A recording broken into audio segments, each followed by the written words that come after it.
Chapter 1 System, Can You Be Any More Deceitful? Lu Ren was roused from his slumber by an acrid stench. As he rubbed his aching head, a consequence of his accidental tumble from the stage, he began to mutter curses under his breath. Who on earth is so wicked as to set things ablaze? Do they understand the concept of environmental pollution? After all, am one of the top 3 contestants in this season's Super Talent show, destined to become a star who excels in film, television, and music. If you ruin my voice, can you afford to compensate me? What is this place? A film set? Lu Ren gazed in astonishment at his surroundings. If this were indeed a film set, then the costumes and props were alarmingly realistic, and the extras performed with an unsettling authenticity, making it nearly indistinguishable from reality. What was most outrageous was that, in their quest for realism, they had resorted to burning furs on site, saturating the air with a nauseatingly charred aroma that made one want to retch. Brother, stop acting and wake up, Lu Ren urged as he nudged a nearby corpse. This was evidently an extra, yet his performance was so dedicated that his face contorted in a grimace of agony, as if he had endured unspeakable torment before death. Even with Lu Ren's push, he remained utterly motionless. Lu Ren suddenly sensed something amiss. Why was this person so stiff? This was not the demeanor of a living being. Could it be a prop? But that was alarmingly lifelike. Never mind whether it was a prop or not, what concern was that of mine? I am not even an actor yet. Who knows how I ended up in this ancient drama's filming site? Finally managing to rise from the ground, Lu Ren surveyed the area, hoping to locate someone from the crew to inquire about his situation. However, upon looking around, his heart sank. The surrounding landscape was a vast, desolate expanse, and for miles, he could see no sign of life, let alone a film crew, cameras, or actors. What on earth was happening? Just as Lu Ren stood there, utterly bewildered, a mechanized female voice suddenly echoed in his mind. Congratulations, host, for becoming a member of the Transmigration Army. The system has detected that you meet the binding criteria. Would you like to bind? System. Binding. Could it be that I have truly transmigrated? Then the individual at my feet is neither an extra nor a prop, but a genuine corpse. Oh my God, ugh! Upon seeing the various deceased around him once more, Lu Ren could no longer suppress his nausea, feeling as though he might expel his very bile. That charred odor was not the scent of burning fur, it was unmistakably the stench of incinerated corpses. Once he had wiped his tears and cleared his stomach, the system's mechanized voice resounded again. Host, do you agree to bind with this system? As Lu Ren cursed internally about the absurdity of his transmigration to such a bizarre place, he finally regained his composure upon hearing the system's voice. During his time on Earth, he had read numerous transmigration and system novels, well aware that not all systems were beneficial, some were downright treacherous, and binding with them could lead to more trouble than it was worth.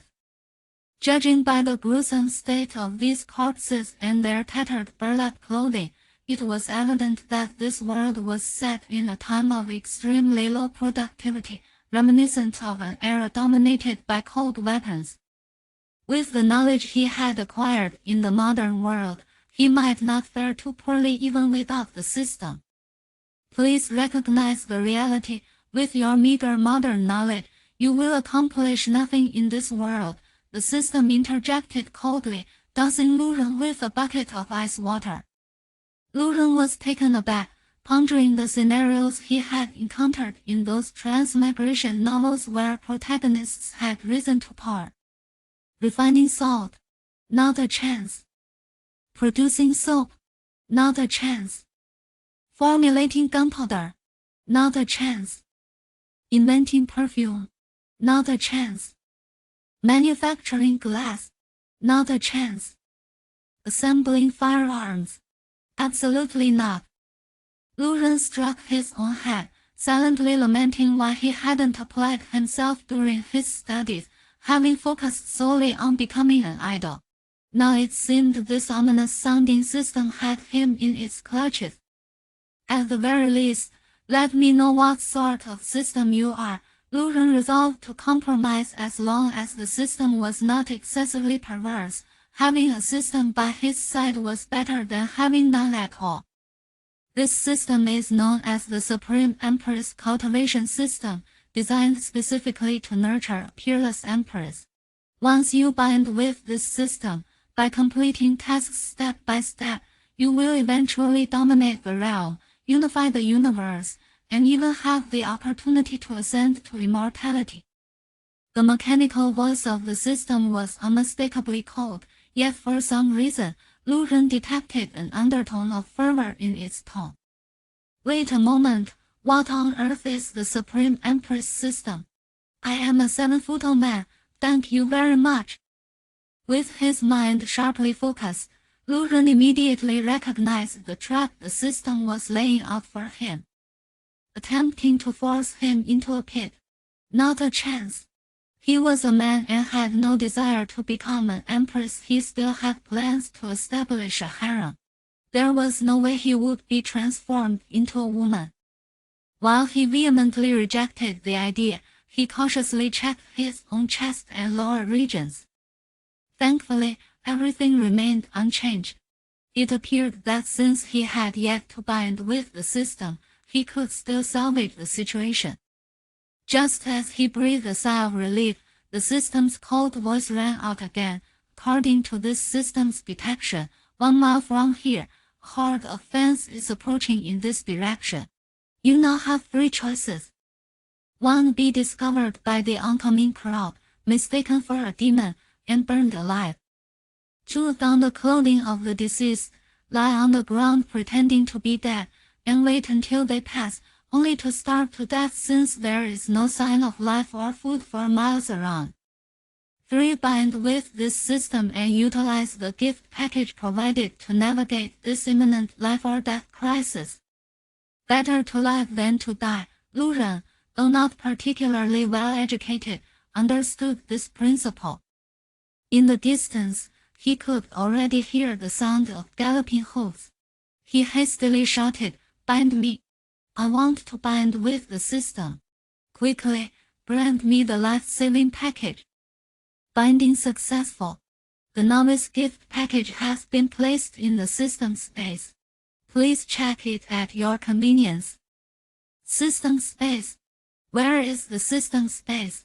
How do I access it? Hurry, the horde is coming. Lu Ren shouted in a frenzy. Silently summon the system, and the system menu will naturally appear. You may also directly convey your desired actions to this system, and I will assist you. Immediately place the novice gift package in my hands. Although the system suggested silence, in his urgency, Lu Ren shouted, fearing the system might not hear him. Suddenly, he felt a weight in his outstretched hand as a heavy package materialized out of thin air. What wondrous weapon might this be? With excitement coursing through him, Lu Ren quickly opened the packet, only to be utterly dismayed, feeling as if he had been struck by lightning. Inside lay a seemingly decent quality wig, styled in a manner Lu Ren could not identify from his historical knowledge. There was a somewhat shabby burlap dress, accompanied by a plain, wide-sleeved top, a pair of embroidered women's cloth shoes, and a pair of highly realistic fake breasts. The weight of the package stemmed largely from these sizable items. System, are you mocking me? How could these things possibly save my life? Lu Ren bellowed in a fit of rage. The system seemed unbothered by his outburst, responding in its frigid tone. Now, I shall issue the first novice task for this system. Disguise yourself in women's clothing to garner sympathy from the fan army. persuading them to escort you to their camp.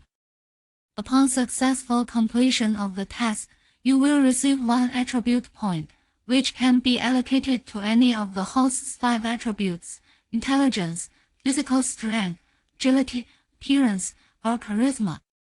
In the event of failure, the system hesitated momentarily before continuing. Given the host's exceedingly low survival probability upon failure, no penalties for failure will be established. You treacherous system, what sort of nonsense is this? Lu vented his frustration, but the system's cold prompt further underscored his grim reality. Reminder, the horde will enter your line of sight in 1 minute. If you do not change your outfit, it will be too late. Women's clothing it is, then. For the sake of survival, I shall give it my all. What dignity remains as a man is utterly worthless in the face of existence. Due to the pressing time constraints, Lu Ren did not even have the chance to feel ashamed as he hastily donned the entire ensemble. Originally a rather tall and slender youth at around 5'9", he was instantly transformed into a striking young woman. Just as he finished changing, before he could even smooth out the voluminous wig, he spotted a group of about a dozen soldiers approaching rapidly on horseback. As they drew nearer, Lu Ren finally understood why they were referred to as the Fan Army. Each of them sported a pink scarf atop their heads. "Brave warriors, please halt," Lu Ren called out in a melodious voice. Before his transmigration, he had studied vocal techniques and practiced falsetto, allowing him to speak with a captivating lilt, perfectly in harmony with his new appearance. Whoa! His exquisite features and enchanting voice immediately attracted the attention of several members of the Fan Army. The leader of the group reined in his horse, eyeing Lu Ren with intrigue. "Brothers, this little lady is quite the catch. How about we indulge ourselves a bit before we proceed?" "System, what now?" "Sympathy, my foot. These brutes are about to unleash their primal instincts on me. What should I do?" Imagining the revelation of his secret cross-dressing, Lu Ren found himself in a predicament where those around him, in a fit of rage, might either mercilessly kill him or, should they be unbothered, engage in unspeakable acts against him. Such a scenario was nothing short of terrifyingly vivid. As a timid individual, Lu Ren, who had always aspired to become an idol, found himself utterly lost amidst the current turmoil, with the only recourse being to seek assistance from the system. This state of affairs bore little difference from his life on Earth, where, confronted with challenges, he would invariably turn to his parents, his company, or his manager, lacking any capacity for independent problem-solving. He trembled uncontrollably, and tears began to stream down his face without any effort to alter his voice. His sobs echoed those of a girl. Chapter 2: A Call to Reality. It became evident that crying was futile in the face of the ruthless fanatics surrounding him. A group of burly men encircled him, leering at the ostensibly delicate figure before them, their eyes glinting with greed and primal desire. This was dire, indeed.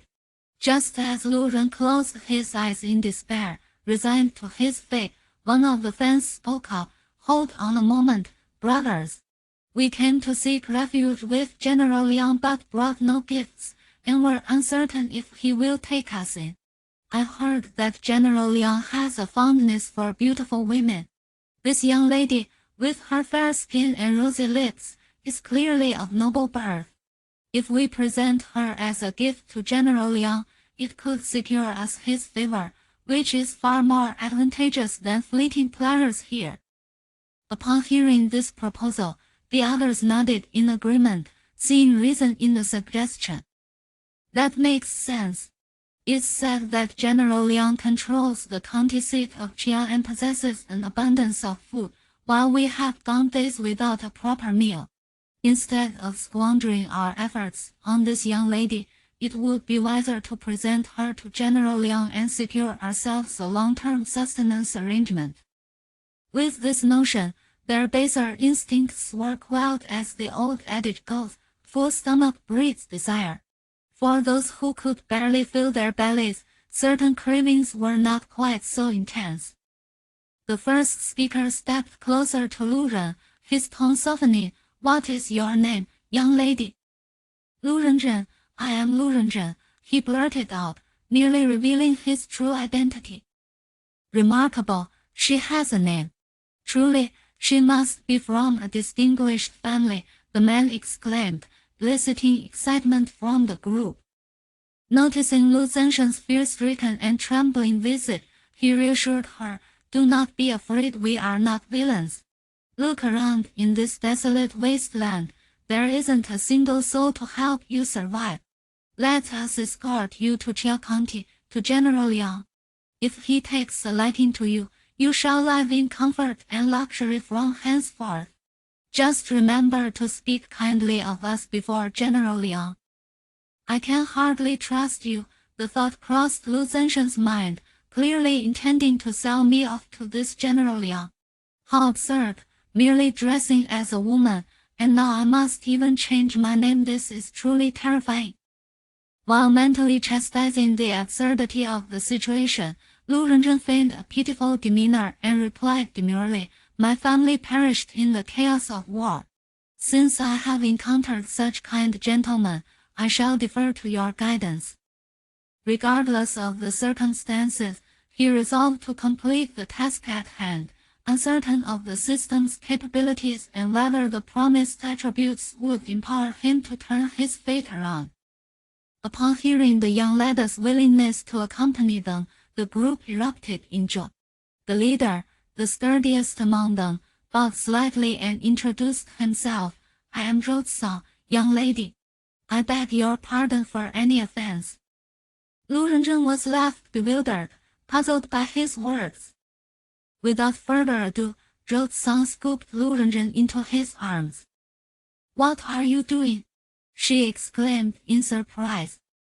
Zhou Tsang nonchalantly placed her upon his steed, stating, "I'm simply helping you mount the horse. Surely, you wouldn't prefer to climb up on your own." Lu Zenshen's cheeks flushed crimson with embarrassment, yet internally, he felt a wave of Nora threatening to surface. Being carried by a man was not a novel experience during her time in talent shows. Such camaraderie among male peers was commonplace. However, being hosted by such a robust and odorous man was truly unprecedented. While the man's strength was bearable, the overwhelming stench he emanated suggested that Zhou Tsang had not bathed in at least a month, truly a miracle that no vermin had taken residence upon him. Zhou Tsang settled Lu Renzhen upon the horse, taking his place behind her, wrapping her in his embrace for better control of the steed. Lu Zenshen's delicate nose twitched under the oppressive odor, and she rolled her eyes, nearly succumbing to unconsciousness. "Brother Zhou Tsang, might we change this position? I'm rather unaccustomed to it," she said, suppressing the urge to retch. Zhou Tsang, being a straightforward man, found himself flustered. "If you can ride on your own, I shall ride with the others. My apologies for being so forward, dear lady." "Right." Lu Renzhen felt tears brimming with frustration, berating herself for her lack of skills during her earthly existence. Despite coming from a well-off family, her parents had inquired if she wished to learn horseback riding. However, her singular ambition to become a star left no room for such pursuits. "Can you ride?" Zhou Tsang asked again.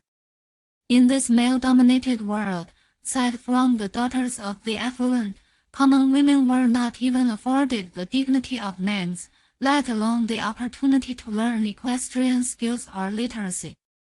If this young lady not only had a name but could also ride, it would undoubtedly signify her noble lineage, perhaps even as a general's daughter. "I cannot ride, Brother Zhou.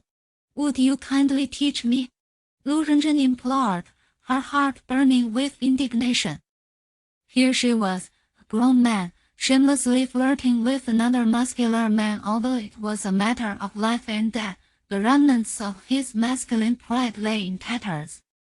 This was the only plan he could conjure, otherwise the stench would surely overpower him, and he might very well perish.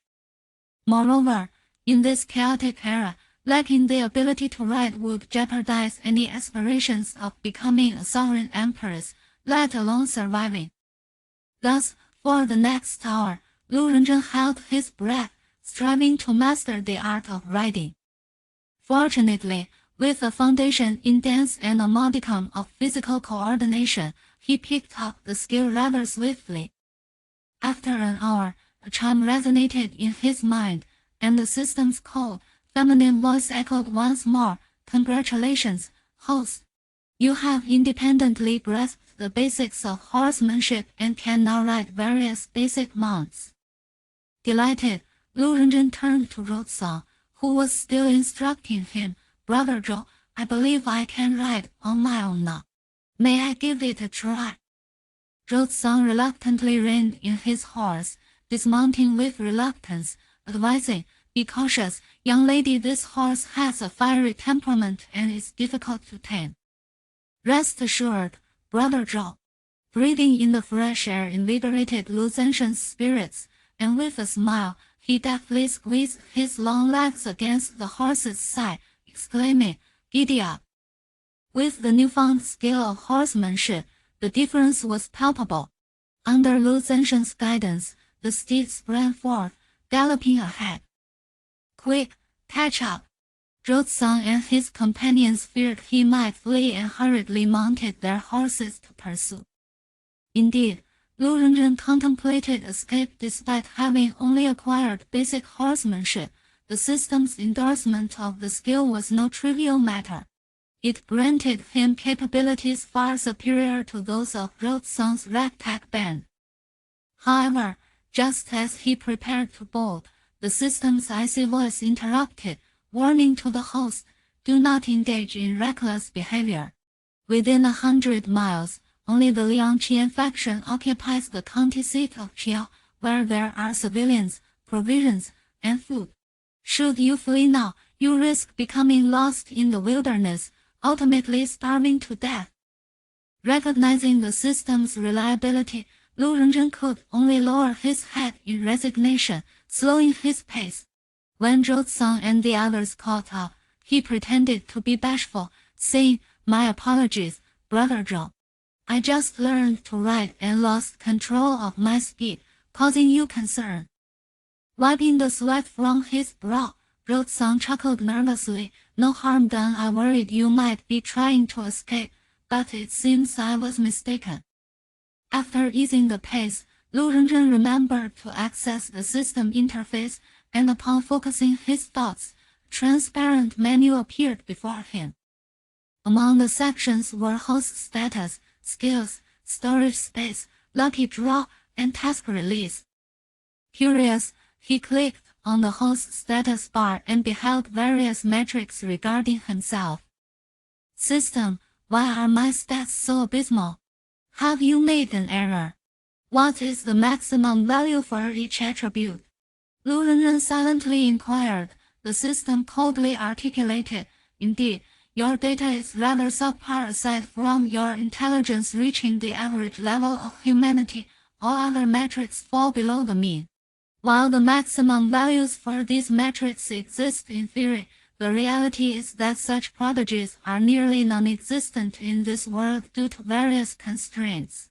Nevertheless, select few geniuses can achieve an extraordinary score of 11. I refuse to believe it. After all, I am on the verge of debuting as an idol. How could I possibly be so inadequate?" Lu Renzhen retorted with dissatisfaction.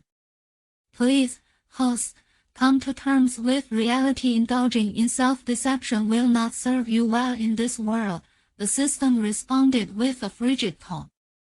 "Then can you enlighten me on the approximate levels of Zhekan's various attributes?" Lu Renzhen inquired. "Intelligence 4, Agility 7, Sensitivity 4, Strength 5, Beauty 2. Except for his slightly lacking intelligence, his other attributes far surpass yours. Not only him, but even the random soldiers behind him would easily overpower you, the system stated. I simply cannot comprehend why, if I am so lacking, you chose to bind with me instead of them. Would it not be more advantageous? This system is the cultivation system for an unparalleled empress.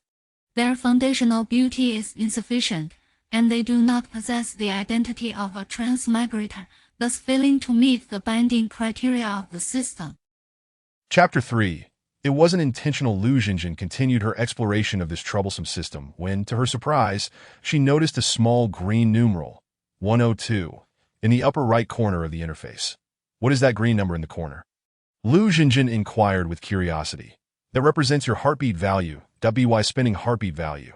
You can participate in lotteries and purchase items from the system store. Its functions are numerous, the system explained. The system store? I haven't seen that anywhere, Lu Xinjin said, searching for it in vain. The entrance to the system store will only unlock when your heartbeat value surpasses 10,000. As it stands, your current heartbeat value is insufficient even for a lottery. You cannot afford the cheapest item in the store, the system replied. Then how does one acquire heartbeat value? Lu Xinjin asked. Heartbeat value is generated by your beauty, evoking excitement in men. Specifically, it is derived from the accelerated heartbeats of those who see you. For instance, the over 100 heartbeat value you currently possess is the result of the rapid heartbeats of your fans, with the majority stemming from Zhaocang. So, in order to accumulate heartbeat value, I must flirt with more men to quicken their heartbeats. Damn it, this system is truly a troublesome one, compelling me to tread further down the path of femininity. Regardless, she decided to explore the lottery system to see if there were any worthwhile items. Upon opening the lottery system, Lu Xinjin's complaints vanished, replaced by an exhilarated realization. After all, the array of treasures was astonishingly abundant that a colossal spinning wheel displayed an overwhelming array of exquisite items. Advanced internal martial arts manuals. High-level martial arts techniques, life creation pills, 9-flower dew pills, the rainstorm pear blossom spear, the green dragon crescent blade, the Qinghong sword, the Feng Tian painting halberd, and the Zhongba snake spear. Of course, as with any lottery. Alongside the enticing grand prizes, there were also worthless trinkets. Steamed buns, dumplings, straw mats, and hay were all present, and a significant section of the wheel was ominously labeled "Thank you for your patronage." How does one participate in this lottery? Lu Xinjin eagerly inquired. That it costs 100 heartbeat value per attempt. After 10,000 attempts, you can select any one purple treasure as a reward. The system answered. To this, Lu Xinjin felt a chill run down her spine. Before her transmigration, she had encountered many of these dreadful mobile games. The best rewards typically required a minimum threshold. However, while others had a cap of a few hundred attempts, this system demanded an outrageous 10,000. How can I possibly endure this? She thought, scolding herself for referring to herself in a feminine manner. What shame! As Lu Xinjin's mind spiraled with thoughts, her cheeks involuntarily flushed. Suddenly, the green numeral in the upper left corner flickered. Changing to 112. Startled, she turned to see Zhaocang, riding alongside her, sneaking glances in her direction. It seemed that the 4 heartbeat value points had indeed come from him. However, to only contribute such a meager amount felt incredibly stingy. Was her beauty truly worth so little? Ugh! Why was she referring to herself in such a way again? The embarrassment was overwhelming. The system's cold voice interjected. I advise the host to refrain from harboring negative feelings towards the system, as it is beneficial for your survival in this world. Are you suggesting that I willingly embrace this feminine persona? Absolutely not. I am a straight man, straight. Lu Xinjin's remaining sense of male pride roared within him. With that, the system ceased its argument, stating 4 final words before falling silent. That I wish to participate in the lottery, Lu Xinjin silently declared, causing the spinning wheel to whirl before him. Simultaneously, the green numeral in the upper right corner dropped from 112 to 12. After spinning rapidly for several rounds, the wheel gradually slowed, revealing its dazzling array of potential rewards. That a martial arts manual, a divine weapon, or a miraculous elixir. Anyone would suffice. That I am not picky, Lu Xinjin fervently wished. At last, the wheel slowed to a halt, and the pointer landed on a vast, empty space, inscribed with the words, "Thank you for your patronage. System, you must be retaliating against me." This is blatant manipulation. I refuse to accept it. The system's frosty voice responded. The probability of landing on thank you for your patronage is 1 in 2. The probability of receiving ordinary rewards is 40%. Intermediate rewards are 9%. Advanced rewards are 0.99%. And special rewards are 1 in 10,000 that given such a low chance of winning. Why are the odds so prominently displayed? This is clearly misleading, Lu Xinjin retorted. The system replied, devoid of any emotion. The wheel is merely a formality, designed for the host to visualize the rewards. The actual probabilities are the essence. Moreover, should the host adopt a more courteous demeanor towards the system, your chances of winning may increase slightly. Lu Xinjin's head buzzed. This was an outright threat and personal vendetta. I wish to file a complaint. I'm afraid, dear host, that this system exists by the decree of the heavens, and there are no avenues for complaint. The system's chilling tone snapped Lu Xinjin back to reality, reminiscent of participating in a talent show where the system served as the mentor. Regardless of whether their reasoning was sound or fair, he lacked the strength to challenge their authority. What had he done in the past? Simply put, he had thrown money, sought favor, and ingratiated himself, adopting an attitude of humility. He had once merely sought an opportunity to debut. Now, he was a man aspiring to become an empress. What was a little indignity in comparison? Determined, Lu Xinjin resolved to cast aside all burdens and pride, cooperating with the system to complete various tasks and ultimately become the true, unparalleled empress. Congratulations, host, for finally relinquishing your resistance. The day you become the unparalleled empress is surely drawing near. The system's voice rang out again, sounding less frigid than before. Sister System, I sincerely apologize for any previous offenses. Please forgive my youthful ignorance, and do not hold it against me. Lu Xinjin earnestly thought. This system is just, and will not harbor resentment based on the host's attitude. So you need not worry that I find that hard to believe that I apologize, Sister System. I did not mean to offend. The system was rendered speechless by Lu Xinjin's antics, having decided to accept the system's parameters. Lu Xinjin was now eager to accumulate heartbeat value. Even if the system store remained inaccessible for the time being, she would at least try her luck at the lottery a couple more times. Casting a glance at Zhao Tsong, who was still stealing glances at her, Lu Xinjin's mind began to formulate a plan. Chapter 4. No, you are not vegetables. You are rubbish, Brother Zhao. Why do you keep staring at me? You making me feel bashful. Lu Xinjin feigned shyness, speaking in a sweet, coaxing tone. Thump, thump, thump. Zhao Tsong's heart raced. This little lady was indeed stunning. Meanwhile, the green numeral on Lu Xinjin's interface began to increment slowly. 141618. After several seconds of rapid fluctuations, it eventually stabilized. Looking at Zhao Tsong, who had his eyes closed, desperately urging himself to look away, he muttered, Don't look, Brother Zhao, be careful. There's a pit ahead. Lu Xinjin teased mischievously. Ah, Zhao Tsong exclaimed, quickly pulling on the reins. However, upon stopping the horse, he discovered there was no pit at all, and the lovely young lady erupted into a melodious laugh. Hee, Brother Zhao, you're so adorable. Thump, thump, thump. Zhao Tsong's heart raced uncontrollably once more, and naturally, Lu Xinjin's heartbeat value soared again. Brother Zhao, do you think I'm fair-skinned? Brother Zhao, look at how lovely my hands are. Brother Zhao. Throughout the journey, the earnest Zhao Tsong faced a barrage of playful teasing, beads of sweat forming on his forehead without pause. Beauty was indeed a double-edged sword. The ancients were not wrong. He needed to swiftly deliver this charming girl to General Liang, or he feared he might meet an early demise. Zhao Tsong thought gloomily. Meanwhile, Lu Xinjin, having shed her psychological burdens, continued to flirt and pose, successfully accumulating over 500 heartbeat value from Zhao Tsong and his companions. Nevertheless, upon reaching the county town of Qiao County, her heartbeat value dwindled to just a few points with nothing to spare. The reason being, once her heartbeat value reached 100, she would immediately enter the lottery. Surprisingly, perhaps due to the newfound harmony with the system, the previously high probability of landing on thank you for your patronage no longer plagued Lu Xinjin. While she did not win anything particularly remarkable, the items she did draw, steamed buns, dumplings, pancakes, and fried dough sticks, seemed far more delightful than before. At least providing sustenance when hunger struck, right? Apart from the 4 types of food, the last prize drawn in the lottery brought an unexpected thrill to Lu Xinjin. With the acquisition of the soporific drug, she felt she had gained a semblance of self-defense. Under the operation of her astonishingly low intelligence of 5, she mused that the clever and agile application of this drug might yield unforeseen benefits. Lu Jinjin delightedly thought to herself, her feminine genes seemingly embedded in her very marrow. Even her self-reference had transformed into this young lady. However, the system's cold and impersonal voice offered a timely reminder. Host, please do not be overly confident.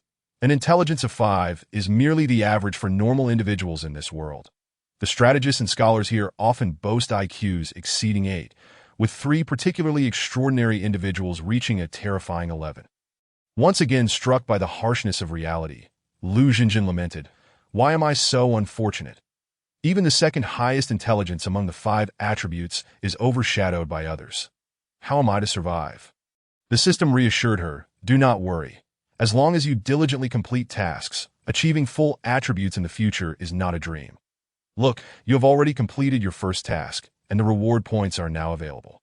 Please proceed to your personal attribute interface to allocate them." Having completed the task, Lu Jinjin lifted her gaze and indeed spotted a dilapidated little town not far ahead. Upon opening her character attribute interface, she noticed a new entry beneath the 5 attributes of intelligence, strength, agility, endurance, and appearance. Free attribute points, with a quantity of 1. Additionally, a shimmering green plus sign appeared next to her 5 attribute points, indicating the possibility of enhancement. Strength represented physical power, increasing defense and endurance while slightly boosting strength. Endurance indicated stamina, augmenting physical strength and explosiveness, with a minor enhancement to endurance. Intelligence denoted wisdom, elevating IQ and comprehension. Agility signified swiftness, enhancing speed and reflexes with a small increase in endurance. Appearance referred to looks, improving physical beauty and form, but Lu Jinjin hesitated whether to allocate this precious point to strength or endurance. The system interjected, "Host, your attributes in strength, endurance, and agility are excessively low. Enhancing them by a single point would be futile, as you would still be trampled by others. You might as well just say I'm incompetent. Why be so euphemistic? No, you are not incompetent. Using such a term would be an insult to the word itself, that in terms of strength, endurance, and agility. However, trash is a far more fitting description." Lu Jinjin felt a wave of indignation rising within her. Suppressing the urge to retort, she transformed into a pitiful figure, beginning to coax the system that in order to enhance your survival abilities and analytical skills, the system suggests you allocate this precious attribute point to intelligence to raise your IQ. This way, your intelligence will reach 6, surpassing the average level in this world. The system's voice, though devoid of warmth, illuminated a clear path for Lu Jinjin. Without a doubt, the system's intelligence surpassed her own, a realization she could not ignore. Thus, Lu Jinjin decisively chose to allocate the point to intelligence. She eagerly awaited the miraculous changes this point would bring, but felt no difference whatsoever. Just as she was about to inquire about the lack of sensation, a sudden realization struck her. What changes could arise from an increase in IQ? Will my head grow larger? I managed to figure it out myself. Could it be that I truly have become smarter? Indeed, this single point was not added in vain. Who are you? I've never seen you before. The gaunt guards at the city gate immediately stopped Lu Jinjin and her companions, loudly demanding answers. Their scrutinizing gazes roamed over Lu Jinjin's figure. Had it not been for the fact that those in front shared the same headwear, they might have rushed in to seize her. Lu Jinjin felt her charm points rising once more and, inspired, cast a flirtatious glance at these men. Thump, thump, thump. Oh dear, where did this little enchantress come from? Is she here to steal my soul? The guards' hearts raced, and naturally, Lu Jinjin's charm points surged again. Brothers, we hail from Xiao Wang village, over 100 miles away. This year, we have faced severe drought, and the landlord continues to press us for rent, leaving most villagers starving, that we have deemed it impossible to survive and have resolved to kill the landlord and join your ranks to conspire with General Liang for a greater cause. Zhou Tsang declared, bowing respectfully. Chapter 5. Why must the poor oppress the poor? Haha, conspire for a greater cause. I reckon you merely wish to come to our Qiao County for a free meal. Leave the women and horses behind, and you may go. The lean guards at the gate responded arrogantly. How can you treat us this way? IS&T this robbery. We demand to see General Liang. Zhou Tsang retorted angrily. And what if we do rob you? Don't forget, we are a band of outlaws, a band of thieves. We have no royal rations to consume, that if we don't rob. What shall we eat? One of the guards shouted. Suddenly, dozens of individuals emerged from the city, all appearing similar, gaunt and clearly malnourished. Their weapons varied, with only a few wielding conventional arms like swords and spears. Most carried hoes, shovels, and wooden sticks as makeshift weapons. The only commonality among these people was the pink ribbons tied around their heads, leading to their moniker, the Fan Army. Observing these individuals, Lu Xinjin couldn't help but think of 4 words, a rabble of misfits. Aside from Zhou Tsang, who was holding a rusty, battered sword he had scavenged, the rest were armed with pitchforks, sickles, and other farming tools. That as tensions escalated, and it seemed a fight was imminent, Lu Xinjin could no longer remain passive. "Brothers, please lend me your ears." Everyone present looked on in astonishment. In this world, women held little status, and aside from their family, they rarely interacted with outsiders. Yet today, this strikingly beautiful young lady dared to speak in such a tense situation. What could she possibly say? Driven by curiosity, both factions surprisingly halted their movements, turning their attention to Lu Xinjin.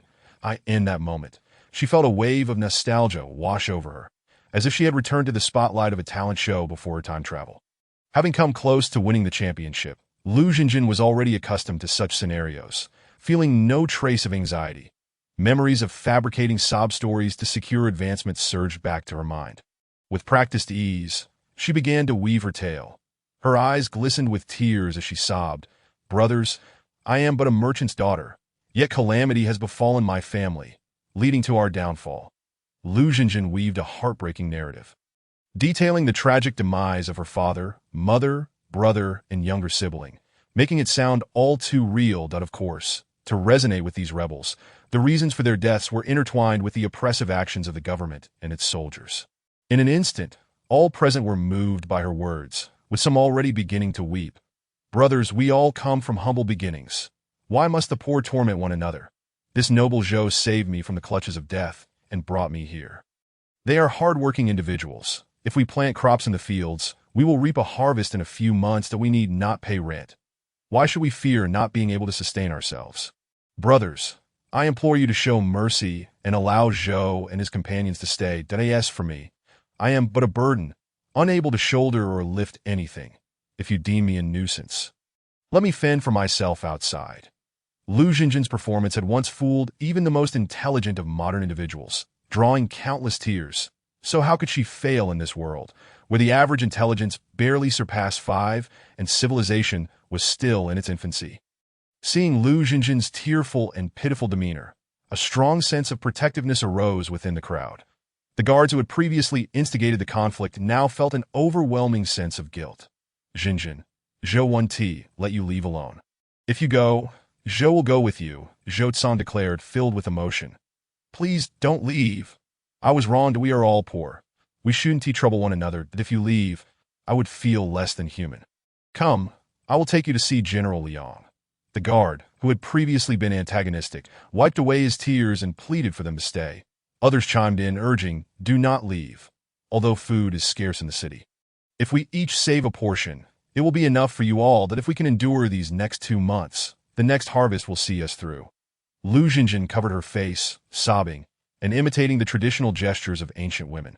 Regardless of their accuracy, with her hands placed together at her waist, she gently bent her knees and offered a graceful bow, saying, "I am deeply grateful to all of you for your kindness. You are all good men and shall surely be rewarded. That in my next life, I will work tirelessly to repay your generosity." The young lady need not be overly courteous. Hasten to meet General Liang. With your exquisite beauty, General Liang will surely take you in. Under General Liang's wing would guarantee a life free from worry about sustenance. You and General Liang truly seem to be a match made in heaven. A pair indeed. I could produce something larger than his, which would surely startle him. Lu Xinjin thought with a wicked sense of humor, while outwardly feigning a visage of joy mixed with tears, wiping her eyes as she walked. After that performance, Lu Xinjin's affection points surged to over 1,000, sufficient for a 10-fold draw. Such a draw guarantees at least a mid-tier reward, and she was quite eager about it. However, after some contemplation, she decided not to proceed with the draw just yet. She aimed to accumulate 10,000 affection points first and see what the system had to offer, with a slight boost in intellect. Lu Xinjin's mind became much sharper. Previously, she had thought earning affection points was exceedingly difficult, but upon arriving in Xiaoxian County, she realized that the more people there were, the quicker she could accumulate those points. If she could persuade General Liang to gather everyone in the city to watch her perform a belly dance, she was certain her points would soar past 10,000 in no time. Though termed a county, in the world Lu Xinjin hailed from, it resembled a small village, roughly the size of 10 soccer fields. Before long, the group arrived at the rudimentary city lord's mansion, constructed of stone. A ragtag army showed little decorum. There were no guards at the entrance, allowing them to stride directly into the mansion and through the courtyard, arriving at the grand hall, due to her earlier display.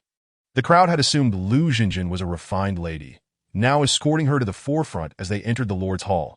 Upon stepping inside, Lu Xinjin beheld a burly man towering at least 6'3", swinging his massive palm like a fan towards a petite girl trembling in fear. "Stop!"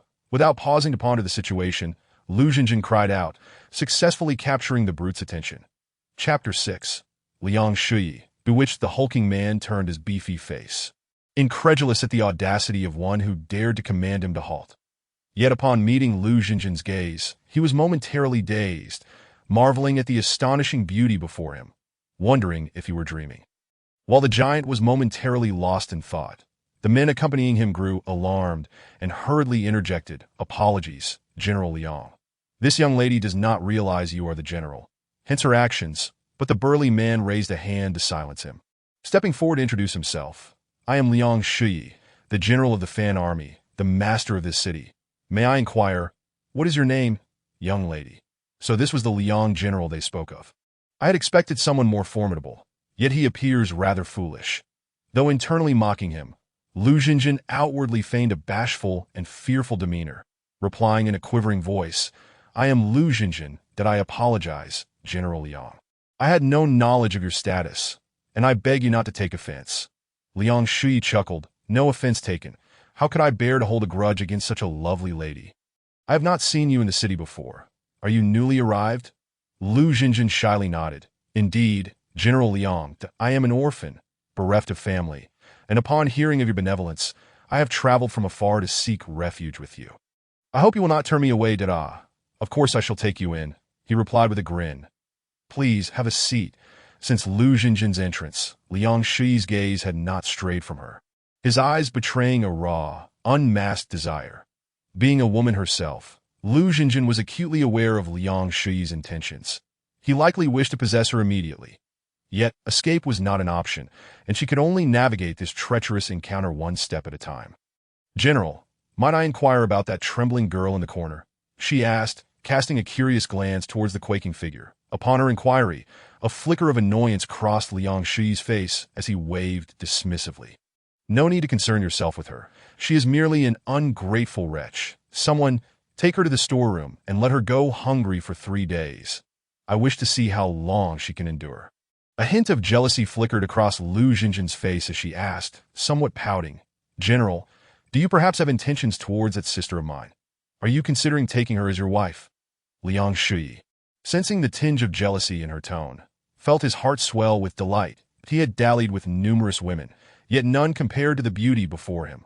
What made it even more remarkable was that while other women in his presence clung to their virtues, the enchanting Lu Xinjin seemed smitten with him, even exhibiting jealousy on his behalf, warming his heart immensely that he took her delicate hand, his coarse palm caressing her soft, fragile fingers, and declared earnestly, "My dear lady, those were mere past affairs. From this moment forth, my eyes shall only behold you."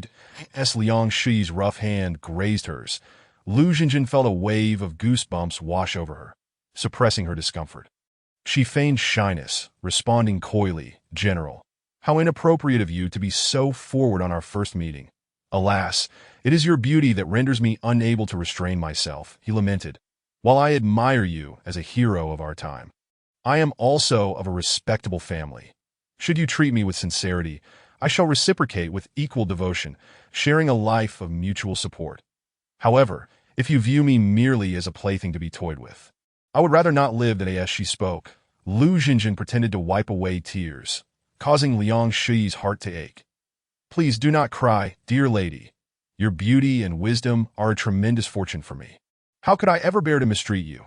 Liang Shi exclaimed, patting his chest. Lu Xinjin blinked her large eyes, feigning joy and shyness, whispering, So, does this mean your feelings for me are genuine? 1,000 times genuine. With not a hint of deceit, Liang Shi swore fervently. Seeing the group of onlookers still gazing avidly at them, Lu Xinjin sweetly suggested, General, I owe my arrival here to the kind assistance of these brothers. They too have come seeking your protection. Might you consider taking them in? Liang Shi proclaimed, Of course. Their bringing you here is a great service. Have them arranged among my personal guards and reward each with 10 meat buns. A great service merits only 10 meat buns? Lu Xinjin nearly rolled her eyes in exasperation. Yet upon hearing this, the group rejoiced, immediately kneeling in gratitude, exclaiming, Thank you, General, for your generosity. Liang Shi waved his hand, Chong Laosan. See to their arrangements that I must discuss matters with my lady. Unless urgent, do not disturb us. Yes, General. Chong Laosan acknowledged and led the group away from the grand hall, leaving only Liang Shi and Lu Xinjin in the expansive chamber. With Liang Shi's gaze fixated on her, Lu Xinjin, fully aware of his intentions, feigned shyness and asked innocently, What do you wish to do, General?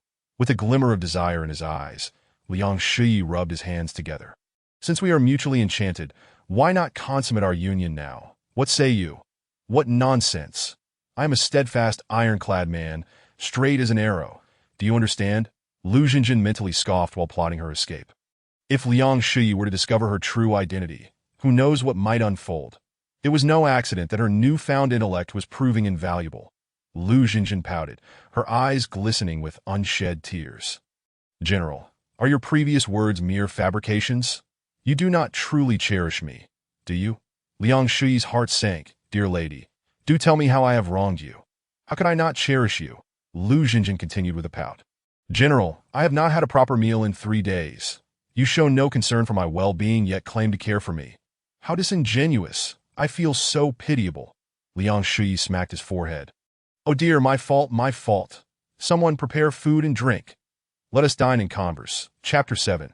Have I transmigrated to the 3 kingdoms? During the interval of waiting for the dishes to be served, Lu Xinjin cautiously engaged in conversation with Liang Shi, which allowed her to gain some insight into the past of this so-called general. Liang Shi was originally a butcher in the city, earning his livelihood by slaughtering pigs and selling their meat. Due to the nature of his profession, he had developed considerable strength and agility. This year, a drought struck the region, and local officials, unable to collect sufficient taxes, set their sights on the few pigs he owned. Upon seeing the authorities attempting to seize his pigs, Liang Shi, realizing he had little to lose, decided to rise against them, slaughtering his own pigs and recruiting a band of desperate rogues, who donned rice noodles as a symbol, to launch a nighttime raid on the officials. After a bloody battle, he successfully killed the county magistrate, causing the remaining officials to flee. Thus, Liang Shi took control of Qiao County and established the Rice Noodle Army. Lu Xinjin felt a wave of disdain wash over her. It turned out he was merely a butcher who had gathered a group of thugs, and she had initially thought the Rice Noodle Army was something grand. Such a force essentially lacked even the capability for self-preservation. Not to mention that this lady was not truly a woman. Even if she were, aligning herself with him would be unwise, as they could be wiped out by the soldiers at any moment. While Lu Xinjin contemplated how to extricate herself from this predicament, the long-unheard voice of the system echoed in her mind. System task refreshed. Please check promptly. System task. An exclamation mark of surprise seemed to illuminate Lu Xinjin's forehead.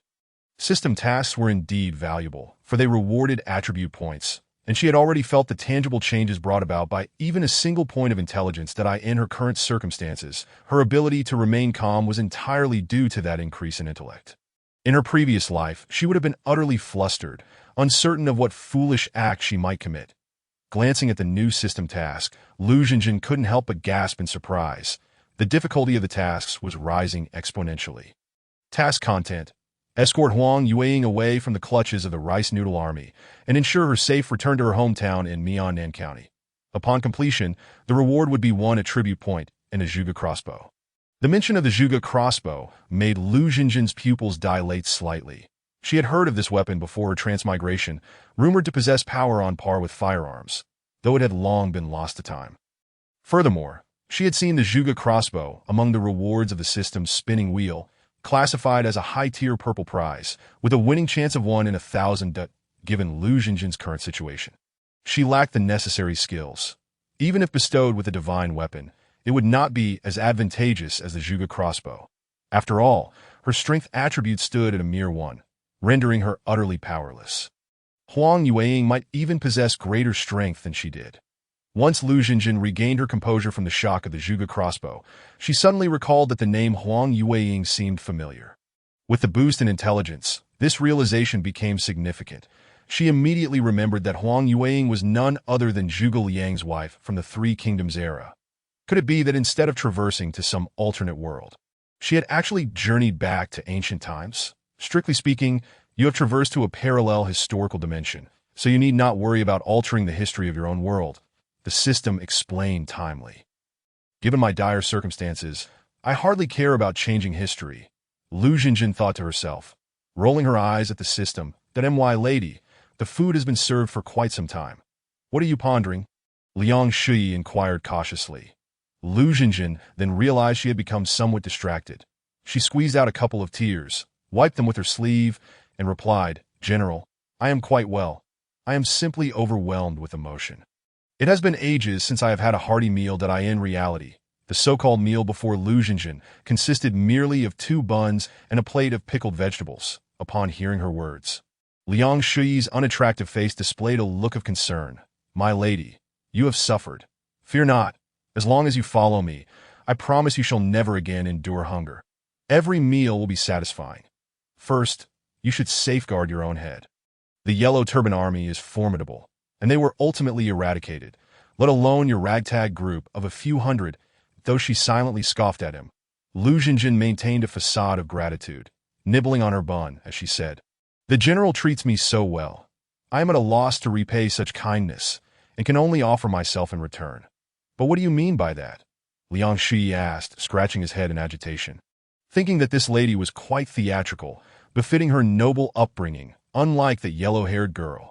Lu Xinjin appeared to seriously contemplate her response before slowly saying, I, at the very least, hail from a prominent family. Although my parents have passed, leaving me an orphan, I cannot tarnish the honor of the Lu family. If the general truly wishes to treat me well, he must adhere to the proper customs of marriage, with the 3 mediators and 6 gifts, and marry me formally. Liang Shui scratched his head, gazing at the ethereal beauty before him, and recalling the many differences between Lu Xinjin and other women. He genuinely believed she was a woman who truly cared for him, wanting to grow old together. With these thoughts in mind, Liang Shui was naturally compliant with Lu Xinjin's wishes that he was not in a hurry. After all, such a delicate lady could not possibly escape. Waiting a couple of days to gain such a lovely wife presented no downside. Very well, I shall heed your wishes that I will arrange for the wedding. Shall we marry tomorrow? Liang Shui declared.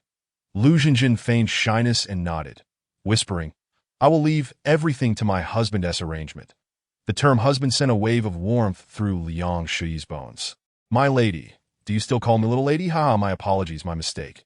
My dear wife, I shall ensure you have the grandest wedding. Liang Shui laughed heartily. Lu Xinjin pondered for a moment before saying, Husband, that previous girl I saw was quite lovely.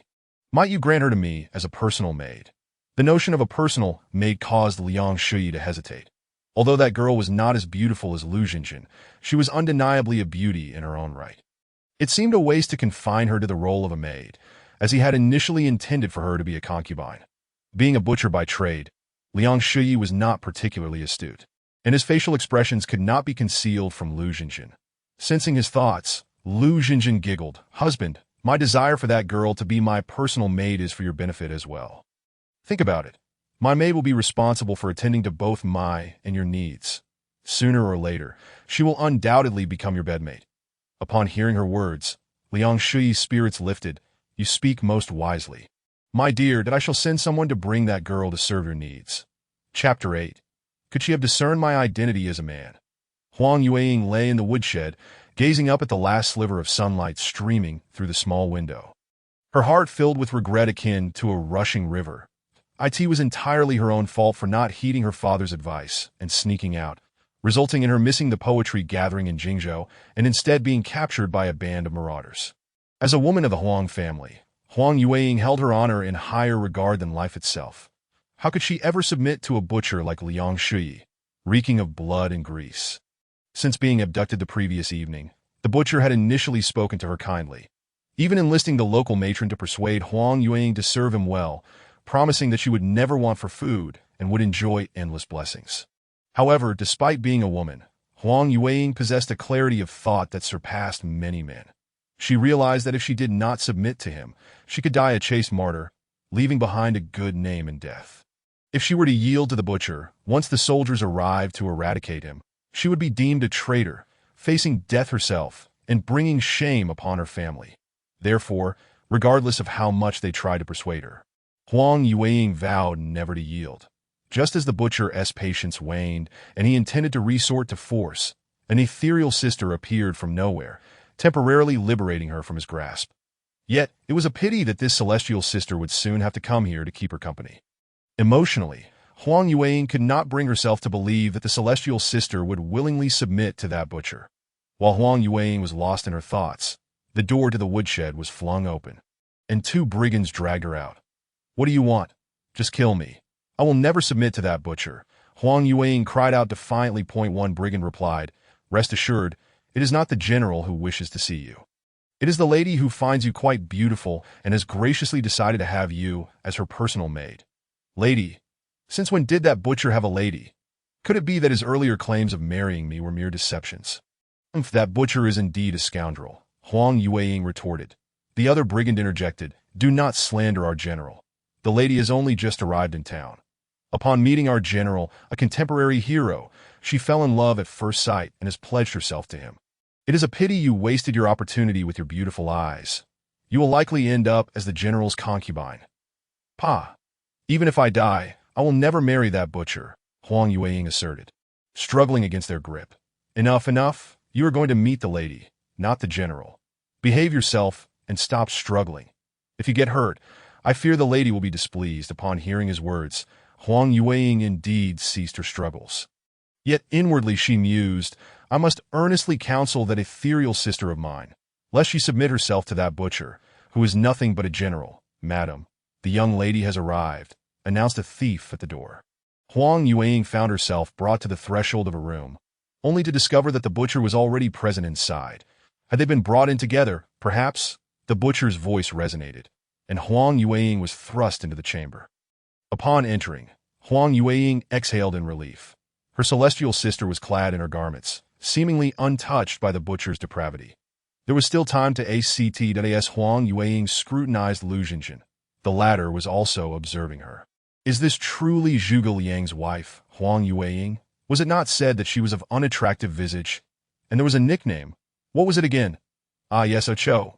Yet upon closer inspection, she appeared to be quite the beauty, almond-shaped eyes, willow-like brows, and a petite cherry mouth that if one were to point out a flaw, it would be her rather slender figure, lacking in substance. However, she was merely in her teens, which suggested ample room for development. Presently, she was indeed a lovely girl, and when she blossomed fully, she would not just be a beauty, but a rare gem among the finest. Tio thinks she was labeled ugly. Surely, the world's standards of beauty are rather excessive. In an instant, Lu Jinjin found herself grappling with a newfound sense of insecurity. The tales of Huang Yueying's plainness were mere fabrications. You need not worry excessively, although your beauty may not yet be unparalleled. It possesses an undeniable charm, came the unexpected voice of the system, offering solace as if the sun had risen in the west. Lu Jinjin's spirits lifted slightly, noticing Huang Yueying's wary demeanor as she clutched her arms and trembled in fear while gazing at Liang Shuyi. She gently suggested, "My dear husband, perhaps you should step outside that I wish to discuss matters of a more feminine nature with this young lady. Your presence here may prove inconvenient." "Very well. I shall take my leave and remain in the front hall. Should you require anything, simply call for me." Liang Shuyi, utterly devoted to Lu Jinjin, promptly exited and closed the door behind him. "Dear sister, do you truly intend to marry that butcher?" Huang Yueying finally inquired. Disbelief etched upon her face. How could such a stunning, Celestial's sister willingly bind herself to that butcher? It seemed a gross misallocation of beauty. Lu Jinjin's petite ears perked up, catching the sound of heavy breathing outside the door. Without a doubt, the butcher was eavesdropping. Feigning anger, she declared loudly, "Sister, how could you speak so of General Liang? In my eyes, he is a hero of this age, unmatched by any other. Tomorrow, upon our wedding, he shall be my husband, and I shall not permit you to slander him thus." Her words, carried to Liang Shiyi's ears, filled him with a warmth that permeated his very being. Instantly, guilt washed over him. How could he engage in such a dishonorable act as eavesdropping when his wife held him in such esteem? Silently, he retreated from the door and made his way to the grand hall. Huang Yueying, prepared to retort, noticed Lu Jinjin signaling her subtly, indicating the presence of someone outside, and thus refrained from immediate rebuttal. Lu Jinjin continued to extol the virtues of the butcher while gracefully moving to the door, peering through the crack to ensure no one was lurking outside. Once certain of their privacy, she gently patted her chest, saying, "Sister, do stay calm, that if we provoke the butcher now, neither of us shall escape." Huang Yueying's eyes sparkled with joy as she grasped Lu Jinjin's delicate hand, exclaiming, "So you do not truly fancy that butcher? You wish to escape as well? Should be quiet, lest we be overheard." Lu Jinjin quickly covered Huang Yueying's mouth. The delightful fragrance emanating from her sister made Huang Yueying's large eyes momentarily glaze over. Her lips felt dry, prompting her to extend her small tongue to moisten them. However, she forgot that Lu Jinjin's hand was still covering her mouth, resulting in an accidental lick upon Lu Jinjin's palm. "Oh dear!" Lu Jinjin withdrew her hand in shock, staring at Huang Yueying in disbelief. Could this girl be attempting to provoke me? Yet neither history nor legend recorded Huang Yueying's interest in women. Could it be that she had discerned my true identity as a man? Chapter 9. The Annoying Celestial Sister. Bullying me dong dong dong. Lu Jinjin's heart raced, convinced that Huang Yueying was teasing her. Dong dong dong. Gazing at the heavenly beauty before her, her cheeks flushed crimson as she shyly returned Huang Yueying's gaze. Both their hearts racing in unison. "Oh, the celestial sister is looking at me. Could she be taken with me?" Huang Yueying chastised herself internally. What nonsense am I thinking? We are both girls. Yet the thought lingered that there was nothing inherently wrong with such feelings between two girls. After all, love transcends mere reproduction. Moreover, who could resist the allure of such a stunning celestial sister? Huang Yueying's mind swirled with these thoughts, her heart pounding uncontrollably. Lu Jinjin realized her own heart's fluttering had resumed its wild rhythm. "Ah, so a woman's affection can also elevate my heart's value," she mused. "Does this mean I need not don women's attire to garner such feelings?" Host, you are overthinking it. Only while in female attire can you elicit such responses from others. The system's cold voice chimed in, reminding her that it was not so lenient with its host. "That I apologize, celestial sister." Yueying did not mean to. After a prolonged silence, it was Huang Yueying who first broke the ice. Her cheeks flushed as she offered an apology. Though she cast her gaze downward in embarrassment, her beautiful eyes peeked through her bangs, assessing Lu Jinjin's reaction.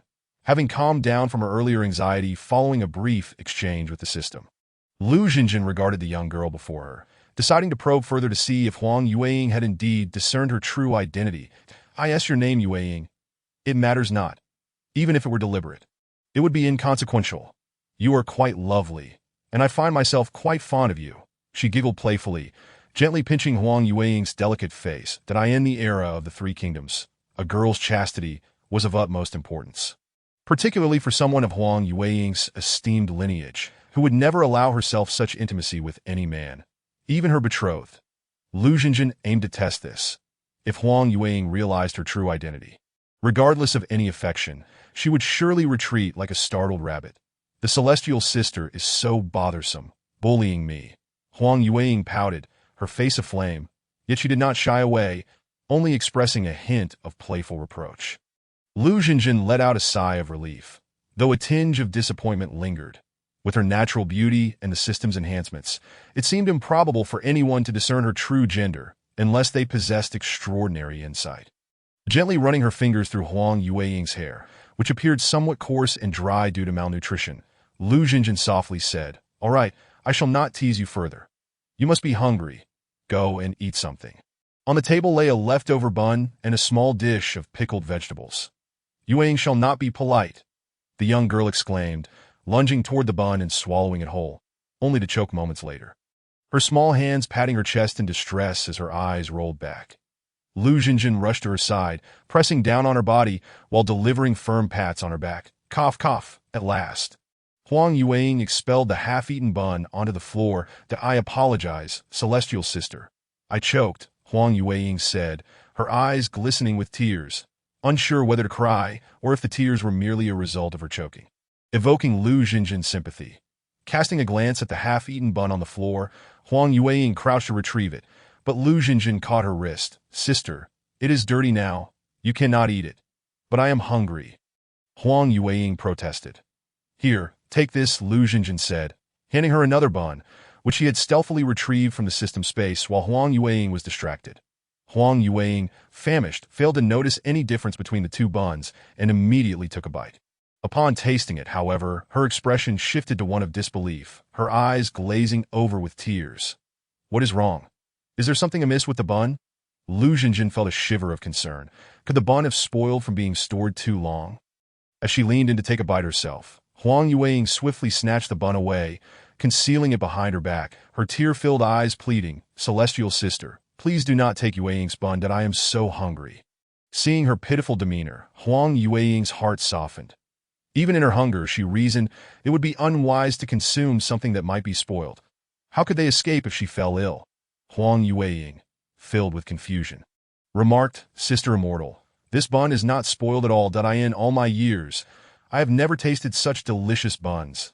As she held the bun delicately, akin to a treasured gem, her gaze was filled with vigilance, reminiscent of a protective little cat. Lu Jinjin glanced over, noting that the bun still emitted wisps of steam. As Huang Yueying took a bite, she encountered the succulent meat filling, and a rich aroma wafted through the air, prompting Lu Jinjin to swallow audibly in delight. Produced by the system, it was indeed extraordinary. Just a glance revealed that this bun was 10 times superior to the ones brought by the butcher, which were scarcely the size of broad beans. "Sister Immortal, are you still not full?" Despite her reluctance, Huang Yueying extended her small hand, offering the bun to Lu Jinjin's lips. "Go ahead, sister. I still have more." Lu Jinjin smiled, reaching in her sleeve and, as anticipated, retrieving another meat bun. "Thank you, sister." Huang Yueying's spirits lifted, her demeanor akin to that of a little mouse, as she eagerly munched on the fragrant meat bun she had never tasted before. Lu Jinjin affectionately patted her little head and took a bite of her own bun. So delicious!" she couldn't help but exclaim. With a thin skin and generous filling, the bun was fragrant yet not greasy. Even the renowned cat not responding bun from the world she had traversed paled in comparison. The two beautiful maidens fell silent, engrossed in devouring their respective buns. Huang Yueying wiped her greasy mouth with her sleeve, glanced at Lu Jinjin, and inquired, "Sister Immortal, my name is Huang Yueying, hailing from Mian, Nan and Jingzhou. My father is the esteemed Huang Qingyan. May I ask how you are addressed and where you reside?" Lu Jinjin hesitated momentarily, recalling the system's prompt. "Your hometown, the capital city, was known as Izhou Yanjun during the Three Kingdoms era. I am Lu Jinjin, a native of Izhou Yanjun, who fled here with my family. However, my parents fell victim to bandits, leaving me all alone." As she spoke, Lu Jinjin lifted her sleeve to wipe away her tears. Huang Yueying gently embraced her, offering comfort. "Sister, your circumstances are truly pitiable. If you do not mind, once we escape, you may come to my home. I will beseech my father to adopt you as a foster daughter, and then we can be sisters." Lu Jinjin looked at Huang Yueying through misty eyes, secretly thinking, "I do not wish to be your sister. I long to be your husband. Let us first devise a means of escape," Lu Jinjin suggested. Chapter 10. In this world, where is there a female husband? Lu Jinjin had already mastered basic driving skills, enabling her to effectively manage most horses. With the system by her side, during the lottery, she had mostly received various buns and steamed buns, alleviating her worries about starvation. Thus, for her, the challenges of escaping and surviving were not particularly daunting. The only issue was that Lu Jinjin was entirely unfamiliar with this world. Even if she managed to escape, she had no idea where to go.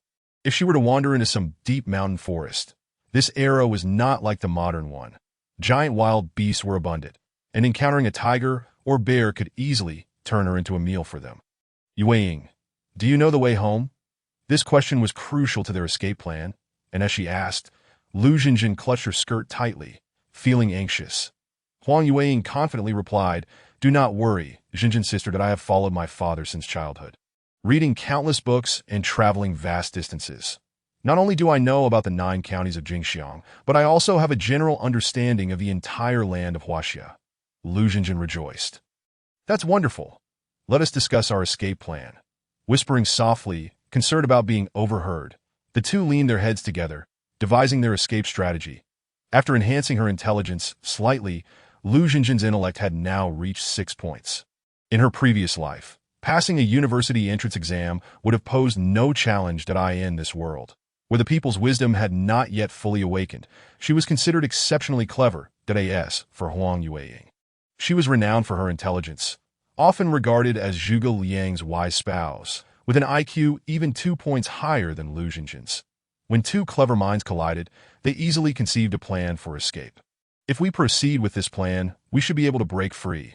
However, it does mean Jinjin's sister must endure a slight inconvenience. Tomorrow, you must marry that butcher. Huang Yueying pouted, expressing a hint of sadness.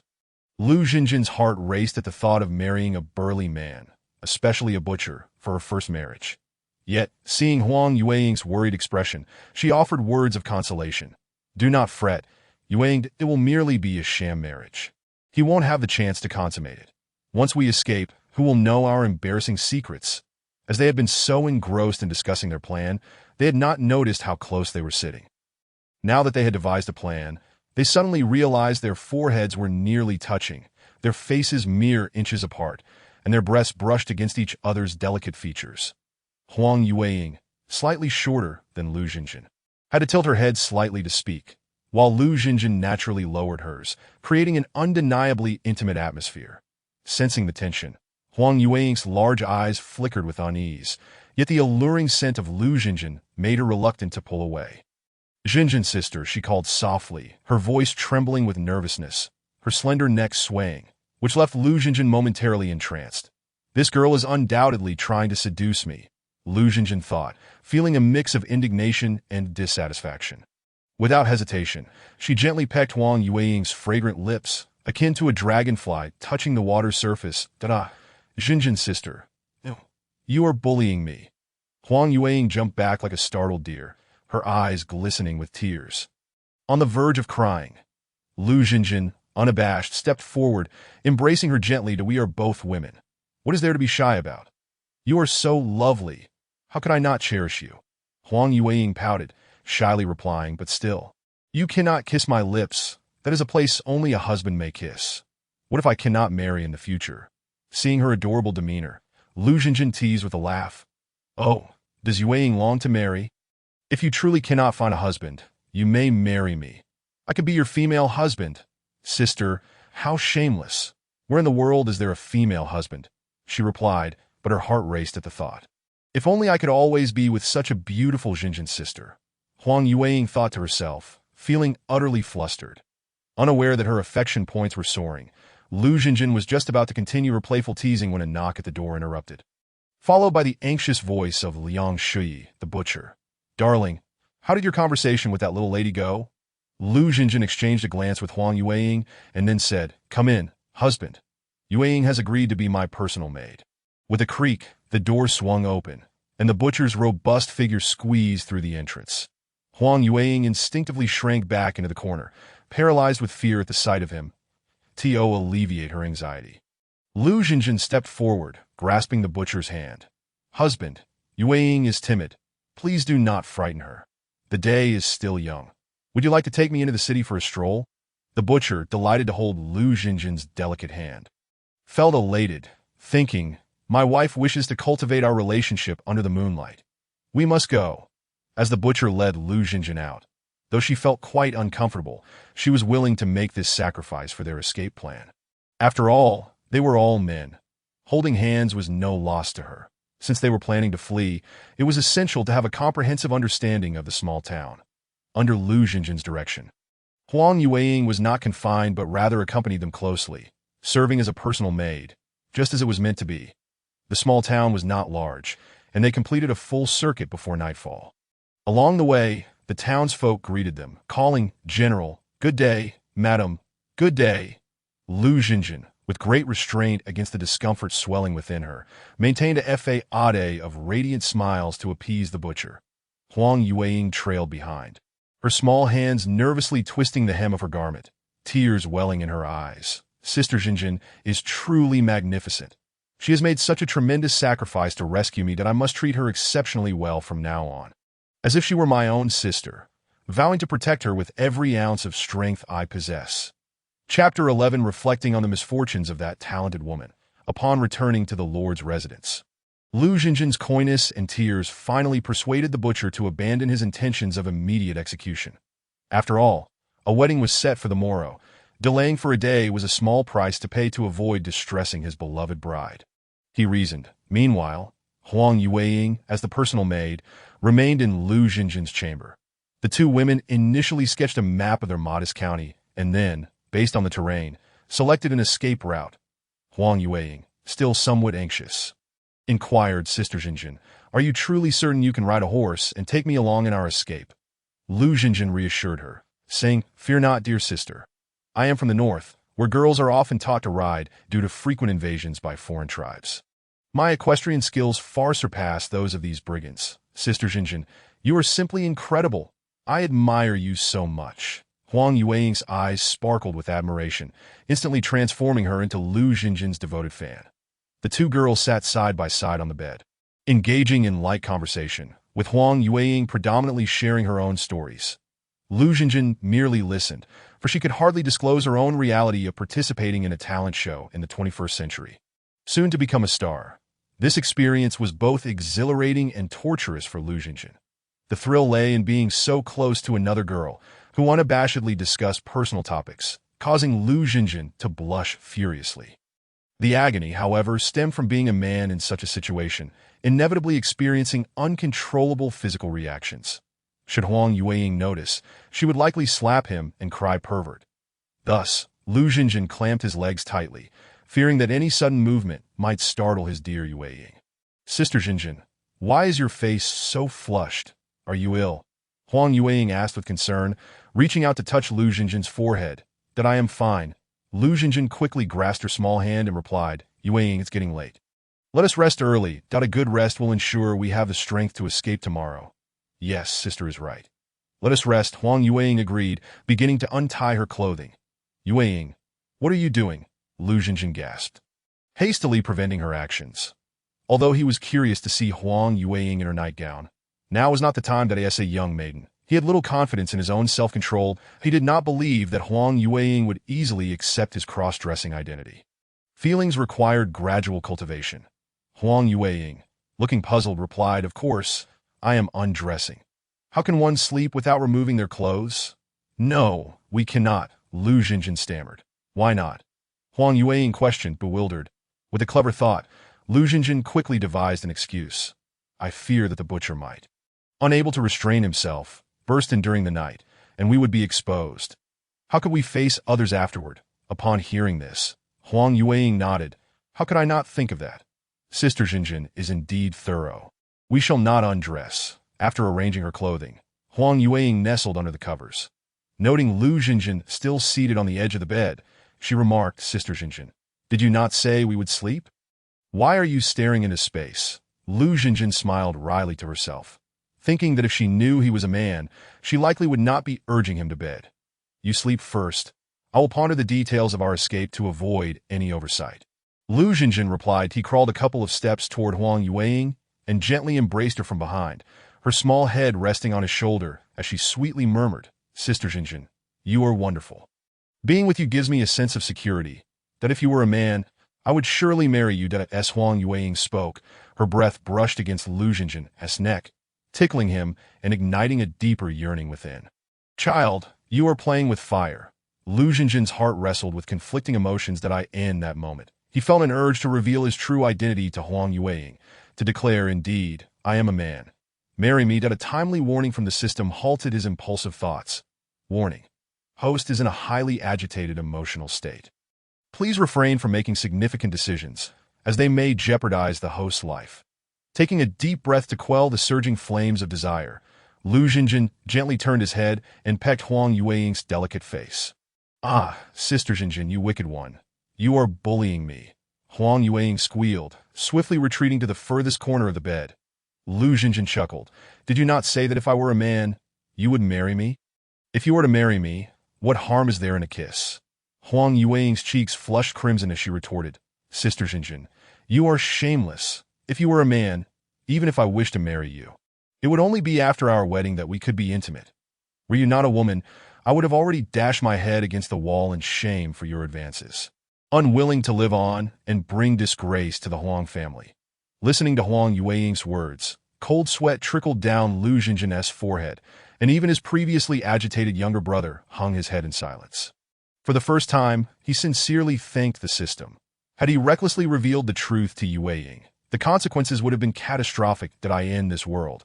Women were deeply entrenched in feudal concepts, believing that honor outweighed all else.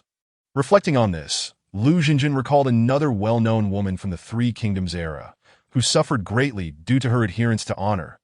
It was said that this renowned, talented woman spent her life in turmoil, likely never experiencing a moment of true happiness.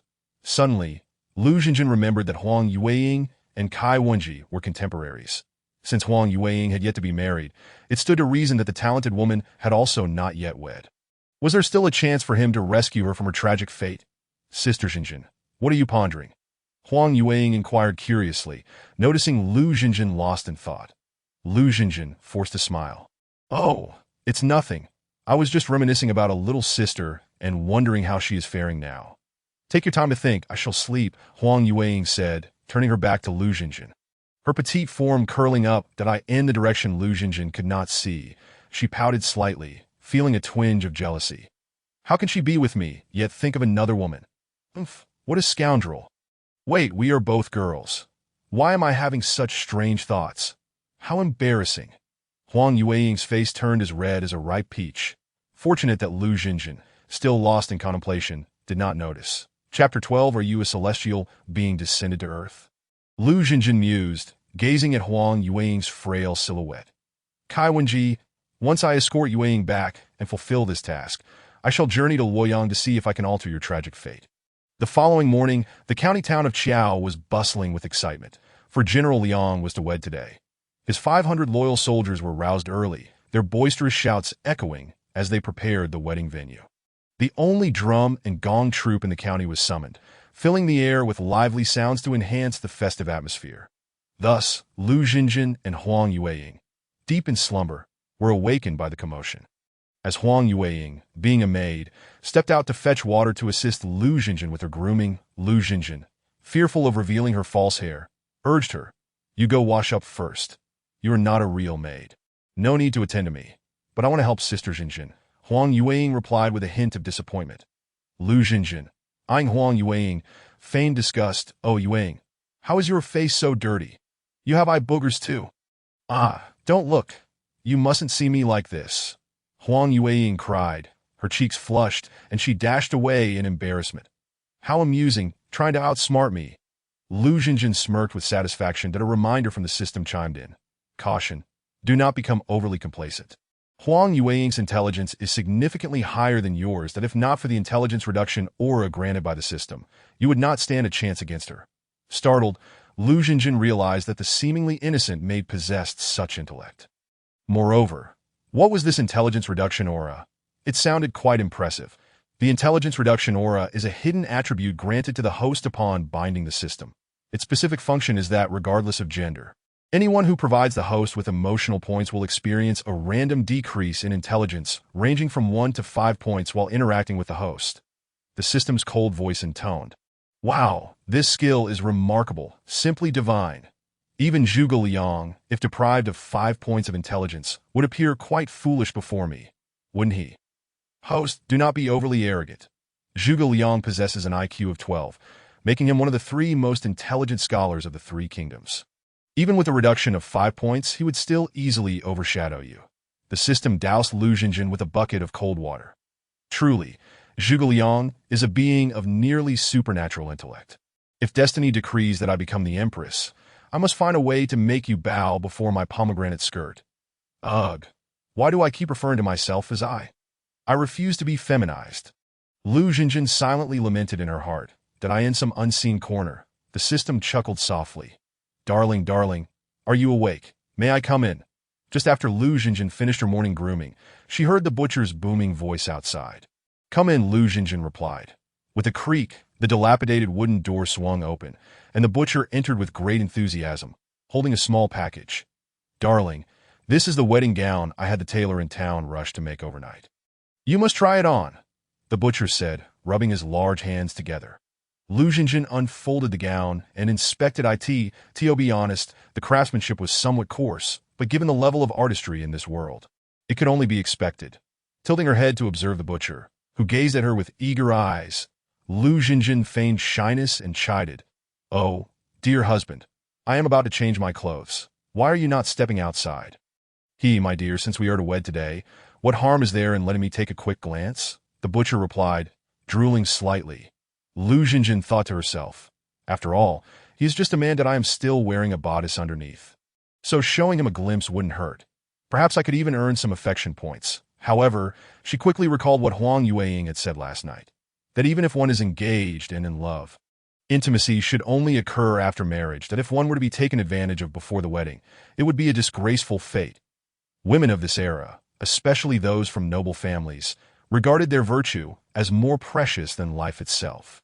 With these thoughts in mind, Lu Jinjin squeezed out a tear and said, with a melancholic tone, if my husband insists on seeing, I can hardly stop you.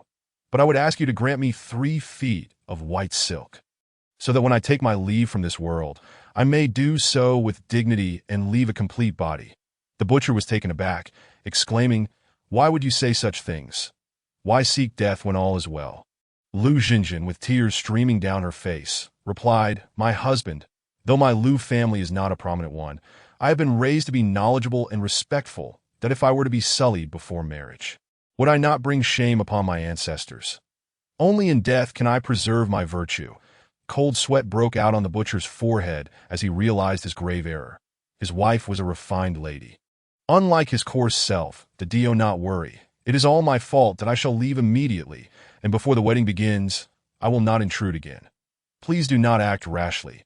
I will comply with your every wish. He said cautiously. Lu Jinjin placed her delicate hands at her waist and gently bent her knees in a gesture of gratitude, saying, I thank you, my husband. The butcher, his face flushed with embarrassment, exited the room, feeling ashamed of his lack of education, nearly losing his wife in the process. Upon stepping out, he encountered Huang Yueying, who had just completed her own preparations and was hurrying back. Seeing the butcher emerge from Lu Jinjin's room, she couldn't help but be startled. Yet, she composed herself and offered a slight bow, saying, Greetings, General. Since being moved by Lu Jinjin, the butcher now regarded Huang Yueying with diminished interest. Previously, he sought beautiful women for mere physical release. Now, intoxicated by love, he sought something deeper. Nodding solemnly at Huang Yueying, the butcher spoke in a grave tone, Take good care of my wife, that if anything were to happen to her, I shall hold you accountable. Huang Yueying was momentarily taken aback, but quickly nodded, saying, Rest assured, General, I will do everything in my power to protect the lady. Satisfied, the butcher nodded and turned to leave. Huang Yueying hurried into the room, anxiously asking, Sister Jinjin, are you all right? Lu Jinjin, now clad in her bright red wedding gown, looked bewildered. What could possibly be wrong? Come see how lovely I look in this gown. As she spoke, Lu Jinjin rose on her tiptoes and twirled before Huang Yueying, her red dress billowing like a blooming rose, breathtakingly beautiful. Stunning. Absolutely stunning. Sister Jinjin, you must be a celestial being descended to earth. Huang Yueying exclaimed, in truth, Lu Jinjin's beauty was slightly inferior to Huang Yueying's. But given her efforts in makeup and styling before her transmigration, she appeared far more glamorous than the somewhat plain Huang Yueying. Chapter 13. You're no longer pure giggles escaped Lu Jinjin's lips, reminiscent of silver bells. Though she was a rugged man, she was not averse to Huang Yueying's compliments about her beauty. Rather, she felt a twinge of pride that it seemed Lu Jinjin was further along the path of femininity than she realized. Time swiftly passed, and soon it was midday. The wedding hour was fast approaching. With the red veil in place and the sounds of drums and gongs echoing from outside, Lu Jinjin felt a wave of anxiety wash over her. Who would have thought that a 7-foot-tall man, such as I would today don a bride's attire, draped in a red veil, to marry another man? Though it was a facade, merely a temporary measure. The embarrassment was undeniable. The worst part was that the groom was a butcher, reeking of oil and meat. Had he been a handsome man, perhaps I could have accepted it. Ugh, no, even a handsome man would not do. I only have eyes for women. Before long, the wedding officially commenced. With Huang Yueying's support, the nervous Lu Jinjin awkwardly entered the already adorned county hall, the venue for today's ceremony. Bow to heaven and earth. Bow to the high hall. The couple bows to each other, and then they are led to the bridal chamber. Yes, the butcher's family had passed, and Lu Jinjin had none to speak of. The second bow was instead made to the ancestors' tablets, that as the ceremonial proceedings unfolded, midday turned to evening. Amidst the crowd's teasing, Lu Jinjin and the butcher were ushered into the bridal chamber. Once the door was closed, the butcher's hands trembled slightly as he lifted Lu Jinjin's red veil, revealing the enchanting face he had long yearned to behold. "My darling, you are breathtaking," he murmured, leaning in to kiss her with his coarse, unkempt lips. Lu Jinjin gently placed her hand over his mouth, feigning modesty as she said, "My husband, why the rush? We have yet to drink the ceremonial wine. This is considered inauspicious." "Very well. Let's drink," the butcher exclaimed, delighted, as he turned to fetch the wine. Lu Jinjin stood gracefully and said, "You need not search, for I have already arranged for Sister Yueying to procure the wine, and it is waiting on the table." The butcher grasped Lu Jinjin's delicate hand and declared, "Then let us drink the ceremonial wine together, for I can hardly contain my eagerness to be with you, a man himself." Lu Jinjin understood the butcher's intentions all too well. Suppressing her disgust, she shot him a seductive glance and remarked, "I shall eventually belong to you, my husband. There is no need for such impatience." Approaching the table, Lu Jinjin's eyes sparkled as she beheld the wine jar. Whether she could incapacitate the butcher and escape depended on this very jar. The sleeping drug she had drawn from the system's lottery was already added to the wine, that if she could bring the butcher down, she and Huang Yueying could stealthily slip into the stable at midnight, procure the finest horse, and ride out of the city without a trace. With Lu Jinjin's equestrian skills, no rabble in this town could catch up to them. She had resolved that after safely returning Huang Yueying home, she would venture to Luoyang to see if she could alter Kai Yan's fate. Since she had arrived in this world, she ought to engage in endeavors she deemed meaningful. Otherwise, even if she became an unparalleled empress, she would undoubtedly harbor regrets. After the ceremonial wine was consumed, however, the butcher did not collapse as anticipated. Instead, he seized Lu Jinjin in his arms and, with brute force, tore her wedding gown, revealing the tantalizing red bodice underneath. "System, why is this happening? I thought the powerful sleeping drug would work."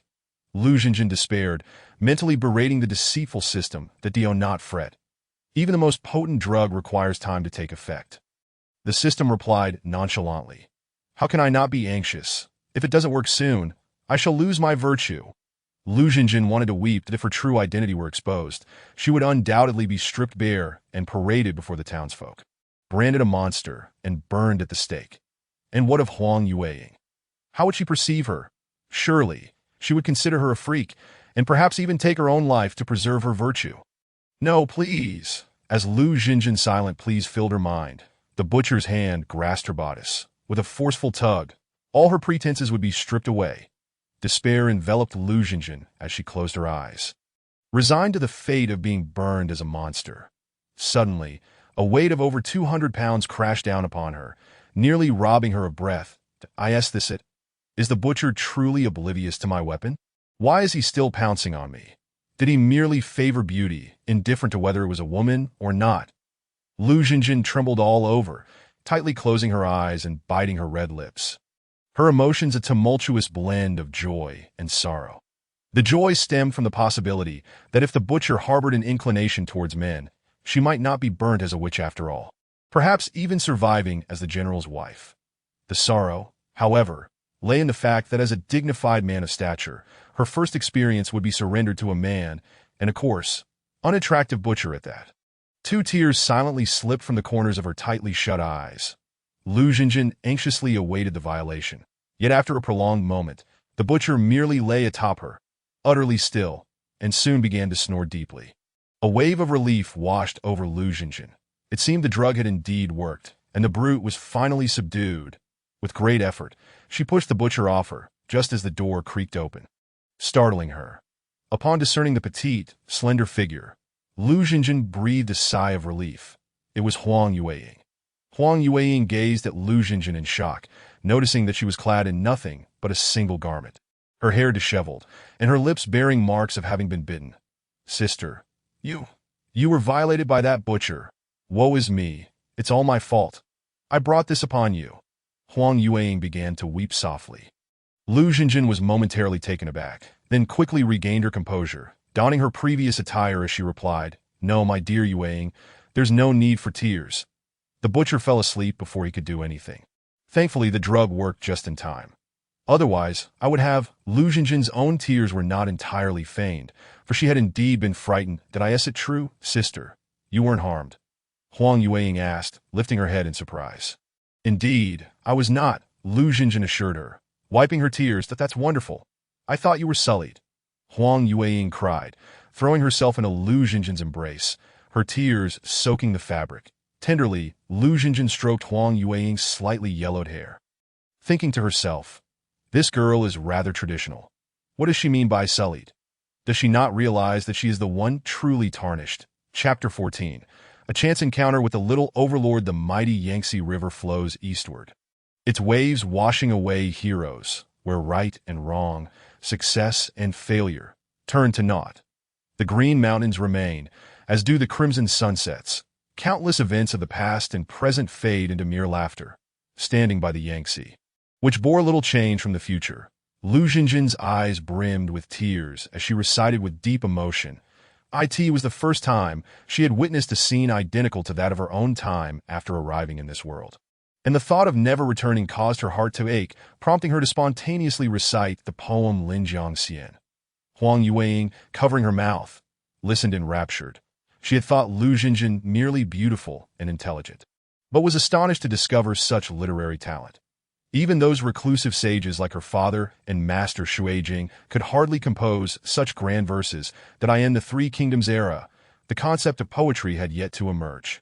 Thus, even Lu Xinjin, despite being academically challenged, only recalling fragments of Linjiang Xian was enough to leave Huang Yueying awestruck. "Sister, I never knew you possessed such literary flair. I have never heard such astonishing verses. Your talent far surpasses those self-proclaimed literary men," Huang Yueying exclaimed sincerely. Lu Xinjin chuckled inwardly. "Stinky men? Is she referring to me? I am certainly not stinky, rather fragrant. Yueying, did you not say you wish to find a husband who is both wise and talented? What do you think of me? Would you consider me?" Lu Xinjin teased. Huang Yueying's cheeks flushed, playfully scolding, "Sister, you only know how to tease. You are clearly a woman. How could you be a husband?" Just as Lu Xinjin was about to continue teasing the bashful Huang Yueying, a clear, youthful voice echoed from behind, feigning bravado. "Ha ha, a good poem indeed. But alas, the lady was born in the wrong era. In these chaotic times, one must rely solely on unparalleled martial prowess to intimidate the wicked and serve the nation, ensuring the safety of the people. Composing poetry is merely a frivolous pursuit of no benefit to the nation." Instinctively, Lu Xinjin pulled Huang Yueying behind her, and they turned to see a strikingly handsome youth standing nearly 6 feet tall, with sharp eyebrows and bright eyes. Though youthful and still retaining boyish charm, he appeared to be merely 15 or 16, a year or two younger than Lu Xinjin.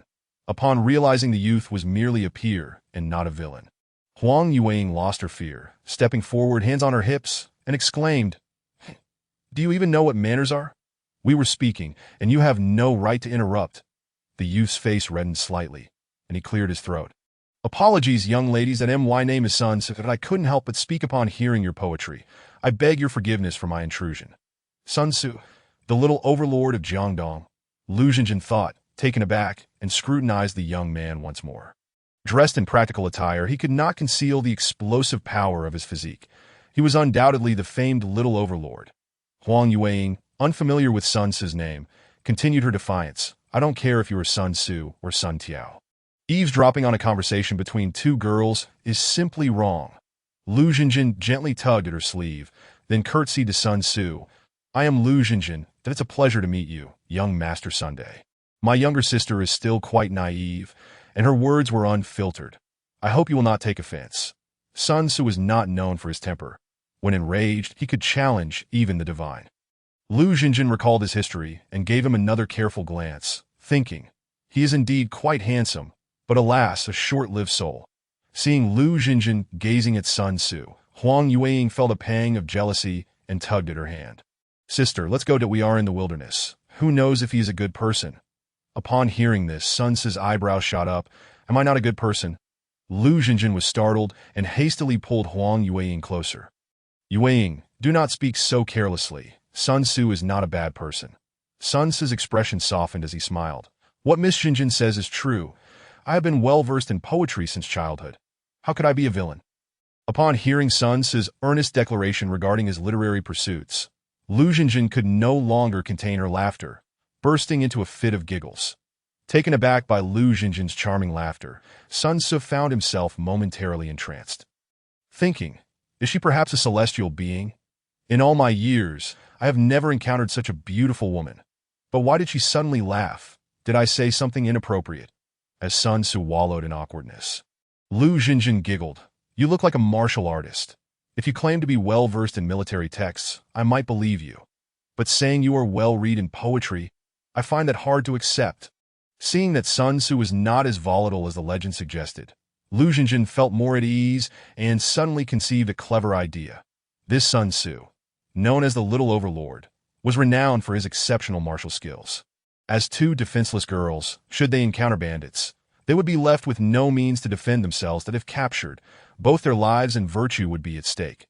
What if she could persuade this little overlord to serve as a free bodyguard, escorting them back to Mianan? Their safety would be significantly enhanced. Moreover, observing Sun Tzu's somewhat naive demeanor, she surmised that, despite his prowess, he might not be difficult to deceive that I in a hidden corner of her mind. A voice sighed. Sun Tzu's intelligence is not low. In fact, it surpasses yours by 2 points. The intelligence-diminishing aura is quite detrimental. With that thought, Lu Xinjin's smile gradually faded, and she suddenly bowed her head. Tears beginning to fall. Huang Yueying, concerned, asked, Sister, what is the matter? Are you unwell? Sun Tzu, equally concerned, added, If the miss is feeling unwell, there is a small village not far ahead where we may inquire if there is a healer present. If not, we must travel to Xiangyang City, which is several dozen miles away, to seek medical assistance. Wiping her tears, Lu Xinjin replied softly, Thank you for your concern, young master. I am not ill. I merely reflect upon the plight my sister and I face, which causes me distress. Sun Tzu raised an eyebrow. If there are troubles, do not hesitate to share them with me. I am willing to help alleviate your burdens that I fear to delay your important matters. I dare not speak. Lu Xinjin replied, Do not hesitate to speak. Sun Tzu insisted, patting his chest, My sister and I are but weak women. We were recently captured by a band of rogues who sought to insult us. We barely managed to escape with our lives. However, the distance to our home in Mianan is vast, and we are uncertain if we can return. Lu Xinjin lamented, tears welling up once more as she spoke. Chapter 15. The fruits of tireless efforts. Seeing the maiden in tears, Sun Tzu's heart swelled with compassion, and he spoke solemnly, Do not worry, Mississippi Mianan is but 400 to 500 miles from Jingzhou. I can escort you both home and ensure that no one will harm you. But, Huang Yueying interjected, Why the hesitation? Sister, this fellow shows no sincerity. We can manage to return on our OWN that I in the past few days of companionship. Huang Yueying has unknowingly developed feelings for Lu Xinjin, though she herself remains oblivious to them. Now, upon witnessing the flirtatious exchanges between Lu Xinjin and Sun Tzu, a sense of unease stirs within her. She would rather take the risk of returning home alone than accompany Sun Tzu. Sun Tzu remarked, Ladies, you may be unaware that I am the son of Sun Jian, the governor of Changsha. Currently, the traitor Dong Zhuo wreaks havoc in the capital, bullying the emperor and manipulating state affairs, oppressing the common people. Cao Cao has issued a proclamation to rally the lords against Dong, and my father has already led an army of 30,000 to the alliance. I have come to Jingzhou for the poetry gathering, seeking to meet like-minded individuals to join our ranks in the effort to restore the Han dynasty. These matters are of great military importance and cannot be delayed. Therefore, I kindly ask you to accompany me to Xiangyang first. After the poetry gathering concludes, I shall escort you both home.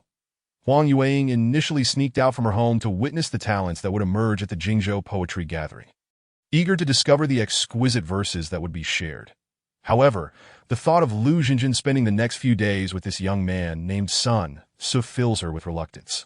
If we don't wish to be escorted, then let us simply return by ourselves, Sister Jinjin. Why must he accompany us? Huang Yueying pouted. Lu Jinjin, however, responded earnestly, Sister Yueying, have you forgotten the ordeal we faced with that butcher just a few days ago? If we encounter another band of thieves, we may not be so fortunate. Young Master Sun, being the son of a prominent governor, cannot be a bad person, that we should be grateful for his willingness to escort us. Huang Yueying continued to pout, unrestrainedly asserting, Sister Jinjin, are you perhaps enamored with Sun So because of his handsome appearance? Lu Jinjin's face flushed instantly as she scolded, you little rascal, cease your nonsense. We have only just met young Master Sun. How can you utter such shameless words? At her remark, Huang Yueying's cheeks reddened as well. Such words might be acceptable in whispers between girls, but spoken in front of Sun So, they felt rather inappropriate. The two girls shyly stole glances at Sun So, only to find that his handsome face was even more flushed than theirs. Ladies, please deliberate amongst yourselves that my subordinates are resting in the forest over there. I shall take my leave for now. Once you have made a decision, do inform me, Sun So stated before hastily retreating, unable to endure their teasing. The young girl, while charming, spoke such audacious words behind him.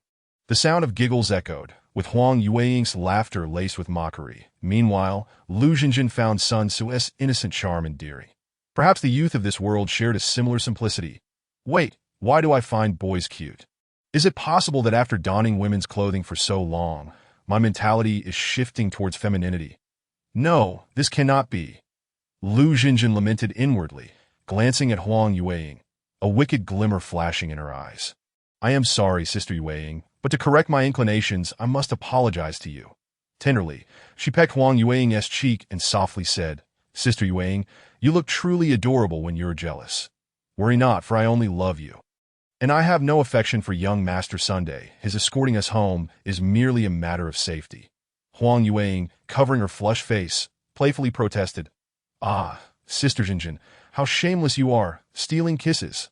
I want to allow it. Though she feigned discontent, her heart brimmed with delight. Indeed, Sister Jinjin cared for her deeply. Her flirtations with Sun So were solely for safety's sake. Sister Jinjin was simply too kind-hearted. Crying softly, Huang Yueying felt overwhelmed with emotion.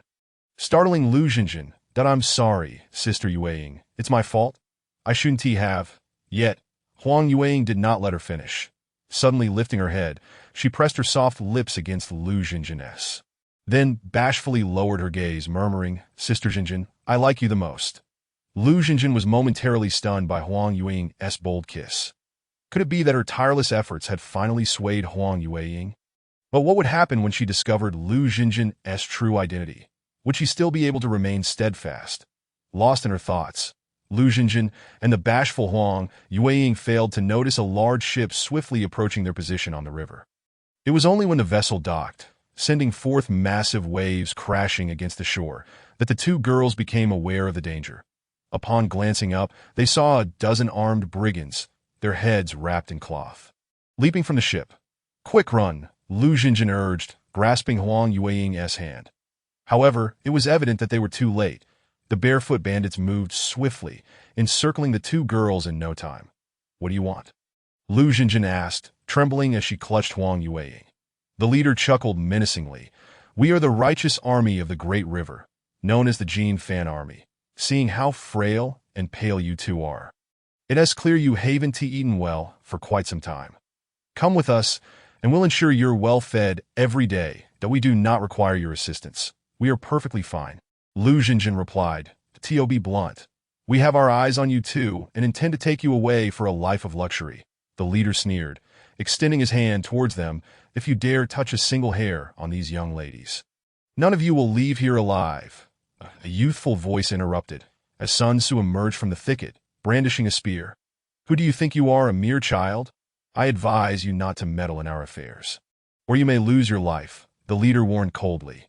Sun So, undeterred, retorted as he advanced. a band of thieves preying on the weak and daring to call yourselves righteous. You all deserve to die. You seek death, the leader shouted, signaling his men to attack Sun Tzu. Yet Sun Tzu remained unfazed. Rather than slowing his pace, he quickened it, swinging his spear in a sweeping motion that sent the attacking blades flying. Chapter 16. Sun Tzu is wounded. Who is Sun Tzu, the little overlord of Jiangdong? Even if his prowess has not yet reached its peak, he is certainly not someone these rabble can compare to. With a single sweep of his spear, he dispatched several attackers and swiftly maneuvered through the group, reaching the two girls in an instant that the leader realized what was happening and attempted to seize the girls as leverage. He was met with Sun Tzu's spear piercing his throat, ending his life on the spot.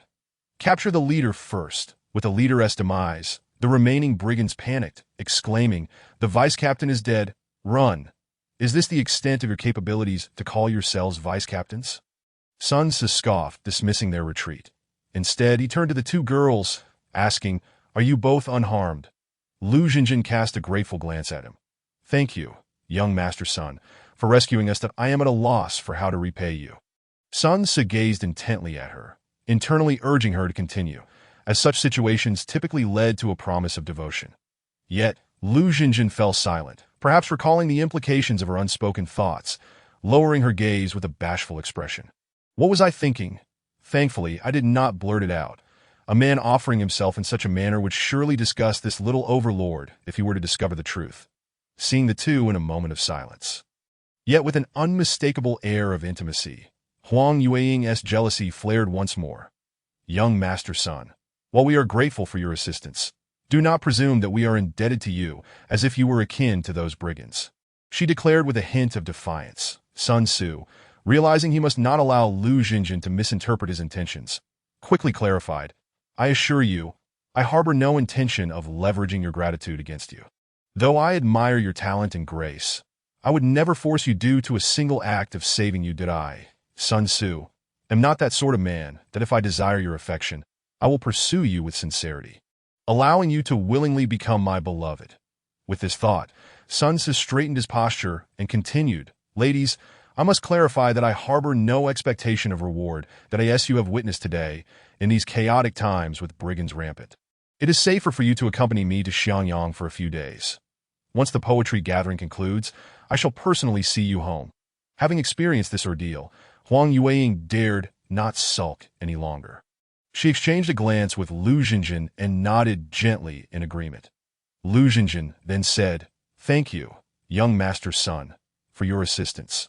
During their conversation, the remaining brigands had returned to their ship, and from the cabin, they stealthily drew bows and arrows, aiming at the trio. "Be careful, young Master Sun." Lu Xinjin, facing the river, was the first to spot the incoming arrows and quickly raised the alarm. "Damn it," Sun Tzu exclaimed, turning to see the barrage of arrows, and with a fierce shout, he swung his spear to shield the three of them. Given Sun Tzu's martial prowess, he could have easily defended himself. However, as he expanded his protective range to safeguard the two girls, he found it challenging to avoid injury entirely. "Ugh!" Sun Tzu let out a muffled groan as an arrow struck his thigh. "Young Master Sun," the two women exclaimed in unison. Yet Sun Tzu merely furrowed his brow and replied, "It's of no consequence. You two, take shelter behind me, though we are too exposed, and I fear I may not be able to shield against all the arrows." Lu Xinjin quickly grasped Huang Yueying's hand, retreating behind Sun Tzu. Gazing at the tall and handsome youth before her, her heart swelled with gratitude. Truly, he is a man worthy of the Qiao's affection. Were I truly a woman, I would undoubtedly find myself enamored by him. As the defensive perimeter shrank, the arrows ceased to pose a threat to Sun Tzu. After a few volleys from the assailants on the ship, they spat a few curses and retreated in anger. "Brother Sun, are you all right? How did this happen?" Once the assailants had departed, two figures emerged from the woods, one tall and one small. The taller one, roughly the same age as Huang Yueying, stood nearly 6 feet tall. Although adorned in the attire of a scholar, he possessed a robust physique, unlike the frail appearance typical of literati.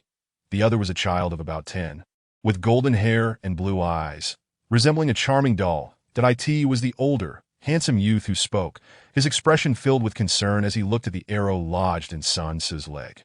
"It's nothing," Sun Tzu gritted his teeth, gripping the arrow shaft to pull it out, but Lu Xinjin gently pressed his hand down. Young Master Sun, you mustn't. There are no physicians here, and should you lose too much blood, it may endanger your life. That aren't we near Xianyang? Let us first head to the city and find a clinic to address the arrow wound. Though Lu Xinjin was not academically inclined, she possessed some knowledge of first aid. The barbed arrows, if yanked carelessly, could tear flesh, and if a major blood vessel were injured, even divine intervention may not suffice to save him. Seeing the worry etched on Lu Xinjin's face, Sun Tzu's heart raced. She is concerned for me? The other youth nodded in agreement. What this young lady says is wise. Brother Sun, allow me to carry you to the carriage over there. Don't be ridiculous. Am I so useless? Sun Tzu snapped, and with a deft twist, he snapped the arrow shaft, leaving only a short piece embedded in his flesh, which would not hinder his ability to walk. They traversed through the small grove by the riverbank, arriving at a broad official road where their carriage awaited. 2 armored bodyguards stood vigil by the carriage, and upon seeing Sun Tzu injured, they rushed forward to assist him. Young master, how have you been hurt? Sun Tzu raised an eyebrow and barked. How many times must I tell you? Do not call me young master. I hold an official position now. I am an officer of cavalry. Yes, officer. What has happened to you? Who dares to harm you? The bodyguards inquired, casting suspicious glances at Lu Xinjin and Huang Yueying. Pulling Huang Yueying nervously a step back, Lu Xinjin remarked, It seems your attendants do not welcome us, that I shall not speak of gratitude. In the future, should the opportunity arise, I will repay young Master Sun's life-saving grace. For now, we must part ways. With that, Lu Xinjin took Huang Yueying and headed toward the horses tethered not far away. She disliked the feeling of being scrutinized and suspected, if Sun Tzu could not even manage his subordinates. She had no desire to remain and endure their hostility. Behind them, Sun Tzu's furious voice rang out, You 2 rascals, go apologize to the ladies immediately. Should they choose to leave now, you needn't return. 2 hours later, as dusk approached, Sun Tzu, Lu Xinjin, and the others arrived in Xianyang City just before sunset, avoiding being locked out. After the sincere apologies and pleas from the 2 bodyguards, Lu Xinjin finally forgave them and agreed to travel alongside Sun Tzu and his companions. Chapter 17. The heart of a healer's son, Tzu had not intended to ride in the carriage. It was meant for his younger brother, Sun Quan. However, with his injury, he had no choice but to take a seat inside. Initially, Sun Tzu had planned for Lu Xinjin and Huang Yueying to join him in the carriage as well. Yet, Lu Xinjin declined, stating it was too cramped, leaving only Huang Yueying, who could not ride a horse, to share the carriage with Sun Tzu. The 2 exchanged glances, both awkwardly silent. Although Sun Quan was merely a 10-year-old child, he was adept at archery and horsemanship, truly the son of the fierce Sun Jian.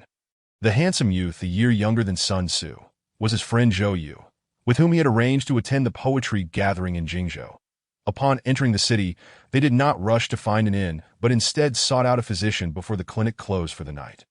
Initially reluctant, the doctor quickly changed his demeanor upon seeing the arrow wound, urging Sun Tzu to lie on a soft couch while he began to extract the arrowhead, with a small knife heated over the flame for sterilization.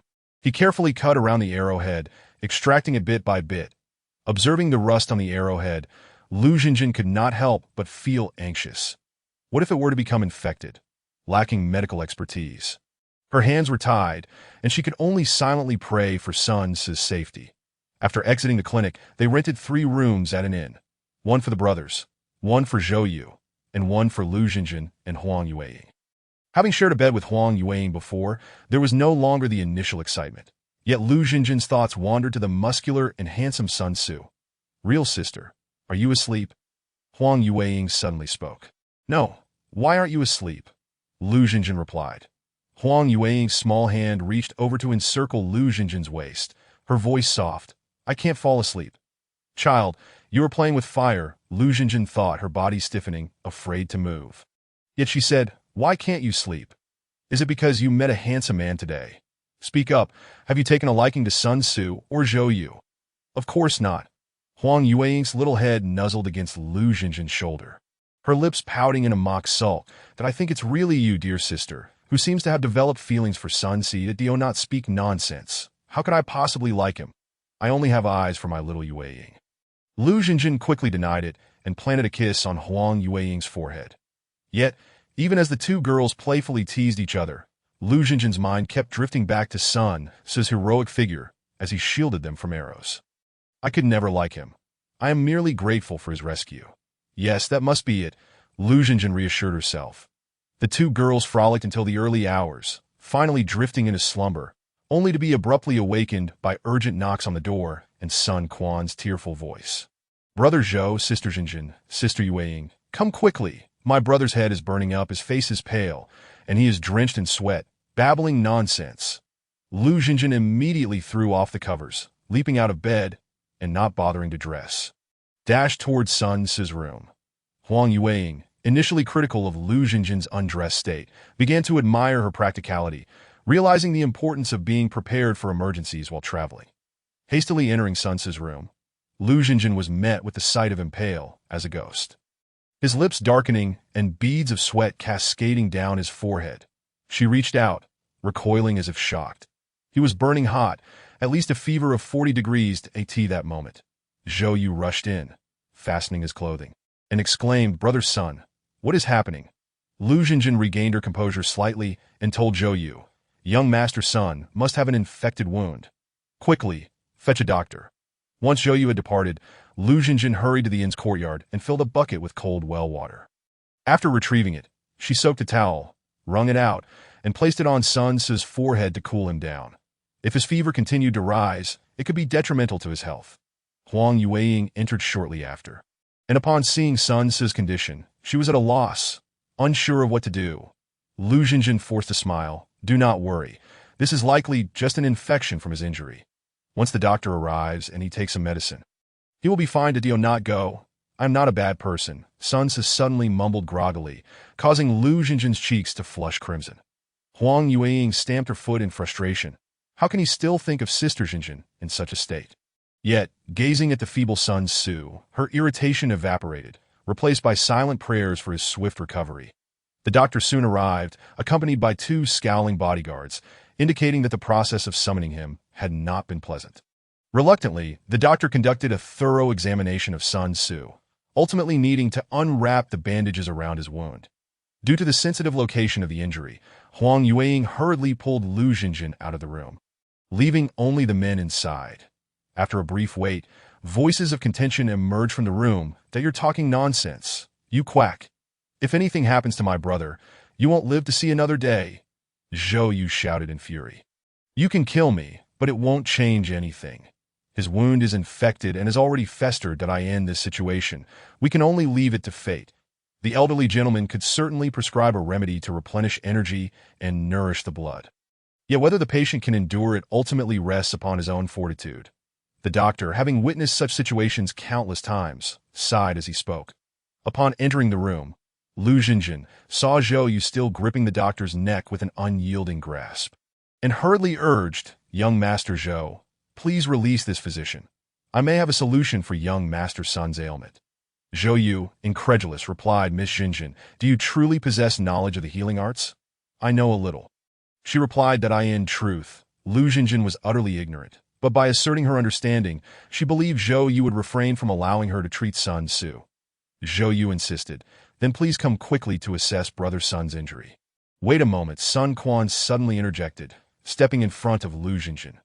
Zhou Yu admonished, Sun Quan, do not be foolish. Allow Miss Jinjin to attend to your brother. Yet Sun Quan stubbornly declared, Elder Brother Zhou, Miss Jinjin is a woman, and my brother's injury is on his thigh. It is improper for a woman to attend.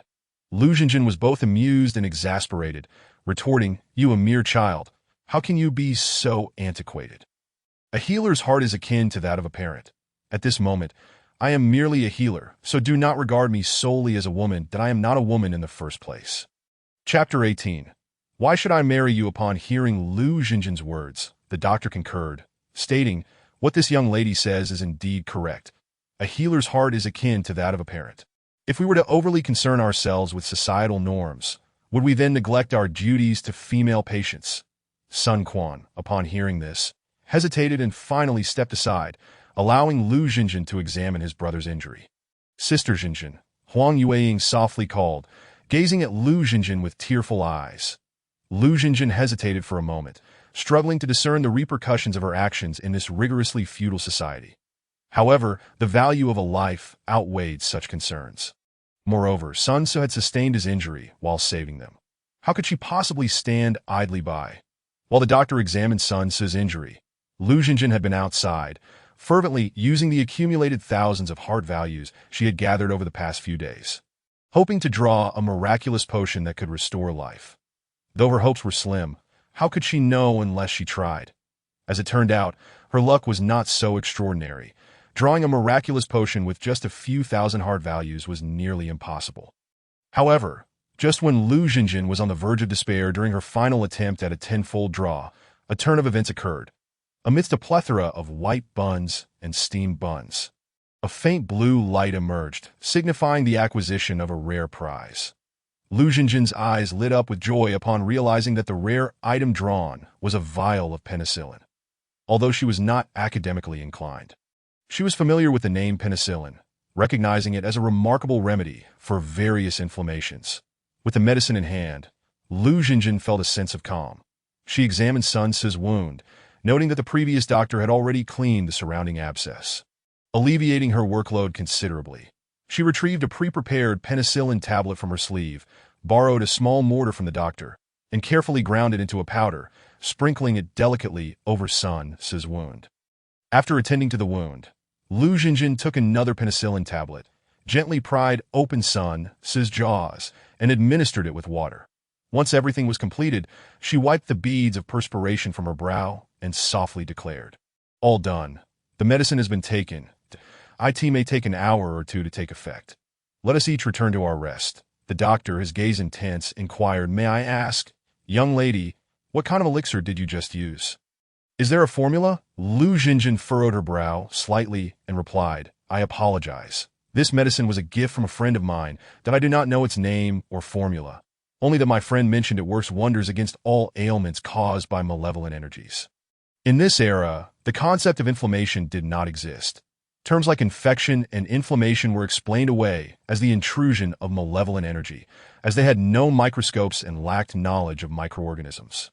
The doctor, however, found it hard to believe Lu Xinjin's words, for she had appeared so composed while using that elixir, suggesting she possessed some medical knowledge.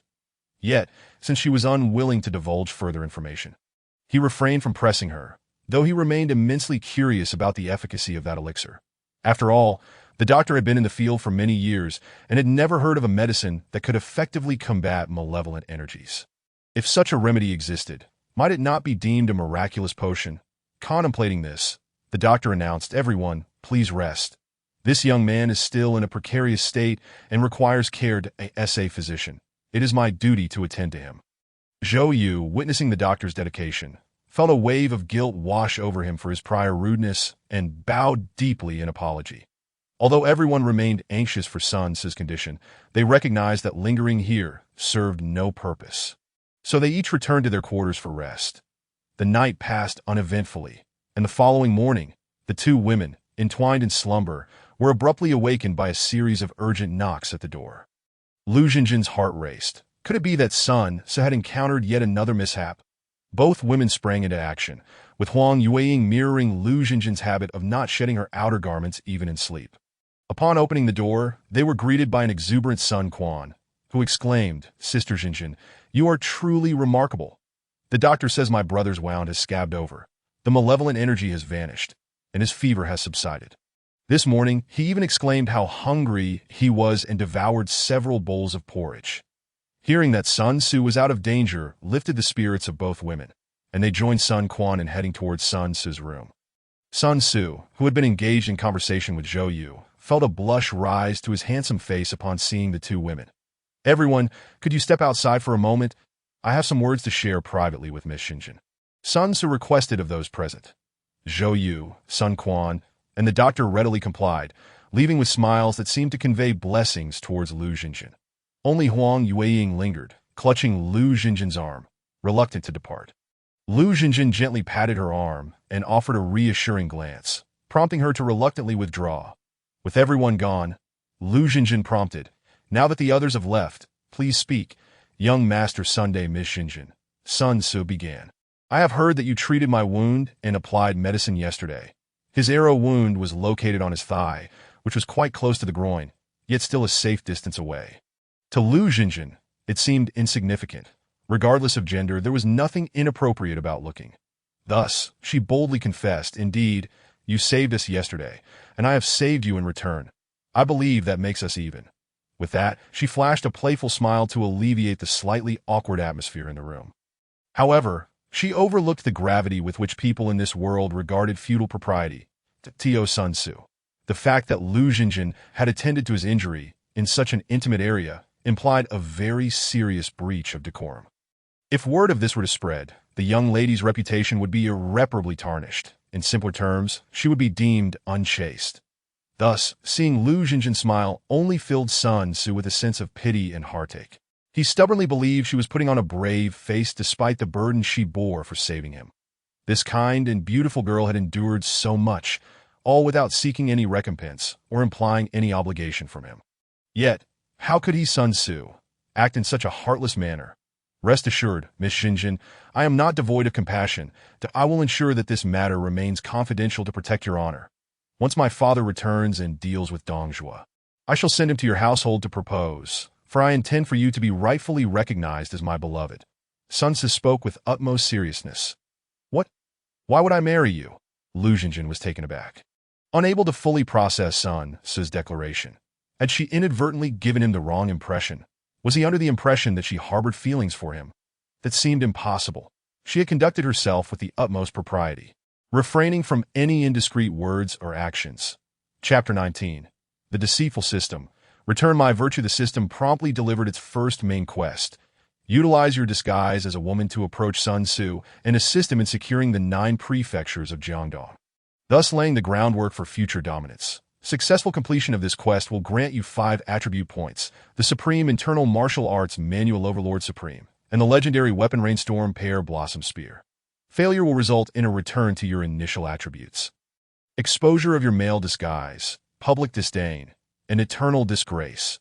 The sudden announcement of this quest left Lu Xinjin utterly bewildered, rendering her incapable of grasping Sun Tzu's heartfelt confession. 5 attribute points: a Supreme Internal Martial Arts Manual, a legendary weapon.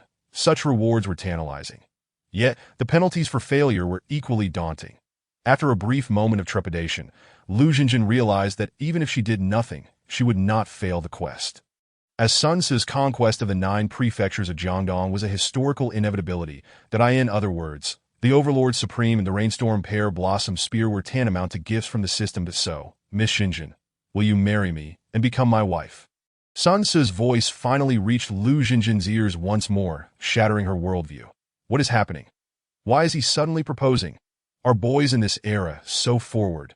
Lu Xinjin thought to herself. Young Master Sun, you must only be around 15 years old, correct? Is it permissible to marry at such an early age? Moreover, I am a year older than you. Lu Xinjin blushed, voicing her objections. Sun Tzu, however, did not feel disheartened by Lu Xinjin's lack of agreement. Instead, he displayed a childlike, innocent smile. Although tradition dictates that one must be 16 years old and undergo a coming-of-age ceremony before marrying, there are no restrictions on engagement, that we can become engaged first. And after a year, I shall perform the coming-of-age ceremony, allowing us to wed. Furthermore, age is hardly an issue. Miss Xinjin is both talented and beautiful, and should she be willing to marry down, it would indeed be an honor for Sun Tzu. Sun Tzu gazed at Lu Xinjin with pride, firmly believing that she would accept his proposal, as she had no other choice.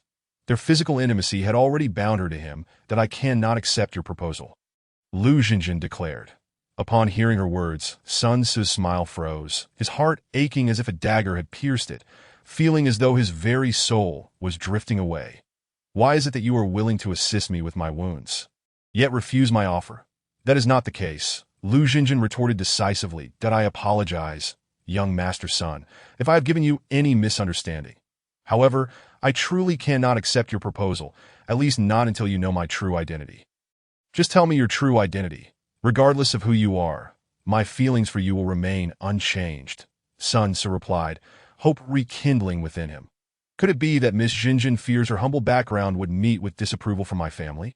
What a considerate girl she is. I am determined to marry her, and it matters not who opposes. These hopes were deliberately left by Lu Xinjin, who still had tasks to complete if she outright rejected Sun Tzu. How could she fulfill her mission? I cannot reveal my identity at this time, but if a suitable opportunity arises in the future, I shall inform young Master Sun, Lu Xinjin stated. May I interpret this as you not rejecting me outright, thus leaving me with a glimmer of hope? Sun Tzu asked, his gaze intense.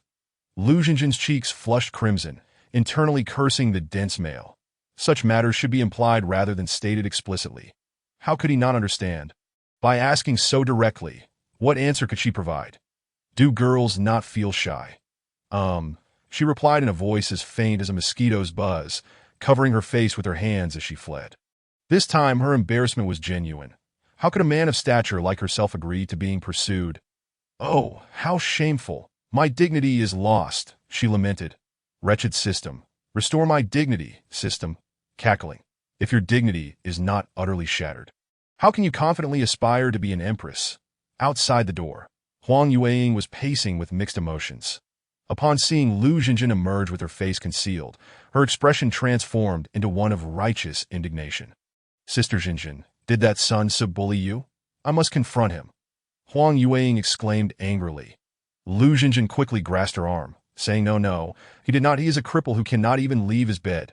How could he bully me? Zhou Yu and Sun Quan, upon noticing Lu Xinjin's presence, clasped their hands and entered Sun Tzu's chamber.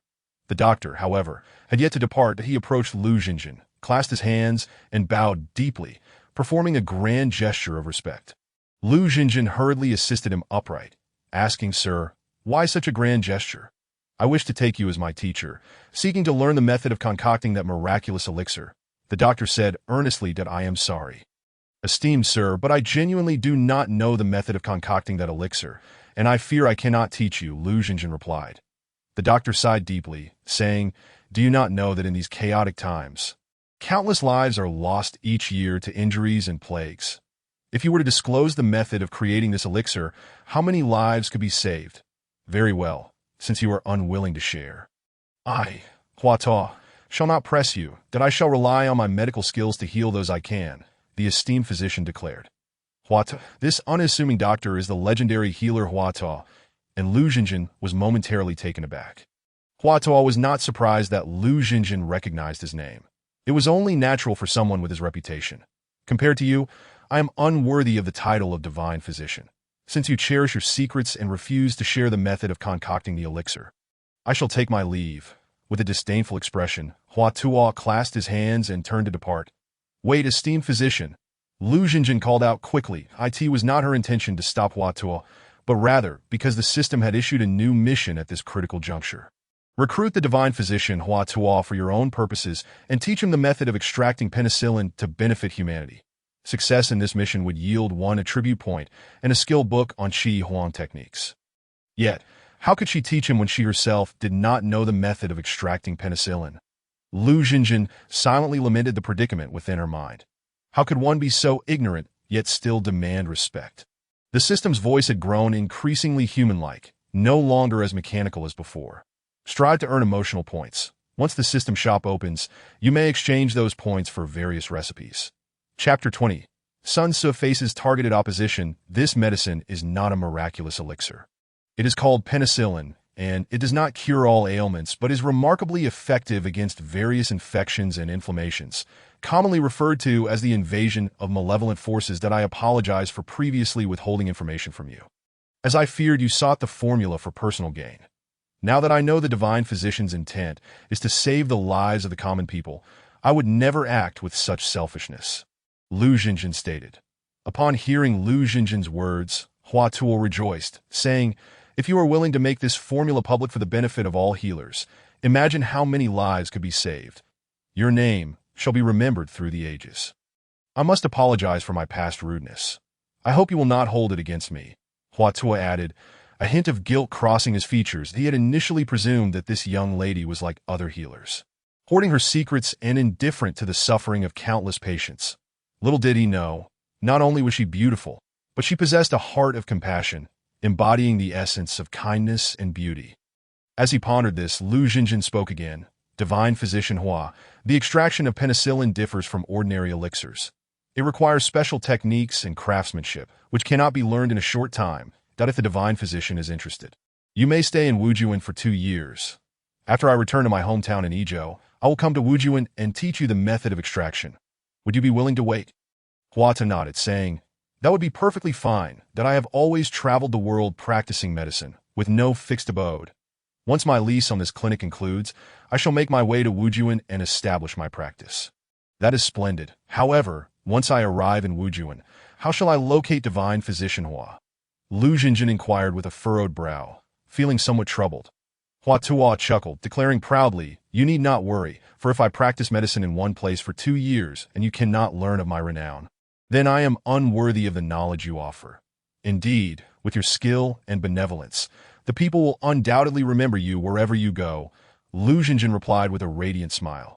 You flatter me, Hua Tuo modestly retorted before leaving a prescription for nourishing energy and blood for Sun Tzu. Then took his leave.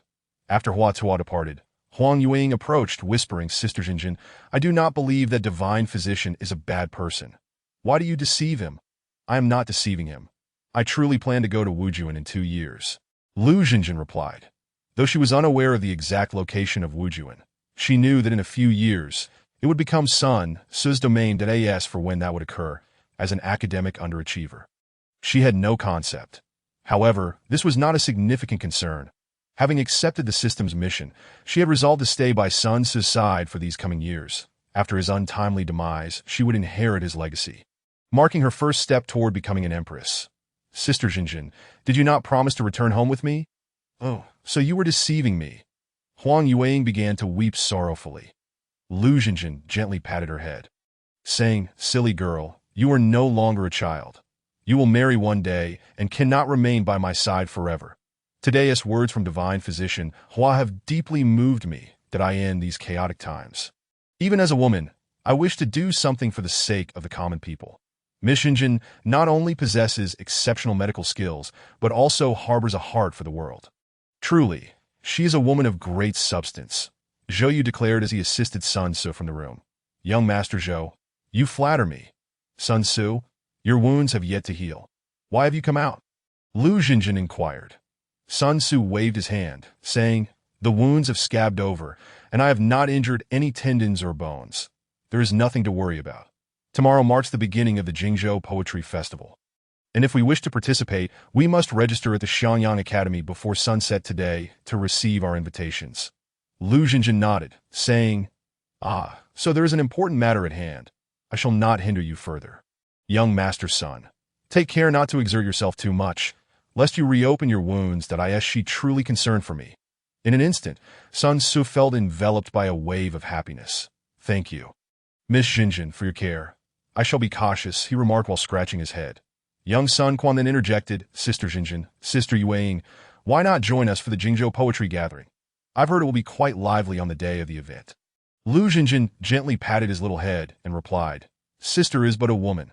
The attendees of that poetry gathering are all talented individuals from Jingxian. That it would be rather inappropriate for us to attend. Zhou Yu chimed in truth, there is little inconvenience. Though women do not typically frequent the academy, on the day of the poetry gathering, many ladies will be present, daughters of noble families and notable personalities alike. Most notably, a number of charming courtesans accompany the talented poets, who often believe their works will captivate the audience. These courtesans perform songs and dances to showcase their poetic compositions, thus displaying their elegance. Therefore, it would not be unsuitable for the 2 ladies to accompany us. Lu Jinjin still hesitated, but Huang Yuing urged her, Sister Jin, please accompany me, that I secretly ran away from home specifically to attend this poetry gathering. Lu Jinjin chided, You mischievous girl, if I hadn't encountered you and young Master Sun, who knows what could have happened? Very well, since we have come this far, let us go and take a look. Sun Tzu was elated and promptly rented a carriage for the 2 ladies, as they set off toward the Xiangyang Academy, the venue for the Jingzhou Poetry Gathering. Upon arrival at Xiangyang Academy, they were greeted by a registration desk for participants of the Jingzhou Poetry Gathering, attended by students of the academy. Sun Tzu, limping slightly, approached and announced his name to receive an invitation. However, the scholar distributing the invitations glanced at Sun Tzu and coolly remarked, The Jingzhou Poetry Gathering is a grand event for literary exchange.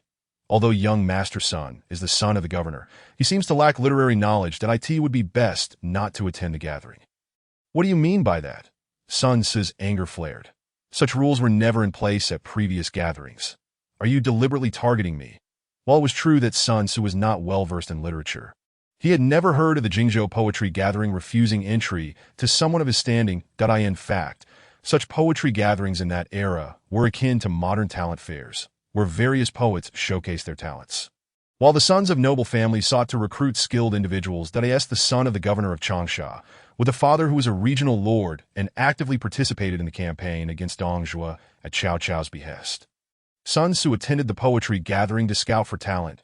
Tob turned away was infuriating.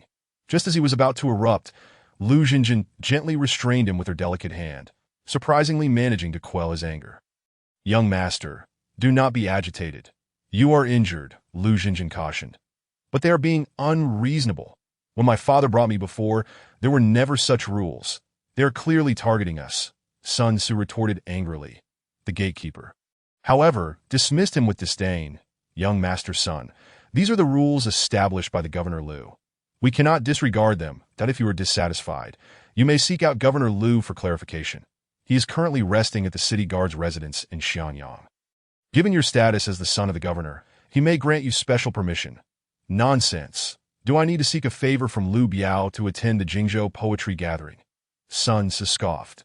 Having no favorable impression of Lu Biao due to their long-standing animosity, the scholar distributing the invitations added, Young Master Sun, do not think we are making things difficult for you. If you or your attendant can present an original poem, I will grant you an invitation.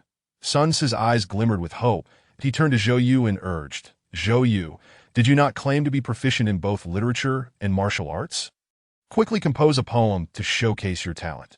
The unfolding scene had attracted considerable attention, with scholars from the academy and talented poets attending the Jingzhou poetry gathering. Many recognized Sun Tzu, as this was not his first appearance at such an event, and whispers of his name spread through the crowd. Most spectators were eager to witness the spectacle, for Sun Tzu was indeed a well-known figure in the Jingxiang region in matters of combat. He had never been bested. Those present would not dare oppose him. However, when it came to poetry, the crowd awaited to see him falter. Under the scrutiny of so many eyes, Zhou Yu began to feel anxious. He was capable of composing poetry, yet the pressure made it difficult to conjure words on the spot. Brother Sun, I usually read military texts. Composing poetry is not my forte, Zhou Yu whispered. Yet you claim to be well-rounded. This predicament is of your own making, Sun Tzu replied softly. Faced with the crowd's gaze, Zhou Yu, still merely a 15-year-old youth, felt a pang of stage fright. After all, most of the onlookers were scholars and poets. Far more daunting than a battalion clad in armor. Just as Sun Tzu felt overwhelmed and feared losing face, Lu Xinjin stepped forward gracefully and asked one of young Master Sun's attendants, I shall compose a poem on his behalf. She declared with a gentle yet confident voice. The crowd had largely focused on Sun Tzu, neglecting the two women beside him. Now, as they beheld Lu Xinjin stepping forward, their attention was instantly captured, especially as she claimed she would compose a poem. Could it be that not only was she beautiful, but she was also a talented poet? The scholar distributing the invitations responded respectfully, if the young lady can indeed compose a poem, regardless of its merit, you and young Master Sun shall receive invitations to attend tomorrow's Jingzhou poetry gathering. Listen closely, Lu Xinjin said, pondering a poem she had learned in her childhood, with her lips parting delicately. A hauntingly beautiful melody, tinged with sorrow, emerged from her mouth, and a perfectly structured 7-character poem flowed forth. Spring sows a single grain, autumn yields 1,000 seeds. Across the land, no idle fields, farmers still starve in need. Astonishment, shock, emotion, and admiration filled the air. At that moment, Lu Xinjin shone like a celestial being in the eyes of all present, scholars and poets alike. They had initially thought that a woman capable of crafting a coherent poem would be impressive. Yet this poem transcended mere coherence. The profound empathy within its verses resonated deeply, shaking the hearts of all who understood its meaning. Those of noble birth fared better, but the scholars from humble backgrounds felt an even deeper connection. With some unable to suppress memories of family and friends lost to poverty and hungered at a few, more sensitive, could be seen choking back tears. while even the more resilient among them had reddened eyes. Suddenly, someone began to applaud, and soon everyone joined in, clapping in appreciation. Once the applause subsided, a shabby-looking scholar, somewhat unattractive in patched robes, boldly proclaimed, "This young lady's astonishing talent and compassionate heart leave me, Pang Tong." Feeling utterly inadequate that I end my humble opinion, based on this poem alone, the title of champion at this Jingzhou poetry gathering should undoubtedly belong to her. Pang Tong, the same as the renowned Zhuge Liang. Known as the Phoenix among the talented, Lu Xinjin had initially thought Pang Tong lacked charm, but upon hearing his name, her eyes sparkled. This was a great talent, since fate had brought them together today. She was determined to win him over, ensuring he did not fall in a Lude's grasp. "Master Pang, your praise is too generous. I am unworthy," Lu Xinjin replied, her cheeks flushed as she offered a graceful bow, humbly deflecting the compliment. Indeed, the young lady deserves such recognition. She is a true gem, the foremost talent of Jingxiang. Pang Tong and the surrounding scholars nearly unanimously agreed, asserting that the title of champion of this poetry gathering was all but guaranteed for Lu Xinjin. However, those noble youths who had prepared extensively for this gathering and aspired to make a name for themselves were not so easily convinced, clad in fine garments and feasting on delicacies. The sons of nobility were oblivious to the struggles of the common folk, and thus could not empathize with the sentiment of Lu Xinjin's poem. One voice spoke up, "In these chaotic times, a true man should strive to serve his country, alleviate the burdens of the court, and eradicate treachery." While this young lady's poem expresses compassion, it is merely the sentiment of a woman that I end my view. The poem is commendable, but to declare her the champion of this gathering is premature. This individual spoke. The sons of noble families nodded in agreement, sparking a heated debate with the scholars from humble backgrounds. Observing the escalating tension, the academy students quickly intervened. All right, esteemed poets, the gathering has yet to commence. Why rush to declare a victor? Do you not wish to showcase your talents tomorrow? As for this young lady, whether she will claim the title will be determined by the professors of the academy and the esteemed figures of Jingxiang. May I know your name, young lady? I shall write down the invitations for you and your companions. You may enter the academy tomorrow at noon with your invitations to participate in this Jingzhou poetry gathering. The scholar of the academy clasped his hands and said, "Now, regarding this esteemed talent of Jingxiang, he does not dare to harbor even the slightest disdain, not to mention anything else. Merely the poignant poem lamenting the plight of farmers is something he fears he could never compose in his lifetime." Lu Xinjin naturally had no objections. However, she accompanied Sun Ce here, and now she had unintentionally stolen the spotlight. She worried that Sun Ce might feel displeased and thus glanced at him. Upon this glance, Lu Xinjin couldn't help but smile herself, for Sun Ce was grinning broadly, his joy evident, showing no signs of discontent. Sun Ce regarded Lu Xinjin as if she were his own wife, and now that she was acknowledged as the foremost talent of Jingxiang, he was overjoyed, far from being angry. Moreover, as the little overlord of Jiangdong, his strength lay in martial prowess. Not only would he not envy Lu Xinjin, but even if it were Zhou Yu or any other companion, he would not harbor jealousy over her acclaim. In truth, he was elated by Lu Xinjin's prominence. After all, who could compare to a wife in the eyes of a brother? Why are you just standing there grinning? Hurry, go register. Lu Xinjin shot Sun Ce a glance. After all, this occasion was primarily for him, and she could not be the first to register her name. All right, I shall go register now. Sun Ce reined in his smile and, with Lu Xinjin's assistance, limped forward to inscribe his name on the roster of talented poets attending the gathering. Seeing Lu Xinjin, the celebrated talent of Jingxiang, personally aiding a martial man, a fool, a cripple, stirred a twinge of regret among the literary gentlemen present. In this era, where feudal propriety was strictly observed, such overt assistance implied a closeness akin to intimacy, essentially announcing to all that this young woman and Sun Ce were in a romantic relationship. While Lu Xinjin had gained some understanding of this era, she had not fully adapted. Years of modern living habits could not be reversed in a matter of days. However, upon observing the gazes of others, and especially the sorrow, disappointment, and confusion in Huang Yueying's eyes, Lu Xinjin's mind finally clicked into place. She quickly released her hand from supporting Sun Ce and addressed Zhou Yu. "Young Master Zhou, since Sun Gongzi has an injury to his leg, could you assist him instead?" "Oh, certainly." Zhou Yu stepped forward, feeling a tinge of shame. Indeed, it seems that the elder sister treats brother Sun far better. After Sun Tzu finished writing his name, it was Zhou Yu's turn, followed by Sun Quan, and finally Lu Xinjin and Huang Yueying. Yet, when it came time for Huang Yueying, the scholar of the academy retracted the roster, with pen in hand, yet nowhere to inscribe her name. An awkward silence enveloped her, and tears threatened to spill from her eyes. What do you mean by this? Lu Xinjin immediately felt displeased and inquired, bullying my little wife is unacceptable.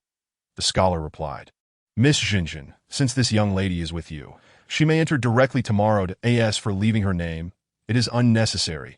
This is a roster of talented poets, and this young lady possesses neither talent nor status. Do not look down upon others. Huang Yueying, who had already been discontent due to Lu Xinjin's public support of Sun Tzu, could no longer restrain herself and questioned, How do you know that I cannot write poetry? The crowd, which had begun to disperse, was again taken aback. Could it be that this year's poetry gathering would not only feature one talented woman, but also another, younger one? The scholar, momentarily taken aback, quickly bowed and said, If the young lady can compose poetry, she may certainly have her name recorded. Then, Huang Yueying began to recite. On the roadside, a hen pecks at grains. The farmer strives to contest for porridge that is not thin. Oh! The crowd erupted in astonishment. Who would have thought that this petite beauty was indeed another talented poet? Though this poem lacked the refinement and profound meaning of Lu Xinjin's earlier work. In this era, a girl capable of such composition was already worthy of the title of a talented woman. Had it not been for Lu Xinjin's previous brilliance, this poem alone would have been sufficient to astonish the assembly. Huang Yueying looked triumphantly at the scholar and asked, So, may I now inscribe my name on this roster of talented poets? Yes, please do. Young lady, did I apologize for my earlier negligence? I hope for your understanding. The scholar quickly placed the roster before Huang Yueying, bowing in courtesy to this moment. Not only the others, but even Lu Xinjin regarded Huang Yueying with newfound respect.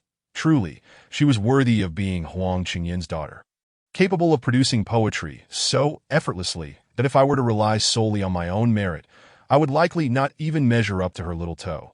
Huang Yueying, possessing the innocence of youth, quickly shed her earlier displeasure in light of this small triumph, her previous worries vanishing amidst the astonished gazes of all.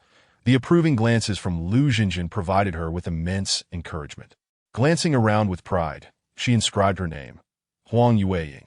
Once Huang Yueying had completed her name, the scholar presented 5 gilded invitations to the Jiangzhou poetry gathering to Sun Tzu with an envious smile. Who would have thought that little Yueying is also a budding talent? Sun Tzu, amidst the envious and jealous gazes of the literary gentleman, laughed heartily. Do you not look down upon me as merely a martial man? What now? Both of the women by my side are talented poets. I bet you are all envious. Lu Xinjin shot him a glance, retorting, I'm a talented poet. What does that have to do with you? What is there to boast about? With a graceful shift of her steps, Lu Xinjin had been practicing the runway walk of modern female models ever since she was compelled to don women's attire. In order to avoid detection, in this era, women did not wear high heels and long legs were not exposed. Their movements were typically small and delicate. Especially the daughters of affluent families moved as if they were ethereal beings, with their legs above the calves remaining still, while their lower legs were concealed beneath their skirts, making them appear as if they were gliding through the air. Lu Xinjin found such ethereal steps tiresome.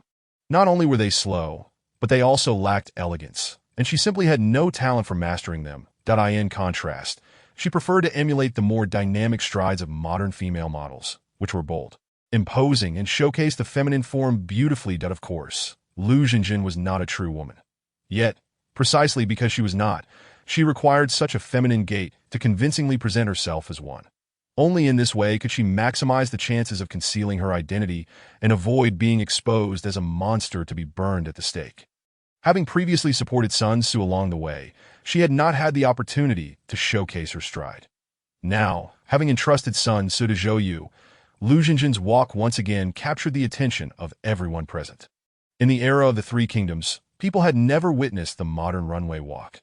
However, there was no doubt that this novel gait, neither entirely dignified nor overly alluring, neither frigid nor overtly enchanting, was extraordinarily captivating to all who possessed a sense of aesthetic appreciation. In their hearts, a door that had never been opened was suddenly flung wide. It turned out that someone could walk with such elegance. No, not merely elegance. It was beauty imbued with a hint of sharpness. Grace intertwined with nobility, and an air of aloofness that did not sacrifice charm. As Lu Xinjin walked with this captivating gait, she evoked a sense of inferiority in those who beheld her. This woman must surely be a celestial being. How many times can one encounter such a sight in the mortal realm? At that moment, all present, regardless of gender, could focus only on that figure. Swaying like a delicate willow in the wind, Lu Xinjin did not allow herself to bask in the adoring gazes of the crowd. After all, her previous fans had been far more fervent. With a serene smile, she traversed several paces before stopping before a man. Dressed in a long scholar's robe, this man appeared rather unkempt, with a wide forehead, uneven eyes, and a slightly crooked mouth, rendering him exceptionally unattractive and far from the image of a cultured gentleman. Upon seeing Lu Xinjin approach him directly, Pang Tong felt a wave of anxiety wash over him. Wishing he could instantly disappear into the ground, he lowered his head, fearing that his unsightly visage might frighten this celestial maiden. If previously, during the poetry recital, everyone regarded Lu Xinjin as a talented poet, now, all hearts had unanimously declared her to be a celestial being. Oh no, is it because of my ugliness that this celestial maiden has come to humiliate me? Pang Tong thought to himself, having endured numerous such humiliations due to his appearance, that he had long since grown accustomed to it. However, this individual was different. She was a celestial being that if she were to mock him as the common folk did, would that not tarnish her flawless image in his heart? No, he could not allow such a thing to happen, that he needed to escape, to flee far away. Determined, Pang Tong dared not even glance at her, turning to flee. Yet, he was playfully obstructed by two young men from noble families who wished to witness how this celestial maiden would humiliate the ugly man before her. Step aside. Let me leave.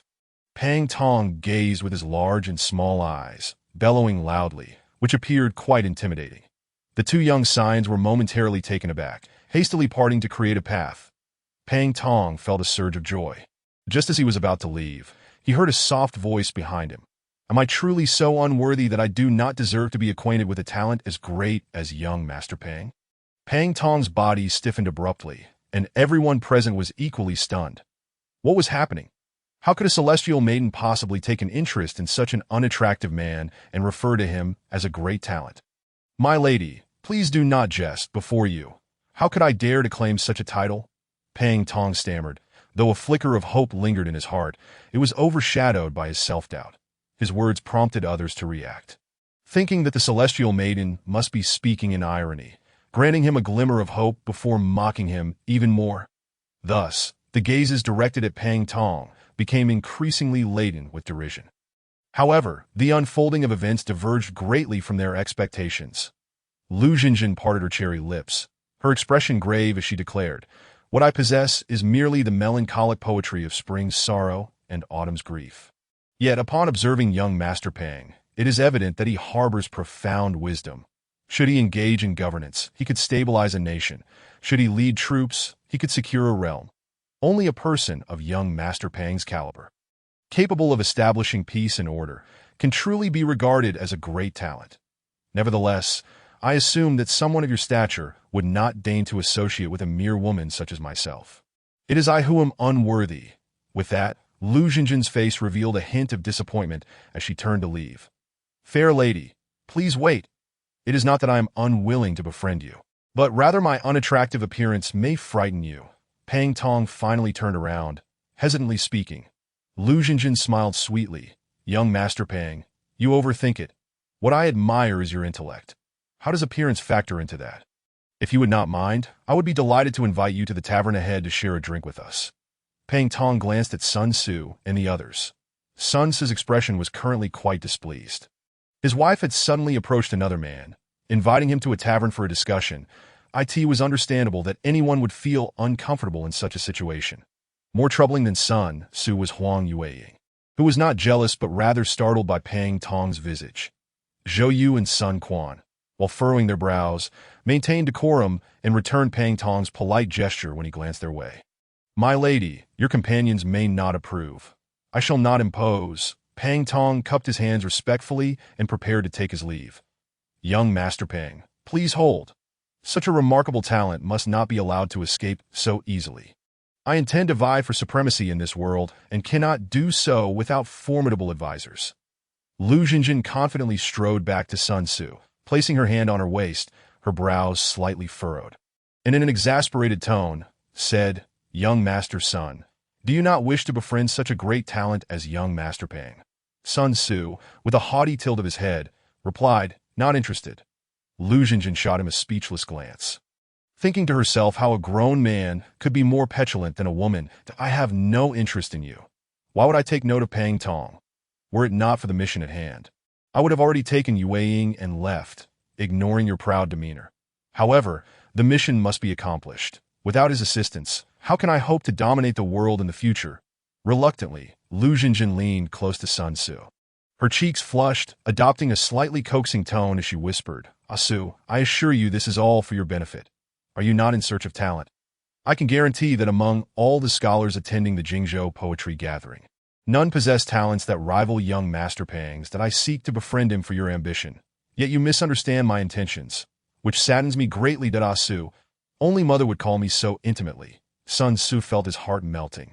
Simultaneously overwhelmed with guilt, it dawned on him that Jinjin was acting for his sake, and he had wronged her. Chapter 24. The male bird is Phoenix, the female bird is Huang. Brother Pang, if you would not mind, why not join us for a discussion at the tavern ahead? Sun Tzu finally adjusted his stance, bowing respectfully to Pang Tong. Witnessing the close interaction between Lu Jinjin and Sun Tzu, Pang Tong felt a tinge of melancholy. However, he was self-aware enough to never have harbored hopes of winning the favor of a celestial maiden. For him, the mere acknowledgement of his talent by such a figure was already akin to a dream. Any additional desire would be unreasonable. It must be noted that Pang Tong was a brilliant individual with an intelligence score of 11, certainly not one to seek validation from others like Sun Tzu. Even under the influence of Lu Jinjin's brilliance, he swiftly regained his composure, dismissing any unwarranted aspirations. Pang Tong bowed to Sun Tzu, stating, in that case, it would be my honor to comply. Sun Tzu chuckled heartily. Please, after saying this, he took a bold step toward the tavern, but was suddenly reminded of his leg injury, causing him to inhale sharply and his veins to bulge. Fool! Lu Jinjin could not help but roll her eyes at him, yet spoke sweetly, Oh dear, please take it slow. Do not forget your leg is injured. Zhou Yu and Sun Quan quickly stepped forward, supporting Sun Tzu on either side. You two fools, do you lack perception? If my leg were not injured, I would have kicked you both away, Sun Tzu exclaimed. Lu Jinjin observed his pitiful expression directed at her, and could not suppress a giggle. She turned, walking lightly, taking Huang Yueying's hand. Gracefully making her way to the nearby tavern as they entered, they naturally drew the attention of all present. Two stunning beauties, one scholarly gentleman and one martial hero, alongside a delicate child and an unattractive scholar. This combination was indeed perplexing. That I am Pang Tong, styled Shi Wan, hailing from Xianyang. May I inquire how to address you esteemed individuals? Pang Tong introduced himself with a bow. I am Sun Tzu. I am Zhou Yu. I am Sun Quan. Pang Tong returned their bows, yet in his heart he mused. You all may leave. What I truly wish to know is the name of the celestial maiden, and of the other talented lady as well. I am Huang Yueying, she replied sweetly. Lu Jinjin paused, then slowly added, I am Lu Jinjin, styled Fengxian. During the Three Kingdoms era, men would receive their style names from their elders after the age of 16, while women, unless of noble birth, typically did not possess such titles. Having escaped from Xiao County, Lu Jinjin had long since resolved that having accepted this absurd system of becoming an unparalleled empress, she must not belittle herself. Even without a prestigious lineage, as a future empress, she ought to have a styled name. Why Fengxian? It symbolizes the phoenix seeking its mate. Among phoenixes, the male is the Feng, and the female is the Huang. Lu Jinjin chose this name merely to commemorate her past identity as a man. Sun Tzu and Zhou Yu exchanged bewildered glances, realizing that Jinjin indeed had a styled name. Fengxian, which sounded lovely. Pang Tong discerned more than they did. He bowed and said, Lady Fengxian, Shi Wan is honored to make your acquaintance as a woman. She has taken a formal name, which indicates that this Lady Fengxian must undoubtedly hail from an illustrious background. Coupled with her surname, it is highly probable that she is of royal descent. With this thought, Pang Tong could not help but hold Lu Xinjin in even greater esteem. The food and drink soon arrived. And Zhou Yu, recalling Lu Xinjin's earlier assertion that none of the talented individuals present could rival Pang Tong's intellect, felt a twinge of discontent. While Zhou Yu considered himself to be of average skill in poetry and governance, he prided himself on his military acumen, believing himself unmatched. Thus, at the dining table, Zhou Yu commenced a spirited discussion with Pang Tong, delving into various military examples and employing numerous historical anecdotes, eager to assert his prowess. To his astonishment, Pang Tong responded to all his points with remarkable fluency, even offering fresh insights on historical references that Zhou Yu had not previously contemplated by the end of their exchange. Both Sun Tzu and Zhou Yu regarded Pang Tong with newfound admiration, realizing that despite his unassuming appearance, his intellectual prowess was such that even Zhou Yu felt compelled to concede. Initially, the gap between Zhou Yu and Pang Tong should not have been so pronounced. However, Pang Tong was already a 17 or 18-year-old youth, his intellect fully matured and reaching an extraordinary level of 11. In contrast, Zhou Yu was merely 14, still in the process of development. If his peak intelligence were rated at 10, he had only achieved a maximum of 8 at present. Although the difference of 3 points may seem trivial for strategists, it represented a chasm. Take Lu Xinjin, for instance, who possessed a commendable 6 points of intellect, yet remained utterly bewildered when the two spoke of military strategies. Young Huang Yueying, however, with her sparkling eyes, seemed to grasp some of the nuances. System, if I am not mistaken, this Pang Tong must indeed be one of the 3 prodigies you mentioned, possessing an intelligence attribute of 11? Since she could not comprehend their discourse, Lu Xinjin opted to engage in a conversation with the system in her mind. Indeed, Zhuge Liang, Pang Tong, and Guijia are the 3 individuals in this world with extraordinary intelligence attributes, each reaching 11 points. But fear not, host. If you diligently fulfill the system tasks, there will come a day when your attribute points surpass theirs, achieving a unique 12 points. Upon hearing this, Lu Xinjin's face reflected a yearning. If 11 points were already so extraordinary, what would 12 points entail? You are quite correct. Should your 5-dimensional attributes all reach 12 points, you would indeed ascend to the heavens and tread the celestial realm. The system replied with pride, is that truly the case, or are you merely deceiving me? Does this world genuinely harbor immortals? Lu Xinjin asked, half convinced that if I possess a system, why should immortals not exist? The system countered. Are you not the unparalleled Empress cultivation system? How can you now speak of achieving immortality? I am seriously beginning to suspect you are misleading me. Lu Xinjin challenged. The system responded with a dismissive laugh. If you cannot even fulfill the tasks of an empress, how can you dare to aspire to immortality? Let me clarify. Achieving immortality is the ultimate reward for completing the unparalleled Empress cultivation system. Do you understand? In the midst of Lu Xinjin's conversation with the system, Zhou Yu found himself completely outmatched by Pang Tong and raised his cup in admiration, toasting to Pang Tong that he then leaned closer to Sun Tzu and whispered, "Brother Sun, my sister-in-law was not mistaken. This gentleman possesses extraordinary talents that if you wish to achieve greatness, he is someone you cannot overlook." Hearing such praise from the usually proud Zhou Yu piqued Sun Tzu's interest, and he regarded Pang Tong with even greater respect, pondering how Lu Xinjin had discerned his great abilities. Had she heard of his renown beforehand, or did she possess an exceptional eye for talent?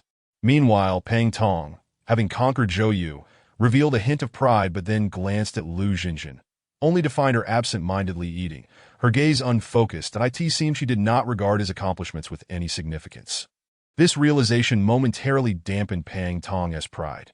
Could it be that Lady Fengxian not only excelled in poetry, but also surpassed him in military and political knowledge? Otherwise, why would she appear so indifferent to his performance? In his area of expertise, Pang Tong still harbored some arrogance, so he cleared his throat and asked, "Lady Fengxian, do you have any thoughts regarding my earlier remarks on military strategy?"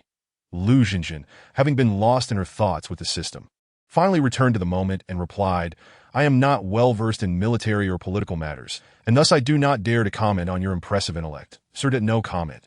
Pang Tong frowned slightly, contemplating her intent. Given her previous display of talent, he found it hard to believe she was utterly ignorant of military strategy. Therefore, her silence must be a deliberate concealment of her abilities. Why conceal? Was it to allow him to shine before Sun Tzu, thus securing a position within his ranks? This way, he could exhibit his talents without being hindered by his appearance. The thought that she was secretly aiding him moved Pang Tong deeply.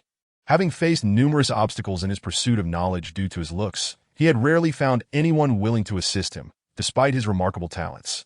Yet today, he had encountered someone who believed in him, recognized his worth, and offered her support. Moreover, she was extraordinarily beautiful. Perhaps no one in the world could rival her beauty. At that moment, Pang Tong's heart was devoid of any ulterior motives, only filled with gratitude and appreciation. He finally understood why the ancients spoke of a scholar dying for a friend who truly understands him. If anyone sought to harm Lady Fengxian, Pang Tong would stand in their way. Even if he were powerless to take her life, they would have to step over my corpse, he thought, raising his cup towards Lu Xinjin. His lips moved, but he ultimately said nothing and downed the contents of his cup in silence. Lu Xinjin, utterly bewildered, could not fathom his meaning. Yet, seeing him finish his drink, she had no choice but to follow suit, raising her head to drain her own cup. Lady Fengxian, a woman, has emptied her cup for me. At that moment, Pang Tong felt increasingly moved, yet he also sighed inwardly, lamenting her being merely a woman.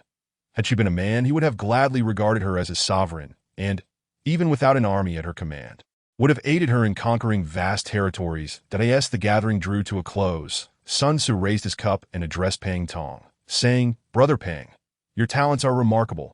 I am thoroughly impressed. Would you care to accompany me to Changsha? To serve under my father? With your abilities, you could take on the role of military strategist. You, a mere child, a cavalry officer, dare to propose such a position to me?" Pang Tong chuckled inwardly, yet turned to glance at Lu Xinjin, finding her more trustworthy than Sun Tzu. Lu Xinjin nodded earnestly and said, "Brother Xuan, Brother Sun's father, Sun Gong, is the governor of Changsha, devoted to restoring the Han dynasty with unwavering loyalty, that he is currently headed to Mengjin for an alliance against Dongzhuo. By following him, you will have the opportunity to realize your ambitions." Upon hearing Lu Xinjin's endorsement, Pang Tong finally replied, "I trust Lady Fengxian. I shall rely on you, young Master Sun, in the future." Sun Tzu rejoiced, exclaiming, "Ha! To have a talent like Brother Pang join my family is a stroke of fortune. My journey here has not been in vain. Come, let us drink to this, after the poetry gathering tomorrow. We shall escort Lady Yueying back to Miannan and then proceed to Changsha together. What do you say?" "Excellent," Pang Tong agreed, draining his cup. That night, Lu Xinjin and Huang Yueying shared a bed. And Huang Yueying, with her sparkling eyes, inquired, "Sister Xinjin, do you truly intend to marry that Sun Tzu?" Lu Xinjin laughed. "How could that be? Do not entertain such thoughts. I will never marry him." Huang Yueying pouted. "But in these past few days, you have been rather close to him. Do you not like him?" Lu Xinjin replied, "Yueying, you must trust me that my proximity to him is due to unavoidable circumstances. However, I assure you, I will never marry him, that if he were to discover my true identity, he would surely not dare to wed me." "What is Sister Xinjin's true identity, then? Could it be that you are indeed of royal descent?" Huang Yueying asked cautiously. "Little girl, what nonsense are you imagining? How could I possibly be?" Lu Xinjin suddenly fell silent, lost in contemplation. Yet within Huang Yueying's heart, waves of astonishment surged. Had she truly guessed correctly that Sister Xinjin was of royal lineage? Lu Xinjin's silence stemmed from having just received a special mission from the system, to go to Luoyang and acquire a royal token. Completing this task would grant her 2 attribute points and the identity of a royal descendant. To possess the identity of a royal descendant. Although Lu Xinjin may be considered a mediocre student, she has indeed perused the romance of the 3 kingdoms. Her royal lineage holds immense significance for any would-be conqueror. Just look at Lu Der, who began as a mere vendor of shoes and mats, yet ascended from nothing to rule over a third of the realm, all due to his distant royal connection. Now that she has resolved to embark on the path of an empress, her status as a royal descendant is invaluable, capable of withstanding legions. Yet, I find myself alone. Why then is the reward for my mission 2 royal identities? Does it imply I can choose between 2 identities? Huang Yueying gazed at Lu Xinjin with wide eyes, covering her mouth and whispering, "Sister Xin, you couldn't possibly be Shu." Lu Xinjin replied with a charming smile. Some things should not be spoken lightly, for if others were to overhear, it would invite calamity upon you, dear sister. The following day, Lu Xinjin and her companions were early to don their attire and, after breakfast, boarded their carriage towards Xiangyang Academy. Throughout the journey, Huang Yueying's demeanor was markedly different. The once chatty girl had fallen into a deep silence, seemingly lost in thought. "Child, what troubles you?" Lu Xinjin inquired.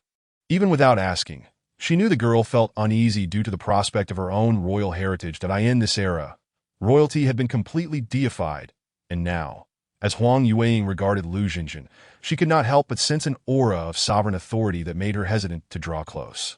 Sister Zhen, as the ancient saying goes, to accompany a ruler is akin to accompanying a tiger. If I were to inadvertently speak out of turn, would you not slay me on the spot?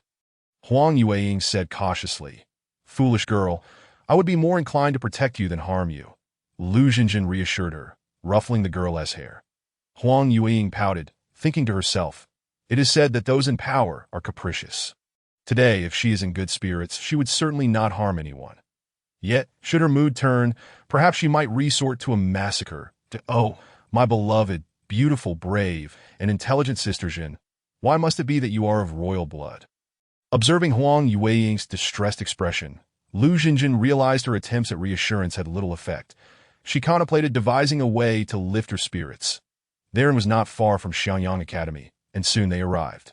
Disembarking and proceeding directly to the academy, Dada's son exited the carriage and noticed Lu Xinjin nearby. He feigned a stumble, calling out, my leg hurts.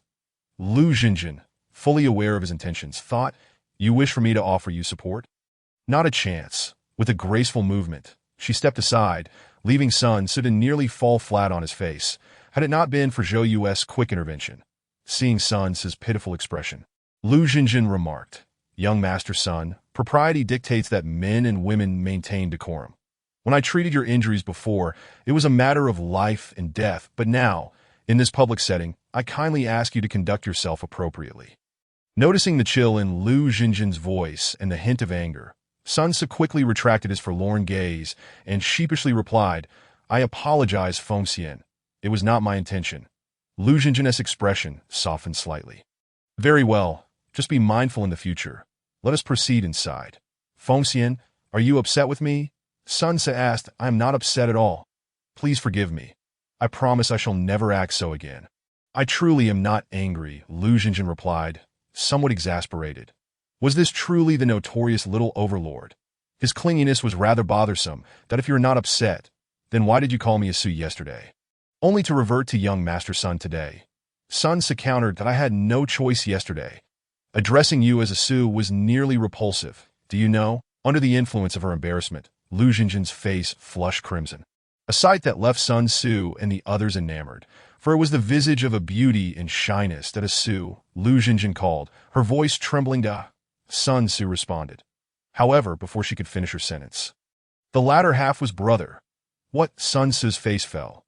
A Su suggested intimacy, while a Su brother sounded rather peculiar. Yud, Quan Di, we are quite familiar now, and you are all younger than I, so from now on, address me as sister. Lu Xinjin declared with a triumphant smile, casting a glance at Sun Ce, relishing the moment. With this new form of address established, Zhou Yu and Sun Quan had no objections. Yet Sun Ce wore a crestfallen expression.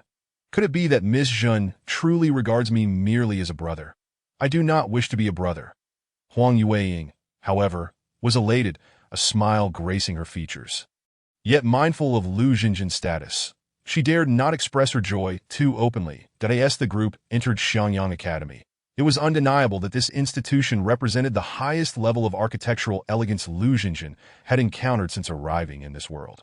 The intricate carvings and winding paths were nestled amidst ancient trees, with glimpses of eaves peeking through the lush greenery, and a stone pathway leading through the verdant surroundings that on a typical day, when fewer visitors graced the grounds, it would be an idyllic sanctuary for scholars immersed in poetry and literature, rivaling even the esteemed university campuses of later eras that at each intersection, a student from the academy would guide them towards the venue of the poetry gathering.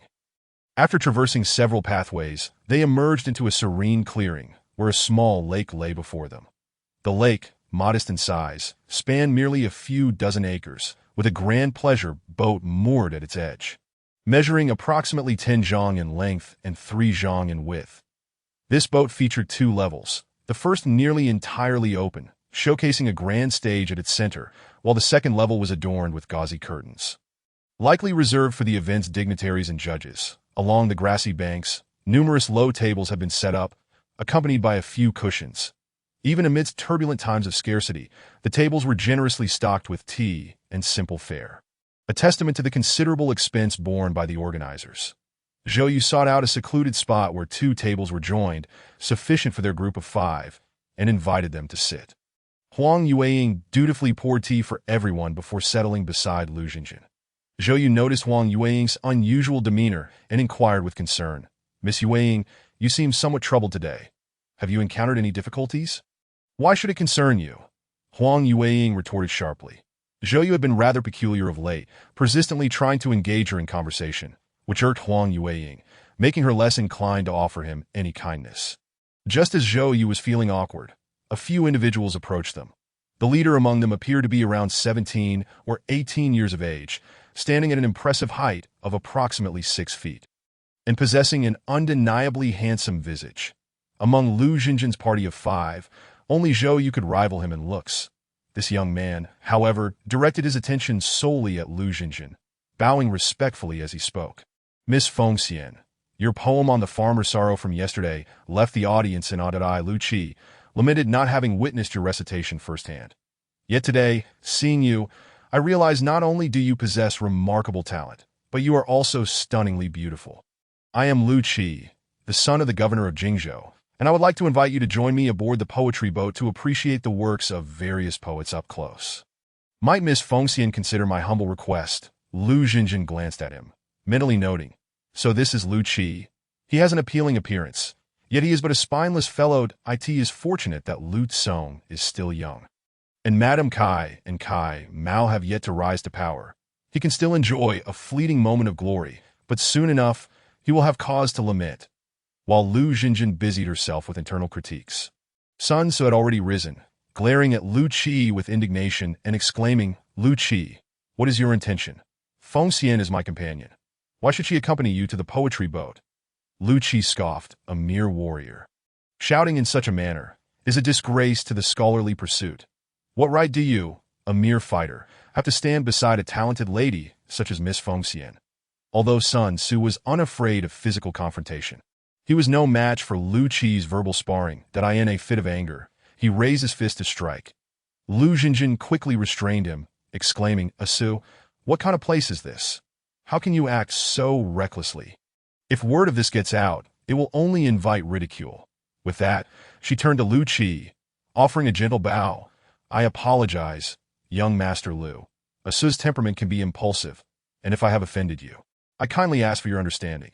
However, I prefer to remain by Asu's side and have no desire to visit the poetry boat, so please take your leave." Initially, Sun Tzu felt a surge of resentment upon hearing Lu Xinjin apologize to Lu Qi. But upon hearing her express her preference to stay near him, his heart swelled with joy, nearly splitting his face with a grin. "Ha! Did you hear that? Fengxian is not fond of you, you pretty boy." Acting all delicate like a woman, Sun Tzu mocked, thoroughly enjoying the moment. Lu Qi's expression darkened momentarily, but quickly returned to composure as he replied with a bow, "In that case, I shall take my leave." Upon witnessing Lu Qi's departure, Sun Tzu turned to Lu Xinjin with a smile, saying, "Fengxian, I thank you. Did you not call me Fengxian? Are we so familiar?" Lu Xinjin shot him a disdainful glance, then turned away to converse with Huang Yueying. Sun Tzu scratched his head, perplexed by the sudden shift in her demeanor. Just moments ago, everything had seemed fine. What could have provoked her anger? Meanwhile, Lu Xinjin thought to herself, behaving like a spoiled child, deliberately pricking at my sore spots. After exchanging a few words with Huang Yueying, she noticed that Huang was still somewhat reserved, speaking cautiously, which caused Lu Xinjin considerable distress. She had yet to devise a way to cheer Huang up when Lu Qi unexpectedly returned. Accompanied by a group of individuals, Sun Tzu's anger flared, his hand instinctively grasping the hilt of his sword. This never-ending. Even in Jingzhou, I would dare to slay you." Zhou Yu quickly intervened, firmly restraining Sun Tzu's hand while seeking Lu Xinjin's assistance. If he truly killed Lu Qi here, They might not return at all, each meeting their demise in this place. Lu Xinjin shot Sun Tzu a fierce glare, pouting in feigned anger. Sun Tzu, should you act so recklessly again, I, Lu Fengxian, shall no longer acknowledge you. Only then did Sun Tzu regain his composure, lowering his head in apology. I am sorry, Fengxian. I shall not dare again. Fengxian is fine, but why add an er at the end? How vulgar! Lu Xinjin felt a wave of revulsion wash over her. As the commotion settled, Lu Qi and his entourage had drawn near, revealing that they had not come to provoke a fight, but rather to bring over a low table, placing it not far from Lu Xinjin and her companions. Once set, Lu Qi offered a polite bow to Lu Xinjin, who could only return the gesture out of courtesy, while Sun Tzu glared at Lu Qi with fiery intensity, refraining from making a scene, fearful that Lu Xinjin would truly disregard him thereafter. After Lu Qi's courteous bow, he did not linger, dismissing the bearers of the low table before engaging in a discourse on poetry with a young man sporting a pair of slender mustaches, appearing to be around 23 or 24 and rather handsome. Zhuge brother, what do you think of this poem? Lu Qi asked. Upon hearing Lu Qi address the man as Zhuge, Lu Xinjin was taken aback. Could it be Zhuge Liang? Has he emerged so soon? Yet, judging by his age, it could not be Zhuge Liang. Doesn't Zhuge Liang have an elder brother? What was his name again? Zhuge Jin. Lost in thought, Lu Xinjin was suddenly roused by Zhou Yu's exclamation. Xiwan brother. It turned out that Pang Tong had arrived, accompanied by 4 others, each exchanging greetings, with Pang Tong taking a seat at the edge of their low table. Meanwhile, Lu Qi shot Pang Tong a look of disdain and remarked to Zhuge Jin, Zhuge brother, do you know that man? How could this academy invite someone so grotesque? Zhuge Jin's expression shifted slightly, forcing a smile. Perhaps he possesses some talent. Lu Qi scoffed. Such an unattractive individual is only revered by that brute Sun Tzu for me. I would never associate with someone of his ilk. Zhuge Jin's brow furrowed involuntarily.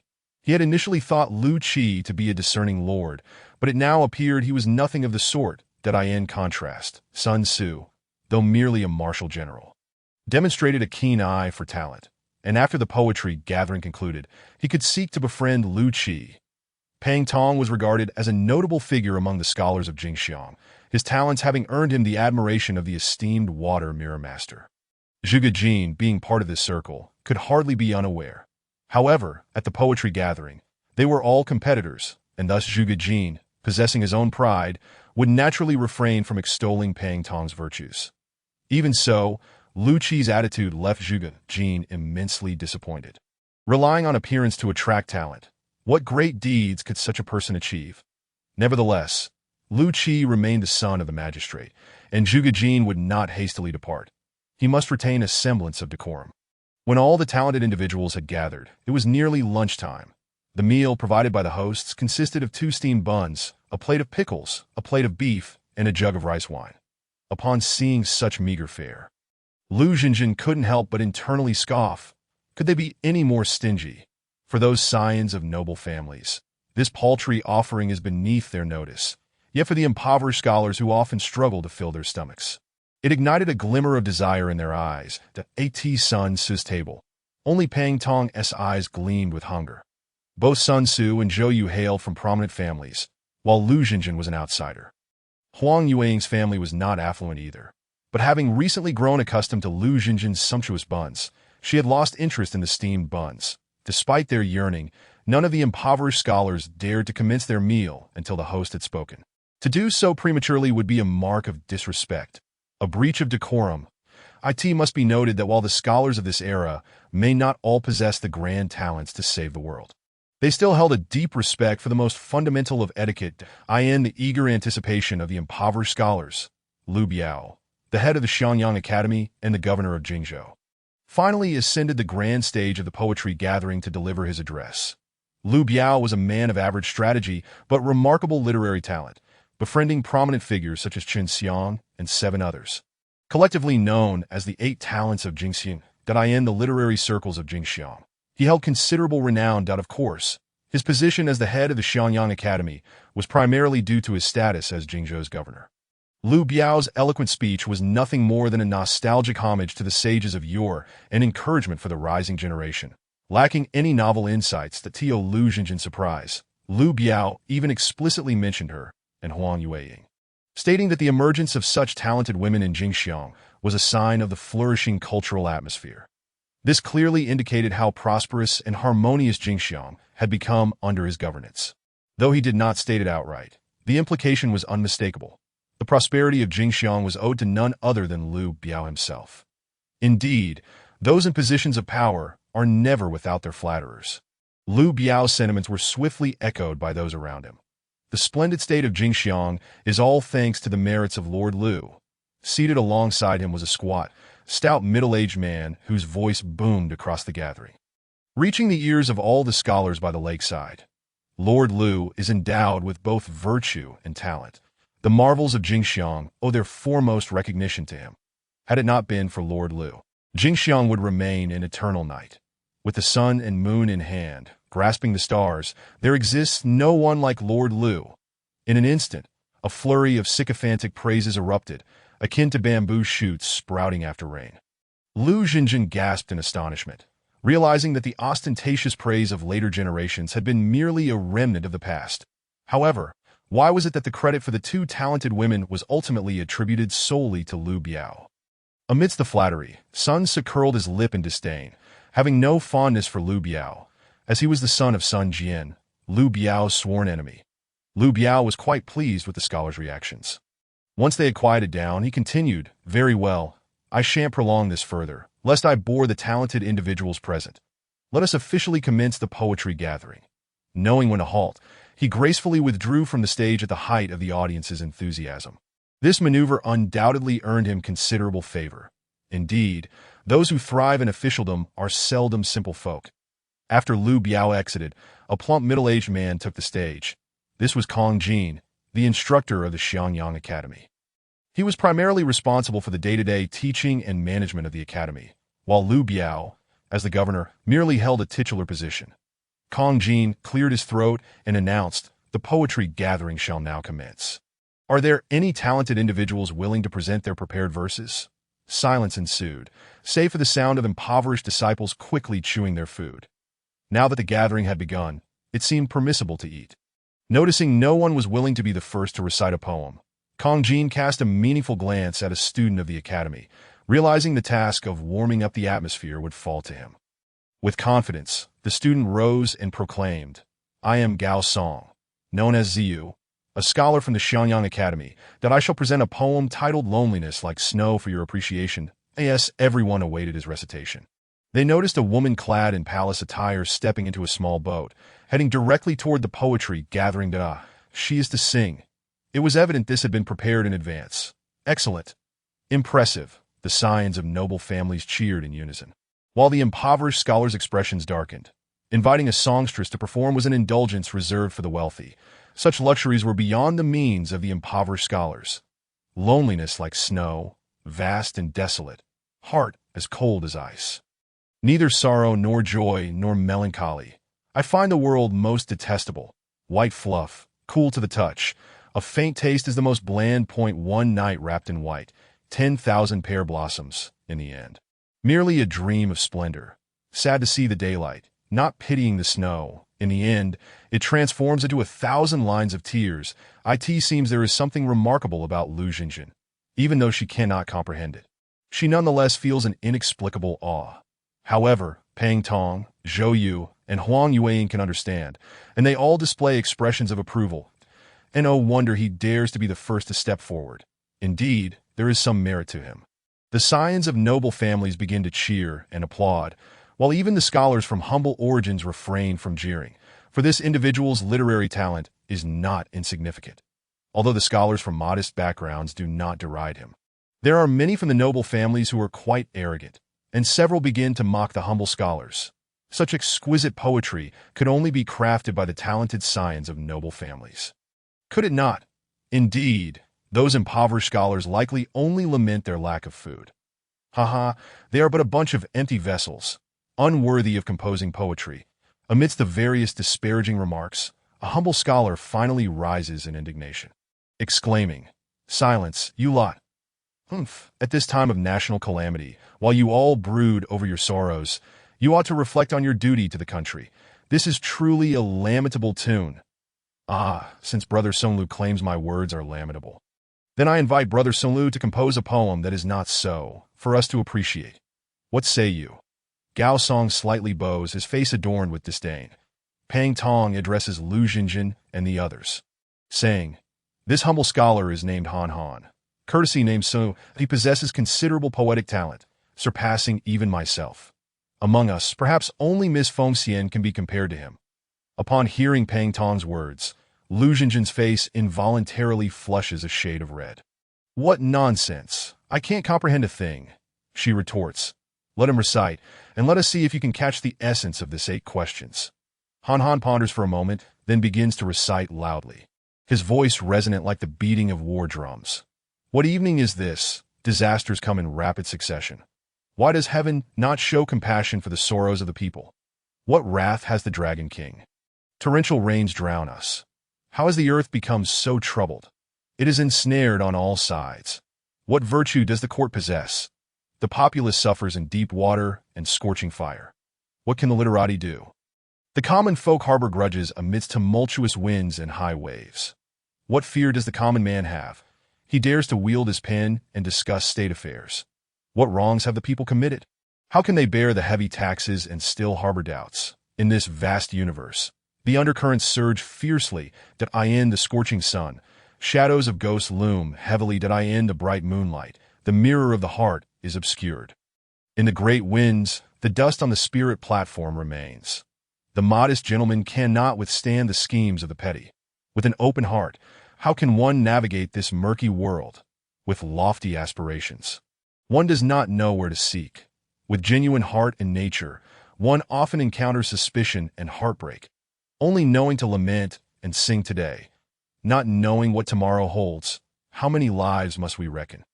With ears full of lament, we drink the bitter wine of life. In a dream of Nank, I sigh over the passage of time.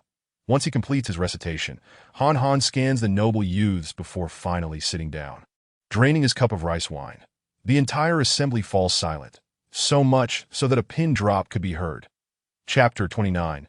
The coolness of Tao Dao. Lu Jinjin understands none of it. Yet it does not prevent her from finding Han Han to be exceptionally impressive. At the very least, he is articulate and employs rhyme. Certainly, she, Lu Jinjin, could never compose such verses on her own. While she is marveling at the abundance of ancient literary talents, she hears Pang Tong let out a gentle sigh. The others, curious, turn their gazes towards Pang Tong, with Zhou Yu directly inquiring, "Brother Xiyuan, this Han Han is also one of your humble scholars, is he not? His poem, fervent and incisive, is indeed a superior piece. Why do you sigh?" Pang Tong replies, "This 8 questions is undoubtedly commendable, in my view. It surpasses the earlier Lonely as Snow by more than double. However, this Han Songlu is indeed talented, yet his demeanor is excessively arrogant and unrestrained. While others sing praises, he chooses this moment to compose such a poem. Who is he questioning? The inspector of Jingzhou is right there on the poetry boat. Look at Lu Biao's expression. He has not yet ordered anyone arrested, likely due to his lingering sense of decorum. Were another inspector in his place, being scolded in such a manner might have resulted in immediate execution. Upon hearing Pang Tong's explanation, the crowd begins to awaken to the gravity of the situation. And Sun Ce remarks, "Does this not imply that after this poetry gathering concludes, he might very well face dire consequences?" Pang Tong nods. "There is an 80 to 90% chance of that." Little Sun Quan innocently suggests, "Should we not warn him, urging him to flee?" The group exchanges glances, remaining silent until Lu Jinjin affectionately pats his little head, saying, "Someone like him, talented yet lacking wisdom, is of little use. Moreover, no matter where he flees, with his character, death is inevitable. Miss Feng Xian possesses keen insight. I admire Xiyuan." Pang Tong sincerely states, "What keen insight? This fellow's temperament is just like Ouyang Xiu's. Even someone like Cao Cao could not tolerate him. Which lord under heaven could?" Lu Jinjin silently critiques, overhearing Huang Yueying swallow audibly, revealing her desire for food. That it seems the old adage holds true. Women are indeed food lovers. Meanwhile, not far away, Lu Qi is not only enjoying the Yangmei with Zhuge Jin, but also takes out a box, carefully retrieving a delicate glass wine cup to play with alongside Zhuge Jin. Of course, he does not forget to raise the glass towards Lu Jinjin, appearing courteous, Yet in reality, it is a display of ostentation. Sun Tzu, filled with anger, nearly jumps up to decapitate Lu Qi for his insolence. But Lu Xinjin's presence keeps him in check. Had she not been there, Lu Qi would not have dared to sit amongst them. Observing Lu Qi's showboating, Lu Xinjin feels some displeasure, recognizing Sun Tzu's fiery temper. Wondering why he continues to provoke him. Without her father's backing, 10 of him would not suffice against Sun Tzu's wrath. Worried that Sun Tzu might lash out, Lu Xinjin decides to provide an outlet for his frustration. Thus, her little hand reaches into her sleeve, producing a jar of canned peaches. This was an intermediate prize she had won during a previous lottery and had been stored in the system space. Upon revealing the jar, the eyes of those around her widen in astonishment. They are not gazing at the peaches, but rather at the glass jar containing them, that in this era. What they refer to as glass is actually called lioli. Moreover, during the Three Kingdoms period, lioli wares were primarily imported from the western regions, as the domestic production techniques were non-existent. Thus, lioli items are exceedingly precious, with even a single piece valued in the thousands, and often unattainable. The lioli piece in Lu Xinjin's possession is crystal clear, devoid of impurities. Truly the legendary and most precious ice-type lioli, an item of immeasurable worth that a colossal question mark looms in everyone's mind. Who on earth is this woman? She bears the surname Lu. Could it be? Lu Xinjin, holding the jar of canned peaches, furrows her brow slightly and quickly places it on the low table, pouting playfully.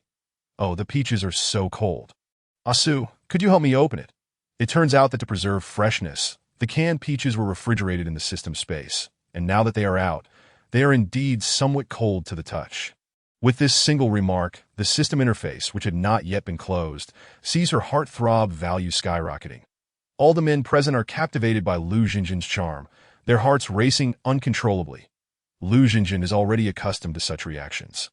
With just a hint of feminine allure, it is rare for any man to remain unaffected. The sudden surge of over 100 heartthrob points brings her great joy. She glances toward the poetry boat in the distance, suddenly struck by a bold idea. However, she quickly dismisses it, for while it would undoubtedly earn her a wealth of heartthrob points, it would be excessively shameful. Integrity is a valuable thing that should not be entirely cast aside. Sun Tzu has already taken hold of the canned peaches, his handsome face flushed red, yet he cannot manage to pry off the metal lid. Forgive me, Fengxian, I cannot open it, Sun Tzu laments dejectedly. Lu Xinjin, upon seeing this, scolds him playfully. Silly, that's not how you open it. You need to twist it like this to do you understand? Try again. Sun Tzu, imitating Lu Xinjin, gently twisted the lid, and with a soft pop, it yielded. With another twist, the fragrant aroma of yellow peaches wafted from the can, refreshing and delightful. Chapter 30. The ice-seated glass lamp observing Sun Tzu's eager anticipation. Lu Xinjin swiftly extended her hand, snatching the yellow peach before his drool could fall. Here, Yue Ying, have a peach. She deftly picked a piece of yellow peach with her chopsticks and brought it to Huang Yueying's lips, just returning from the shock of the ice-seated glass. Huang Yueying instinctively opened her mouth. The sweet, soft, and fragrant flavor, a delicacy previously unexperienced, overwhelmed her taste buds in an instant. That moment, as a naturally greedy foodie, tears almost brimmed in Huang Yueying's eyes. Truly, food encased in ice-seated glass could never disappoint. Delicious, truly delicious, sister. Could this be the heavenly peaches from the skies? Huang Yueying's eyes sparkled with admiration as she gazed at Lu Xinjin. Enjoy it more if it pleases you. Lu Xinjin smiled, placing the yellow peach before Huang Yueying. Sun Tzu and his companions nearby swallowed in unison. Lu Xinjin frowned, casting a disdainful glance at them that go eat your own steamed buns. After savoring 2 pieces of yellow peach, Huang Yueying, feeling a bit shy under everyone's eager gazes, pushed the can back towards Lu Xinjin. Sister, let everyone have a taste. I can't be greedy. What a good girl. Lu Xinjin praised, affectionately patting her small head before distributing the can among everyone. As each person took their first bite of yellow peach, they closed their eyes, releasing a long sigh from their throats. As if their souls had transcended with that single bite of peach, it truly so delicious. Lu Xinjin mused, retrieving the last piece from the can and taking a gentle bite. It was indeed quite tasty, but not to such an exaggerated extent in Lu Xinjin's eyes. This yellow peach can, classified as a medium-level reward, hardly warranted such status. In terms of practicality, it was even inferior to a large steamed bun. Unbeknownst to Lu Xinjin, the classification of the yellow peach can as a medium-level reward was not due to the peaches, but rather the jar itself. With a casual motion, Lu Xinjin tossed the empty can onto the low table. "Oh dear, my lady, that is an ice-seated glass lamp. How could you just throw it?" Sun Ce quickly reached out to catch the jar, his expression one of sorrow. "Just a broken glass jar, is it that significant?" Lu Xinjin chuckled, "That if you like it, then consider it a gift. Really? Of course, a gentleman's word is his bond." Upon receiving her affirmation, Sun Ce was momentarily stunned, then enveloped by overwhelming happiness. Such a grand ice-seated glass lamp was indeed priceless. If Feng Xian says she will give it to me, who would dare claim she has no feelings for me? Aside from Sun Ce, who was lost in immense joy, all who witnessed this scene were left in shock and disbelief. To give away a priceless ice-seated glass lamp so casually, presenting it without a hint of hesitation. This woman's composure was as boundless as the vast sea. Such an extraordinary beauty. How could she possibly be interested in the foolish Sun Ce? What did Lu Qi possess that he did not? Jealousy distorted the faces of some. With a darkened expression, Lu Qi summoned his attendant and whispered a few instructions. The attendant nodded and departed. Shortly thereafter, a small boat glided towards the singing boat, and the lakeshore erupted with exclamations. "Look, it is the courtesan of Wanli, Lu Rusi." Indeed, it was Lu Rusi. Who could have such influence to summon her? She was reputed as the most beautiful woman in Jingxiang. Perhaps in the past, but after encountering that talented woman yesterday, Lu Rusi seems merely an ordinary beauty. Upon hearing the discussions, Lu Xinjin straightened in her seat, gazing towards the small boat. The most beautiful woman in Jingxiang.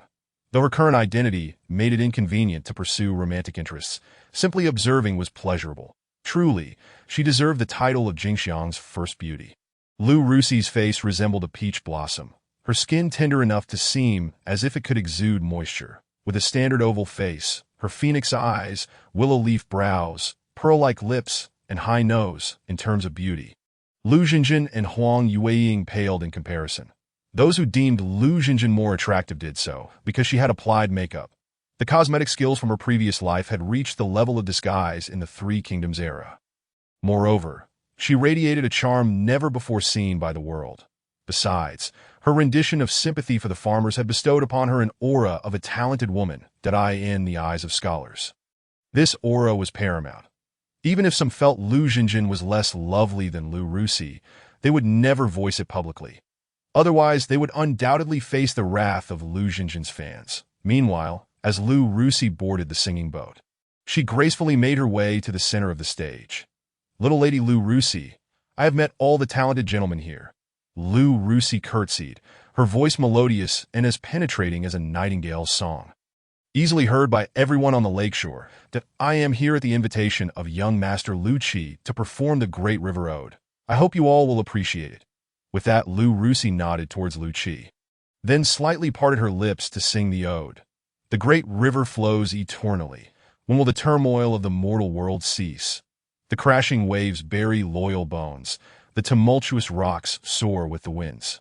As the song concluded, the audience was left astonished, followed by a flurry of flattery directed at Lu Qi.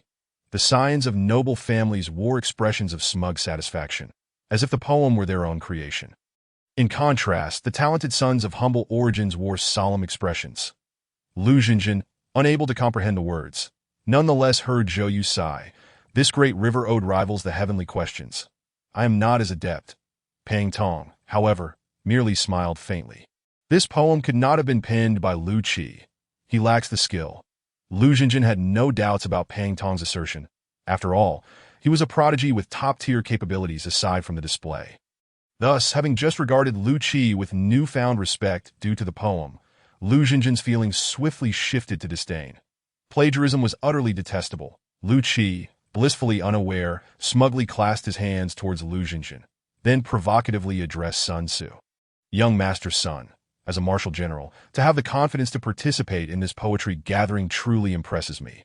But I wonder what masterpiece you have prepared for us to enjoy." Ha! Mockery.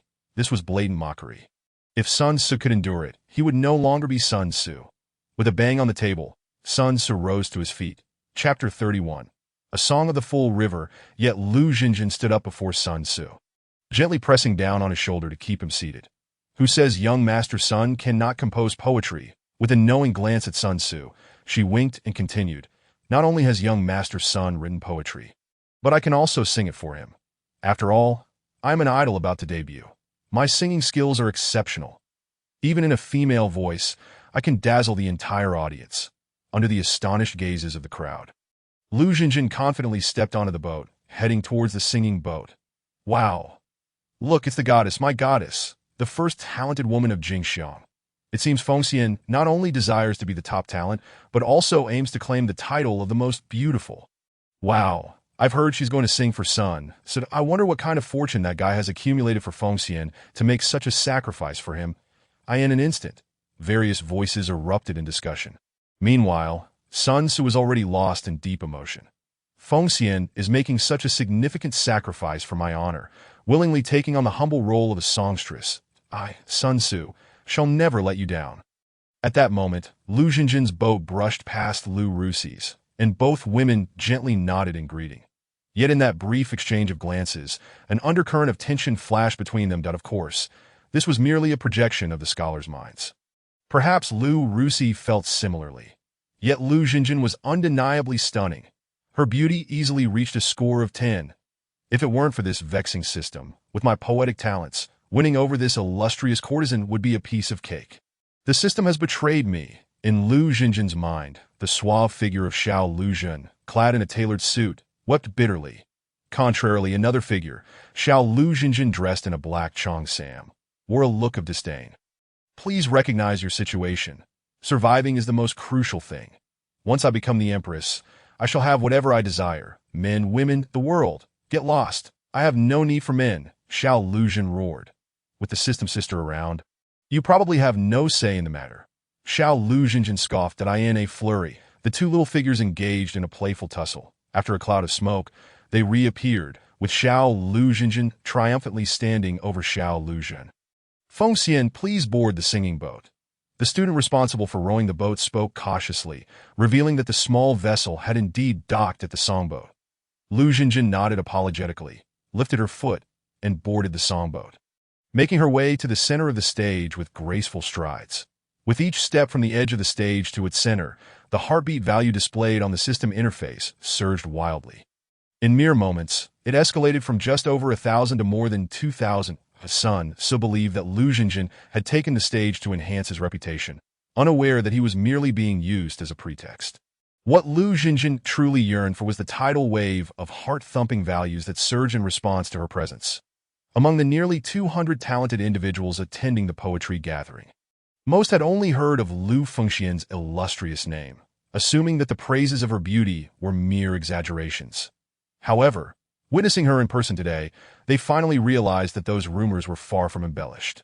The meager adjectives could hardly encapsulate even a fraction of Lu Fengxian's grace.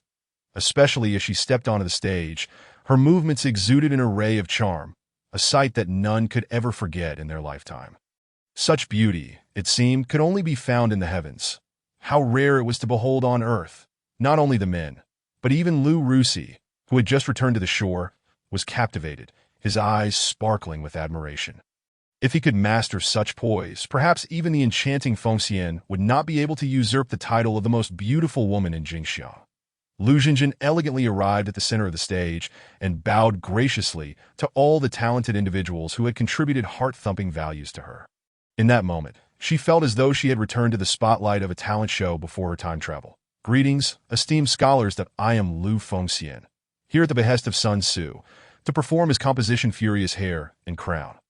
The poem Man Jiang Hong by Yu Fei was a lengthy piece that Lu, often described as a scholarly underachiever, struggled to memorize. However, this particular work had been set to music and sung before. Thus, as a self-proclaimed diva of her era, Lu Xinjin felt no pressure in remembering the lyrics. With her cherry lips parting gently, she opened her arms, resonating through her chest and nasal passages, employing a vocal technique yet to be disseminated in this age. Her voice soared like a crane's cry, piercing the heavens. resonating with a powerful vigor that instantly filled the venue. Furious hair and crown. At the railing, the rain has ceased. Raising my gaze, I tilt my head to the heavens and let out a long howl. My spirit fears .30 achievements, mere dust and dirt, 8,000 miles of clouds and moon. Do not idly wait, letting youthful hair turn white, only to lament in vain. The yellow turban bandits still not quelled. When shall the treacherous Dong be vanquished? Drive the long carriage, breaking through the tiger prison pass. With lofty ambitions, I feast on the flesh of the yellow turbans, laughing as I drink the blood of traitors, awaiting the day to reclaim the Han rivers and mountains. Towards the celestial gate, as the song concluded, an eerie silence enveloped the audience. Lu Xinjin was momentarily taken aback, wondering if they failed to comprehend her performance. Then the system's notification chimed. Congratulations, host, for completing the hidden task. Stage performance. Reward: 1 attribute point. Congratulations, host, for achieving the milestone, earning over 10,000 in a day. Reward: 1 attribute point. Congratulations, host, for accumulating over 10,000 heart-thumping values. The system store is now accessible for your perusal. With 2 attribute points to allocate, Lu Xinjin silently decided to invest them both into intelligence. Recently, she had keenly felt the benefits that increased intellect brought. Without that extra point of intelligence, she doubted she would have had the mental agility to modify unsuitable lyrics on the fly during her rendition of Man Jianghong. Thus, she unhesitatingly directed her newly acquired points into her intellect. The immediate effect of this increase was far more pronounced than the last time she added just 1 point in that instant. Lu Xinjin felt as though her soul and senses had been elevated. Her mind grew clearer, and her vision and hearing seemed to sharpen as well. After this enhancement, her intelligence reached a score of 8, aligning her with the standard of ordinary civil officials in the Three Kingdoms world, placing her on par with the likes of Zhou Yu, Huang Yueying, and Sun Ce. She savored her transformation. The silence shattered, erupting into a cacophony of exclamations, praises, gasps, and heartfelt remarks. A masterpiece. This poem shall undoubtedly echo through the ages. What kind of lofty spirit must one possess to compose such a grand poem? Who is Sun Tzu? I must make his acquaintance. Foolishness. That Sun Tzu is merely a warrior. How could he have penned such verses? This must surely be the work of the first talent in Jingxiang. The Lady Fengxian. Beautiful, sweet-voiced, and remarkably talented. How can such a perfect woman exist in this world? Amidst the tidal wave of admiration, Lu Xinjin bowed gracefully to the scholars who had bestowed upon her a wealth of heart-thumping values and slowly made her way back to the boat. Just as she reached the edge of the boat, a voice called out, "Lady Fengxian, please hold your step." Turning around, Lu Xinjin saw a scholar clad in a long robe bowing to her. "May I inquire what business you have with me?" "Sir," she asked, "that I am Kuai Liang, a strategist in the service of Lu Gong, the governor of Jingzhou. The governor has been so impressed by your exceptional talent that he has sent me to invite you for a discussion." The visitor smiled calmly, exuding confidence, seemingly certain that Lu Xinjin would not refuse. After all, Lu Biao was the governor of Jingzhou, his influence extending beyond the 9 counties of Jingxiang, commanding an army of over 10,000. In that territory, he was akin to a local emperor. Who could possibly decline an emperor's summons? However, Lu Xinjin had no intention of granting Lu Biao any favor. She shook her head, replying, "I apologize, but my talents are limited." This piece, Furious Hair and Crown, was composed by Sun, so that if you wish to extend an invitation, it should be to him. With that, she performed a slight bow and stepped onto the boat. The student in charge of rowing glanced at Kuai Liang awkwardly. Though Kuai Liang's expression darkened, he gestured for the student to proceed. That a genuine strategist, he was not a reckless warrior. Despite his simmering anger, he refrained from acting out. After all, over 100 pairs of eyes were watching from the shore. And these individuals were fervent supporters of Lu Fengxian. Although they might merely be scholars, nearly half were offspring of prestigious families, wielding significant influence in Jingzhou. Angering them could potentially undermine Lu Biao's hold on the region. Returning to the upper compartment, Kuai Liang shook his head at Lu Biao. Lu Biao feigned irritation, but quickly regained his composure. Just a mere woman. Let her be that in the eyes of people of this era. A woman remains a woman, incapable of great deeds. Even if she claims to be the foremost talent in Jingxiang, she is but an accessory to men. Upon returning to her seat, Lu Qi had already departed. likely unable to bear the shame of remaining. Meanwhile, Zhuge Jin, who had previously sat with Lu Qi, was now engaged in lively conversation with Pang Tong and Zhou Yu. Observing this scene, Lu Xinjin's brows furrowed slightly. With the increase of 2 points in intelligence, many historical facts she had once learned and forgotten seemed to resurface in her mind. She recalled a professor from the future mentioning that the Zhuge family was also a renowned noble lineage during the Three Kingdoms period.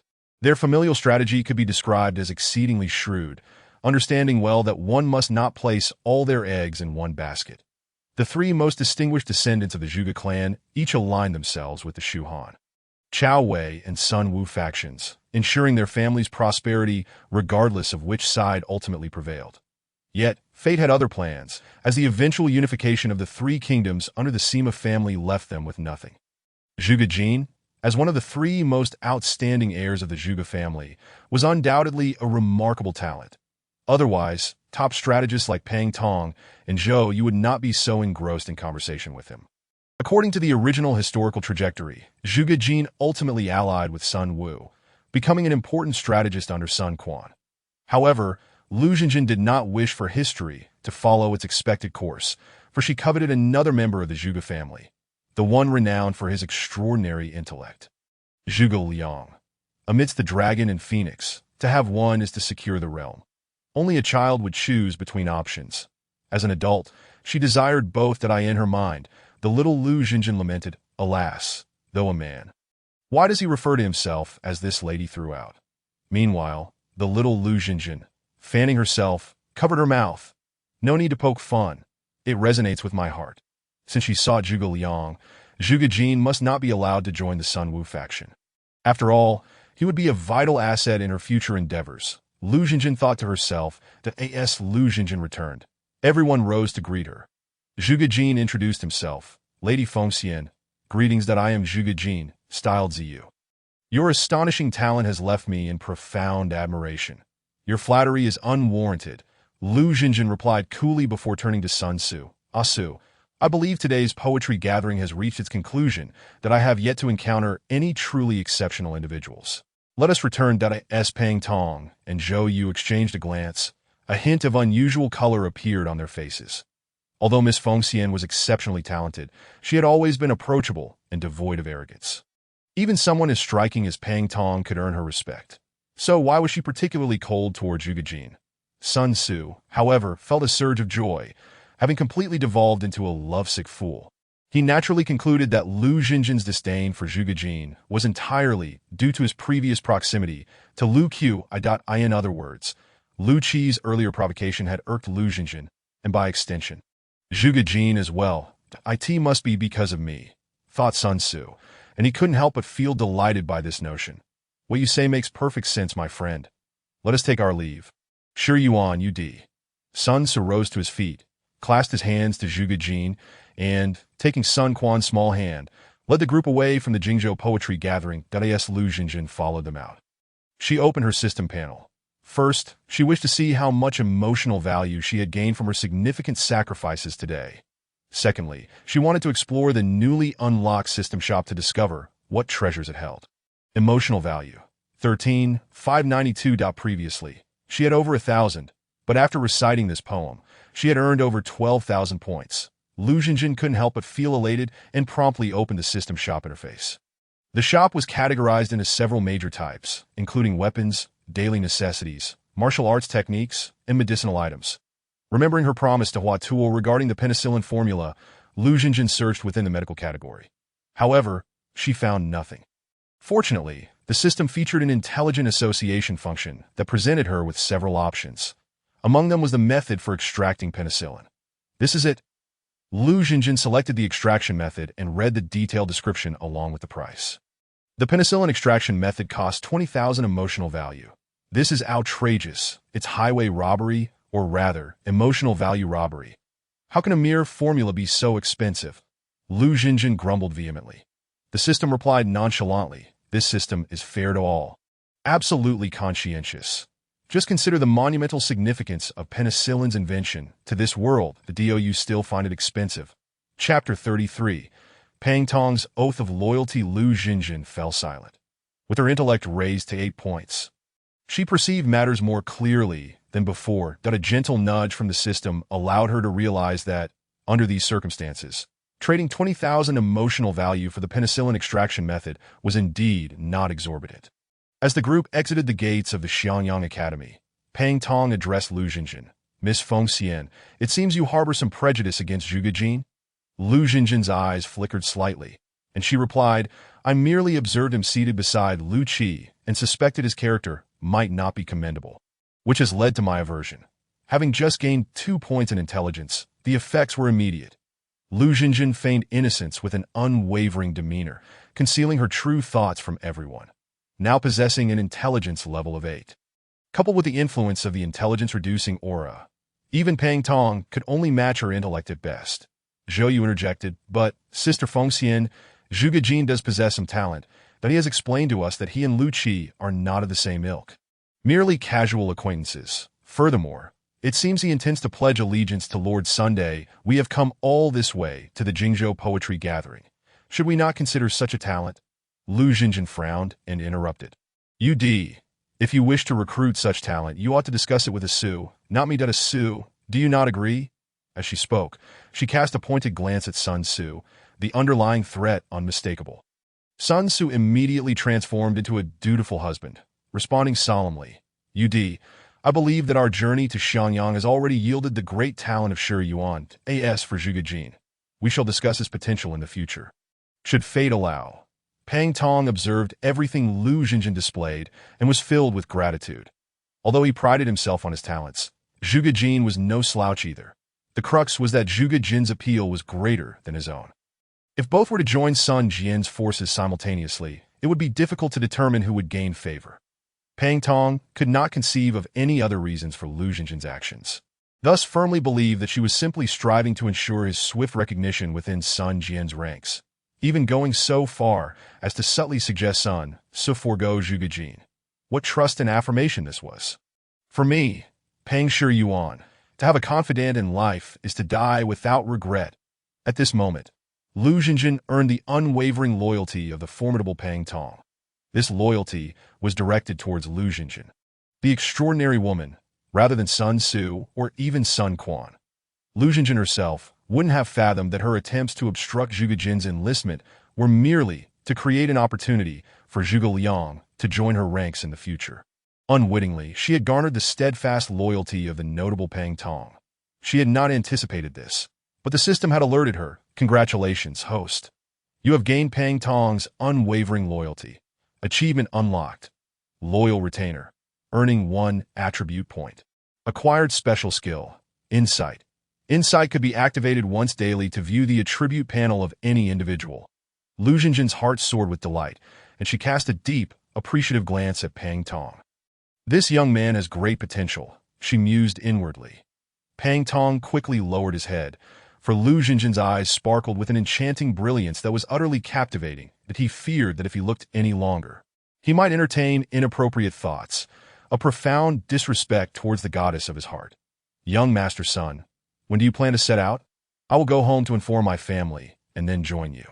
Pang Tong inquired of Sun Tzu. Sun Tzu glanced at Lu Jinjin, silently conveying that he would defer to her judgment. Lu Jinjin pondered for a moment, then said, If it is convenient, let us depart tomorrow. Why the haste? I wish to spend a couple more days in Jingzhou. Huang Yueying interjected, her brow furrowing slightly. She understood that once they returned home, she would be separated from Lu Jinjin, and she simply did not wish for their parting to come so soon. Having just acquired an attribute point, and with her intelligence now reaching 9 points, Huang Yueying's subtle thoughts could not escape Lu Jinjin's perceptive gaze. Gently patting Huang Yueying's head, Lu Jinjin reassured her.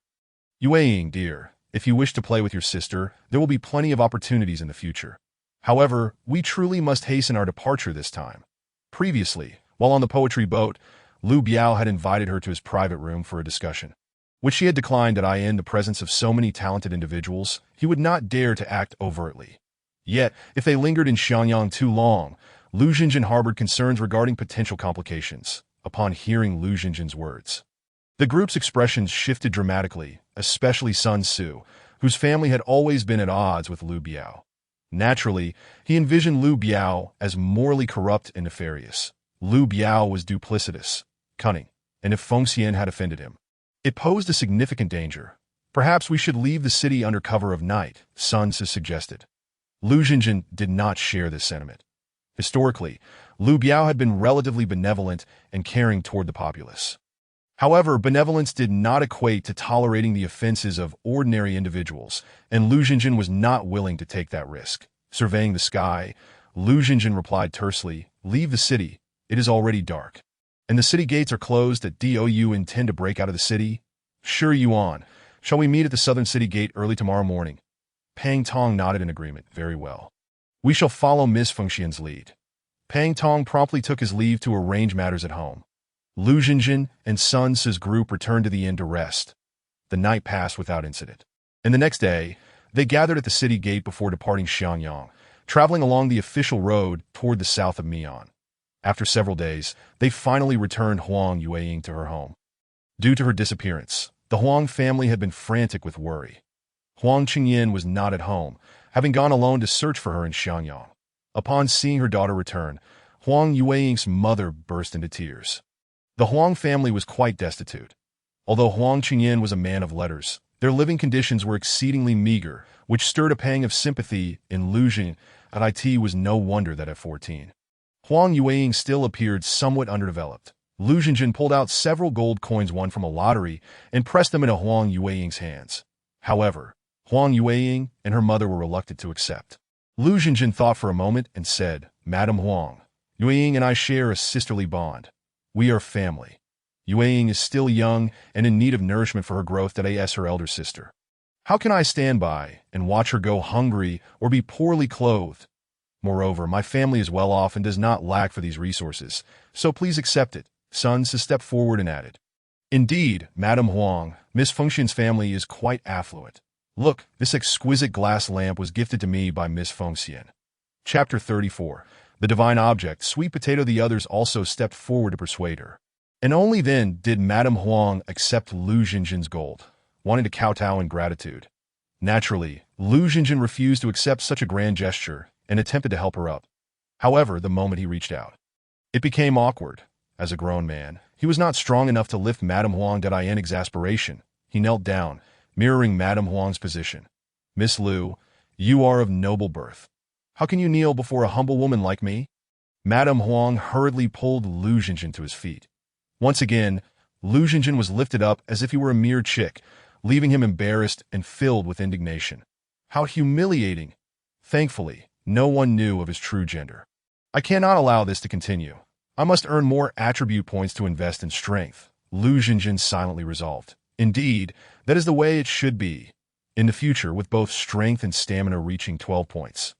Possessing a triangular physique, well-defined muscles, and an 8-pack abdomen, how manly and attractive that would be. The little Lu within his mind cheered and waved flags in jubilation. Lu Xinjin shot him a disapproving glance. "What nonsense are you imagining?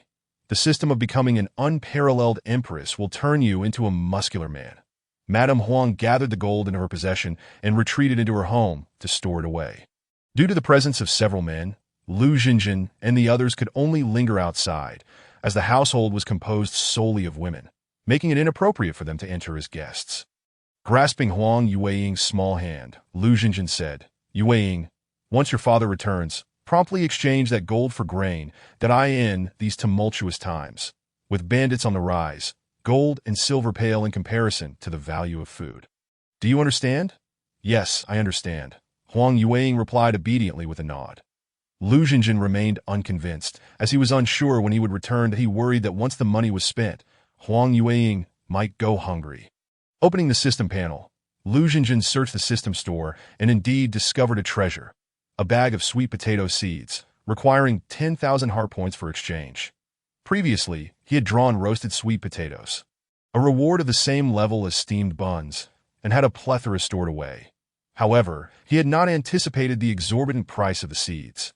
With his intelligence now at 9 points, he understood without needing the system to explain the significance of seeds, which vastly differed from the finished roasted sweet potatoes.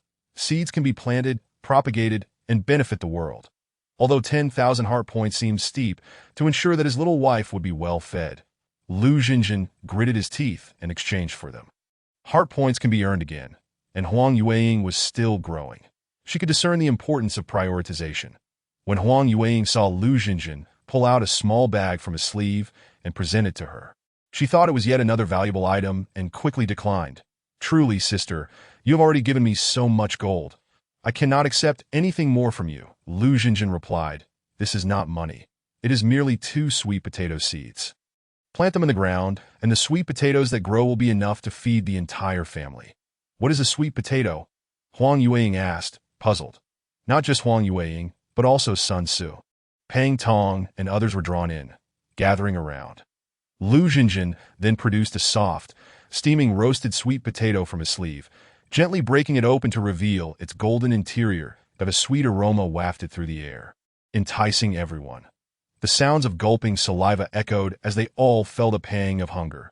Ignoring their reactions, Lu Xinjin took a piece of sweet potato and placed it directly into Huang Yueying's mouth. She instinctively chewed a few times, her large eyes widening in surprise, filled with joy, it's sweet and soft. "This is my first time tasting sweet potato, and I am utterly captivated. It is delicious." "Sister, is this truly grown from the earth?" Huang Yueying asked excitedly. Lu Xinjin handed the bag of seeds to Huang Yueying, saying, "Take good care of these seeds. With them, if you plant half an acre using cuttings, it will be sufficient for your family for an entire year. Although this food may become monotonous over time, at least you won't go hungry. Yueying, you cannot starve while still growing." Upon hearing Lu Xinjin mention that half an acre would be enough for 3 people for a year, Pang Tong's eyes suddenly sparkled. A genius with 11 points in intelligence. He immediately realized that if sweet potatoes could be widely cultivated, starvation would become a thing of the past, and armies would no longer have to fear food shortages. "May I inquire, Miss Fengxian, what is the expected yield per acre for these sweet potatoes?" Pang Tong stepped forward and asked respectfully. Lu Xinjin pondered for a moment and replied, "Depending on the fertility of the soil in various regions, the yield may vary slightly, but at least 2,000 pounds per acre should not be a problem. 2,000 pounds. At this, not only Pang Tong, but also Zhou Yu and Sun Se gasped in astonishment.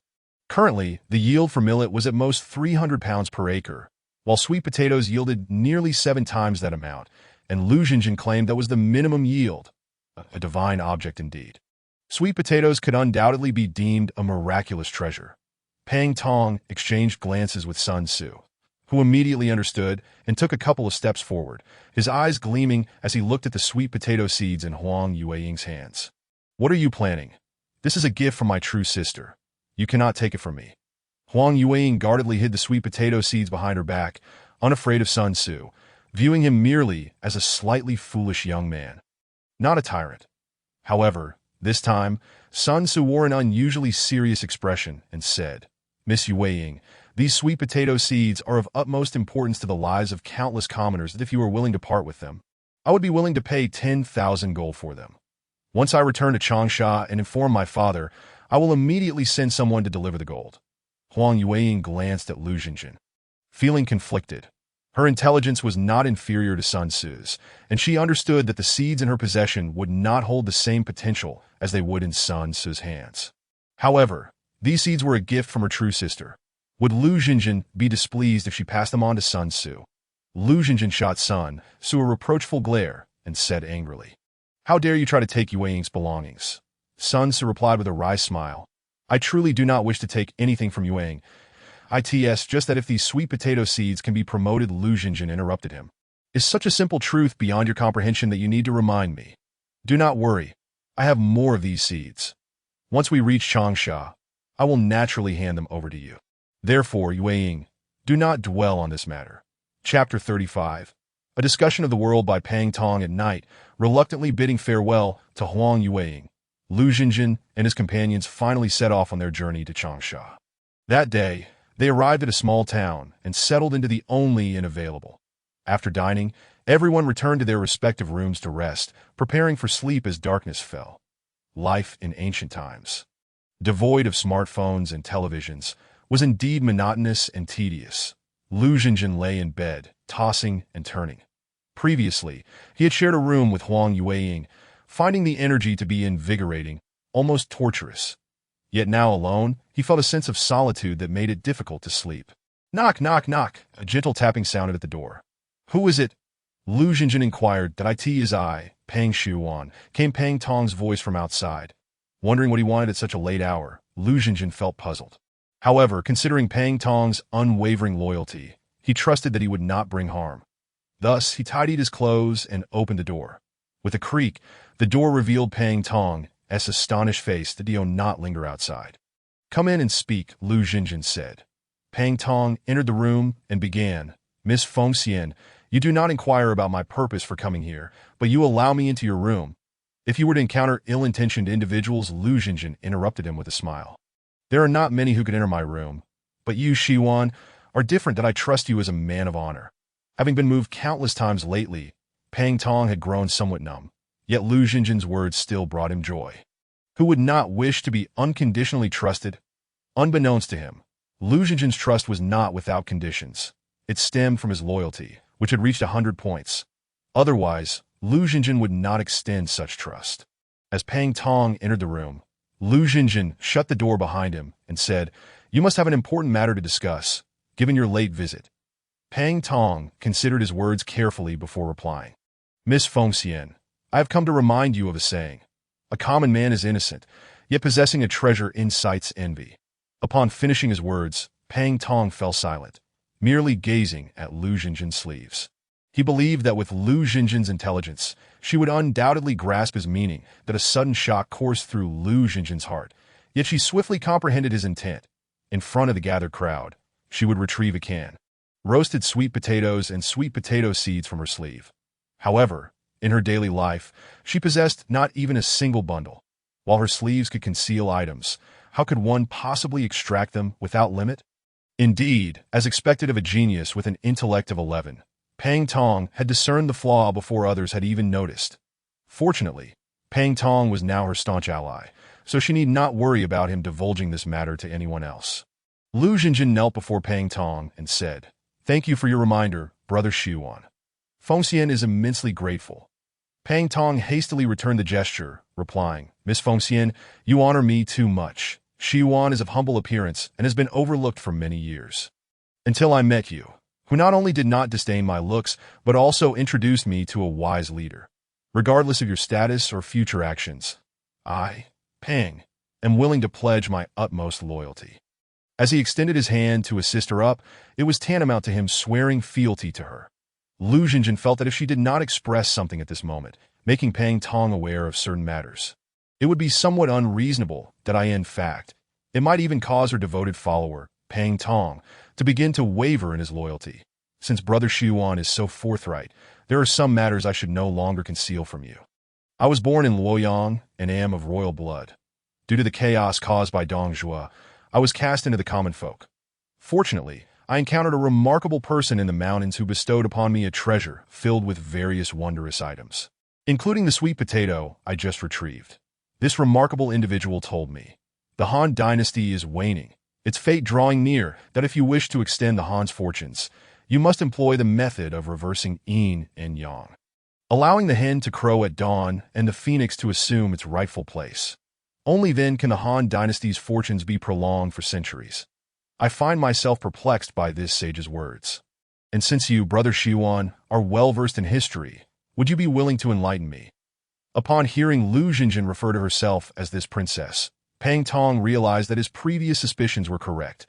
Lu Xinjin was indeed a descendant of the imperial Lu clan. Thus, as soon as her words fell, Pang Tong knelt on the ground. Bowing his head, Commoner Pang Tong pays his respects to Her Highness the Princess. Lu Xinjin hurriedly helped him up, saying, Brother Xuan need not be so formal. As the saying goes, a fallen phoenix is not as good as a chicken. I am but a fallen phoenix at present. Pang Tong rose, his expression serious. Your Highness must not belittle yourself. Just now, you asked me to interpret the words of that remarkable individual, that I believe that this sage is perhaps an immortal who perceives the past and future, that he has discerned that the yang veins of the Han have been severed, and that only you, Your Highness, can continue them through the yin veins, thereby sustaining the Han dynasty.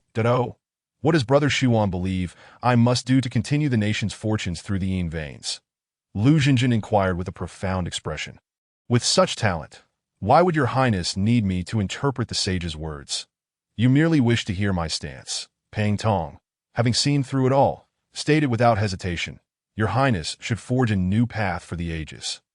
Inheriting the great legacy as an empress, Lu Xinjin, genuinely enraged, retorted, nonsense. Throughout history, there have been many illustrious women, such as Zhong Wuyin and Mi Yu, and in our dynasty, there were the empress and dowager of the founding emperor.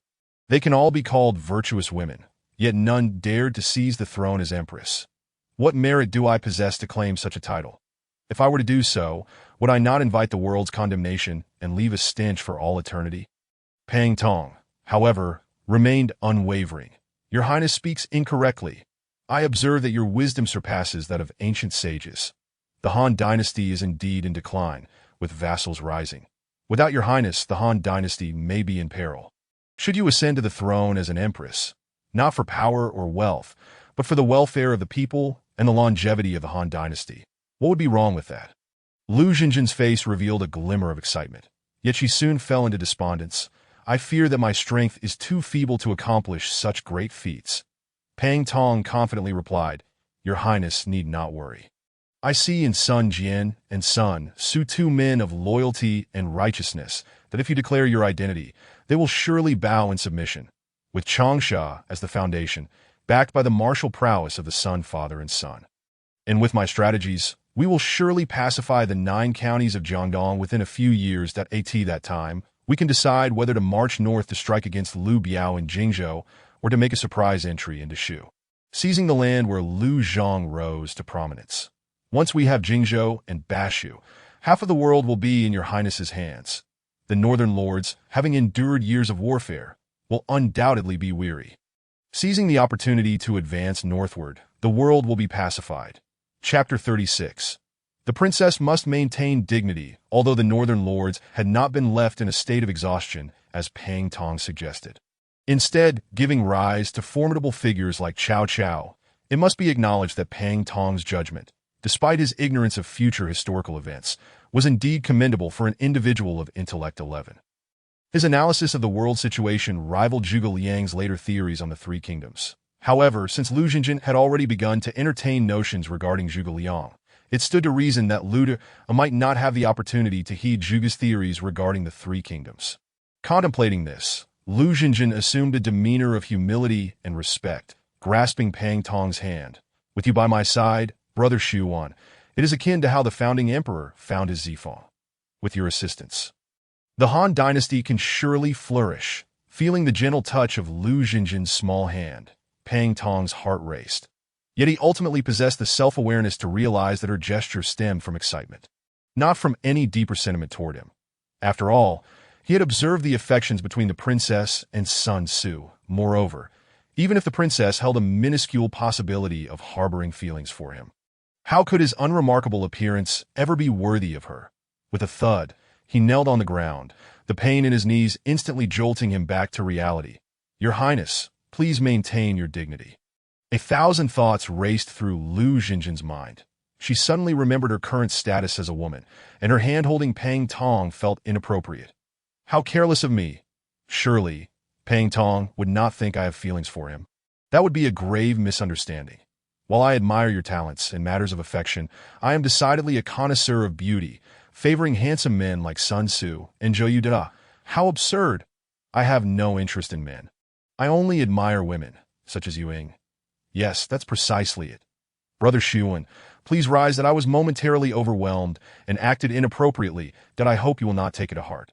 Lu Xinjin explained with a flushed face. Thinking Pang Tong, pray do not misunderstand. I truly harbor no ulterior motives toward you that I do not dare, your highness. However, your noble status, even if you share mutual affections with young Master Sun, should not lead to excessive intimacy before formal engagement. Otherwise, should the world perceive you as frivolous, it may adversely affect your future claim to the throne. Lu Xinjin felt a wave of frustration wash over her. You are the one who shares mutual affections with Sun Su. I have only eyes for women. Your Highness speaks truly. I will be more mindful in the future. Despite her disdain for the feudal etiquette of this era, Lu Xinjin understood that until she possessed the power to change the world, she must temporarily endure and humbly accept Pang Tong's counsel. What does Brother Shiwan believe I should do to attain the world? Lu Jinjin inquired. Given the current situation, we should first align ourselves with Sun Jian and his son. When the time is right, we can publicly declare your identity and take their place, Pang Tong suggested. Lu Jinjin replied, Are you implying that now is not the time to reveal my identity? Absolutely not, Pang Tong asserted. Informing Sun Jian and his son is permissible, but it must not be made public. While they are loyal, it does not mean that all the lords of the realm are equally so.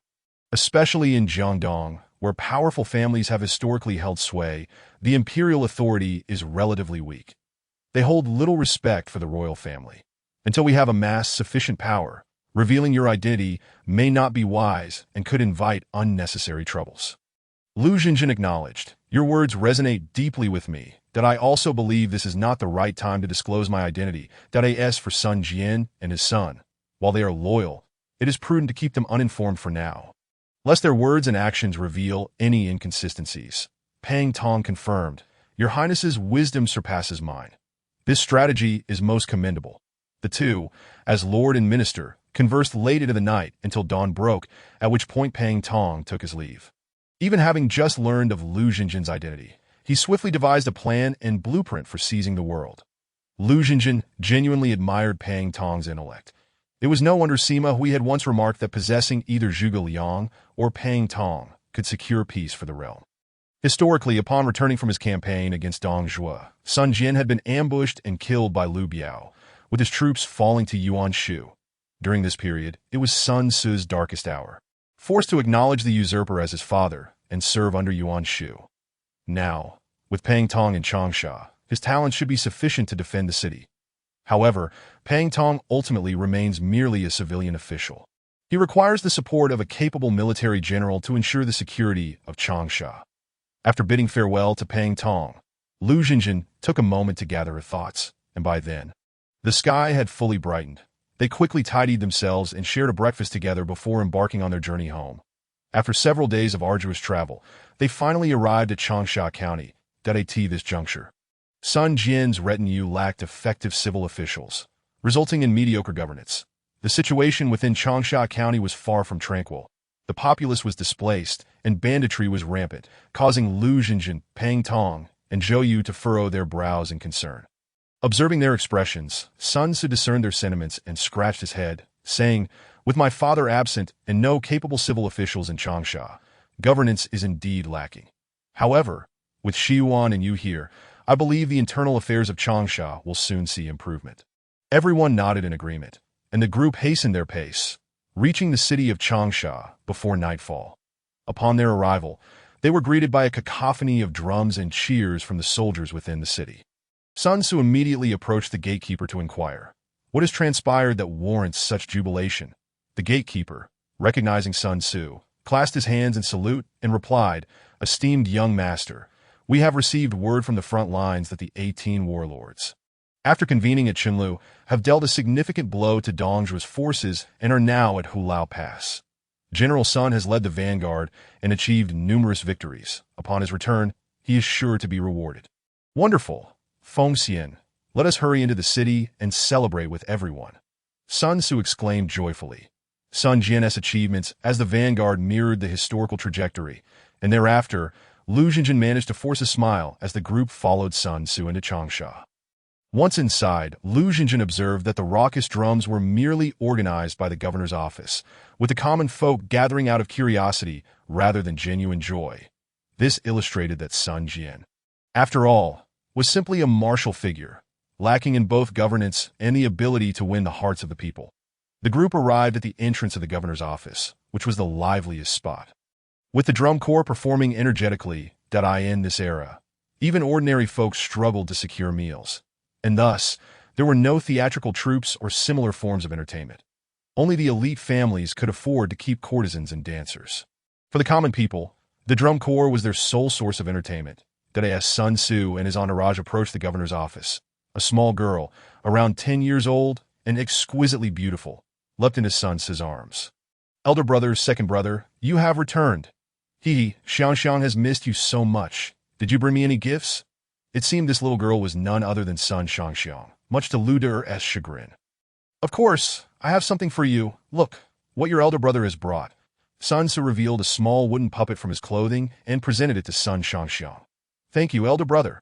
Sun Shangxiang beamed even more brightly. And after expressing her gratitude, she began to scrutinize Lu Xinjin, Zhou Yu, and Pang Tong. Wow, this sister is so beautiful, Sun Shangxiang exclaimed in admiration. This is Sister Fengxian, a close friend of your elder brother. Sun Tzu introduced. And this is Brother Zhou Yu and Brother Pang Tong. Both are dear friends of mine. Hello, Sister Fengxian. Hello, Brother Zhou Yu. Hello, Brother Pang Tong. The 10-year-old Sun Shangxiang displayed remarkable manners, even if Pang Tong's appearance startled her momentarily. Pang Tong, unfazed, discreetly stepped back, attempting to hide behind Zhou Yu. He was accustomed to such reactions from children. Sun Tzu's face turned awkward, and he chuckled. Let us proceed into the governor's office and pay our respects to Mother. Once inside, they found that Sun Tzu's mother, Lady Wu, had already been informed of their return. Sir, Quaner, you have finally returned. Lady Wu exclaimed as she emerged, taking her son's hands in hers. Lady Wu, now in her early 30s, still possessed great beauty, which explained the striking looks of her 3 children, Sun Tzu, Sun Quan, and Sun Shangxiang. After acknowledging her son's greetings, her gaze finally fell upon the others. And who are these 2? She inquired, her voice steady. While Lady Wu was familiar with Zhou Yu due to their family connections, her question was directed towards Lu Xinjin and Pang Tong.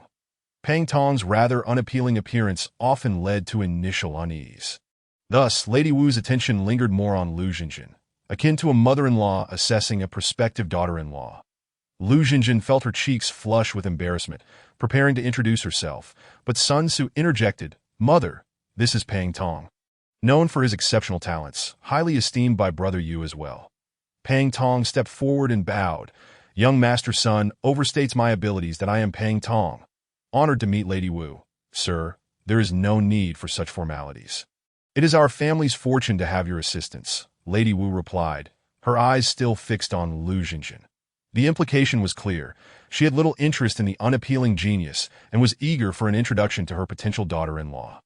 At this, Sun Tzu took Lu Xinjin's hand and said, Mother, this is Miss Lu Fengxian, the recent poetry gathering in Jingzhou. Her poetic talent astounded everyone, earning her the title of the foremost talented woman of Jingxiang. The foremost talented woman? How splendid! Where does Miss Fengxian hail from, and why is she alone in such a distant place? Lady Wu joyfully grasped Lu Xinjin's hand, examining her closely. Previously, she had feared that Lu Xinjin was merely a pretty face without substance.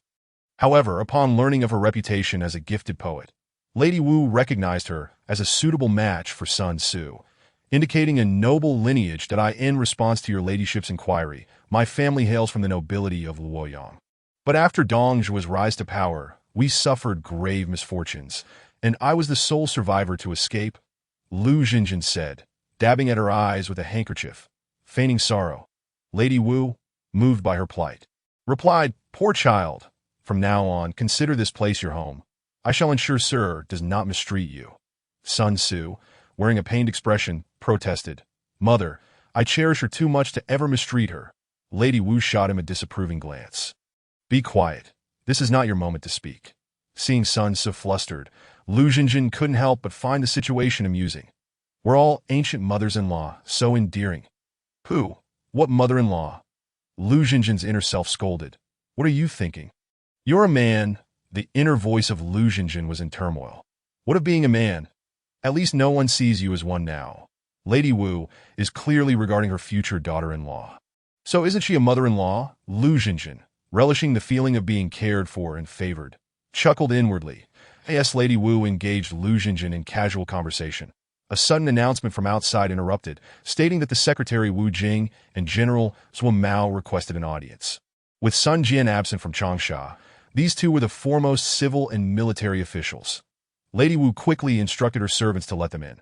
Once the two entered and exchanged pleasantries, they congratulated Lady Wu, expressing that General Sun's accomplishments would surely lead to promotion in the near future. After some polite banter, Lady Wu took Lu Xinjin and Sun Shangxiang to the courtyard, leaving Sun Tzu to entertain the two dignitaries. In the back courtyard of the governor's office, Lu Xinjin felt a wave of anxiety wash over her, fearing she might reveal a flaw. Moreover, with only women present, Lady Wu often delved into private conversations typical of women. However, these discussions felt like treacherous words to Lu Xinjin, leaving her feeling overwhelmed. Thus, when Lady Wu suggested that Lu Xinjin stay overnight at the governor's office, she promptly declined, preferring the safety of an inn over the treacherous environment of the governor's courtyard. Surrounded by these predatory women, especially Sun Shangxiang, who would pinch her arm one moment and tug her ear the next, it seemed as if she was being studied thoroughly. That evening, Lu Xinjin and Pang Tong took up residence at a nearby inn. Pang Tong took the opportunity to report on his interactions with the civil and military officials of Changsha that day. Zhou Mao proved to be amiable, engaging in pleasant conversation with him. However, the secretary Wu Jing harbored suspicions and did not fully trust him, planning to assign him a position with limited authority in the household department. Nonetheless, Pang Tong requested to be sent out to serve as a county magistrate. Initially expecting some resistance, but to his surprise, Wu Jing readily agreed. However, he was candid in informing Pang Tong that the county he would govern, Anqing, was plagued by banditry, and if he wished to decline, he was free to do so. Naturally, Pang Tong was undeterred by the prospect of mere bandits, confidently stating he would accept the position the following day.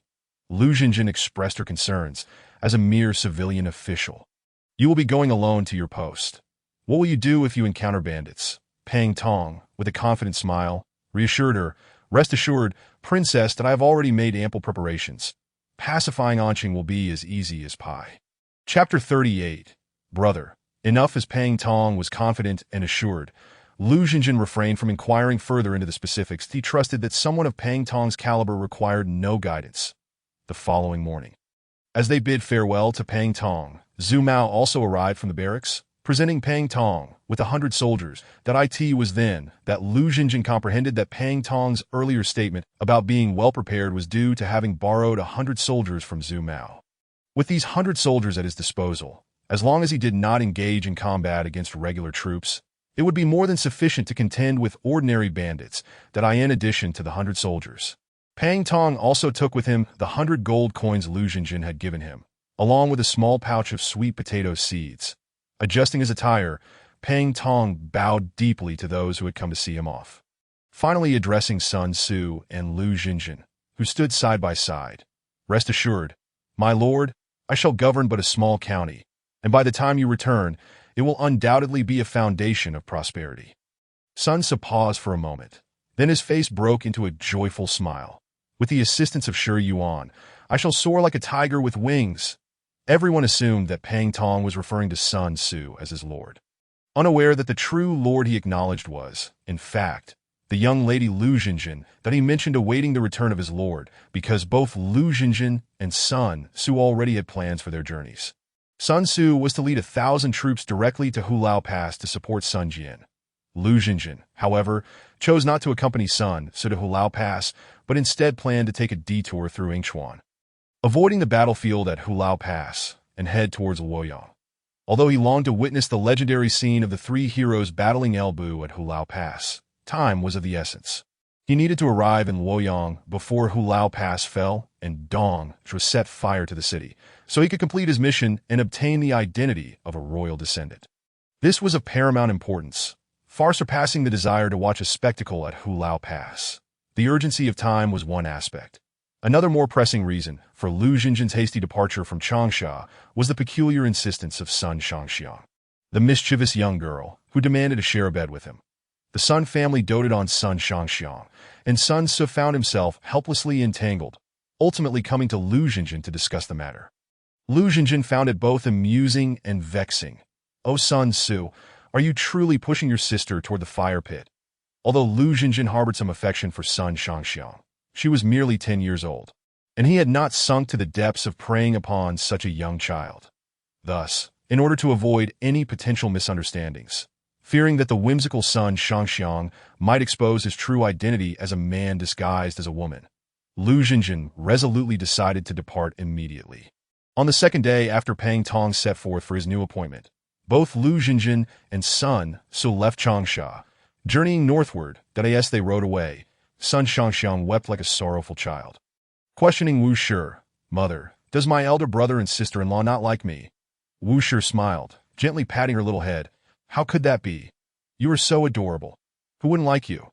Then why did they leave as soon as they returned? Without staying to play with me, Sun Shangxiang asked. Your elder brother is now an adult. He must have the responsibilities of a man and pursue his ambitions, Wu Shi replied. And what about sister-in-law? Why must she leave as well, being but a woman? Sun Shangxiang inquired. Your sister-in-law wishes to return home. After all, she has yet to marry into our family, Wu Shi explained. Lu Jinjin and Sun Su traveled together for several days. After passing through Jiangxia, they were to part ways. Sun Su would proceed to Hulao Pass via Chunlu, while Lu Jinjin would head to Luoyang through Yingchuan. Outside Jiangxia, Sun Su said, Feng Xian, why don't I abandon my plans for Hulao Pass and escort you home instead? Absolutely not, Lu Jinjin quickly replied. Dadasu, filial piety is paramount. You are going to support your father. How could you change course for my sake? If anything goes awry, we would both have to face dire consequences. But you are but a woman, traveling alone. How can I not be concerned? Sun Su countered. Rest assured, I possess the means to protect myself. Have I not managed well on my own before meeting you?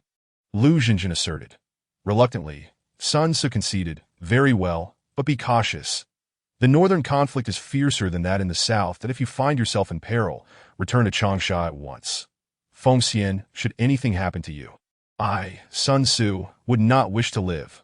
Was that a declaration of affection?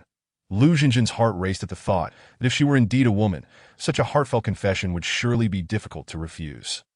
I apologize, Asu. I did not intend to deceive you that if there is blame, let it fall upon that troublesome system. Enough of such foolishness. You are destined for greatness. How could you let a mere woman lead you to despair? Should you truly act so, I would lose all respect for you, for the man I admire must be a towering hero. With her eyes glistening with unshed tears, Lu Jinjin spoke. Heavens, what am I doing? Is this truly a response to a man's confession? What a sin! In her mind, a little Lu Jinjin crouched in a corner, holding her head in despair, while a radiant Lu Jinjin sparkled with delight. Utterly enchanted. Indeed, how romantic, sweet as candy. It was exhilarating, with a complex mix of emotions.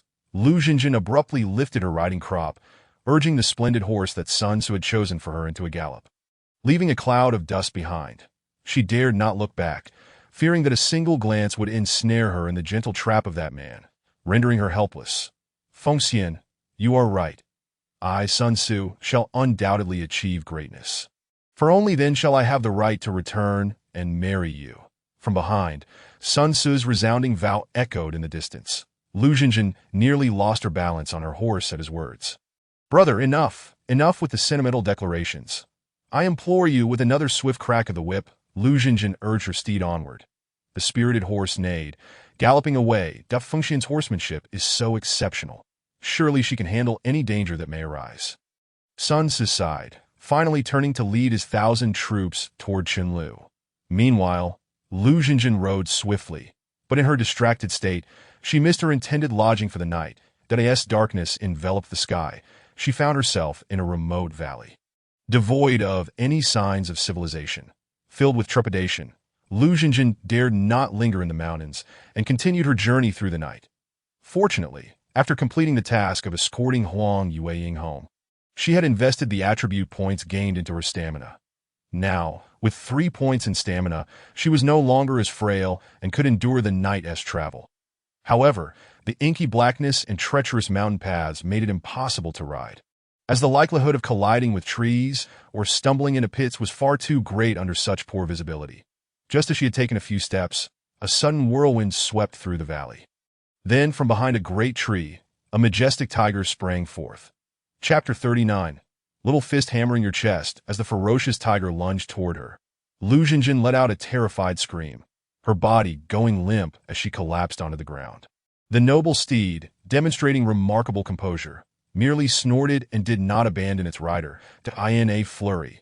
Lu Jinjin retrieved the Zhuge crossbow from her system inventory, but before she could aim, the tiger was upon her. I am doomed! Lu Jinjin shut her eyes, and in that moment, the face of Sun Su appeared in her mind. Had she known this would happen, she would have acquiesced to his wishes and brought him some joy. The tiger roared, but did not even glance at the frightened Lu Jinjin, bounding past her instead. Lu Jinjin opened her wide, bewildered eyes, pondering the bizarre situation. Am I no longer appealing, or has the tiger lost its appetite? Stop right there, tiger. Taste my Dianwei's club. With a resounding shout, Lu Jinjin was startled, yet realized that the tiger had no intention of feasting on her. Dianwei, the valiant warrior of old. Chasing tigers through the ravine. How fortunate I am to encounter you. It seems I am truly favored by destiny. At that moment, Lu Jinjin's heart bloomed with joy. She immediately adopted a pitiful demeanor, preparing to charm and recruit Dianwei. However, a gust of wind swept by, and Dianwei paid no heed to the lovely maiden sitting on the ground, continuing his pursuit of the tiger. Do not flee, tiger. I have not eaten in 3 days. Hurry and become my meal. As Dianwei ran, he shouted, seemingly oblivious to the absurdity of his situation and whether the tiger could even comprehend him. It's over. It seems I, Lu Jinjin, have truly lost my allure, unable even to attract Dianwei. In light of this, Lu Jinjin's eyes gleamed with a cold light as she prepared to unleash her ultimate move. Seeing Dianwei about to run off into the distance, she called out urgently, Dianwei, halt right there. Dianwei indeed stopped, turning back with a look of confusion. Miss, do you know me? After casting another glance in the direction the tiger had fled, it became apparent that it was unlikely to be caught. Dianwei could only return dejectedly, his towering figure stooping in disappointment.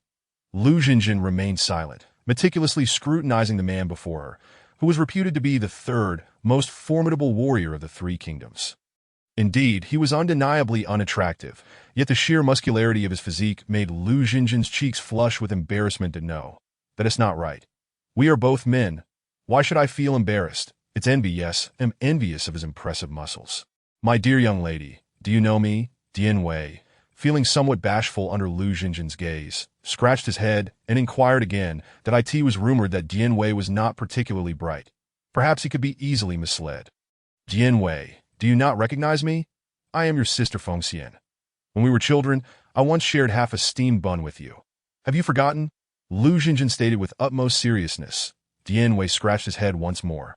Sister Fengxian, I apologize. My mind is rather muddled, and I cannot recall. With a benevolent expression, Lu Jinjin replied, It's all right. You may not remember me, but I certainly remember you. Dianwei, my dear brother, how have you fared these past years while I was away? Upon hearing her inquiry, Dianwei thought to himself, I, Dianwei, am without wealth or power, and I am so unattractive.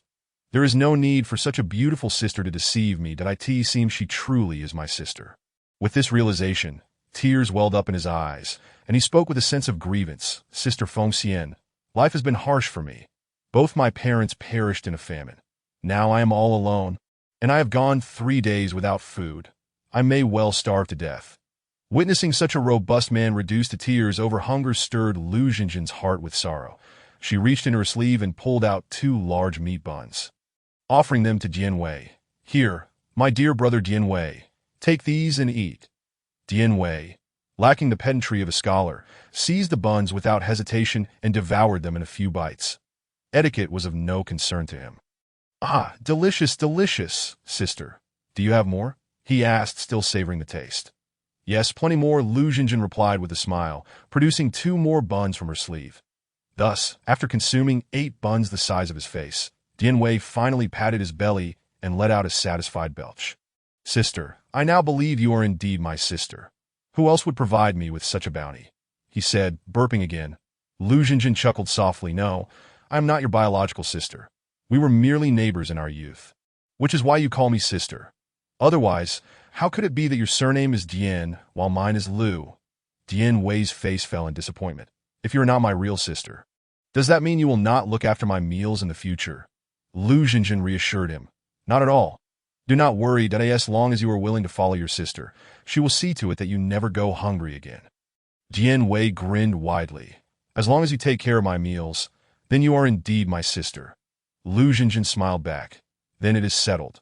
Dianwei shall forever be Lu Fengxian's brother, and he shall never betray her. Dianwei solemnly repeated, I, Dianwei, will always be Sister Fengxian's brother and will never betray her. Should I break this vow, may I perish by 1,000 arrows. Lu Jinjin, recalling the tragic fate of Dianwei in history, felt a shiver of dread and said, somewhat irritably, Silly brother, why speak of such things? Let us move. We must leave the mountains first. Just moments ago, Lu Jinjin had been startled by the tiger and was still seated on the ground. Struggling to rise, she unexpectedly wobbled and collapsed again. Fortunately, Dian Wei reacted swiftly, catching her slender waist and lifting her into his arms. In that embrace, Lu Jinjin, weighing less than 90 pounds, found herself pressed against the muscular form of Dian Wei, who weighed at least 200 pounds. This, she thought, is what it means to be a man. Strangely, her first reaction was not one of disgust, but rather envy, followed by an overwhelming sense of shyness. What am I thinking? What are you doing? Young man, do you have many questions? Let go of me. You foolish brother, Lu Jinjin exclaimed, playfully hitting his chest. She swore she had exerted all her strength, but compared to Dian Wei's robust physique, her little punches felt like mere playful taps. Thankfully, Dian Wei was earnest and pure-hearted. If it had been Sun Tzu in this scenario, he would have undoubtedly taken advantage of the situation. Suddenly, Lu Jinjin let out a cry, tears streaming down her face uncontrollably. Dian Wei, obedient as ever, gently set the dazed Lu Jinjin down on the ground. Coincidentally, a stone, about the size of a fist, lay directly in her path. Lu Jinjin's left side met with it perfectly, and after a pained scream, she bit her lip, covering her face, engulfed in sorrow. Sister, sister, what is wrong? Are you hurt? You cannot die. If you die, I will have no food. This frightened Dian Wei, who anxiously circled around her. For a moment, Lu Jinjin contemplated drawing out the Zhuge crossbow from her storage space and eliminating him right then and there. Chapter 40. Let us speak properly, you foolish brother. This is all your fault. Lu Jinjin seethed through gritted teeth. Finally, with Dian Wei's assistance, she managed to rise, only to find that her backside felt as if it had split open, and cold sweat dripped down her forehead. Sister, do you no longer want Dian Wei? He asked, shrinking his neck in concern. Lu Jinjin's heart softened, and she waved her hand dismissively. Forget it. It is not entirely your fault. However, now I can scarcely walk. What shall we do? After pondering, Dian Wei suggested, how about I give you a gentle rub? When I was a child, my mother used to help me when I was kicked. The thought of such a robust man gently rubbing her backside sent shivers down Lu Jinjin's spine. Then she exploded. Rub you? You little rascal. How dare you take advantage of your sister? Do you understand the concept of propriety between men and women? If someone were to find out, you would be imprisoned. No, this is far too infuriating to ask your sister. I must teach you a lesson today, she declared. What are you doing? Amidst Lu Jinjin's incessant lecture, Dian Wei silently picked up the large wooden stick he had been using to chase the tiger. Lu Jinjin gasped, fearing she had crossed a line and provoked his wrath. Was he going to strike her? Dian Wei, do not act rashly. Let us talk this out. Her voice trembled, tinged with sobs. Sister, do not say any more. Dian Wei understands his mistakes. Please punish me. Dian Wei knelt before her, holding the stick aloft, offering it as a means of self-punishment. Lu Jinjin finally realized that he was not intending to hit her. Rather, he was inviting her to strike him. Feeling her heart race, she said, All right, you are uneducated, and your parents did not teach you well. Considering this is your first offense, I will forgive you. However, there must not be a second time. Understood? Otherwise, I shall abandon you.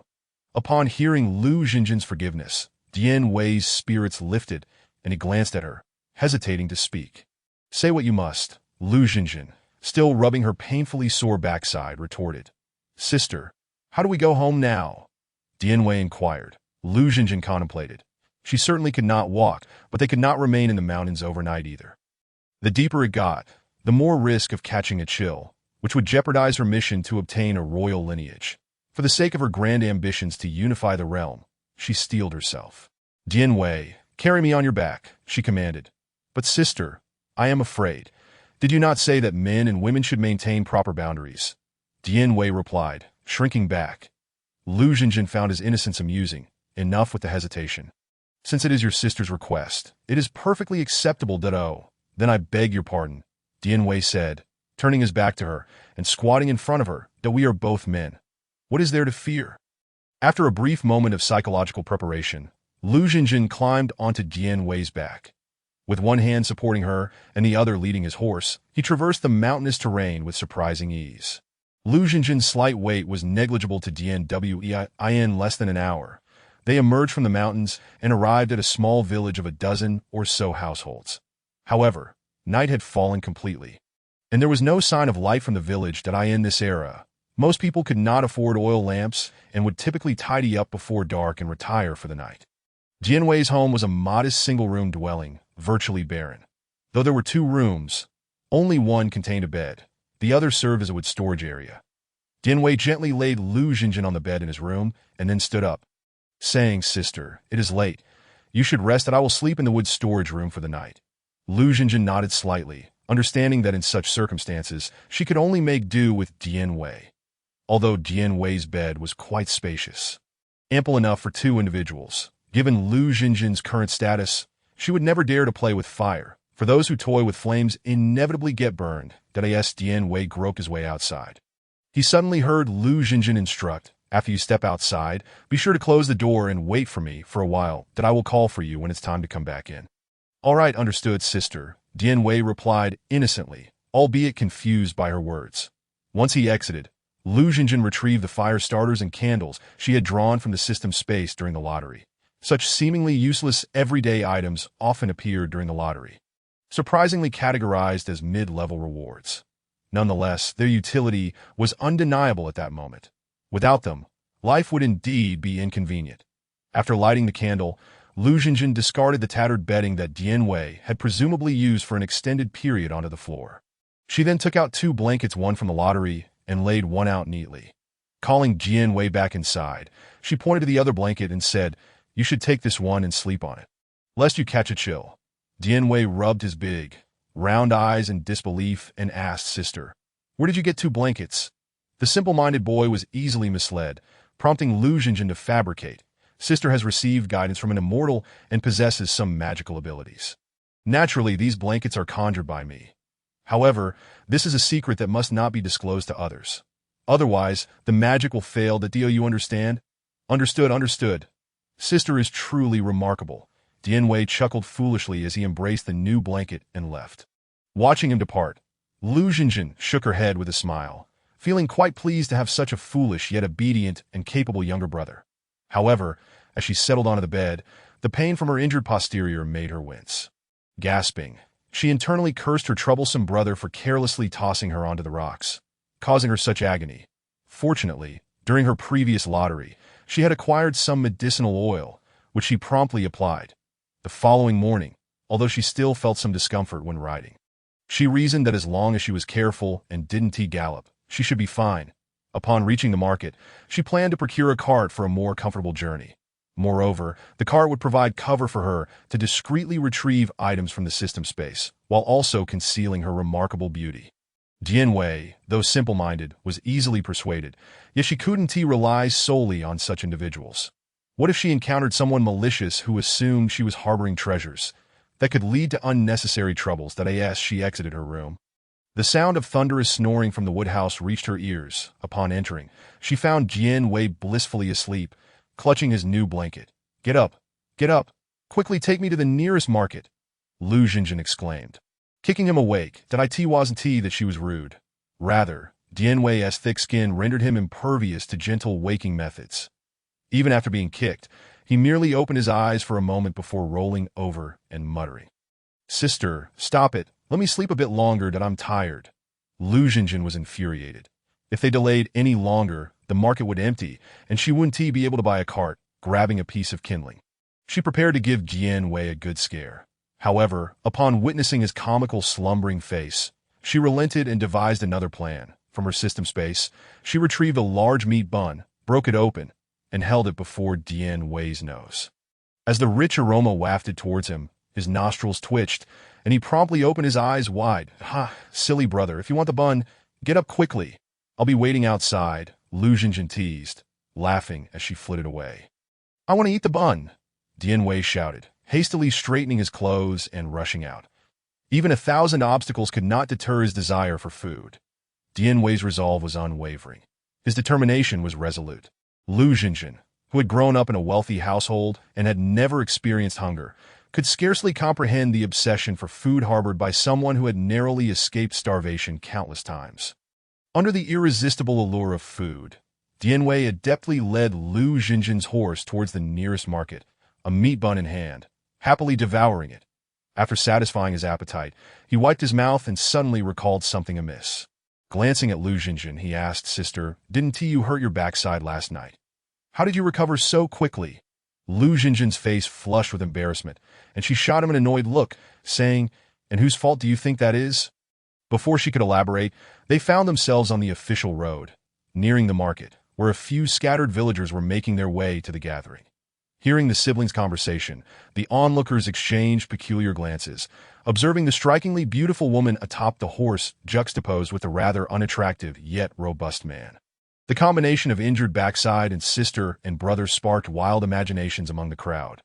The scene was ripe for speculation, and many minds conjured scandalous images that my goodness, how scandalous, was the unspoken thought shared by nearly all present. An elderly man, his hair gray and wearing a headscarf, clearly a scholar, was momentarily stunned before he began lamenting, "What a degradation of morals! Such a disgrace to civility and humanity! The world is in decline, and the hearts of men are lost." Tears streamed down his weathered cheeks as he mourned his failure to enlighten society. "Old sir, you've misunderstood. It's not what you think." Lu Jinjin, mortified and furious, attempted to clarify. Dianwei, scratching his head in confusion, asked, "Sister, what is he thinking?"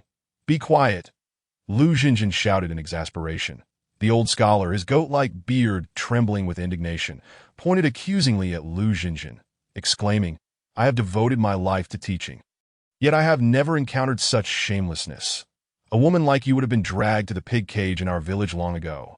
"Old sir, please let me explain," Lu Jinjin insisted, desperate to salvage her reputation. But the old scholar obstinately replied, "Explain what?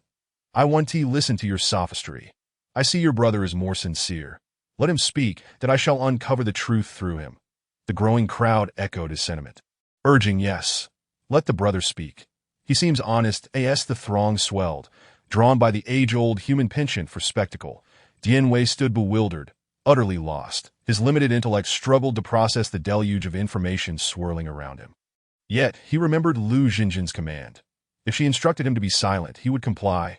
Thus he covered his mouth with his large hand. "What's the matter? Afraid to speak?" Feeling guilty, the old scholar proclaimed, convinced he held the moral high ground. Lu Jinjin was on the verge of exploding with anger as she turned to Dianwei and said, "Dianwei, tell them the truth." "What truth?" Dianwei was utterly perplexed, a myriad of questions flooding his mind. "Who am I?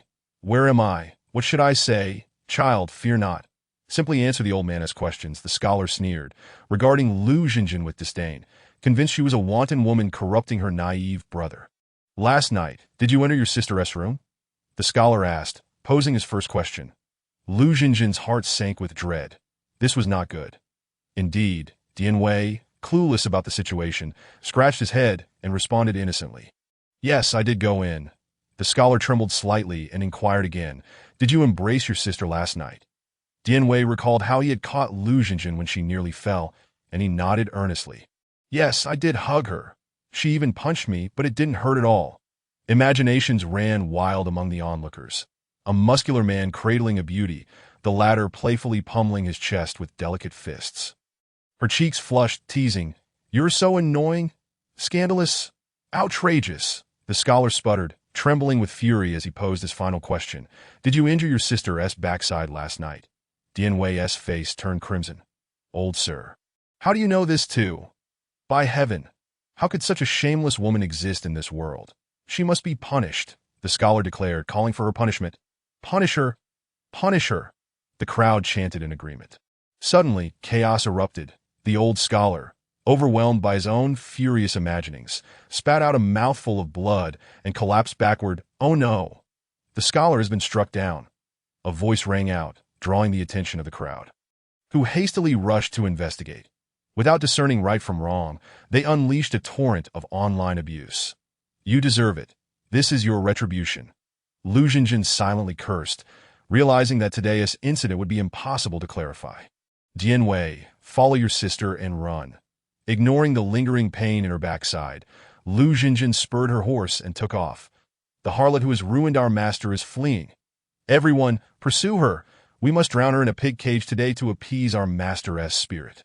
Someone shouted. Immediately, others echoed, drown her in a pig cage. We must drown her.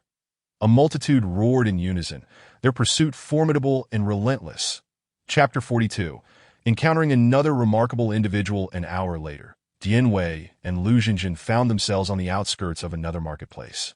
Even with Dian Wei's stamina, after galloping for an hour, he was exhausted, panting heavily. Lu Xinjin, having forced herself to ride, felt her old wounds flare up and could only lay limply across the horse's back. Appearing half-dead, "Sister, what exactly did we do wrong that they wish to hunt us down?"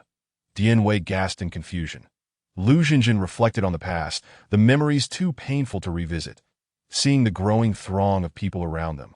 Fearful of speaking out of turn, she hurriedly instructed, "Dian Wei, when there are many people, do not speak without my permission." "Yes, sister," he complied, covering his mouth and falling silent, dragging their weary bodies through the marketplace. They spent 50 gold to purchase a large cart drawn by 2 horses. Dian Wei drove the cart, while Lu Xinjin spread 2 thick mattresses in the spacious cart.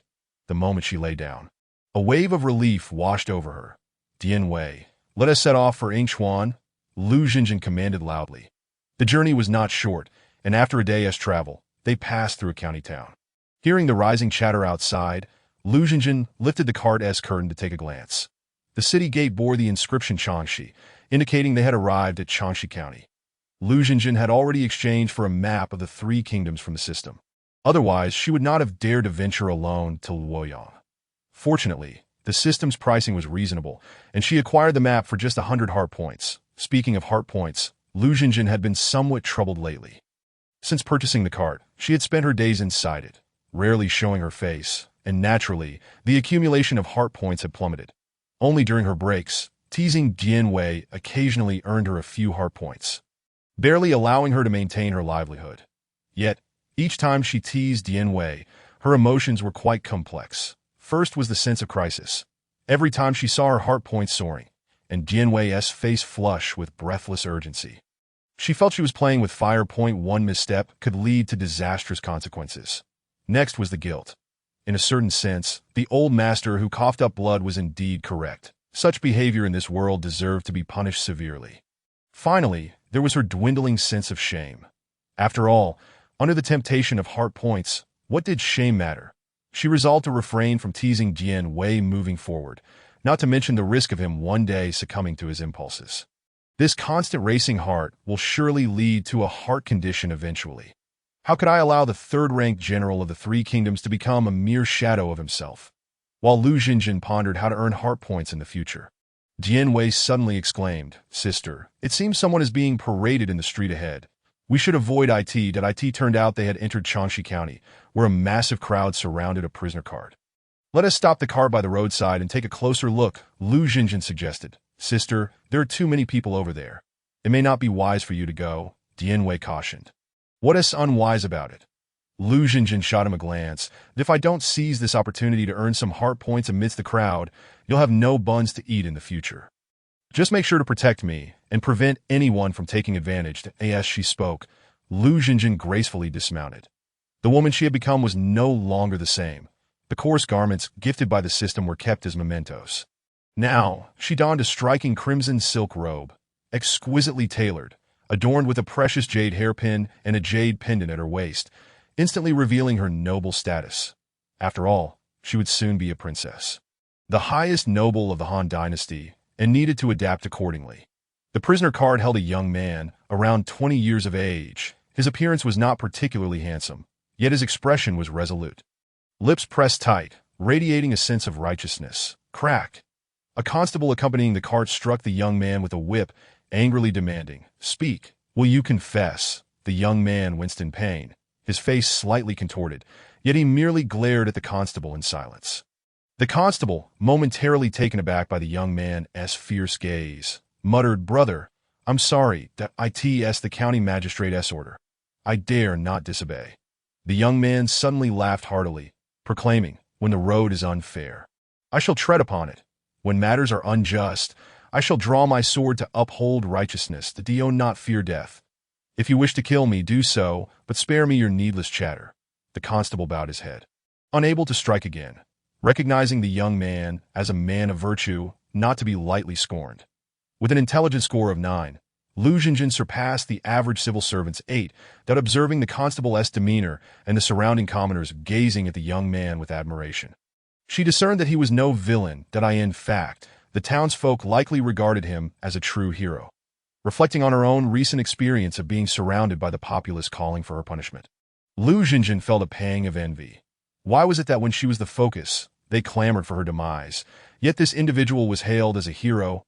Lu Jinjin, refused to accept this. While grappling with these thoughts, the system's prompt echoed in her mind. Random task refreshed. Rescue Su Shu and persuade him to abandon the sword for the pin.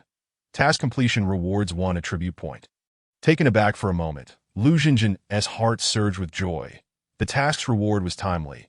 As she was in dire need of attribute points, that Su Shu was indeed a remarkable figure of the late Han era, who, due to his mother being captured by Cao Cao, was compelled to join his ranks. Out of gratitude for Liu Bei's kindness, he remained silent upon entering Cao Cao's camp, despite being a potential star in the chaotic Three Kingdoms era. In Lu Jinjin's view, Su Shu's intellect was not far from that of the legendary Zhuge Liang and Pang Tong. It was known that when Pang Tong presented the change strategy to Cao Cao, none of his advisors perceived the flaws except for Su Shu. Although Lu Jinjin had already recruited Pang Tong and intended to recruit Zhuge Liang in the future, it did not hinder her from wanting to add Su Shu to her ranks. After all, more generals meant more strength, and the same applied to talent acquisition, that I must rescue him. Lu Jinjin resolved instantly. However, rescue required strategy. Although Dian Wei was present, rushing in to seize the prisoner cart was not without risk. Considering the potential consequences of being trapped once the city gates closed, Lu Jinjin swiftly dismissed that course of action. Chapter 43. This young lady has no interest in educating Beast Constable. I have a matter to inquire. Lu Jinjin called out to the last young constable trailing behind the prisoner cart after it passed. After all, the onlookers likely lacked the insight these constables possessed. Upon seeing a stunningly beautiful woman resembling a celestial being stop him, the young constable felt as if he had sprouted invisible wings, floating in ecstasy. "Miss, what can I do for you?" The constable's eyes greedily roamed Lu Jinjin's figure. Yet he refrained from any inappropriate actions, primarily due to the imposing presence of Dian Wei behind her, who resembled a fearsome bear. "I merely wish to inquire about the offense of that young man being paraded." Lu Jinjin asked, "Do you know him?" The young constable responded cautiously. Lu Jinjin feigned indignation. "Constable, do you wish to do me harm? I am simply curious. Would you truly have the heart to throw me into a prison and subject me to torture?" Hearing her playful yet reproachful tone, the young constable felt a sense of euphoria. "I could never bear to do that." Lu Jinjin rolled her eyes inwardly. His feelings were irrelevant.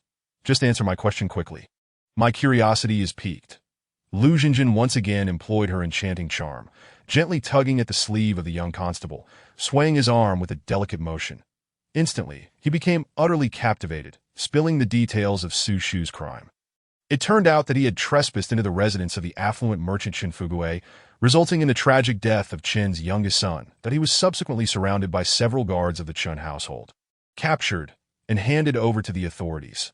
Naturally, Chen Fugue was intent on leveraging his connections, not only to ensure Su Shu's demise, but also to draw out his accomplices through such a public display of humiliation. "Thank you, Constable, that I shall take my leave now. May our paths cross again by fate," Lu Jinjin said gracefully, making a slight bow before departing with an ethereal air. "Miss?" The young constable wished to inquire her name, but was met with a fierce glare from Dian Wei, which silenced him. Never mind, he thought, with such a formidable guardian accompanying her, she must surely be of noble lineage. "It is best not to provoke her, sister. Where shall we go now?" Dian Wei inquired to the home of Chen Fugue. Lu Jinjin replied. Chen Fugue was a well-known merchant in the county, and with a few inquiries, they soon located his residence. There was no need to knock, as the household was bustling with activity due to the ongoing funeral. Seated solemnly in the main hall, Chen Fugue was admonishing his remaining sons.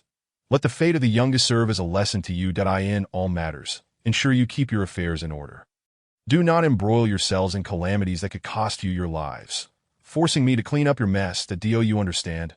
"Yes, father," echoed his four sons in unison.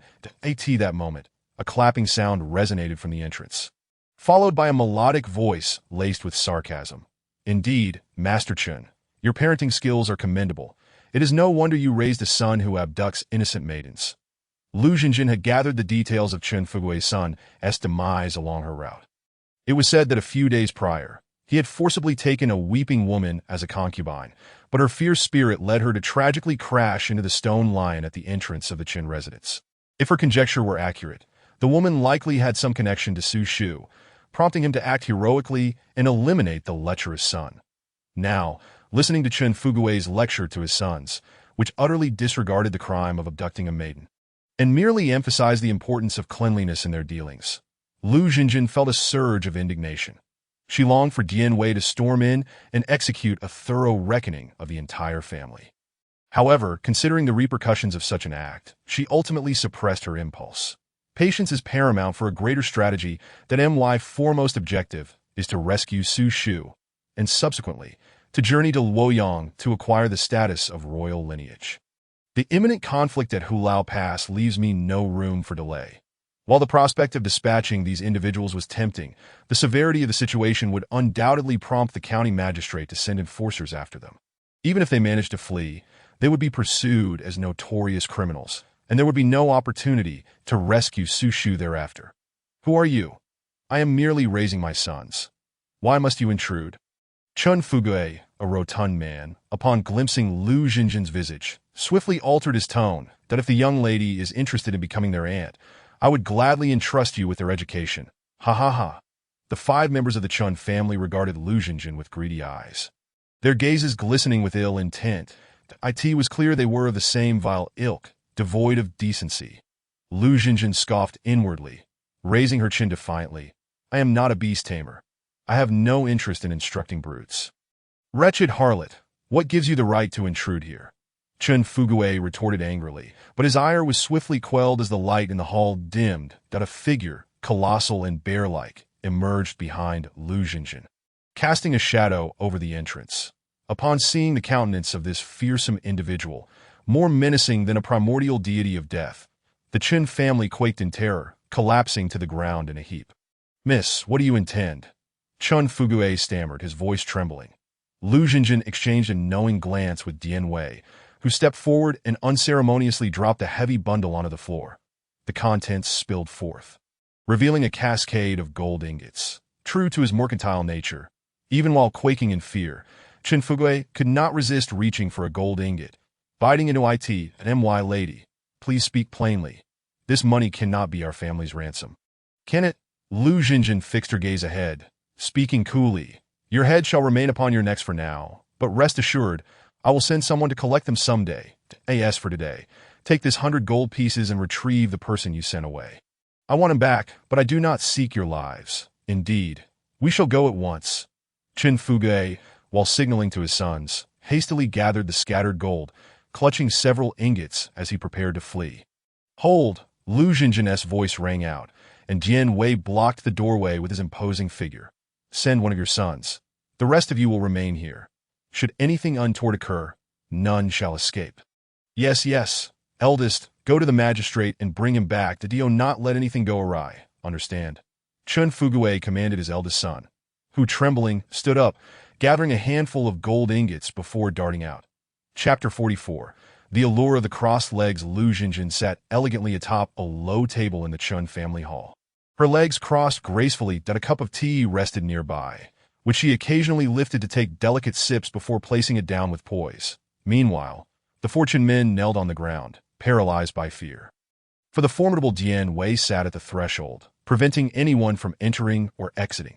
Fortunately, despite her stern demeanor, Lu Jinjin possessed a beauty the Chen family had never encountered before. Even a furtive glance upwards at her was a visual delight for them. Had it not been for Dian Wei's presence, they would have lunged at Lu Jinjin, seeking to subdue her. Her allure stemmed not only from her physical beauty, but also from an unintentional display of dominance and wildness. Typically, women of ordinary households dared not raise their voices or meet the gaze of others. Yet this lady sat confidently, one leg draped over the other, swaying gently. Her posture exuded a blend of nonchalance and aristocracy, imbued with a hint of untamed spirit, qualities not commonly exhibited by most women. That in truth, Lu Jinjin did not deliberately choose to sit atop the low table. Rather, in this era devoid of chairs, one could only kneel or sit cross-legged, which proved uncomfortable. With no familiar faces around, save for a simple-minded brother, she saw no need to feign modesty and thus embraced her freedom. Little did she know, this casual demeanor was interpreted by Chun Fugue as an assertion of formidable authority, that he firmly believed her background to be extraordinary, far beyond what his family could afford to offend. Recalling Lu Jinjin's earlier remark about keeping their heads on their shoulders for the time being, he initially assumed it to be mere bravado, yet now it seemed increasingly plausible that as this realization dawned upon him, beads of sweat began to trickle down Chun Fugue's forehead. With trembling hands, he painstakingly gathered the scattered gold and repackaged it, presenting the bundle before Lu Jinjin while prostrating himself repeatedly. "Miss, I have failed to recognize your significance and regret any offense I may have caused. That I do not dare accept your money. I only implore you to spare my family's lives." The other three sons, witnessing their father's submission, hastily followed suit, kneeling and bowing fervently. Lu Jinjin had merely intended to intimidate them with her words, never anticipating they would take her so seriously. After rescuing Su Shu, she planned to depart, leaving them behind without a second thought. The prospect of her returning to Yingxuan seemed a distant possibility. Perhaps in years to come, if at all, that a faint smile played on Lu Jinjin's lips, though the Chen family, engrossed in their bowing, remained oblivious to it, that if you were sincere in your repentance, I could consider sparing you. However, I must witness your genuine contrition. Will you dare to abduct innocent maidens or oppress the virtuous again? Never. We shall never do so again. I, Chun Fugue, vow to the heavens that if ever such actions are repeated, may I be struck down by lightning. After Chun Fugue took his oath, his three sons followed suit, vowing to reform their ways henceforth. Lu Jinjin waved her hand dismissively and said, "Enough. I do not require your oaths. Remember the words you spoke today. Should I return to Changsha and find you unchanged, I shall show no mercy. That we dare not. We absolutely dare not," Chun Fugue replied. Lu Jinjin intended to say more, but was interrupted by the voice of Chun Fugue's eldest son from outside. "Miss, I have brought the person back. That Su Shu has arrived." Lu Jinjin quickly stood up from the low table, tidying her appearance slightly. Su Shu was not as easily deceived as Dian Wei. Their first meeting should leave a favorable impression. Dian Wei stepped aside, allowing Chun Fugue's eldest son to enter first, followed by a young man with his hands bound behind him. This was none other than Su Shu. "Miss, I have brought him back for you," Chun Fugue's eldest son said cautiously. "Why did you save me?" "Young lady." Su Shu, upon seeing Lu Jinjin, felt as though he were dreaming. What merit or capability did he possess to warrant the rescue of such a noble, elegant, and beautiful lady? Upon noticing that Su Shu was still bound, Lu Jinjin's expression turned frosty. "How dare you? You still have Su Gongzi's hands bound. It appears you and your family have no intention of repenting." With Lu Jinjin's sharp rebuke, Chun Fugue and his sons trembled, dropping to their knees and begging, "Miss, spare us. It was all the eldest's fault. It has nothing to do with us." Yes, it is all the eldest's fault. If Miss wishes to punish someone, let it be him." Chun Fugue and his three sons, eager to dissociate themselves, frightened the eldest son, who immediately knelt and explained while bowing. "Miss, please allow me to explain. This person is indeed dangerous. I feared he might harm you, which is why I bound his hands. That I hope you will understand."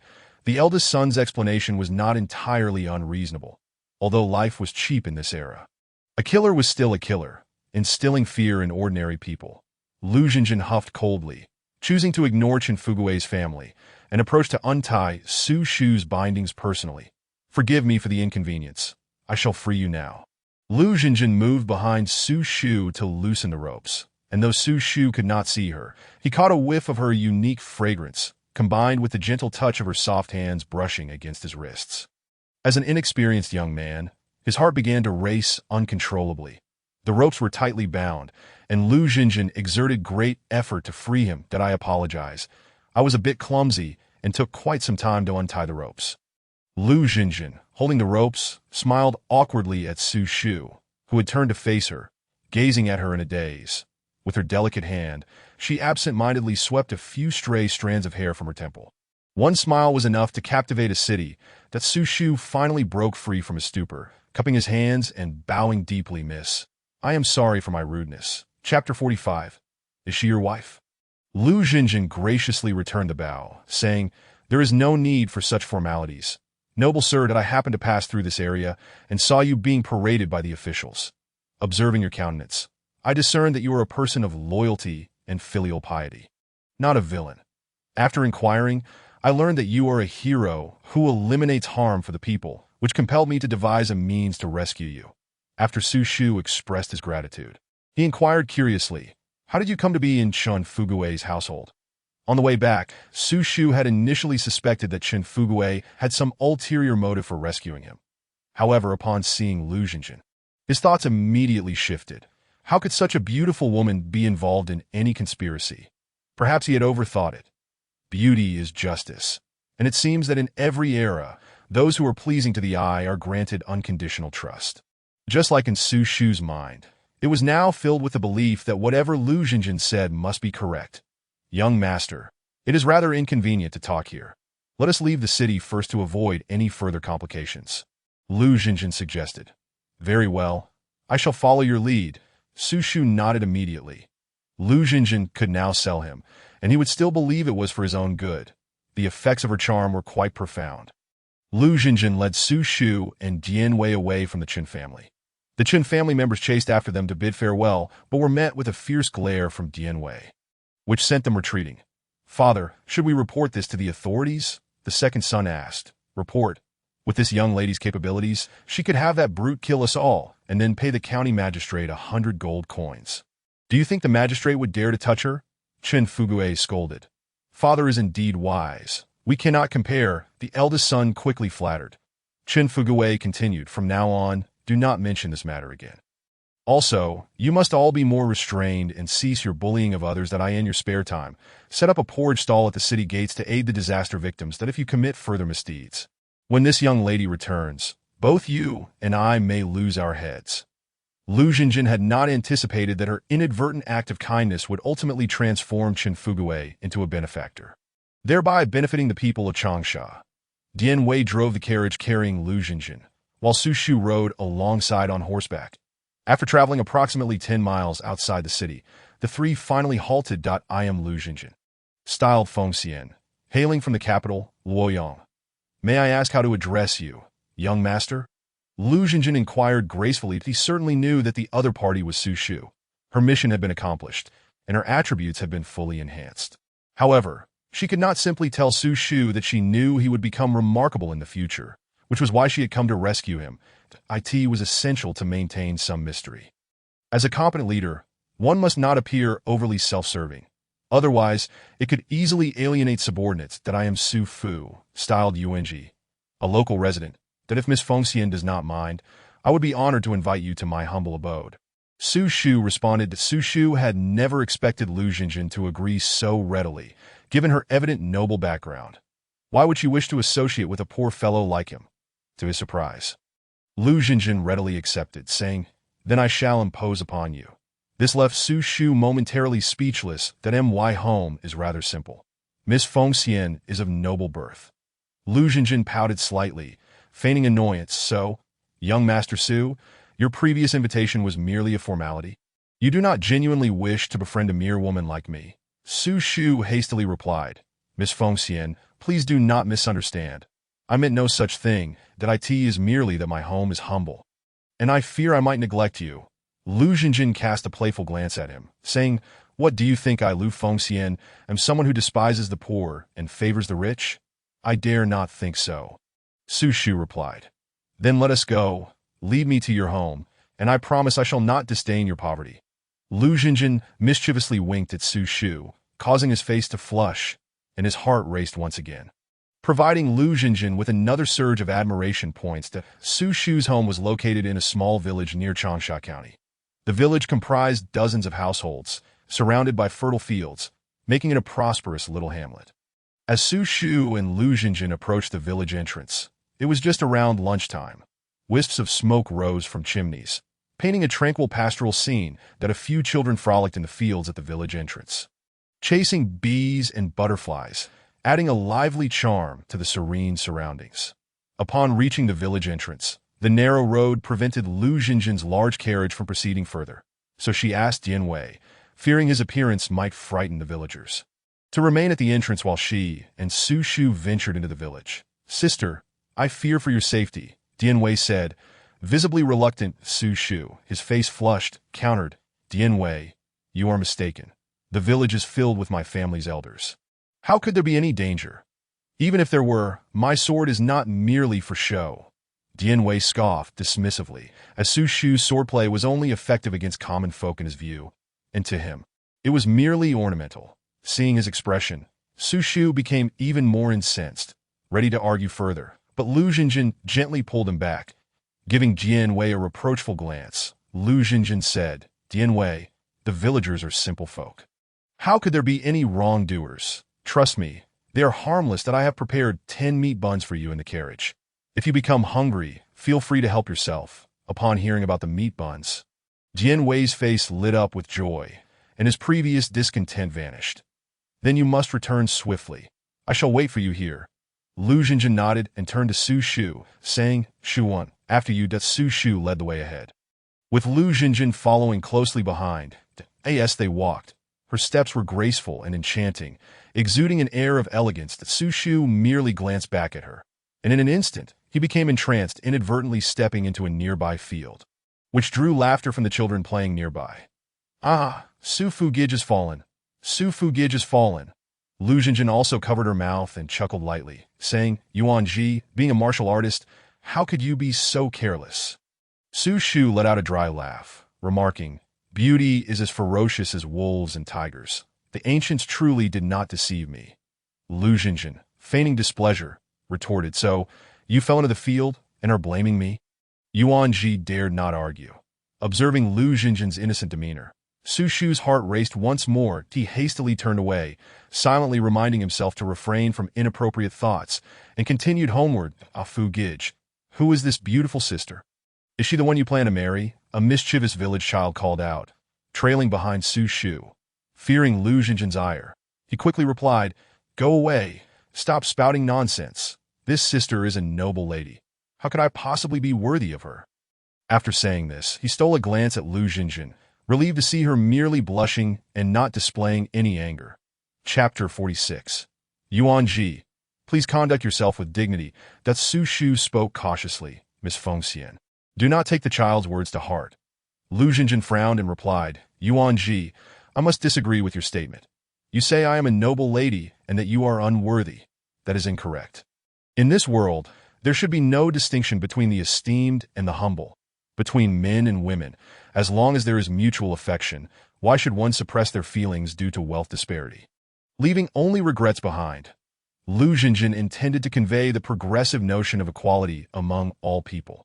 However, as she noticed Su Shu's gaze growing more fervent, her heart skipped a beat. What is this gaze? Does he misunderstand something? With her intellect slightly dulled, Lu Jinjin quickly realized the potential implications of her words. "Yuan Ji, do not misunderstand. I meant no other intention. That I understand, Miss Fengxian, that sometimes it is necessary for men to take the initiative." Lu Jinjin exclaimed, "You need not say anything. I comprehend. Understand what? You ancestor of a wooden board." Lu Jinjin thought to herself, suppressing her agitation with a deep breath. She was now disinclined to engage with this infatuated individual.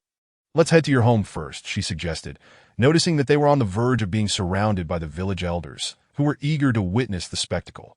"All right, let's return home," Su Shu said, naturally taking Lu Jinjin's small hand and dashing toward his abode with light-hearted steps.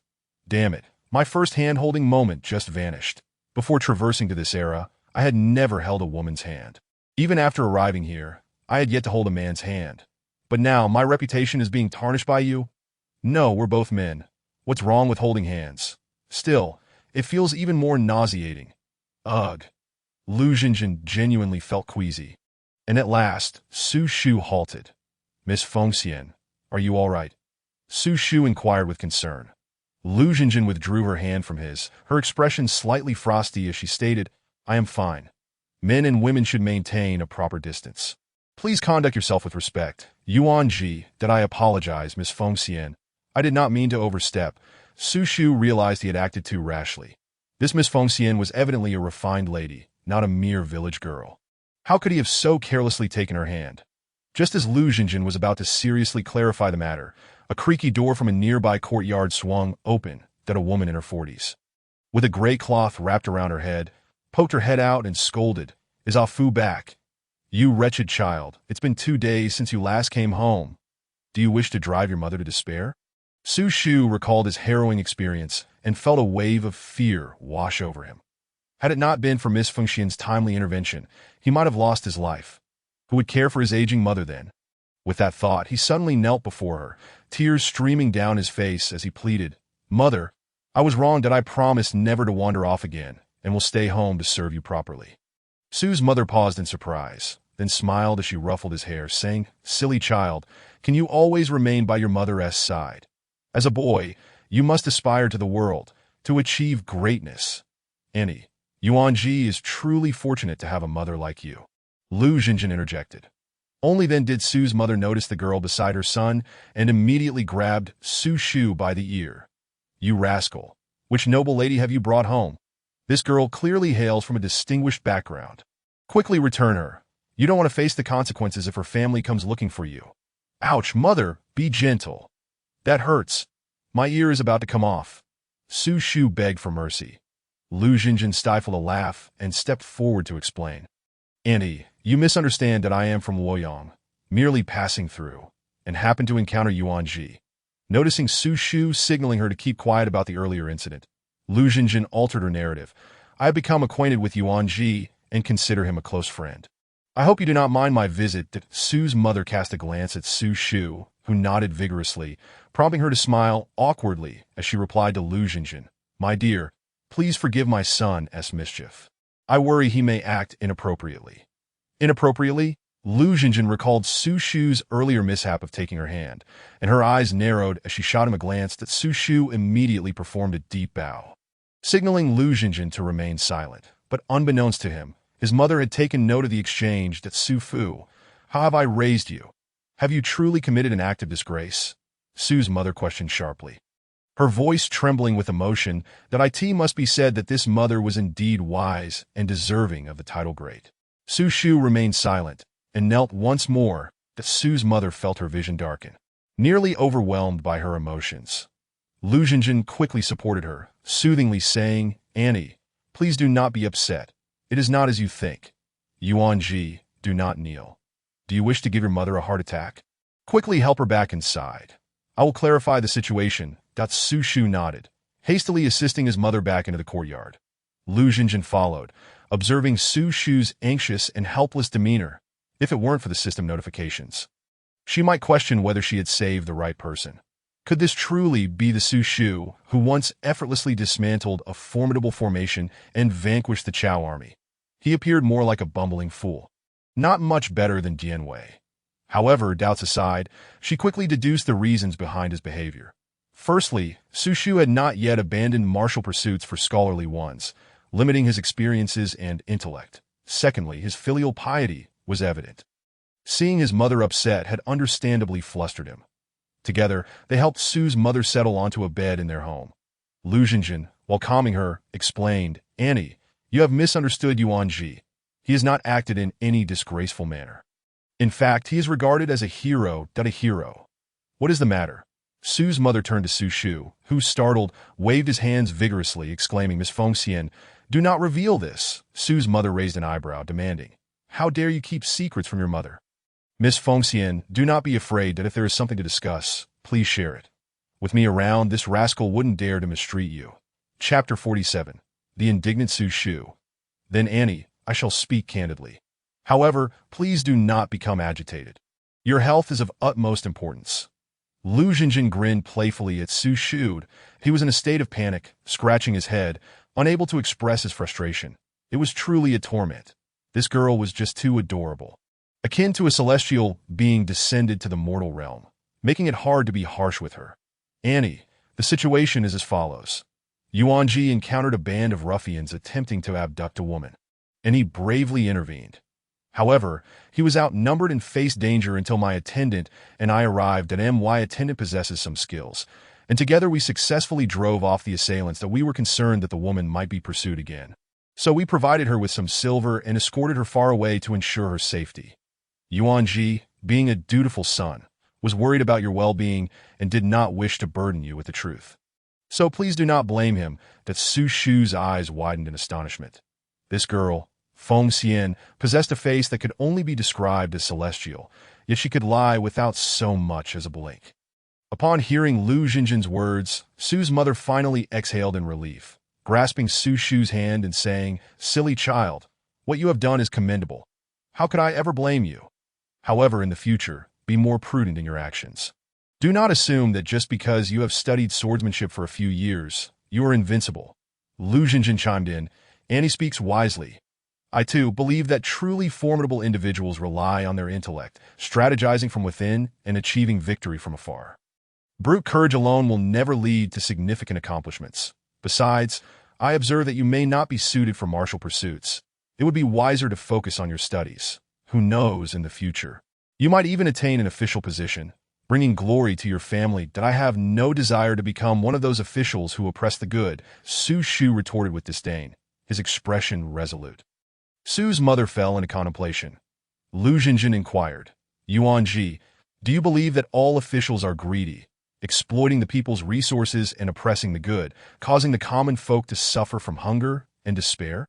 Su Shu nodded. "Is it not the case? Just in our Changsha, each year, due to the officials and soldiers demanding taxes, at least 1,000 people become displaced, and hundreds perish from starvation in the streets. Such officials are better left unheeded." Lu Jinjin countered, "But have you considered the opposite?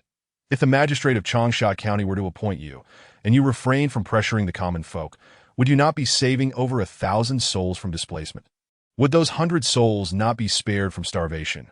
Would this not be more effective than wielding a sword and risking your life, saving only a handful of people in a year?"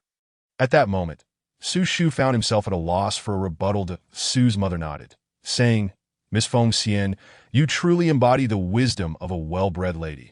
Your perspective is indeed enlightening, Da Fu. You should take to heart what this young lady has said. Those with true capability can benefit the world without resorting to violence." To Su Shu, feeling somewhat aggrieved, replied, "Mother, I have only attended a private school for a few days when I was young. I lack the ability." Lu Jinjin interjected, "Lack of ability does not preclude one from learning. That I see that Yuan Ji possesses a keen mind. It is not too late to begin your studies now. Miss Feng Xian is correct.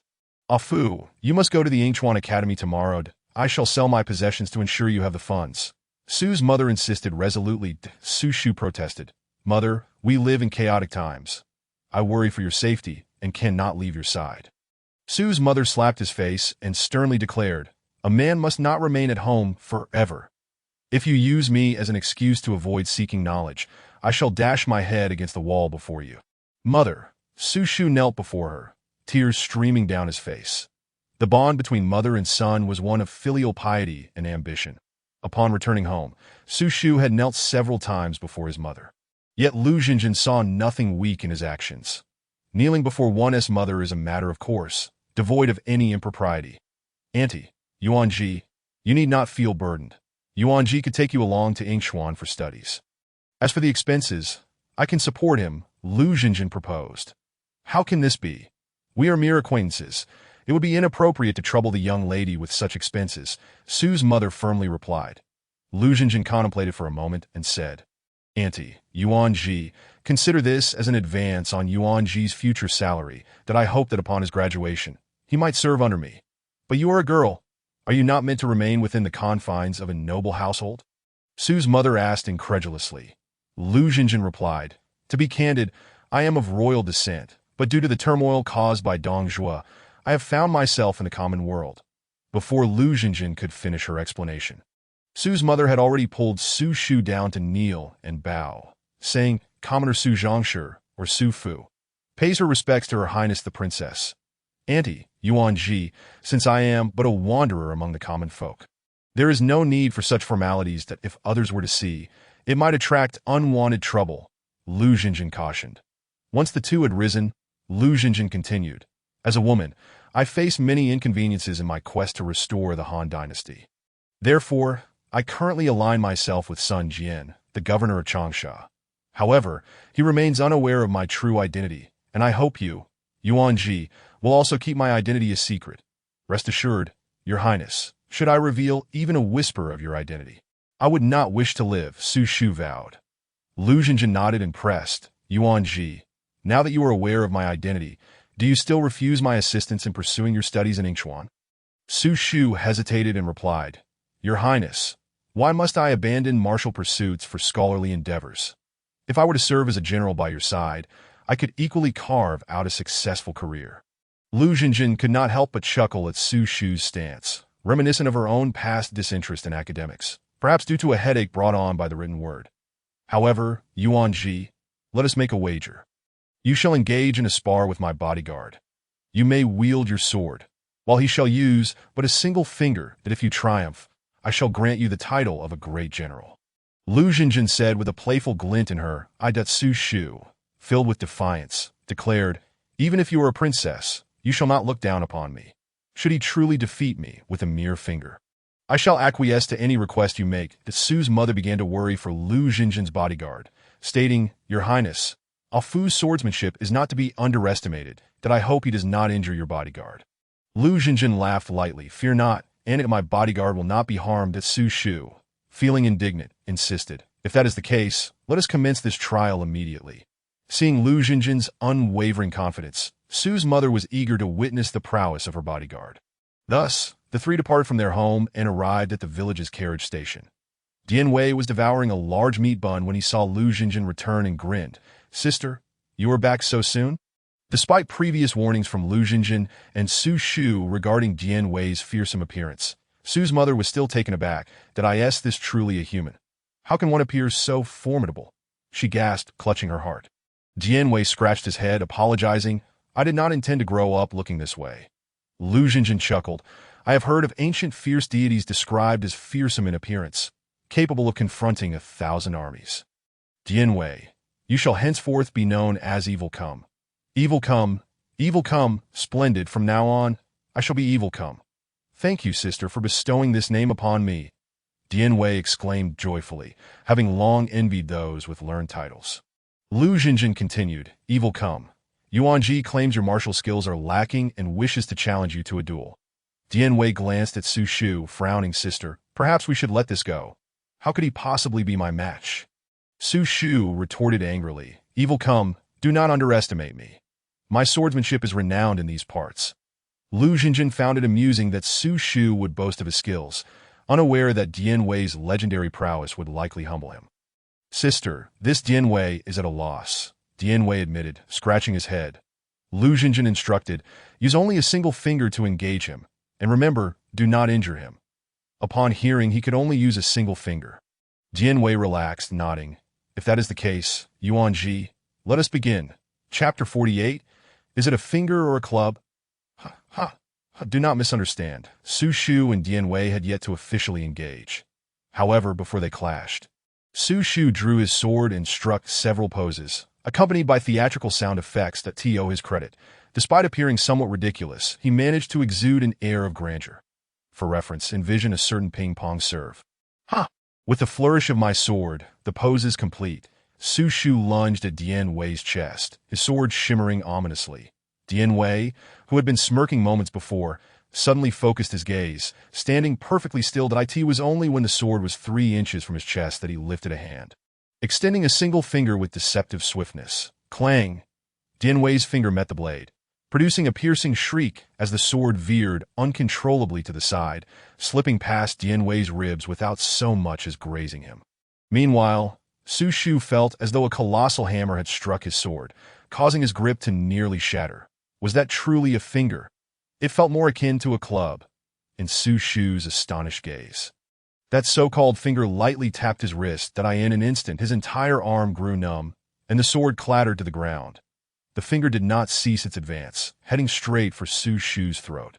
He could barely muster a reaction. One strike from that finger, and his throat would likely be crushed. I am doomed, Su Shu thought, closing his eyes and bracing for the inevitable. The wind abruptly ceased. and Dian Wei's fingers halted a mere 0.01 inches from his throat. The immense pressure of the gale alone had instilled an indescribable sense of suffocation in Su Shu the next moment. As the wind pressure dissipated, Dian Wei stepped back and respectfully clasped his hands before Su Shu, saying, "Brother Yuan Ji, I concede." That Su Shu gazed at Dian Wei in astonishment. In the span of a breath, he had been forced to yield with just 3 fingers. Had it not been for the mercy shown by his opponent, he might have already met his demise. Was this the prowess of a top-tier warrior? It was utterly terrifying that in that instant, Su Shu felt dejected and disheartened, for he understood that no matter how hard he strived, he could never attain Dian Wei's level of strength. Nay, he could not even come close to half of it. Lu Xinjin stepped forward with a slight smile and asked, "Brother Yuan Ji, do you now acknowledge your defeat?" Su Shu replied despondently, "I, Su Fu, have trained tirelessly in swordsmanship for a decade, enduring the sweltering heat of summer and the biting cold of winter. I had thought that even if I was not invincible, I would at least possess first-rate martial arts. Alas, it seems I am merely a clown in comparison." That he turned to Lu Xinjin and lamented. "Am I not laughable?" With a serious demeanor, Lu Xinjin said, "Brother Yuan Ji, sometimes choices are more vital than effort. Trust me, I have encountered wise individuals who imparted to me the art of discerning people.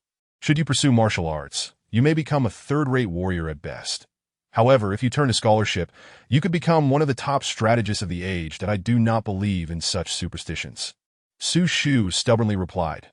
Lu Xinjin puffed up her cheeks in frustration and retorted, "What do you intend to do? Do not forget, you promised me earlier." Su Shu scratched his head and said, "Well, I do trust you. Let me return home to make some preparations, and tomorrow I shall go to Yingchuan to pursue my studies." "That sounds splendid," Lu Xinjin beamed. She took out 100 gold coins and handed them to Su Shu, saying, "Brother Yuan Ji, take this gold with you. Once you arrive in Yingchuan, use it to secure housing and purchase provisions. Do not carry it all on your person. That in these tumultuous times, grain prices are soaring, and what you can buy today may not be available tomorrow." Su Shu nodded and asked, "Is Miss Fengxian returning to Luoyang?" Lu Xinjin replied, "Indeed, I must return to Luoyang to retrieve some items before I hasten back to Changsha. Should you achieve success in your studies, seek me in Changsha. That if I am not there, you may find my subordinate, County Magistrate Pang Tong, in Anqing. That he is one of my people." Su Shu paused, momentarily taken aback. As he recalled the legendary noblewomen who were known to keep paramours, his expression betraying a hint of sorrow. Lu Xinjin, discerning his thoughts, grew incensed and kicked him sharply on the calf. "What nonsense are you thinking? Xiwan is a loyal officer of mine. There is nothing more to it." Lu Xinjin pouted, visibly upset. She did not need to explain herself to him. Why should she? Yet an unfounded assumption enveloped Su Shu in an overwhelming sense of joy. Even as Lu Xinjin boarded her carriage and waved her farewell, Su Shu remained entranced by this newfound happiness. Suddenly, a sharp pain pierced his ear, as his mother, having seized it, twisted it mercilessly, spinning him around 180 degrees. "Ouch, mother, be gentle. What have I done wrong to deserve this?" Su Shu exclaimed. His mother warned, "You must not harbor improper thoughts towards Her Highness the Princess." "Why not? A graceful lady deserves a gentleman's affection.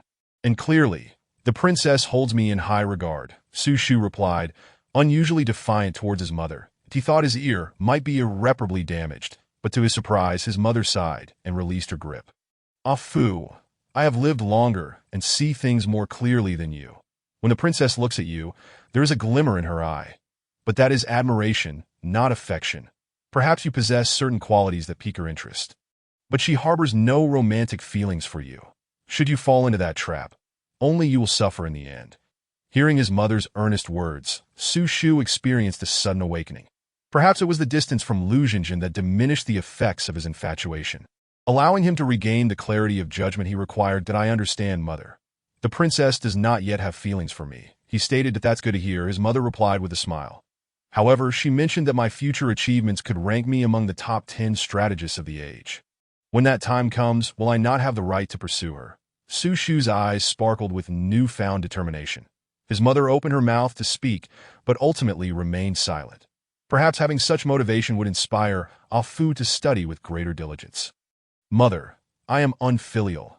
I wish to change my name," Su Shu suddenly declared. "Oh, why do you wish to change your name?"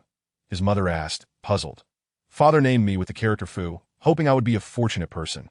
Yet now I desire not only good fortune for myself, but also to bring blessings to the common folk. Therefore, I wish to be called Su Shu. I am a commoner, and I am willing to benefit the common people. Su Shu said earnestly, To have such aspirations is a source of great comfort for me. His mother replied with a smile. Chapter 49. A night visit to the abandoned garden of the imperial capital after collecting Su Shu and Changsha. Lu Xinjin and Dian Wei lingered in Yingchuan for another day, hoping to tempt fate and trigger another task to recruit a formidable scholar. Throughout the history of the Three Kingdoms, Yingchuan has produced numerous remarkable figures, including Guijia, Shi Jicai, Sun Yu, and Sun Yu. Yet Lu Xinjin ultimately did not possess such good fortune, and no additional tasks appeared. Time was of the essence, and they had to reluctantly set off for Luoyang. Half a month later, on the outskirts of Luoyang, gazing upon the towering and majestic ancient city wall, Lu Xinjin's mind was finally greeted by the long-awaited system notification. Task updated. Proceed to the eastern part of Luoyang City, to the abandoned royal garden, and locate the identity token of Princess Lu Xun left behind for 10,000 years. Task reward. 1 attribute point. Gain the identity of the royal descendant, younger sister of Emperor Sha of Han, elder sister of Emperor Xian of Han, Princess Lu Xun of the Han Dynasty. Task updated.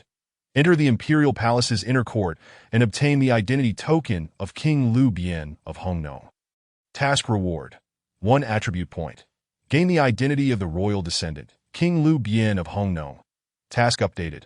Attend Kai Yong's birthday celebration, persuade Kai Yin to annul her engagement, and travel to Changsha together. Task reward. 1 attribute point. Acquire basic skills in music, chess, calligraphy, and painting. Task updated. Have a heartfelt drink with the returning defeated General Elbu. Task reward. 1 attribute point. Additional point in martial strength attribute. Gain 20 points of favorability from Elbu. Note, achieving over 80 points in favorability with Elbu will allow for recruitment. Luoyang, indeed, lived up to its reputation as the capital of the Han Dynasty. Immediately refreshing 4 tasks. Particularly noteworthy were the last 2 tasks. One involving the retrieval of Lu Xinjin's long-desired talented woman, Kai Wenji, and the other aimed at winning Elbu's favor for potential recruitment. Elbu, recognized as the greatest general of the Three Kingdoms, presented a formidable challenge. Having effortlessly recruited Pang Tong, Dian Wei, and Su Shu, Lu Xinjin faced a significantly more arduous task in securing Elbu, with the difficulty of recruitment being 4 times greater than others. Nevertheless, it was worth it. With the red hair among horses and Elbu among men, should she gain Feng Xian, who could rival her in the world? Suppressing her excitement, Lu Xinjin lowered the curtain of the carriage and said calmly, Dian Wei, let us enter the city.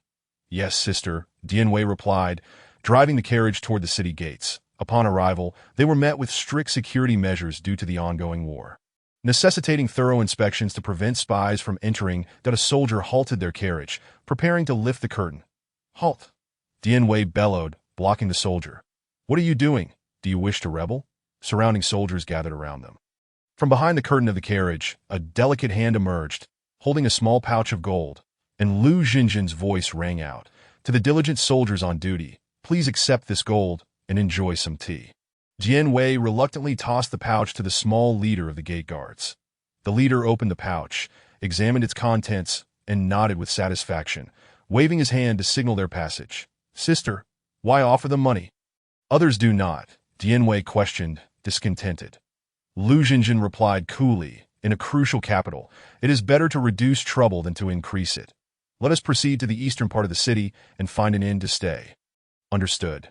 Dian Wei responded with an acknowledgement, gradually steering the carriage towards the eastern part of the city. Lu Xinjin lifted a corner of the carriage curtain, surveying the splendid capital of the great Han Empire. On either side, exquisitely constructed buildings lined the streets, bustling with pedestrians, while the calls of street vendors vying for customers echoed intermittently. However, despite the throngs of people, most wore expressions of deep concern, with many hurrying along. Burdened by packages, occasionally, war horses galloped down the streets, carrying urgent military reports destined for the imperial court. Should anyone fail to move aside in time, they might suffer a light lash to the head or, in more grievous circumstances, Be trampled to death by the very steeds that raced past, that I end these tumultuous times. Lives were as insignificant as blades of grass. Under the shadow of war, no one could truly find peace or prosperity. Even in the imperial capital, beneath the feet of the emperor, the situation was no different. Moreover, the current emperor was merely a child. Calculating the implications, if Lu Xinjin were to gain any royal lineage, that child would essentially be her younger brother. The system had promised her a noble identity. What if she were to encounter someone familiar with that status? Wouldn't her secret be exposed, with a tangle of emotions? She settled into an inn located merely a stone's throw from the dilapidated garden. That evening, Lu Xinjin instructed Dian Wei to retire early. However, at the stroke of midnight, she roused him once more, urging him to accompany her on a covert exploration of the abandoned garden of By then. The city of Luoyang had long since fallen under curfew, apart from the night watchmen and patrolling soldiers. The streets were deserted. This era lacked streetlights, rendering the darkness impenetrable. Both Lu Xinjin and Dian Wei donned dark garments, blending seamlessly into the night, making it increasingly difficult to be detected at that moment. Lu Xinjin disregarded the propriety of gender norms, firmly grasping Dian Wei's sturdy hand as they navigated the winding alleys toward the Forsaken Garden.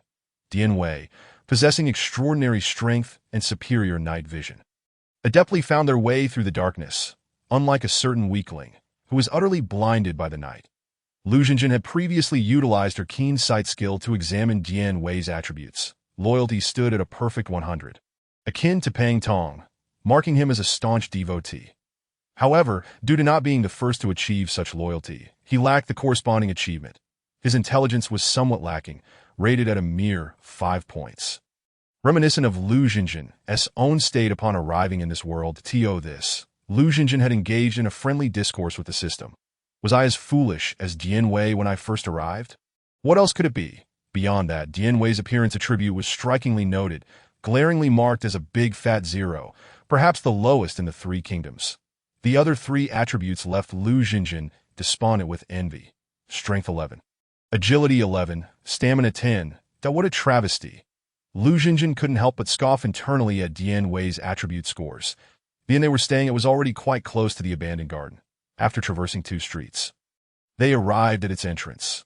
The gate was secured by a rusted iron bar, adorned with a tattered seal, barely legible after enduring the elements. Naturally, they did not enter through the main gate. Instead, they circumnavigated the garden's perimeter. Reaching the back of a 2-story building, Lu Xinjin stepped on Dian Wei's outstretched hand, effortlessly scaling the wall, which stood about 10 feet high. Just inside the wall, there was a tree, and she adeptly climbed down its trunk, successfully entering the abandoned garden. The garden was spacious, comparable to a small park in later times, but the system had not provided any hints as to the location of what she sought. Lu Xinjin could only wander aimlessly, hoping to fortuitously discover what she needed to complete her task. Chapter 50. A panic triggered by a single urge without Dian Wei by her side. Lu Xinjin felt a profound sense of insecurity. Yet this was an unavoidable circumstance. Some matters could only be faced alone, and no one knew what the process of obtaining a new identity entailed, should Dian Wei witness something he should not. How would she manage? With his current loyalty, Lu Xinjin knew that with a simple command, he would unhesitatingly comply, even if it meant taking his own life. But could she bear to do that? Thus, she instructed Dian Wei to wait outside the garden while she ventured in alone. The pitch-black garden, long neglected, was overrun with weeds and rampant trees, obscuring the pathways that once existed. The wild undergrowth concealed the original routes, while the trees blotted out the starlight. The stars, already faint, vanished entirely under the thick canopy, compounded by the absence of the moon. Within the garden, visibility was near zero. Dear system, could you possibly offer a hint? Lu Xinjin implored. That you're calling me dear. This system is younger than you. The system retorted haughtily. Oh, system sister, please provide a hint. With a request in mind, Lu Xinjin endured. Continue moving forward, the system replied nonchalantly. However, Lu Xinjin halted, sensing a hint of treachery in the system's tone. That he'll not be overly anxious. Does this system require subterfuge to manage you? A dismissive voice echoed. Lu Xinjin found herself exasperated, realizing the system's audacity had grown increasingly brazen. What are you thinking? You have one more chance to reorganize your thoughts. The system threatened that you're becoming quite human-like. Lu Xinjin responded with a forced smile. Keep going forward. A surprise awaits, the system stated. Dismissing her concerns, Lu Xinjin pressed on, knowing that should she perish, the system would gain nothing. Gritting her teeth, she tentatively advanced as a sudden gust of cold wind swept by, stirring her skirts and tousling her hair. A shiver ran down Lu Xinjin's spine, and her body bristled with unease, particularly when she began to hear a faint, eerie sobbing. It was not the cry of an ordinary person, that an ordinary person's cries should possess a sharpness tinged with hoarseness, resonating in a way that would send shivers through anyone who heard it. Yet this sound was profoundly muffled, as if it emanated from deep within the chest, chilling her to the core. Is it a ghost? Lu Xinjin stammered quietly, instinctively attempting to flee. However, paralyzed by fear, her legs buckled, and she stumbled, falling to the ground with a thud. Who? The voice from the direction of the sobbing inquired, followed by the sound of rustling leaves and branches being pushed aside, that a shadow with disheveled hair emerged before Lu Xinjin. But the darkness concealed its features that no, please don't come any closer. Lu Xinjin cried, trying to retreat, but her legs felt weak, leaving her only able to support herself on her hands. Upon seeing her, the shadow hesitated momentarily, but upon hearing her voice, it advanced once more. State your identity, the shadow demanded in a voice that seemed to belong to the realm of the supernatural. Raspy and chilling. I am Lu Xinjin, that I am a good person. Please don't harm me. Lu Xinjin pleaded, trembling as she sought mercy, only to feel a tightness in her abdomen as warmth surged downward. Just as she feared she might lose control, she managed to clamp her legs together, holding on against all odds. Lu Xin, the Eternal Princess? The shadow suddenly adopted a normal youthful tone, ringing like silver bells, clear and melodious. That why you re not a ghost? Lu Xinjin exhaled, momentarily relaxing, but quickly stiffened again, legs clenching tightly. Now is not the time to relax. If I do, I might wet myself. You're the ghost, the shadow pouted, appearing somewhat displeased, before producing a fire stick and igniting it with a crackle. Princess sister, do you not remember me? I am Yin Kaiyan had a serene and elegant visage, seemingly untouched by mortal affairs, materialized before Lu Xinjin's eyes. A girl of around 15 or 16, her features exquisite and ethereal. Illuminated by the flickering flame, her face glowed with a rosy hue as she gazed at Lu Xinjin with delight. Kaiyan. Lu Xinjin blinked in disbelief, her eyes widening in astonishment, suddenly realizing something amiss. She questioned, Why you know me? Princess sister, what nonsense are you speaking? We grew up together. Even after 2 years apart, I would not fail to recognize you. As she spoke, Kaiyan scrutinized Lu Xinjin from head to toe, her gaze ultimately landing on the 2 ample mounds on Lu Xinjin's chest, revealing a hint of envy. That it seems that during your time among the common folk, you have not suffered. Otherwise, how could you have grown larger than me? Kaiyan pouted, surprisingly expressing such brazen words at that moment. Isn't that a death sentence for me? Lu Xinjin's face turned crimson, feeling the urgent need to relieve herself. Yinner, please wait a moment. I need to take care of something. She disregarded any sense of embarrassment, realizing that wetting herself would be far more humiliating. Her legs, no longer as weak as before, steadied against a nearby small tree as she gingerly stepped toward a thicket of dense shrubs. Lifting her skirt, preparing to ease herself in front of the bushes, she suddenly caught sight of Kaiyan not far away, stifling laughter while casting glances in her direction. That oh dear, I'm fortunate to have noticed early. If I had been caught urinating standing up, wouldn't I have been immediately exposed? But do I really need to squat like a woman to relieve myself? Absolutely not. As a man, one must stand and die rather than crouch to relieve oneself. In my mind, the figure of little Lu Xun, clad in a black suit, rose with righteous indignation, raising his arm and proclaiming vehemently. Meanwhile, the enchanting little Lu Xinjin, adorned in a black qipao, delicately covered her small mouth with a folding fan, her eyes sparkling with mirth as she playfully coaxed in a soft, alluring tone. Go on, relieve yourself. If you don't, you might burst. Little Lu Xun cried out defiantly. No, absolutely not. It is a matter of a man's dignity. Get lost. It seems you're not the one who is about to burst. Lu Xinjin rolled her eyes and promptly squatted down, that I in a hidden corner, a shadow of a little lowly giggled quietly in the darkness. This system has been quite displeased with you for some time, wearing women's clothing and standing to urinate.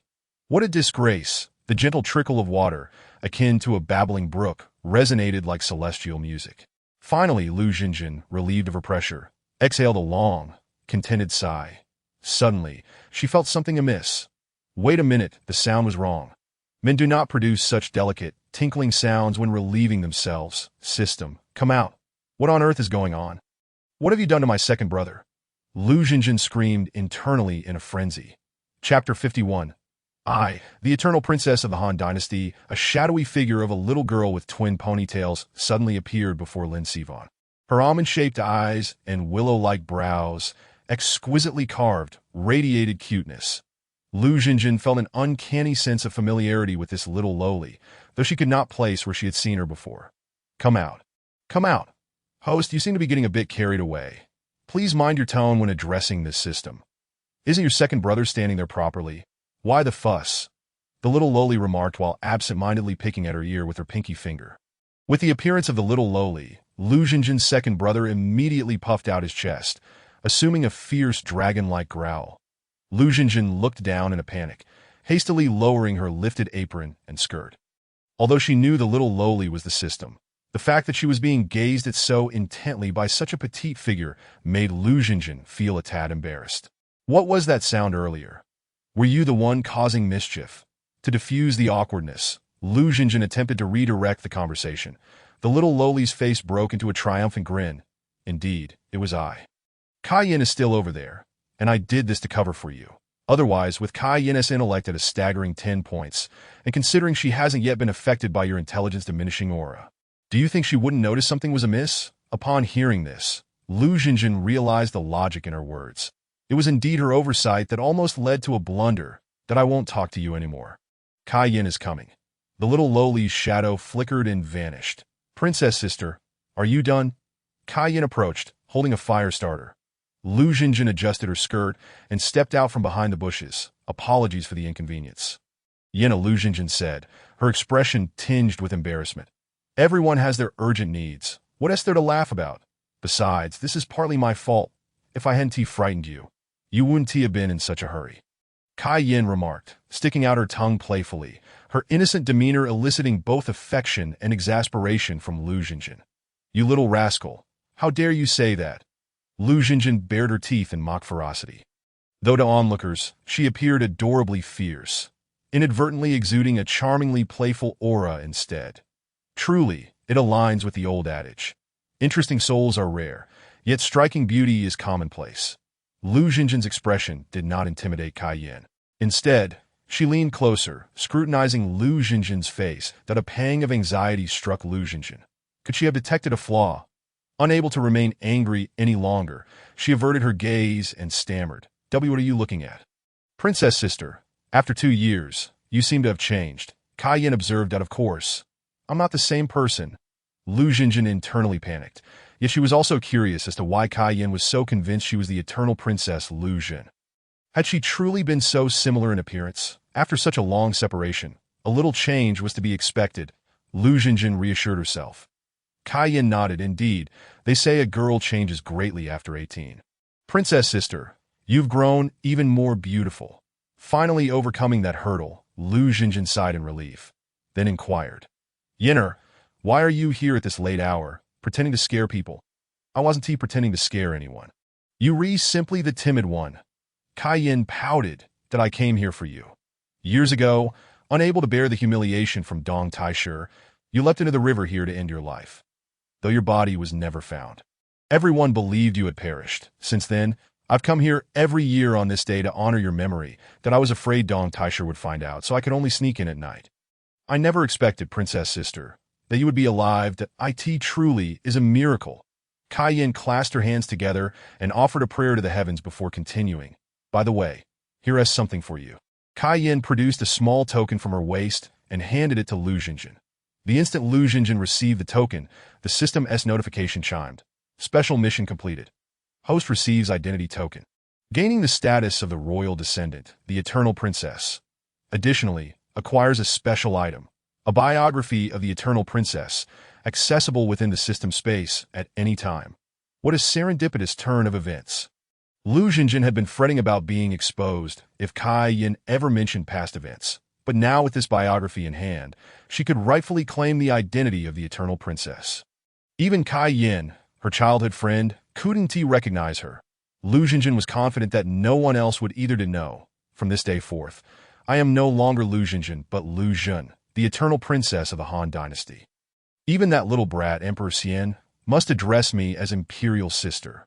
With the royal descendant status secured, Lu Xun felt elated. Suddenly, Kai Yin recalled something and said to Lu Xun, Princess Sister, tomorrow you must go to the palace. If you delay, you may miss your royal brother. Royal brother? The young emperor? Lu Xun inquired, astonished. The system had another task for her, allowing her to obtain the identity of Lu Bian. For Lu Xun, Lu Bian's identity was of great significance. Should the opportunity arise, she could leverage Lu Bian's identity to restore her male form and vie for supremacy. The little lowly of the system smirked in an unseen corner. How greedy! If you regain your male form, what will I do? As for Lu Bian's identity, it merely serves as a means of escape in emergencies. Now he is the king of Hongnong, Kai Yin continued, after you leapt into the river. Your royal brother fell out of favor with Dong Zhuo. However, he lacks power and troops. How can he contend with Dong Zhuo? Eventually, he was deposed and became the king of Hongnong. Even so, your royal brother has been secretly gathering forces, plotting to assassinate Dong Zhuo. Dong Zhuo tolerated him for 2 years, but recently, he has been in contact with various warlords. Dong Zhuo has finally made up his mind. Tomorrow, he will send poison wine to assassinate your royal brother. My father tried to dissuade him, but Dong Zhuo would not listen, even stationing guards at our doorstep to prevent my father from attending court. Upon hearing this, Lu Xun was taken aback. Has the plot progressed so rapidly? The battle at Hulao Pass must have concluded, and Dong Zhuo, enraged by his defeat, is now intent on assassinating Lu Bian, that I must enter the palace at once to save my royal brother. Lu Xun declared, turning to leave, only to be stopped by Kai Yin. Princess Sister, do not act impulsively. The palace gates are already locked. How can you enter? You would be walking to your own demise. You must wait until tomorrow. Only then can you successfully enter the royal palace.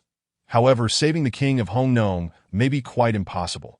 After all, he will surely be surrounded by heavy guards. You can only seek an opportunity to bid him farewell. No, tomorrow I will find a way to rescue my royal brother. Lu Xun feigned sorrow, wiping away imaginary tears that in truth, she had no real feelings for Lu Bian. They were merely nominal siblings. After all, the Eternal Princess had become someone entirely new. Chapter 52. How audacious to challenge the system. The following morning, Lu Xun completed her morning rituals and, as was her habit, visited the restroom. Upon returning to her room, she firmly closed the door, her expression as dark as stormy waters, and called out to the system in her mind, System, come out. I need to talk. Suppressing her simmering anger, Lu Xun spoke softly. You want me to come out? I want tea. The little lowly of the system, hiding in the shadows, thought petulantly. Not coming out, how fine. Lu Xun retrieved Zhuge Liang's repeating crossbow from the system space, clicking the safety off before pointing the firing port at her own chest. Hey, don't be so agitated. What's the matter? The little lowly emerged reluctantly from the darkness, transforming into a shadowy figure. Ever since Lu Xun allocated her newly acquired attribute points to intelligence last night, her intellect soared to an astonishing 11 points, making it increasingly difficult for even the system to keep her in check. Why is it that this morning, when I went to relieve myself, it divided into 8 streams? Isn't that a bit excessive? Do you realize my shoes got soaked? Lu Xun questioned, filled with grief and indignation, as the system's petite girl looked on in shock. I never imagined you were so meticulous, counting them out into 8 parts. Be quiet, that's not the point. The crux of the matter is, have you wet your shoes? Leave it. The real issue is why it forked. The system's petite girl scratched her head, furrowing her brows, and replied, This is a medical question. You ought to consult Hua Tuo, not me. Lu Xun once again aimed the crossbow at his own heart. All right. Aren't you a man? What kind of man seeks death at every turn? The system girl remarked. Lu Xun's heart jolted, and he slowly lowered the crossbow. The system was right. Whether it was cross-dressing, practicing a feminine walk, or squatting to urinate, these were merely external manifestations of femininity forced upon him. Deep down, he could still be a man. Yet, if he grew accustomed to weakness, relying on others and seeking death at the slightest setback, would he not psychologically transform into a woman as well?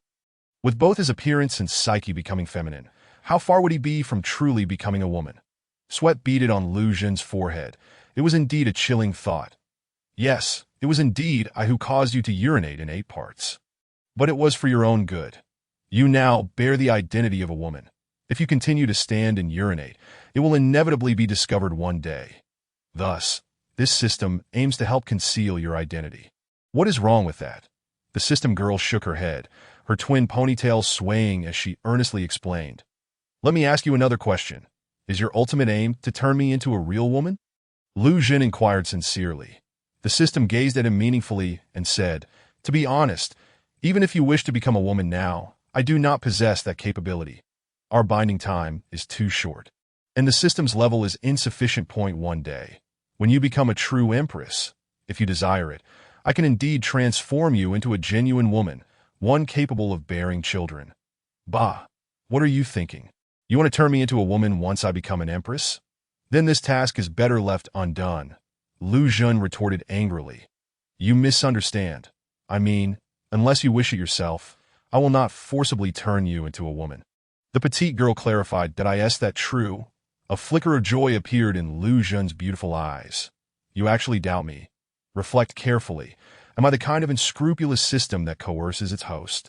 Every time I present a system task, is there not only reward and no punishment? Moreover, I have prepared a male identity for you. Where else could you find such a considerate system? How could you doubt me? Whoa, I am so heartbroken. The petite girl rubbed her eyes, crying sorrowfully.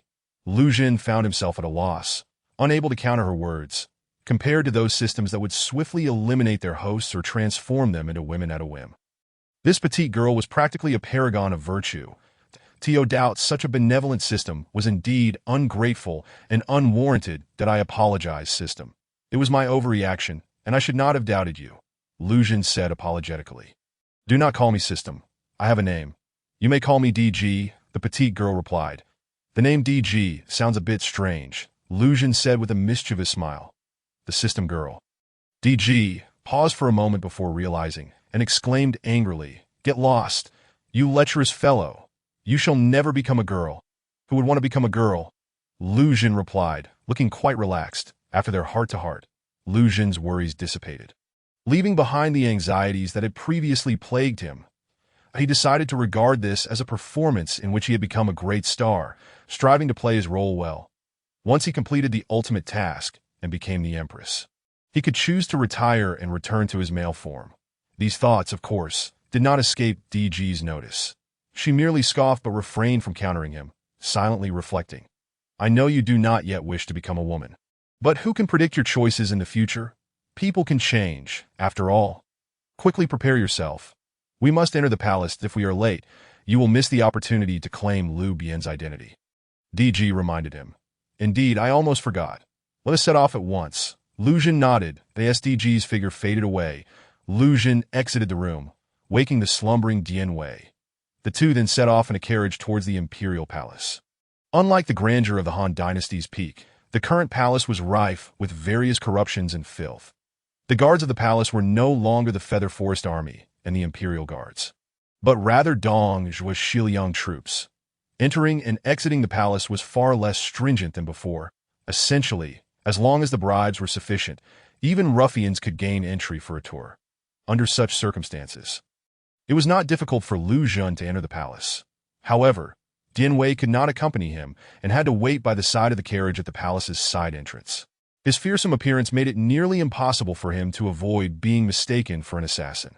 With the task map provided by the system, Lu Xun was not worried about getting lost in the vast palace. After navigating through countless doors and corridors, he finally arrived at the outside of a dilapidated and abandoned courtyard. This was where Dong Zhuo had imprisoned the king of Hongnong, Lu Bian, upon Lu Xun's arrival. He happened to see a huge carriage being pulled over, accompanied by dozens of palace maids and eunuchs. Inside the canopy of the carriage sat a middle-aged man weighing 300 to 400 pounds. Resembling a massive ball of flesh, undoubtedly, The only person bold enough to flaunt himself in the palace like this was Dong Zhuo. Lu Xun's heart raced, and he hurriedly concealed himself behind a rockery. The true princess of Wanyin had once been coveted by Dong Zhuo and had tragically taken her own life in humiliation that he bore an uncanny resemblance to her. If Dong Zhuo were to see him, the consequences would be dire. Chapter 53. Living in his stead, why does the Chancellor have the time to visit me? Lu Bian sat upright behind the canopy, coldly gazing at the imposing, rotund figure that entered. Dong Zhuo wore a grim expression as he coldly replied, I have heard that the king of Hongnong has been under considerable strain lately, with frequent visitors to his residence. Considering your frail constitution, I have brought a cup of light wine to warm your spirits. Today, as he spoke, he gestured for a nearby general to present a cup of wine to Lu Bian. Gazing at the cup filled with a blood-red poison, Lu Bian's body trembled involuntarily. There was anger, but more so fear. He was still young, only 16 years old. Was he truly destined to die here? How infuriating it was that he would not even have the chance to avenge his younger sister before he perished. Dong thief, how dare you? I was once an emperor, and you dare to present me with poison. With the situation reaching this point, there was no need for pretense any longer. Lu Bian shouted in anger. Dong Zhuo, however, remained unfazed, coldly meeting his gaze and stating in a deep voice, precisely because you were once an emperor. I grant you this dignity, to allow you to retain a complete corpse that if you do not wish to drink this wine, you may choose any of the following: being torn apart, beheaded, flayed, or cut in half. Dong thief, do you not fear leaving a terrible reputation for eternity with such heinous acts? Lu Bian retorted loudly. Dong Zhuo coldly replied, Humph, while I live, to command the world is enough. Why concern myself with what happens after death? Now, will you drink this wine? If not, I will have you taken outside the palace gates and executed. At that point, he would lose even the last shred of dignity. That I will drink, Lu Bian said, tears welling up as he lifted the poisoned cup, trembling as he brought it to his lips. With a closed eye and a tilt of his head, the wine slid down his throat. Clang! The cup was thrown to the ground as Lu Bian pointed at Dong Zhuo, shouting in fury, Dong thief, even if I become a vengeful spirit, I will not let you go. Dong Zhuo signaled to Li Ju beside him, who immediately stepped forward, forcibly prying open Lu Bian's mouth to ensure the poison had been swallowed, then nodded to Dong Zhuo. With a flick of his sleeve, Dong Zhuo declared, Let us go, allow the royal family to collect the corpse. Dong Zhuo and his entourage left the dilapidated garden, departing in their carriage. Lu Xun watched them vanish around the corner before emerging from his hiding place, stealthily entering the old garden. Who is it? Are you here to collect the corpse? You may have to wait a while. Lu Bian laughed, though his voice was more sorrowful than weeping. Lu Xun paused, contemplating whether to meet him, this living Lu Bian. Perhaps it was worth seeing him, to inquire about his unfinished wishes that if possible, he would help fulfill them. Having made up his mind, Lu Xun lifted the curtain and stepped inside. Who are you, Lu Bian? His face veiled to prevent recognition by the palace staff, did not recognize Lu Xun and asked. However, the shock in Lu Xun's heart far outweighed Lu Bian's. Gazing at the pale-faced youth before him, he felt as though he were looking at another version of himself. Sharp brows and bright eyes, red lips and white teeth. Wasn't this exactly how he appeared during the selection process? It's nothing to be surprised about. Lu Bian and Lu Xun are indeed fraternal twins that if you resemble Lu Xun, naturally, you will also resemble Lu Bian. DG's voice echoed in Lu Xun's mind. And no wonder, he could assume Lu Bian's identity. Simply changing into male attire would likely render him unrecognizable. Lu Xun gently lifted his veil, his cherry lips parting slightly as he softly called out, Brother Emperor, is it truly you, my imperial sister? You are not dead. Lu Bian, seated on the ground, struggled to rise. Yet the effects of the poison had taken hold, rendering him incapable of standing if he could only extend his hand towards Lu Xun. Lu Xun bent down, leaning in closer, hoping to allow Lu Bian to see clearly, though blood vessels had begun to appear in his eyes. With all his remaining strength, Lu Bian trembled as he reached out, gently brushing his fingers against Lu Xun's cheek. It is indeed you, my imperial sister. It is truly you, Lu Bian exclaimed, overwhelmed with joy, tears streaming down his face, crimson tears of blood. The poison had begun to take effect. Lu Xun, too, shed tears, not entirely feigned. Witnessing a handsome youth, identical to herself, on the brink of death stirred compassion within her. Imperial sister, can you save him? I cannot. He has ingested the poison, and with my current abilities, I cannot save him. Even if I could, how would you live with yourself? The Imperial consort thought inwardly. Imperial brother, do you have any unfulfilled wishes? Allow your sister to fulfill them, Lu Jun sobbed. Lu Bian's hand fell feebly from her face. He lacked the strength to raise it further. Blood seeped from his mouth, eyes, nostrils, and ears, dark and crimson. My Imperial sister, I have no other wishes. Just live well, Lu Bian said. What about Dong the traitor? I shall avenge you by killing Dong the traitor. Lu Jun replied, gritting her teeth, that do not provoke Dong the traitor. You cannot defeat him. With those final words, Lu Bian exhaled his last breath, tilting his head, his body stiffening as he succumbed completely to death. Imperial brother, Lu Jun wept, clutching Lu Bian's lifeless body. The ethereal figure of the Imperial consort materialized. Hey, are you not taking this too seriously? He's already dead, Lu Jun screamed, jolting back as if struck by lightning. This was her first encounter so close to a corpse, though Lu Bian had only just been alive. Taking the token from his waist and utilizing a special item from the system space to turn his body to ash. The Imperial consort declared, from now on, you are both Lu Jun and Lu Bian. But would this not be disrespectful to the deceased? Lu Jun hesitated. If the news of Lu Bian's death is confirmed, what use will this identity serve? Great achievers do not concern themselves with trivialities. You are destined to become an empress. How can you afford to be so indecisive? Are you not a man? Should you fear such trivial matters? Indeed, the final statement struck Lu Jun the hardest. Although seen as a woman in the eyes of all, before the Imperial consort, she must embody the strength of a man. Gritting her teeth, Lu Jun first removed the token that represented Lu Bian's identity as the Prince of Hongnong, then retrieved the bone ash powder from the system space, pouring it over Lu Bian's remains. As his body ultimately transformed into a pool of clear water, the system's notification finally chimed. Congratulations, host, for completing the task of obtaining the identity of the royal descendant, rewarding 1 attribute point and granting the identity of the royal descendant. Prince of Hongnong Lu Bian, along with a special item, the life of Prince Hongnong. Lu Jun promptly allocated the attribute point to her physique and swiftly departed from the old garden. Chapter 54.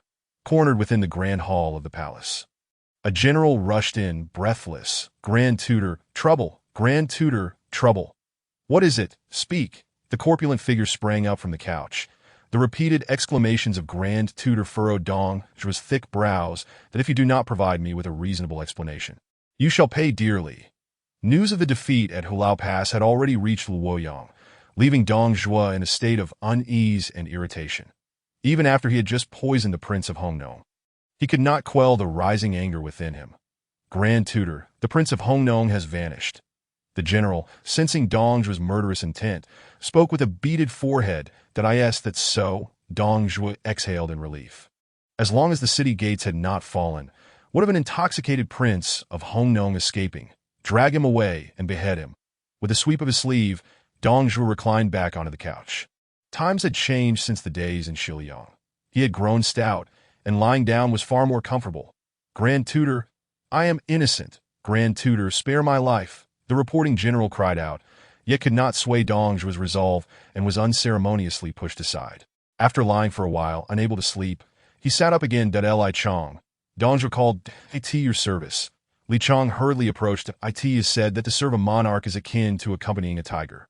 Serving Dong Zhuo was far more terrifying than that an emperor may require a reason to kill, but Dong Zhuo needed none. The Prince of Hongnong has disappeared. What is your take on this? Dong Zhuo inquired with a dark expression. Li Chong nearly soiled himself in fear, hastily kneeling and prostrating. Grand Tutor, the Prince of Hongnong drank the poison. He is surely dead. The body must be a royal conspiracy. Oh, then tell me, why would they conceal his body? What do they intend to accomplish? Dong Zhuo pressed further. Sweat streamed down Li Chong's brow. Momentarily, he was at a loss for words. Grand Tutor, I have an idea. Suddenly interjected the military advisor Jiasu. Speak. Dong Zhuo responded that Li Chong is the Grand Tutor's right-hand man. The royal family hiding the Prince of Hongnong's body could very well be an attempt to sow discord between the Grand Tutor and Li Chong. Trying to sever the Grand Tutor's support, Jia Su elaborated confidently, and Dong Zhuan nodded in agreement. With a snort, he remarked, "Humph, none of the Lu family are good for anything but Li Chong. Take men to the palace and search. Even if you must dig 3 feet into the ground, find the Prince of Hong Nong's body for me. Yes, Grand Tutor, I shall see to it at once that Li Chong," feeling as if he had received a pardon, cast a grateful glance at Jia Su and hurried off to carry out his orders. Grand Tutor, Wen Ho has returned with the remnants of his troops and is currently waiting outside the palace gates. A messenger reported. Humph, he still has the audacity to return. Dong Zhuan huffed in dissatisfaction, but ultimately relented. Let him come in and see me. Outside the palace gates, El Bu, anxiously awaiting Dong Zhuan's summons, suddenly felt a gaze fixed upon him, and he turned sharply and spotted a figure cloaked in black, lurking in the corner, observing him stealthily. The one spying on him was none other than Lu Xun, who had just departed the palace, initially intending to meet with Dian Wei. However, upon seeing the figure mounted on the red hare, she found herself halted, wishing to behold the prowess of the greatest warrior of the 3 kingdoms. El Bu stood nearly 6 feet tall, with a slim waist and broad shoulders, embodying a perfect inverted triangle physique.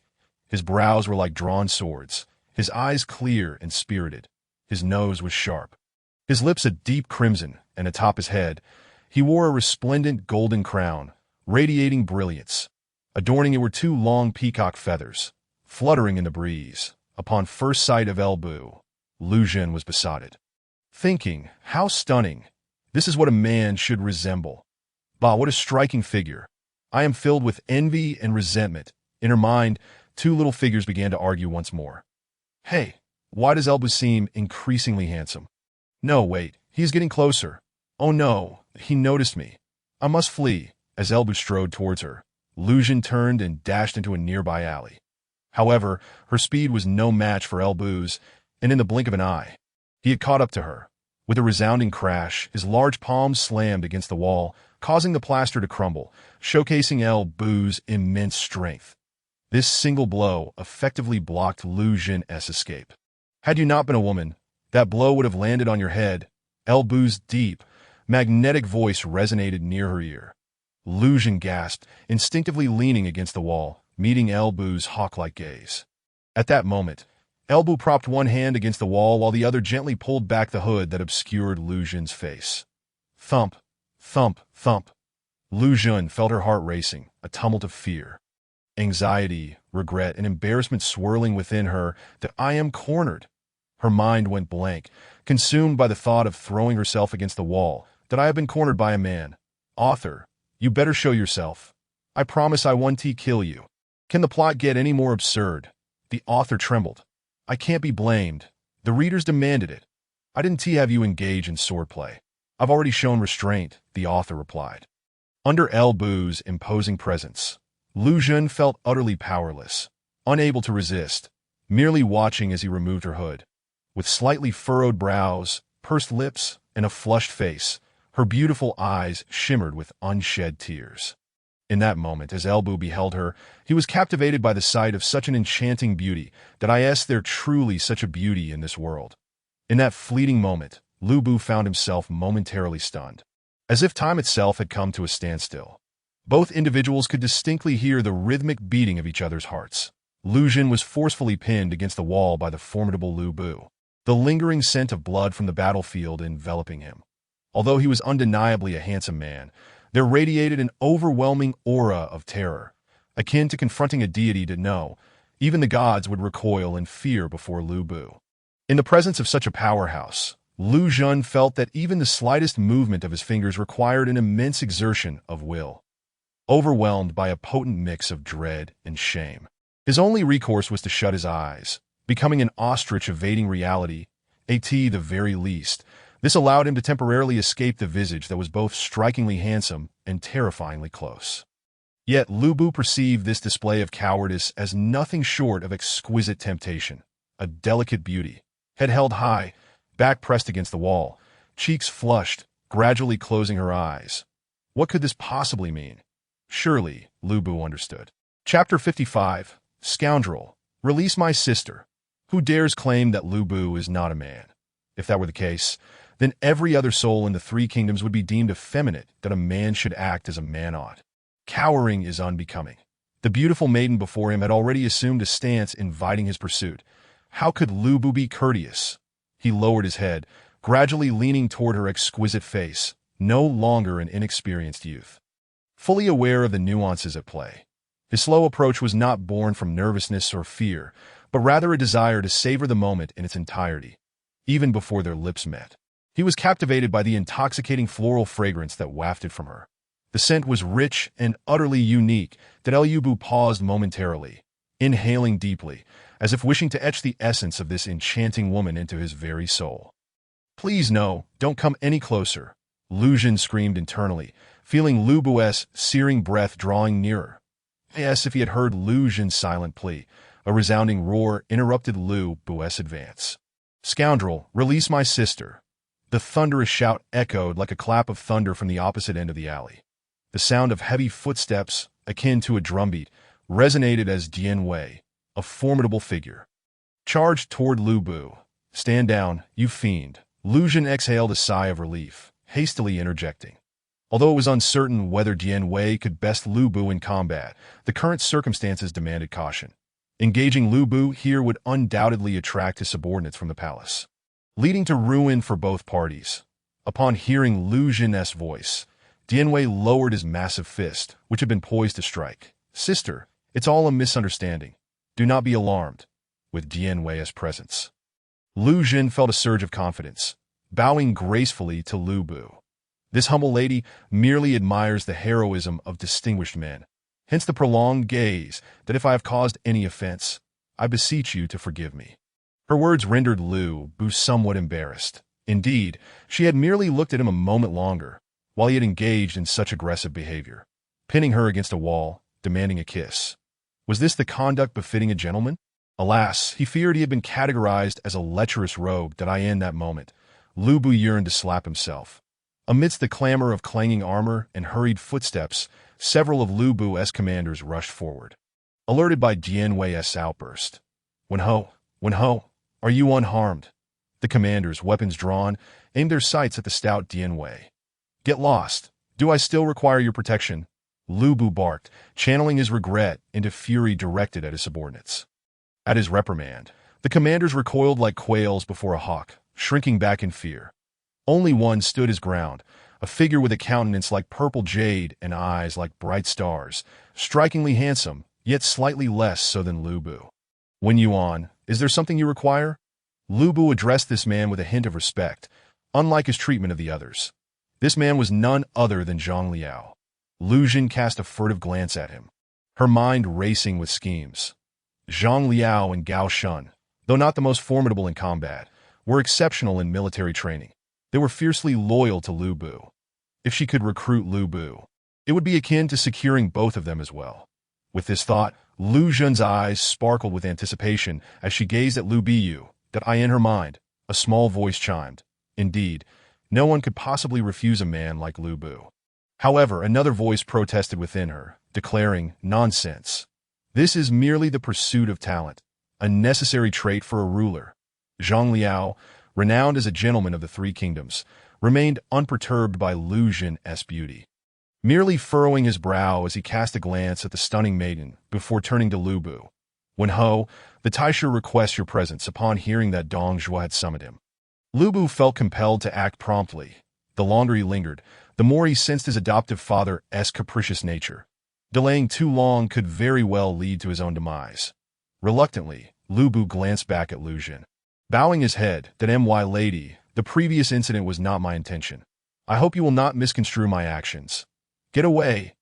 I was on the brink of losing my first kiss, and you claim it was unintentional?"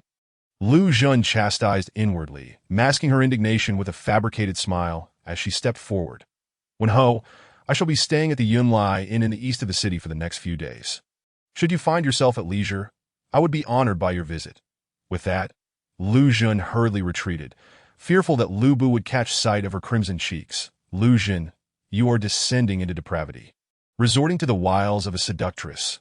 What has become of your principles?" The voice in her mind lamented. "Those who achieve greatness do not concern themselves with trifles, that if I can win over Lu Bu, securing Zhang Liao and Gao Shun as well. A slight compromise of integrity is of little consequence. Lu Jun's bold invitation to Lu Bu stemmed from her understanding of his historical character. Although often labeled a traitor, he was known to be exceptionally kind to those he loved. In an era where women were often treated as subordinates, he had defied Dong Zhuo for the sake of his beloved. Even in the direst of circumstances, he had fiercely protected his family. From this perspective, it was evident that Lu Bu was not devoid of sentimentality when it came to matters of the heart. Of course, this was not the crux of the matter. What truly mattered was that such a man was unlikely to be a mere slave to his desires. Lu Jun need not fear being forcibly pursued by him. This invitation to Lu Bu was not merely a whimsical thought. She had a system task that required her to share a drink and converse with him. This task needed to be completed. For leaving Luoyang without fulfilling it would be unsatisfactory. However, with Lu Bu now returning from battle, the days until Dong Zhuo would ignite Luoyang in flames were surely dwindling. The task must be accomplished before that time. Otherwise, as chaos ensued with the Allied forces storming the city, even with Dian Wei's protection, safety could not be guaranteed. As Lu Jun pondered these thoughts, she continued forward, entirely oblivious to the fact that Dian Wei had not followed. Scoundrel! If you dare show disrespect to my sister again, beware of my fist. Dian Wei raised his fist toward Lu Bu, declaring boldly that in the entire realm of the Three Kingdoms, it was likely only Dian Wei who would dare speak to Lu Bu in such a manner. Lu Bu's muscles twitched, yet he restrained himself from reacting. Fine, this is my future brother-in-law. I suppose I can tolerate a little arrogance. Chapter 56. 10 complete nourishing soup. Lu Jun turned back to see Dian Wei glaring at Lu Bu like a combative rooster and quickly called out. Dian Wei, if you do not hurry, I shall no longer need you. At her words, Dian Wei immediately panicked, abandoning his confrontation with Lu Bu and scurrying after Lu Jun. Zhang Liao observed Lu Jun's retreating figure and inquired. Wenhou, who is this young lady? An encounter.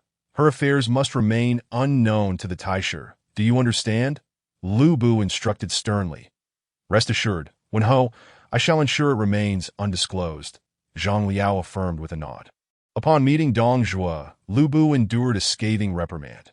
However, Dong Zhuo, recognizing Lu Bu's rarity, bestowed upon him a generous reward of 100 gold pieces and several beautiful women from the palace. A combination of reprimand and reward. Leading the women out of the palace, Lu Bu glanced at their superficial beauty and felt a wave of revulsion at the thought of their past servitude under Dong Zhuo's excesses. Giddy up. Lu Bu mounted his horse, heading toward the Yunlai Inn in the east of the city. Wenhou, what shall be done with these rewards?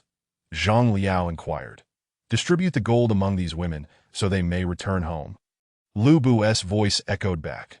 Watching Lu Bu's figure recede into the distance, Zhang Liao shook his head slightly and instructed his soldiers, deliver the women and gold to Wenhou's residence. He was not unwilling to release the women. Rather, he feared the consequences should Lu Bu exit the palace only to dismiss them. What would Dong Zhuo think? These intricate details reveal that Zhang Liao scrutinizes matters more closely than Bu. Upon Bu's arrival at the Yunlai Inn, Lu Jun and Dian Wei were seated in the bustling dining hall on the ground floor, their faces etched with worry as they gazed at a pot of watery soup. After more than half a month of subsisting on steamed buns and dumplings, Lu Jun was beginning to feel a sense of monotony. Thus, on a whim, she yearned to sample the culinary delights of this era. However, when the pot of so-called luxurious and delectable 10 complete nourishing soup was served, Lu Jun took but a single taste and immediately lost her appetite. What is this, before my journey through time?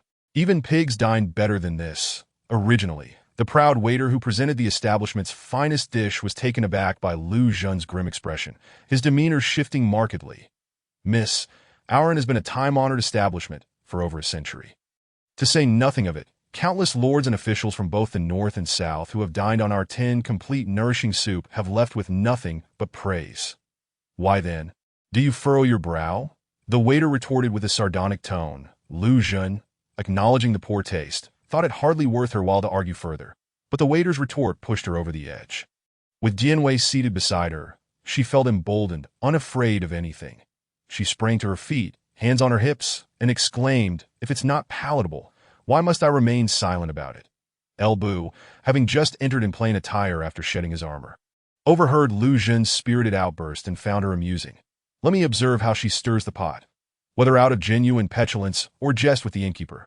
The 10 complete nourishing soup served here is indeed renowned in Luoyang. And El Bu himself had previously enjoyed it, believing it to be unparalleled among soups. Thus, he instinctively assumed that the young lady was merely causing a ruckus, although El Bu had previously been somewhat taken by her charm. He was no fool in matters of romance if she were merely a pretty face causing unwarranted trouble. His interest would wane at most. He would offer her an apology and part ways that El Bu was not the only patron in the inn. And many others shared his opinion of Lu Jun's unreasonable behavior that I in the dining hall. Nearly everyone rose to side with the waiter after witnessing the dispute. Miss, even if you are beautiful, you cannot be unreasonable, one patron remarked. Indeed, inquire in Luoyang, and you will find no one who does not extol the virtues of this 10 complete nourishing soup, another added. Young lady, tarnishing another's reputation reflects poorly on your own character. A third chimed in. Had it been a man causing such a scene, he might have faced severe reproach. The collective ire of the patrons was palpable, and even Dian Wei, upon witnessing the criticism directed at Lu Jun, seemed to shrink back. Sister, shall we not take our leave? He suggested quietly. That I refuse. Lu Jun fumed, already upset from being walloped by El Bu earlier, and now confronted with this new predicament, that if I cannot contend with you lot, what kind of Lu Jun would I be? Just as she was about to urge Dian Wei to retaliate against the waiter, an elderly gentleman in his 60s rose from a nearby table and politely inclined his head towards Lu Jun. Young lady, I am Wang Yun, the Minister of Personnel. Should you hold any grievances with this inn, I am here to mediate. Your unfounded attacks will only breed animosity. I see you hail from a prominent family. Surely, you possess the grace expected of such lineage. Wang Yun, a regular patron of the inn, was displeased by Lu Jun's unruliness. However, as a high-ranking official, he maintained his composure and refrained from resorting to vulgarity. With Wang Yun's involvement, El Bu found the situation increasingly intriguing. What is transpiring here? Wang Yun, the adoptive father of Diao Chan. This humbleman is somehow linked to him. Could it be that I have misjudged the quality of their 10 complete nourishing soup? With Wang Yun's intervention, Lu Jun felt a twinge of insecurity and took another spoonful of the soup, only to immediately spit it out. This girl is being rather excessive. El Bu frowned, his mood soured. If El Bu felt this way, one could only imagine the sentiments of the others present. Wang Yun, although loyal to the Han dynasty, was a stubborn traditionalist. Witnessing Lu Jun's obstinacy infuriated him, causing his beard to bristle with indignation that a rotten log cannot be carved. In light of your gender, I urge you to leave at once, for you are not welcome here, Wang Yun declared with a fierce tone. Out! Get out! Dian Wei, silence them all, Lu Jun whispered to him. With a resounding crash, Dian Wei smashed the fine walnut table, sending soup splattering everywhere. Then, with a thunderous roar, he commanded, Silence. There was no need to elaborate on Dian Wei's intimidating presence. In an instant, he commanded the attention of all, even rendering Wang Yun speechless. However, El Bu remained unfazed, eager to witness what would unfold between the two to minister. Do you deem the 10 complete nourishing soup here to be delicious? Lu Jun asked sternly. It is not merely my opinion. It is the consensus of all present. Wang Yun replied solemnly. Lu Jun countered, if I can concoct a soup that surpasses this one in flavor tenfold, will you and the others present offer me an apology? Wang Yun nodded. Indeed, if you can truly create a soup superior to this 10 complete nourishing soup, I shall apologize. The innkeeper chimed in. Miss, should you succeed in crafting a soup that surpasses this one, your expenses here will be entirely waived. But if you cannot produce a better soup, with a decisive motion, Lu Jun tossed a heavy pouch of gold onto the table. If I fail, this 100 gold coins shall serve as compensation. In Wang Yun and the innkeeper's eyes, a mere teenage girl, no matter how skilled, could never rival the expertise of seasoned chefs who had honed their craft for decades. Thus, they were confident in their victory, believing there was no loss of face to be had. Very well, I shall borrow your kitchen, Lu Jun stated, striding into the back to dismiss the original cooks. However, upon encountering the steaming earthen stove, Lu Jun felt a wave of uncertainty. Dian Wei, do you know how to start a fire? I do, he replied. Relieved, Lu Jun thought back to her life before her journey through time, where she had been a pampered young master, utterly unfamiliar with the workings of a stove, be it coal or firewood. Yet now, with an intelligence level of 11, she felt a semblance of confidence. Bolstered by having drawn various cooking essentials during a previous lottery that, of course, that was not the crux of the matter. The main reason for her eagerness to commandeer the inn's kitchen was her desire for a spicy hot pot. Having endured nearly 2 months of buns and dumplings which had left her palate craving something exquisite. With hot pot ingredients readily available, along with a pot and water, she could create a delightful feast without requiring advanced culinary skills. After a considerable effort in the kitchen, it was Jian Wei who executed most of the tasks that he may not have been familiar with preparing vegetables, but as a top-tier fighter, his precision proved invaluable under Lu Xun's guidance, especially when slicing the meat into thin pieces. Before the hot pot was even served, the moment the broth began to boil and the hot pot base was added, an aroma unlike anything from the Three Kingdoms wafted through the kitchen. At the scent, nearly everyone present inhaled deeply, and soon, the inn was filled with the sounds of people swallowing their saliva in anticipation. How fragrant, they all thought, though none dared voice their admiration, for Wang Yun and the innkeeper wore expressions of discontent. While others remained silent, El Bu was unafraid to speak up, having all but confirmed that this young lady possessed genuine talent and was not simply causing havoc, that he felt compelled to reveal his identity, lest she suffer unfairly. After all, regardless of how delectable her soup might be, it required the approval of others that in the shadow of Wang Yun's authority, the attendees would likely suppress their true opinions, declaring that the young lady's dish was inferior, that if such an injustice were to occur, how unfair it would be for her. El Bu, will not allow such a thing to transpire. Delicious, truly delicious, in my 30-plus years. I have never encountered food with such an enticing aroma. El Bu rose from his seat and bowed slightly to Wang Yun. Wang Yun's expression shifted, and feeling somewhat awkward, he returned the gesture. I did not expect you, Wen Ho, to be here as well. I am honored that El Bu chuckled and remarked, My Lord Sima, there is no need for such formalities. The young lady you mentioned is a dear friend of mine. I have come here at her invitation for a chat. Upon hearing El Bu's words, Wang Yun and the patrons of the inn exchanged glances, their expressions shifting dramatically. Wang Yun understood that he was destined to lose the wager today. Although he held a higher official rank than El Bu, who was merely a son of Dong Zhuo, the current court was under Dong Zhuo's tyrannical control, in Luoyang, who would dare to offend El Bu apart from Dong Zhuo himself. Not to mention the young lady's fragrant soup, which must be extraordinarily delicious. Even if she presented a bowl of plain water, who would dare to criticize it?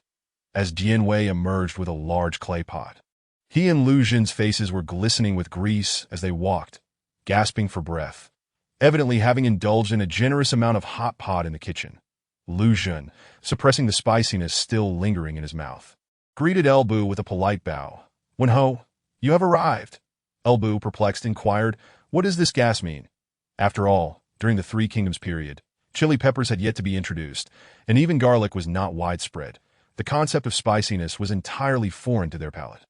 No worries, it's just a bit spicy, Lu Xun reassured, pouring himself a cup of cool tea to alleviate the heat in his mouth, that I thought I would have to wait a couple of days to see you.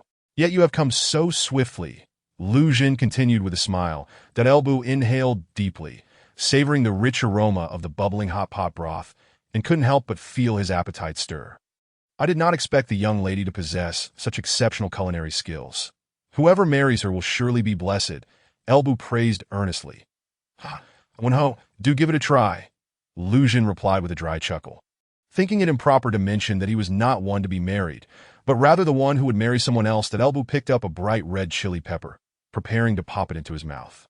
When Lu Xun hastily called out, wait a moment. A person who had never tasted chili before could hardly be expected to handle a whole chili pepper. El Bu might mistake it for poison. That is a seasoning, not something to eat. You should eat the meat instead. Noticing El Bu's bewilderment, Lu Xun seized the chopsticks from El Bu's hand, deftly retrieving a large piece of meat from the pot and presenting it to his lips. Come, give it a taste, Lu Xun said with a genuine smile. That El Bu remained motionless, and so did everyone else, as an unusual silence enveloped the room. Lu Xun suddenly realized, his mind racing. What on earth am I doing? Why am I feeding El Bu? It was a habit formed during his previous life, where playful feeding amongst friends was commonplace. Now, he found himself in the absurd position of feeding El Bu. His cheeks flushed crimson as he attempted to retract his chopsticks, but Elbu was quicker, capturing Lu Xun's hand and bringing the meat to his mouth. Chapter 58.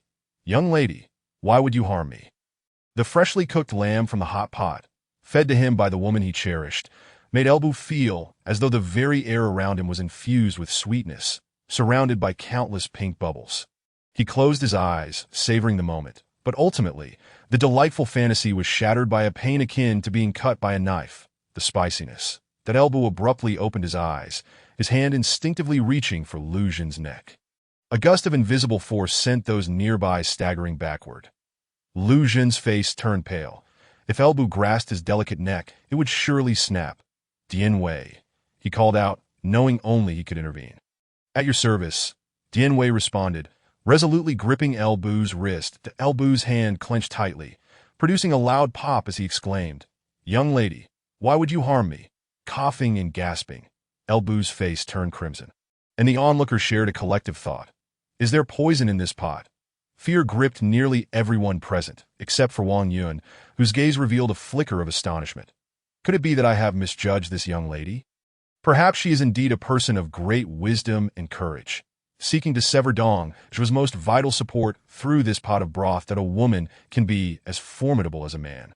Wang Yun felt an overwhelming respect swell within him.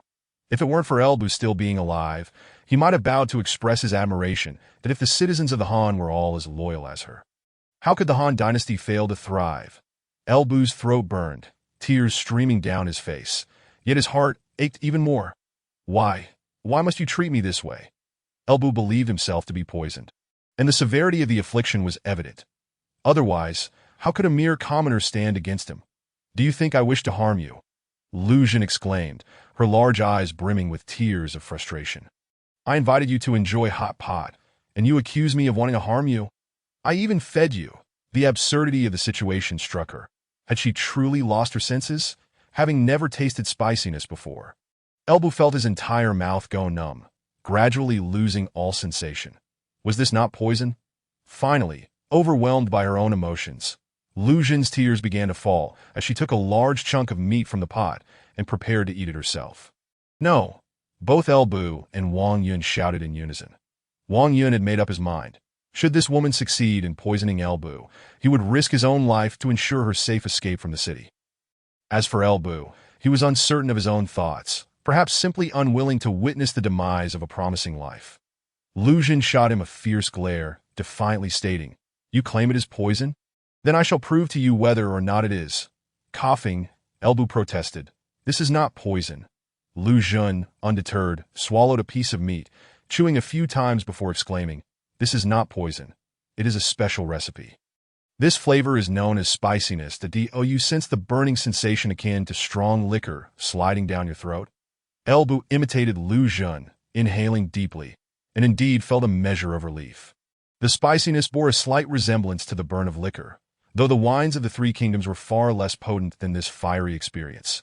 Observing Elbu's tear-streaked face, Lu Xun felt a mix of exasperation and amusement. Despite her irritation, she poured him a cup of cool tea, for in the absence of icy beer in ancient times, nothing could alleviate spiciness quite like tea. However, she soon faced another dilemma. That Elbu's hands were firmly held by Dian Wei. Both men locked in a fierce struggle, their strengths seemingly equal.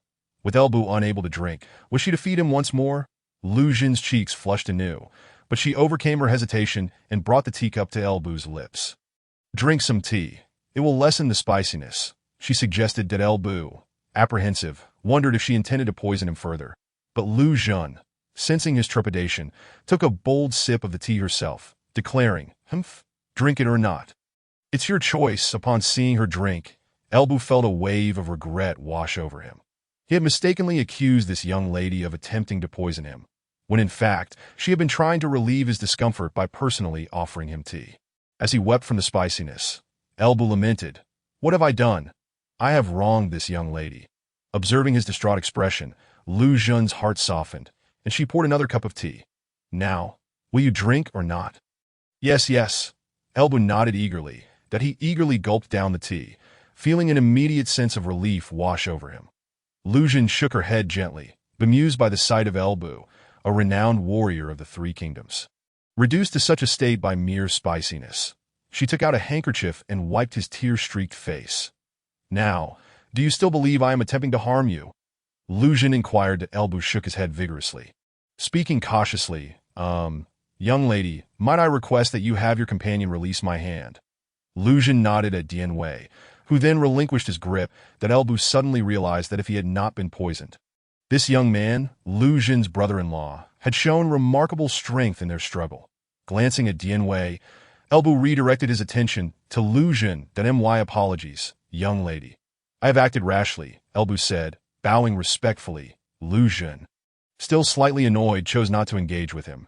Instead, addressing Dian Wei, "Dian Wei, come sit with us. Since others claim this hot pot is poison and refuse to eat, let us indulge ourselves." Dian Wei was instantly elated, promptly seizing his chopsticks and devouring the food voraciously, inhaling audibly as he exclaimed, "This is the sustenance a man ought to relish. It surpasses the exhilaration of consuming 300 pounds of strong liquor." Observing the two indulging heartily, Wang Yun clasped his hands together and said, "My lady, I must apologize for my previous indiscretion. However, we had a wager, and I wonder if I might partake of this hot pot." Although Lu Jun's failure to poison Lu Bu disappointed him somewhat, the allure of this delectable dish was irresistible. Having already lost, he willingly conceded defeat, seeking merely to savor a bite. Chapter 59. This young lady's identity is not ordinary, with the caution born from Lu Bu's past misadventures. Wang Yun approached his meal with care, that he first poured himself a cup of cool tea, then gingerly picked up a piece of meat and tasted it with great trepidation. Experiencing spice for the first time certainly required some adjustment. Yet once accustomed, it became utterly addictive. Wang Yun perspired profusely, his tongue extended in delight as he could not help but continuously shove morsels into his mouth, exclaiming, "I have never encountered such culinary delight in my life. Truly, I have never even heard of such a feast. The exhilaration of this food rivals that of fine wine. Magnificent beyond words." Lu Bu, finding the spiciness no longer overwhelming, reflected on the flavor of the meat he had previously tasted, and his appetite was awakened. "That my lady, it was you who summoned me here," Lu Bu stated somewhat aggrievedly. Lu Jun's expression softened slightly. After all, tasks needed to be completed, and she could not truly drive him away. "Please take a seat," Lu Jun instructed. "Da," Lu Bu replied, promptly sitting down at the remaining side of the square table. Upon seeing him eagerly grasping his chopsticks to snatch meat, Lu Jun felt a surge of indignation. Had it not been for Dian Wei's quick action earlier, her neck might have been snapped by him, and he now dared to eat. Lu Jun scoffed lightly. "Are you not afraid of poison now? Fear not. As long as it is prepared by the lady, even if it were poison, I would consume it without hesitation." The mighty warrior Lu Bu, the god of war in the Three Kingdoms, appeared utterly shameless under the dual temptations of exquisite food and beauty. Lu Jun's eyes nearly bulged in disbelief, unable to bear the sight. "Are you truly Lu Bu? Perhaps you were his twin brother? I cannot believe a word you say. That old man is quite cunning." Turning her head away, Lu Jun continued to simmer in her anger, unappeased. That Lu Bu sensed that it was prudent not to provoke her further at this juncture. Eating was paramount. He resolved to finish the meal first, for only then would he have the strength to devise a strategy to win over the fair maiden. Observing Lu Bu and Dian Wei engrossed in their feast, Wang Yun found himself neglected, and Lu Jun's facade crumbled as she joined the fray, wielding her chopsticks in the meat-grabbing melee. Unbeknownst to her, many times when Lu Bu reached for a piece of meat, Lu Jun would snatch it away just in time, relishing the opportunity to throw him a triumphant glare. "Stupid straight man, all you think about is eating. This is a punishment for nearly snapping my neck earlier." Lu Jun mused privately. Unbeknownst to her, Lu Bu was secretly amused, thinking, "If it comes to meat snatching, can you truly outdo me? If withholding a few morsels brings you joy, then I have profited immensely. Do you truly think I, Lu Bu, am a mere fool?" As both harbored their thoughts, they were suddenly startled by Wang Yun's choked voice. Lu Jun, alarmed, wondered if the elder might suffer some ailment from overeating. After all, should Dongzhi be dealt with, she and her family would need to contribute. "Sir Sima, are you unwell?" Lu Jun inquired with concern. "It is nothing, nothing," the old man replied, wiping non-existent tears from the corners of his eyes with his sleeve. "I was merely pondering. Having tasted the hot pot prepared by the lady today, I fear that anything else will seem bland in comparison, that Liu Bu internally acknowledged. Truly, this man is a master of flattery. How had I not thought of that? Yet he underestimated Wang Yun's cunning. The old fox had motives beyond mere flattery. That my lady, have you come to Luoyang to visit relatives or friends? If you lack a place to stay, my residence could certainly accommodate you, sparing you the troubles of an inn. Ha! Lu Jun laughed. Do you wish to adopt me as a foster daughter, only to sacrifice me and execute your beauty scheme? What are your Jiao-chan? Although she saw through Wang Yun's scheme, Lu Jun was not angered. Instead, she readily agreed, thinking it prudent to avoid lingering at the inn, which would likely become inhospitable after today's events. Should Sir Sima not mind, I shall take the liberty of visiting. Haha, splendid. I have a daughter of a suitable age for you. You two may grow close to by the way, we have finished our meal. Yet I have yet to inquire about your name. Wang Yun finally remembered to ask, and Lu Bu's gaze bore into Lu Jun, eager to learn her name. Lu Jun hesitated. A name should not be revealed lightly. Although the long-standing princess had spent years in seclusion, even Wang Yun was aware of her title. Revealing her true identity might invite suspicion, so she pondered before stating, Wenho, Sir Sima, this place is crowded with ears. May we discuss matters in the privacy of my quarters? Both men were taken aback, simultaneously entertained by the notion that this young lady was indeed extraordinary. An identity that could not be disclosed publicly could hardly be simple. They could hardly object, following Lu Jun to the second-floor guest room of the inn. Outside, Dian Wei stood guard, forbidding any intrusions, and Lu Jun finally ushered the two inside. Wenho, did you truly believe my soup was poisoned? Lu Jun shot a sidelong glance at Lu Bu. That Liu Bu appeared taken aback. Was he to be held accountable for this? My lady, could we possibly set this matter aside? I have already apologized. Lu Jun replied coolly, in truth, given my status, were I to poison you today, you would not be wronged. Her calm voice struck like thunder in the ears of Lu Bu and Wang Yun. You are of royal blood? Wang Yun stammered, his voice trembling. Had I not been of noble descent, I would never presume to refer to myself as my lady, Lu Jun proclaimed, producing her identity token and displaying it before them. I am Lu Jun, the princess of the Great Han. Wang Yun remarked, yet I have heard that 2 years ago, the princess of 10,000 years committed suicide by drowning. Lu Jun replied icily.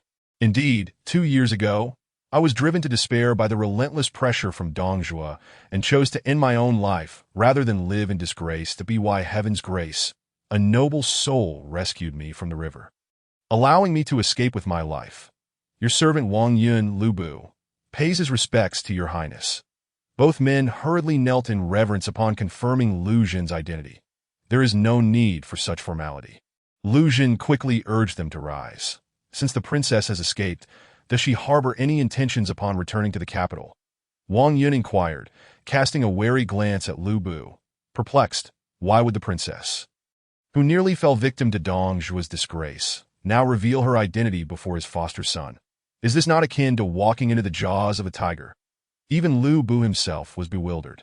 Am I not Dongjua's adopted son? What does the princess mean by this? Who am I? Where am I? The effects of cognitive dissonance can be quite perilous. Chapter 60. This princess observes the celestial signs, Wenho. Do you wonder why I, an adversary of Dongjua, would summon you here? Lu Jun commanded the atmosphere with an air of authority, her sleeves flowing as she sat regally upon the bed, exuding an aura akin to that of a sovereign on a throne. Her gaze bore into Lu Bu, who, despite being the greatest warrior of the three kingdoms, felt a twinge of trepidation, unable to meet her eyes. Bu is unaware, Lu Bu murmured, bowing his head that I in truth. Lu Jun felt a swell of anxiety herself. Her intellect had surged to a level comparable to the likes of Zhuge Liang, Pang Tong, and Guijia, elevating her once mediocre acting to that of an esteemed performer. The formidable presence she commanded was palpable. If Lu Bu and Wang Yun had any lingering doubts, they were swiftly dispelled by Lu Jun's overwhelming demeanor, which affirmed her identity as the princess of 10,000 years without a shadow of a doubt. Could an ordinary woman possess such regal bearing? Wang Yun mused that her presence rivaled that of the late Emperor Ling. While even the current puppet Emperor Xian lacked such commanding presence, being stripped of true authority. How unfortunate it is that had the princess of 10,000 years been a man, the Han dynasty would thrive once more. Wang Yun sighed inwardly. Did I in truth? Lu Xun longed to meet him as Lu Bian, but circumstances had left her unprepared, forcing her to adopt Lu Xun's identity instead. Moreover, in Lu Bu's eyes, her identity as Lu Xun offered a distinct advantage. Lecherous fool, Lu Xun scorned Lu Bu internally, for she believed that he was a man of valor forced to ally with Dong Zhuo out of necessity. Once the opportunity arises, you shall surely avenge the nation by eliminating this scourge. Am I correct in my assumptions? Lu Xun fixed her gaze upon El Bu, reminiscing about the regal presence of the empress from the films she had watched prior to her transmigration. She endeavored to surpass the esteemed war god of the Three Kingdoms.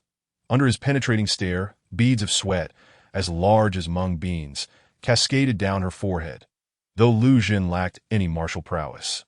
The aura of sovereign authority radiating from her was so overwhelming that El Bu found it increasingly difficult to breathe. Lu Xun believed that her exceptional acting skills had instilled a sense of trepidation in El Bu, which filled her with a sense of pride. Little did she know that this was due to her newfound identities as the princess of Wanyin and the king of Hongnou, which had conferred upon her the combined fortunes of both figures. Thus, compared to the current puppet Emperor Xian in the palace, Lu Xun's fortune was far more abundant, coupled with her remarkable acting abilities. She could convincingly portray authenticity that El Bu dared not forget the imperial grace, yet he lacked military authority at present. Acting rashly to assassinate the treacherous Dong Zhuo could lead to failure. With a resolute demeanor, El Bu stated that, in truth, he held a considerable chance of successfully assassinating Dong Zhuo if he so desired. However, he spoke the truth. Without military power, even if he succeeded in eliminating Dong Zhuo, he would struggle to escape unscathed. Despite El Bu's unparalleled bravery and martial prowess, he was not invulnerable. If he found himself amidst chaotic battles, he too could meet his demise. Though courageous, El Bu was not devoid of fear regarding death. Thus, he could not simply act against Dong Zhuo solely due to Lu Xun's royal status. Lu Xun nodded and remarked, "When Ho speaks wisely. This princess does not wish for a hero like you to perish in an attempt to assassinate Dong Zhuo. In my heart, you hold a significance 1,000 times greater than that of Dong Zhuo." El Bu reflected on the repeated indulgences he had granted this princess since their first encounter at the palace gates. If she were merely an ordinary girl, he would only view her as kind-hearted and generous. However, she was the princess of the Han dynasty, which meant that such generosity carried greater implications, implying that he should regard her with exceptional esteem. To receive such favor from the princess was a tremendous fortune for El Bu, that if the opportunity arises, I would willingly shed blood for the princess, he declared passionately, while bowing deeply. Tio receives such regard from you. When Ho brings great comfort to my heart, Lu Xun replied softly. However, you must exercise caution. Dong Zhuo is a man of unpredictable temperament, and I do not wish for you to fall into his clutches. Observing her apparent indifference to how Dong Zhuo's life could be taken, but rather her concern for his safety, El Bu felt an overwhelming sense of gratitude. Wang Yun, with a furrowed brow, interjected, "Your Highness, the coalition of warlords is approaching Luoyang. Why not seize this opportunity to contact them? When they arrive, we can coordinate our efforts to eliminate Dong Zhuo." Lu Xun cast a glance at him and inquired gravely, "Lord Sidu, I presume it is your people who are responsible for liaising between my royal brother, the king of Hongnou, and the coalition of warlords?" With a hint of pride, Wang Yun affirmed, "Your Highness is correct. This matter is indeed under my stewardship." Lu Xun shook her head slightly and narrowed her eyes, saying, "Do you not know that due to this matter my royal brother has been poisoned by Dong Zhuo, and his life hangs in the balance?" Upon hearing this, Wang Yun's eyes widened in disbelief, his beard bristling with indignation. How dare Dong Zhuo commit such a heinous act? There is nothing Dong Zhuo would not dare to do. Lu Xun stated that I have observed the celestial signs and noted the dimming of the Emperor's star, accompanied by ominous flames. Now that when Ho has returned from defeat and the coalition approaches victoriously, Dong Zhuo, sensing the peril, is likely to flee. Even in retreat, he will not accept defeat lightly. That it is highly probable that he will take the Emperor and the court officials with him, and may very well set Luoyang ablaze. Lu Xun spoke with conviction, having already anticipated the course of history. She dared not urge El Bu to assassinate Dong Zhuo at this juncture, for the timing was not ripe. Furthermore, El Bu might not heed her counsel. Moreover, for Lu Xun, lacking a foundation in the north, To kill Dong Zhuo now would yield no benefit that I asked for the notion of ridding the nation of traitors to restore the Han dynasty. She deemed the 18 warlords, with the exception of Sun Jian, to be little different from Dong Zhuo, merely more polished in their conduct, lacking his brutality. For instance, Cao Cao's maneuvering of the emperor to command the warlords left Emperor Xian as nothing more than a puppet in his grasp. With so many traitors to eliminate, it would be more prudent to let them engage in mutual destruction for now. Once she had established her foundation, she could then deal with them individually.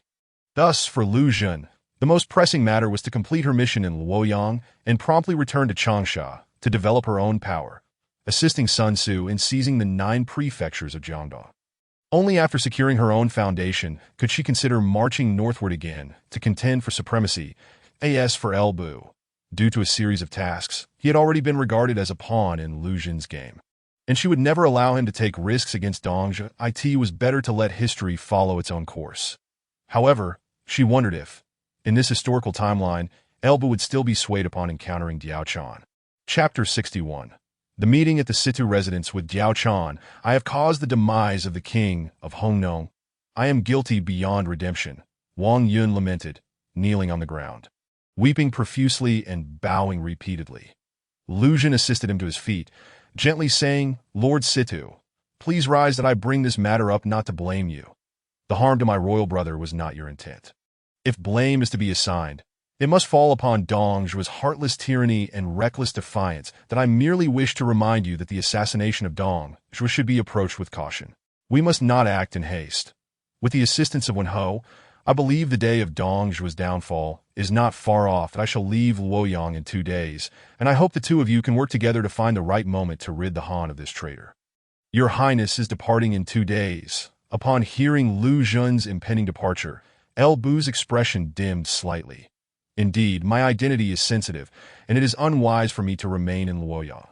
Once I have settled, I will send someone to contact both you and Wen Ho. Lu Xun glanced at Wang Yun. He appeared loyal, though he had become somewhat arrogant after gaining power to be by the time she established a foothold in Jiangdong. It was likely he would have already fallen victim to Li Ju and Guisi. Wang Yun's intellect barely reached a level of 9 points, and even without the influence of the intelligence-diminishing aura, he could not see through Lu Xun's intentions. After conversing with her, he grew increasingly in awe of this princess. Though she was of the fairer sex, her intellect was unparalleled, and her strategies were flawless. She was indeed a blessing for the Han dynasty. It was a pity that she was merely a woman. After discussing the current state of affairs, the warlords, and Dong Zhuo with Wang Yun and El Bu, Lu Xun bid them farewell. As they departed the inn and as she was leaving, she remarked to El Bu, Wen Ho, I shall be residing at Lord Situ's residence for the next 2 days. Should you find the time, you are welcome to visit and discuss important matters with me. El Bu replied with a bow, I would not dare to refuse your command. Wang Yun also bowed, stating, I shall return to my residence to tidy up, eagerly awaiting your Highness's arrival. Lord Situ, please do not make a fuss. Be cautious not to attract the attention of those with ill intentions who might report to Dong Zhuo. Lu Xun reminded him earnestly, Your Highness's foresight is indeed commendable. I fall short in comparison, Wang Yun responded. After seeing off Wang Yun and El Bu, the system's notification of task completion chimed in. Task completed. Heart-to-heart conversation with El Bu. Reward. 1 attribute point. El Bu's favorability increased by 20. Lu Xun contemplated briefly and decided to allocate the attribute point to her physical prowess, after a day filled with peril. Being wall-slammed by El Bu and nearly having her neck crushed, she acknowledged her lack of strength. She resolved to raise her physical attribute to 11 to enhance her defense, ensuring she would not succumb to a mere touch. If she could just hold out until Dian Wei arrived for rescue, everything would be fine. With this increase in physical strength, Lu Xun felt a warm surge enveloping her entire being, as if she were suddenly brimming with power. This sensation of strength was something she had never experienced before, neither before nor after her transmigration. In fact, her physical capabilities had only just reached the standard of an average person at 5 points, no longer rendering her fragile and easily toppled. However, it still depended on who approached her. If it were someone like El Bu, Dian Wei, or Sun Tzu, she would still be easily overpowered by a mere finger. Upon returning to the inn and packing her belongings, Lu Xun took a carriage to Wang Yun's residence. They used the back entrance of the Sidu residence, as had been previously agreed upon. Lu Jun instructed Wang Yun to keep a low profile and not to personally welcome her, ensuring they did not attract Dong Zhuo's spies. Dong Zhuo was no fool. He was well aware that countless individuals sought his life. Thus, the high-ranking officials, royal relatives, and key figures were all under the surveillance of his spies from Shiliang. As Lu Jun disembarked from the carriage, she spotted a charming young girl, around 15 or 16 years of age, standing at the back entrance of Wang Yun's home, peering in their direction. Upon seeing a veiled woman step out of the carriage, the girl rushed forward. "Did I ask this the Lu family sister?" she inquired. "Indeed, it is that you may call me Sister Feng Xian. May I ask how to address you, dear sister?" Lu Jun replied. Upon beholding the young maiden, Lu Jun found it nearly impossible to tear her eyes away. Kai Yin could certainly be considered a paragon of beauty, yet when compared to this girl, she appeared to fall just short. Her bright eyes sparkled like autumn waters, and her figure swayed gracefully like a willow tree. Her cherry lips, slightly parted, surpassed the hue of cinnabar, and her delicate nose stood tall like a jade pillar. It was no wonder that she was celebrated as one of the 4 great beauties throughout history. Even Lu Jun, adorned in exquisite makeup, felt herself dimmed in her presence at last. Lu Jun comprehended why Wang Yun had shown no sign of being swayed by her beauty upon their meeting earlier that day. She had initially thought it was due to his advanced age and waning desirability that rendered him indifferent. However, it now seemed evident that having such a stunning adopted daughter at home had likely accustomed Wang Yun to beauty. As for El Bu, that notorious libertine, he could hardly contain himself in the presence of this young lady. One could only imagine how he would react upon encountering Diao Chan. That it was no surprise that when she mentioned the assassination of Dong Zhuo, El Bu had been evasive, yet was resolute to kill Dong after the matter concerning Diao Chan arose. That it appeared that in comparison to one of the 4 great beauties, she still had some distance to cover. Little sister Diao Chan is the adopted daughter of Lord Sidu. Lord Sidu has sent Diao Chan to welcome you, sister. Please, this way, Diao Chan said softly, her gentle demeanor rivaling that of Kai Yin. Following Diao Chan into the courtyard, Lu Jun found Wang Yun already waiting. Upon seeing Lu Jun, he prepared to bow, but she halted him with a glance, instead gracefully curtsying. This humble girl, Feng Xian, pays her respects to Lord Situ. Wang Yun understood, recognizing that the princess wished to keep her identity concealed, and thus merely offered a customary gesture of greeting. Lady Feng Xian is the daughter of an old friend of mine. Diao Chan, you must serve Lady Feng Xian diligently without the slightest neglect, do you understand? Diao Chan lowered her head, saying, Father, rest assured, Chaner will certainly attend to Lady Feng Xian well.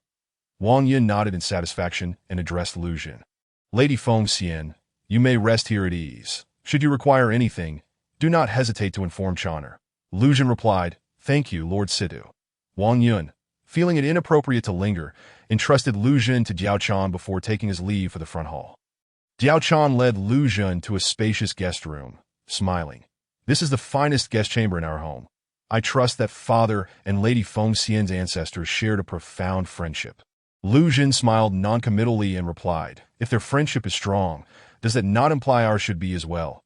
It seems, sister, that we ought to grow closer, lest we appear distant that Chaner dares not. Diao Chan blushed slightly, pouting her lips in a manner that conveyed a hint of grievance, a sight that tugged at Lu Jun's heartstrings. That I ask there's something troubling you, dear sister Diao Chan. Share it with me, and let us see if I can be of assistance. Lu Jun gently grasped Diao Chan's small hand, her concern evident, while inwardly she mused, Elbu, I have no intention of coveting your Diao Chan. It is merely that this girl is so enchanting. It is hard to resist. However, Lu Jun reminded herself that she was, after all, a girl, so it hardly constituted taking advantage. Right? Diao Chan, unaware of the thoughts swirling in Lu Jun's mind, believed that hand-holding between girls was a simple way to deepen their bond. Little did she know that the person before her was a master of disguise, already having taken full advantage of the situation. Diao Chan lowered her head, murmuring, Sister Feng Xian, I was merely a humble singer. It is already a great fortune to have been taken in by Father. How could I dare to associate with someone as esteemed as you? If Father were to learn of this, I would surely face his reproach. Lu Jun reached out to pat her head, smiling, Silly girl, in this world, we are all born equal. There should be no distinctions of rank or privilege. You are so beautiful, and I am quite fond of you. Why not forge a sisterly bond between us? Sister Feng Xian, I dare not, Diao Chan gasped, suddenly kneeling upon the ground. Though she was nominally Wang Yun's adopted daughter, her actual status was quite low. Even some favored maidservants would dare to bully her. After all, she had originally been a singer of lowly status, and the people of the Situ residence generally deemed her unworthy of being Wang Yun's adopted daughter. Under such circumstances, Diao Chan had naturally developed a cautious and timid disposition. Yet Lu Xun's assertion of equality stirred a ripple in her heart, that if only the world were truly as Sister Feng Xian described. How wonderful that would be! Lu Xun pulled her up, chiding gently. There is no need for such formality. We are of similar age, and if we behave so standoffishly, it would be exceedingly dull. Leave this matter to me. I shall speak to your father about it, and I am sure he will consent. Dare I? Diao Chan, perceptive as she was, immediately grasped the hidden meaning in Lu Xun's words. Her adoptive father held a respectable position, and while he may not wield significant power, he was indeed of a high standing. Yet, this Sister Feng Xian implied that she, despite being younger, might hold a status above that of her adoptive father. Diao Chan dared not contemplate further. Since her father had not explicitly stated otherwise, it indicated that she should not pry into the matter. As long as Sister Feng Xian is happy, it is just that if we are to become sworn sisters, we must first gain father's blessing, Diao Chan replied. Lu Xun smiled. Fear not, dear sister. Lord Situ will not oppose this. Taking Diao Chan's delicate hand, the two entered the room together. Indeed, it was the largest guest chamber, divided by a screen into two spaces. The outer area was furnished with low tables, cushions, and tea sets for receiving guests, while the area beyond the screen presumably served as a resting place. Lu Xun found it peculiar that mist continually wafted from behind the screen. Dear Sister Chaner, what is this mist? Lu Xun inquired, puzzled. Dear sister, having traveled a long distance, I have prepared hot soup, so you may bathe and refresh yourself. Diao Chan replied. How considerate of you, Lu Xun said, greatly pleased with Diao Chan's thoughtfulness, especially since she had not bathed in several days. For Lu Xun, bathing had become quite inconvenient. The inn had a public bathhouse, but she would not dare venture there.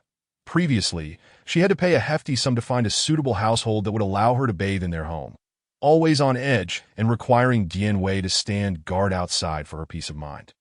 To her surprise, Diao Chan had even prepared the bathwater for her. Diao Chan led Lu Xun to the back, where behind the screen hung curtains, revealing a bath large enough for one person, filled with steaming water and adorned with floating flower petals, an unmistakable sign of the lavish taste of the affluent. Diao Chan dipped her small hand into the water to test its temperature. The water is just right. Allow me to assist you in undressing and serve you for your bath, she said. Lu Xun was taken aback. Is it customary for such openness these days to serve me in bathing upon our first acquaintance? The princess interjected. It seems you have fallen under Diao Chan's charm. The princess's words jolted Lu Xun from her reverie. Indeed, she was now a distinguished guest of the Situ residence, and as a princess, it was quite natural for Diao Chan, nominally Wang Yun's adopted daughter, to serve her. Alas, she could not allow Diao Chan to witness her true identity. How could she bask in the presence of one of the four great beauties while bathing? That would surely be a pinnacle of her life that if you desire, I can help fulfill your wish, the princess's voice suggested mischievously. How so? Lu Xun instinctively wondered, not out of lechery, but rather because the notion of being bathed by Diao Chan was exceedingly thrilling. I can procure a genuine RF for you, ensuring that while you soak, she will remain blissfully unaware, the princess coaxed. Begone! Do you truly believe my intelligence is merely a facade? You shall not ensnare me. Lu Xun retorted, her temper flaring. Feng Xian, what troubles you? The water is cooling. Diao Chan's voice broke through Lu Xun's internal skirmish with the princess that to her surprise, she realized Diao Chan was already loosening her garments. Instinctively, she crossed her arms over her chest, tightening her clothing. Sister Chaner, I am not accustomed to being undressed in the presence of others. Could you please turn away? Lu Xun felt exceedingly embarrassed, but in order to conceal her identity, she was forced to push Diao Chan away, despite her overwhelming desire. Diao Chan's eyes glistened with unshed tears as she lamented. So the bond of sisterhood is but a ruse. Sister Feng Xian truly looks down upon me for my humble origins. Lu Xun's heart raced with anxiety.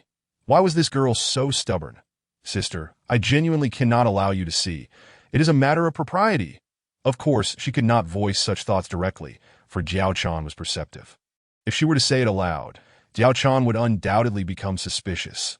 Thinking quickly, Lu Jin caressed the water's surface, saying, "Chaner, could you fetch me some hot water? This water has grown rather cool." "Cool? I shall retrieve hot water from the kitchen at once." Jiao Chan replied. Jiao Chan hurriedly turned to fetch water. Lu Jin glanced at the bathtub adorned with fresh flowers, steeling himself before swiftly shedding his garments and slipping inside. "Jiao Chan, oh Jiao Chan, I intended my heart for the bright moon. Please, do not overstep," he mused, "that if you go too far, my heart may plummet into the depths, turning as dark as the abyss that a heart of malice can consume. Especially one directed at a pure and innocent maiden like you." That a chuckle escaped him as the image of Lu Jun in a white suit danced in his mind, eagerly rubbing his hands together with mirth. The Lu Jun in a black Cheongsam shot him a disdainful glance, retorting, "Are you willing to forsake your life for a beautiful woman?" as Jiao Chan entered with a bucket of hot water. Lu Jun had already submerged himself in the tub, leaving only his head above the surface. Thanks to the dry petals, the underwater situation was nearly obscured, as long as Jiao Chan did not enter the water. It was unlikely she would uncover his secret. Yet Lu Jun remained uneasy, retrieving a bar of soap from the system's space and lathering both himself and the bathwater. "Now, this is perfect, foolproof," he thought with satisfaction. "Ah, how fragrant! What is this delightful foam? It smells just like the fragrance on my sister." Jiao Chan, intrigued, leaned closer, her small nose hovering over the bubbles before her. "This is soap. Using it during a bath will leave a lingering scent on your skin." Lu Jun feigned calmness, though his heart raced. Jiao Chan was now half squatting at the edge of the tub, her head dangerously close to him. Having a beautiful maiden observe him while bathing was a first for Lu Jun in both his past and present lives.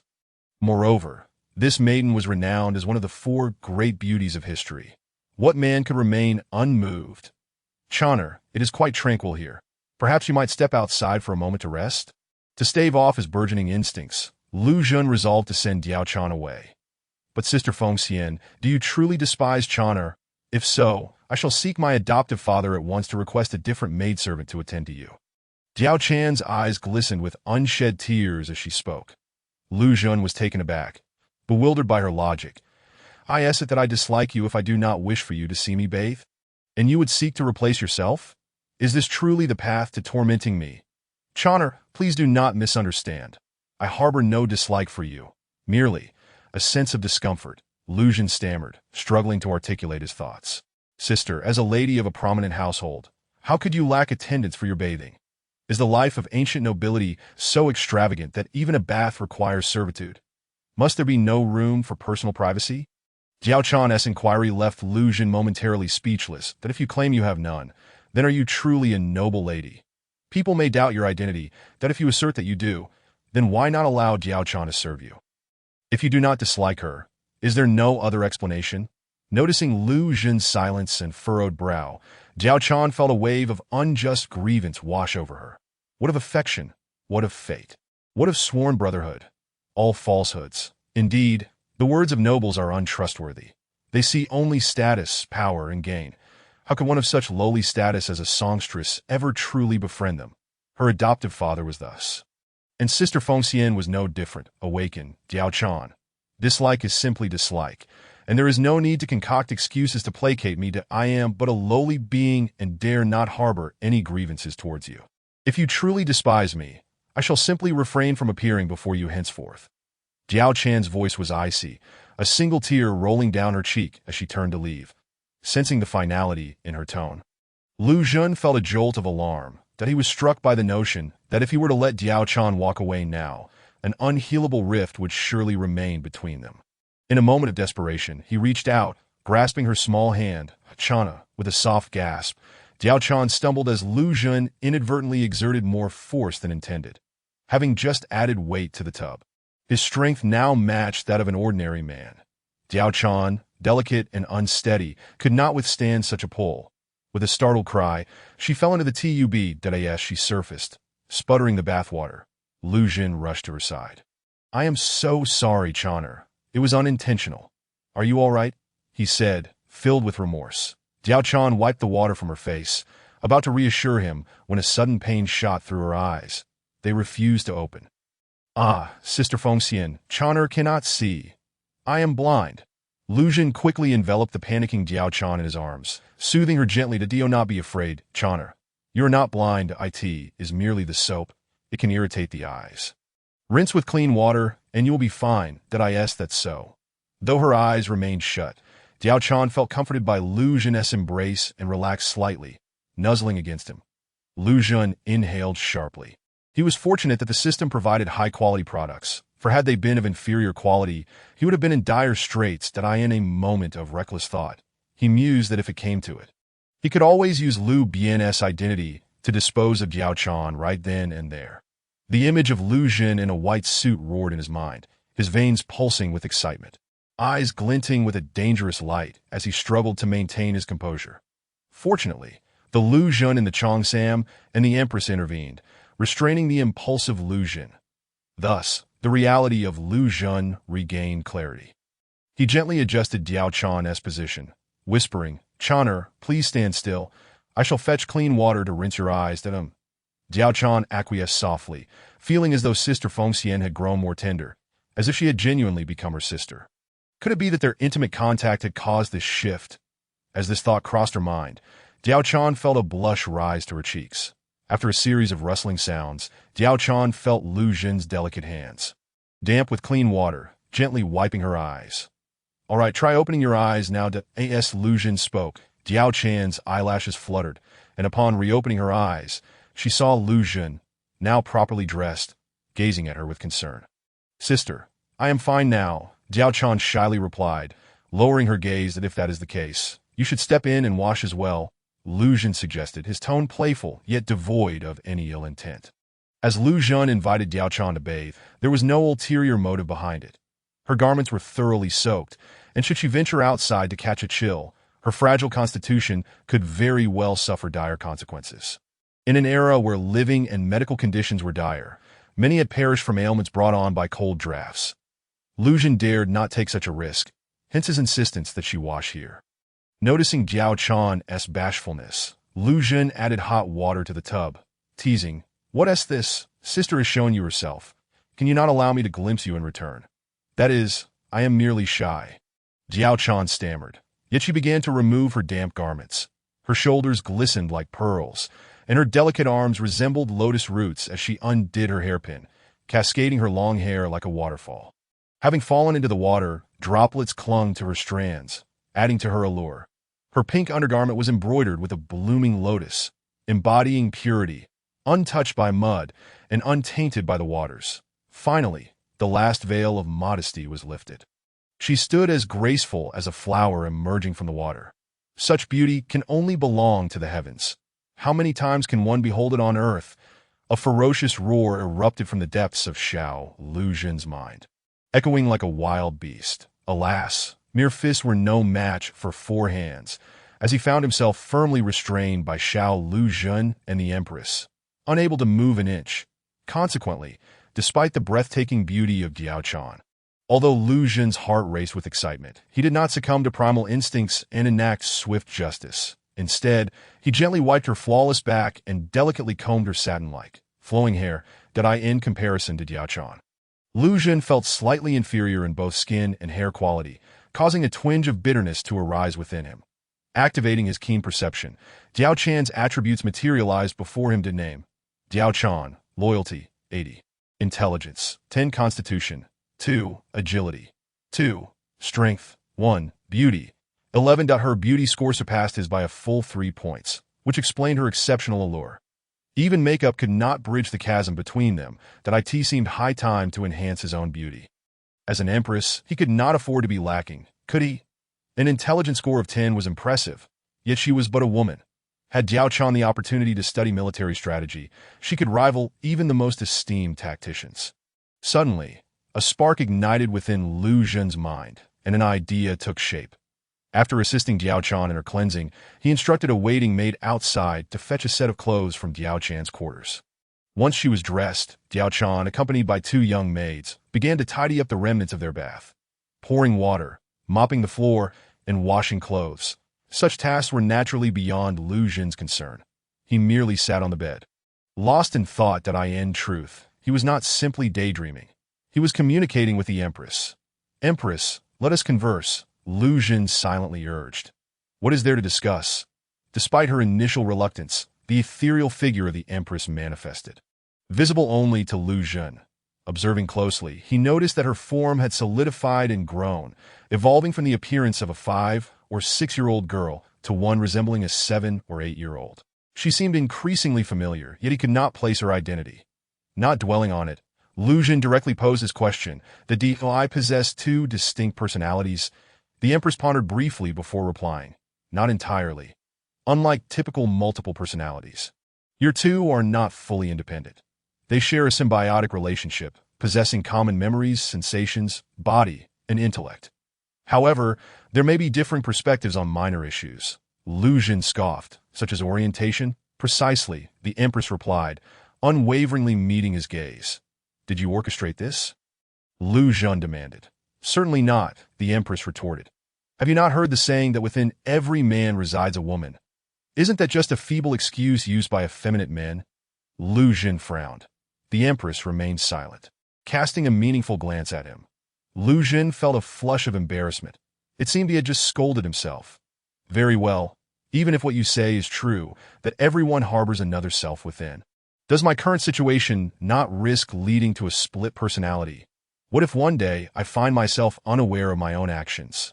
His greatest fear was that if the female persona were to awaken, it might commit irreparable deeds. The Empress gazed at him thoughtfully. "I believe your female persona exerts far greater control than your male one." Lu Xun found himself at a loss for words. Had it not been for the Empress and the female persona's intervention during the bath, he might have indeed acted inappropriately. Yet he could not concede defeat. Wasn't it natural for a man to feel a bit impulsive? The Empress nodded in agreement. "Indeed. Thus you should trust that your other persona will be sufficiently restrained." "And to what extent?" Lu Xun pressed. "At the very least, it would refrain from using a still male body to engage in acts solely a woman may perform." The response came not from the Empress, but from the figure of Xiao Lu Xun in a black qipao, an embodiment of Lu Xun's female persona. In other words, for the most part, I am still governed by my male persona. That if one day my female persona were to take control, would you not transform me completely into a woman? The Empress shook her head. "No, your understanding remains flawed. You perpetually view your two personas as opposing forces. One leads while the other loses control. This is not the case. Recall, when you sauntered down the runway, was it your male persona in command? When Lu Bu pinned you against the wall, it was the male persona resisting, yet the quickened heartbeat belonged to the female persona. Could you refrain from bringing that up?" Lu Xun lamented, a frown crossing his brow. A man's body, a woman's appearance, two entwined and conflicting personas. Was this not the definition of a monstrosity? Was this the aberration you sought to cultivate as the unparalleled Empress system? The Empress, however, displayed no remorse, merely curling her lips in a sardonic smile. "Compared to now, you were truly monstrous when you donned thick makeup, vying for attention among a throng of men, engaging in nauseating banter. That version of you was the true aberration.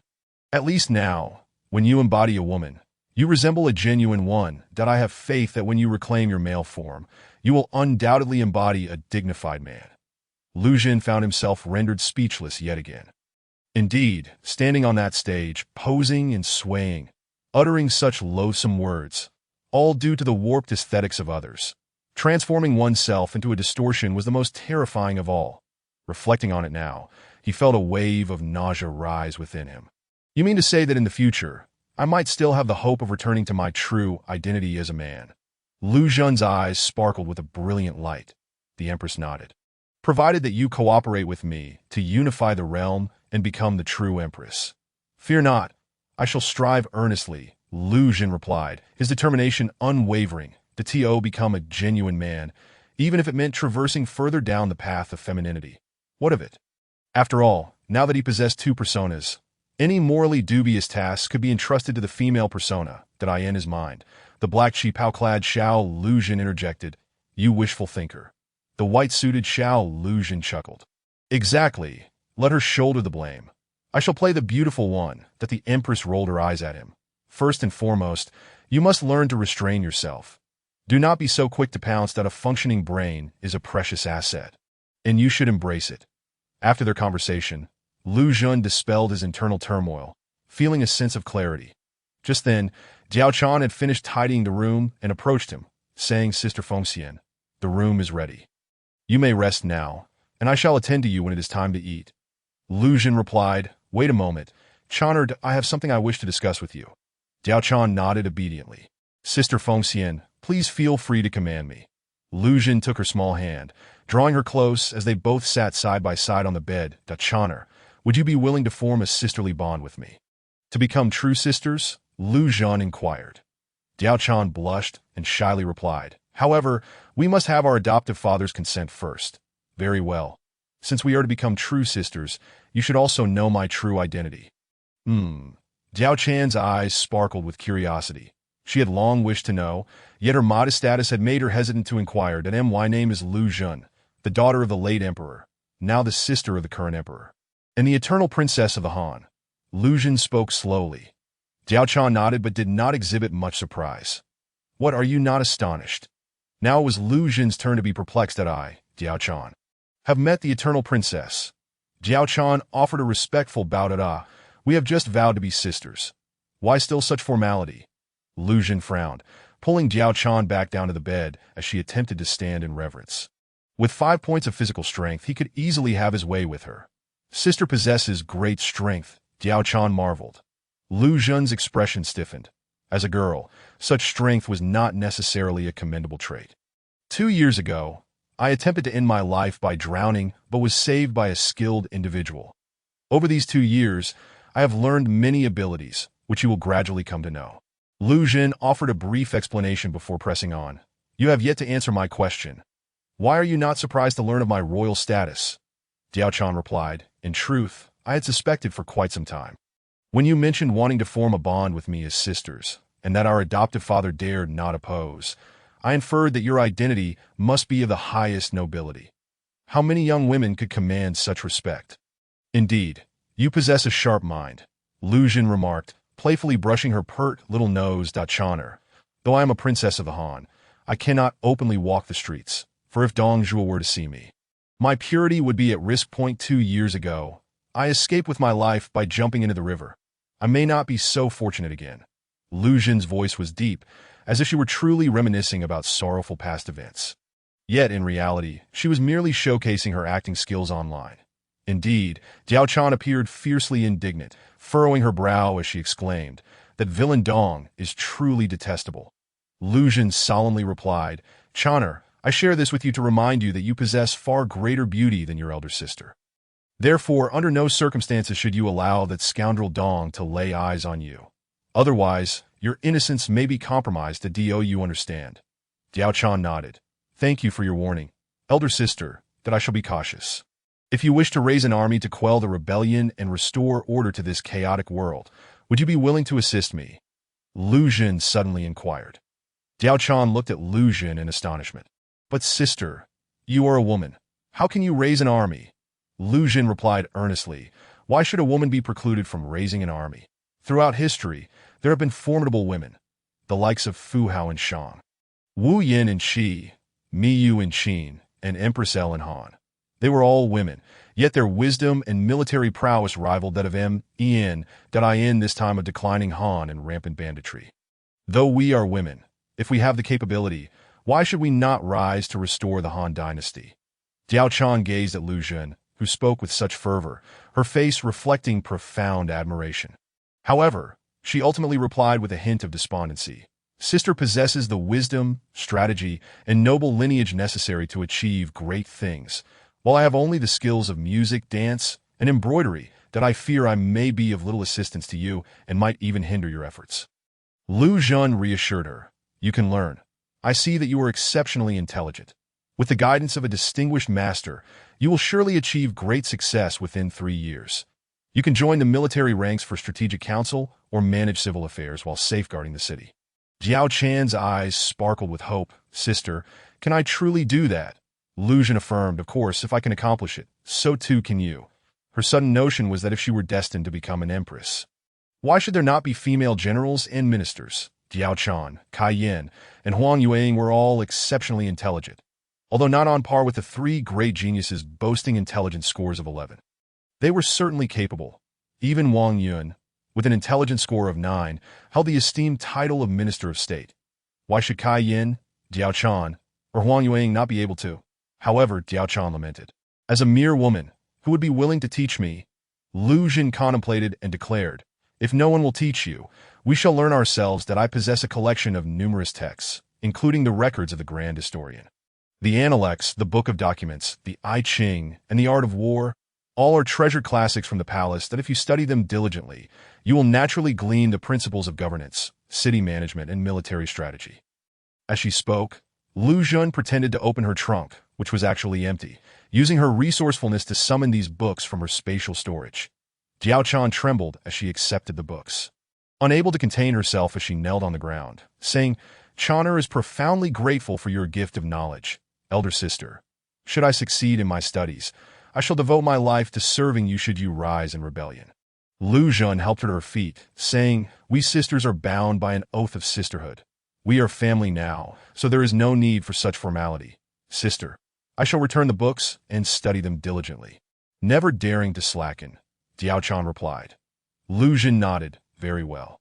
After returning the books, seek out Lord Minister and inform him that I wish to speak with him regarding important matters. Chapter 66. To serve the sovereign is to tread upon a tiger's tail, Lord Minister. I wish to bond with Sister Chaner as sworn sisters. Do you have any objections? Facing Wang Yun, Lu Jun's demeanor was solemn, exuding the aura of a future empress. Wang Yun bowed his head.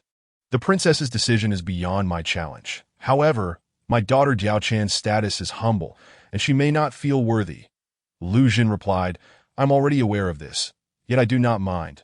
Sister Chaner is clever and charming, and I hold great affection for her, so this matter is settled. Since the princess has made her decision, I dare not oppose it. Wang Yun conceded, seeing the benefit in elevating his status through this alliance. Lu Jin cast him a glance, her eyes flashing with intensity, and spoke in a deep voice. From now on, Chaner is my sworn sister, that I do not wish for anyone in the minister's residence to dare mistreat her. Wang Yun was so startled by her gaze that he fell to his knees, trembling. I would not dare. I shall ensure that no one in my household disrespects Miss Chaner. Cold sweat beaded on his forehead. Although he dared not harbor resentment, he secretly blamed Chaner for disclosing everything to the princess. Lu Jin anticipated his thoughts, for an intelligence score of 11 was not to be underestimated. Lord Minister, do you think it was Sister Chaner who reported you? I would not dare. You are mistaken. Chaner not only did not report you, but has spoken highly of you. However, my eyes are not deceived.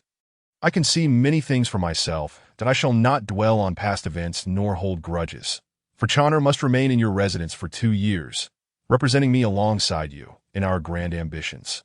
If there are grievances between you, it may hinder our plans to eliminate Dong the villain. Since Chaner will represent me, I expect you to give her the respect she deserves. You need not treat her as you would me, but at the very least, treat her as an equal. Can you do that, Lord Minister?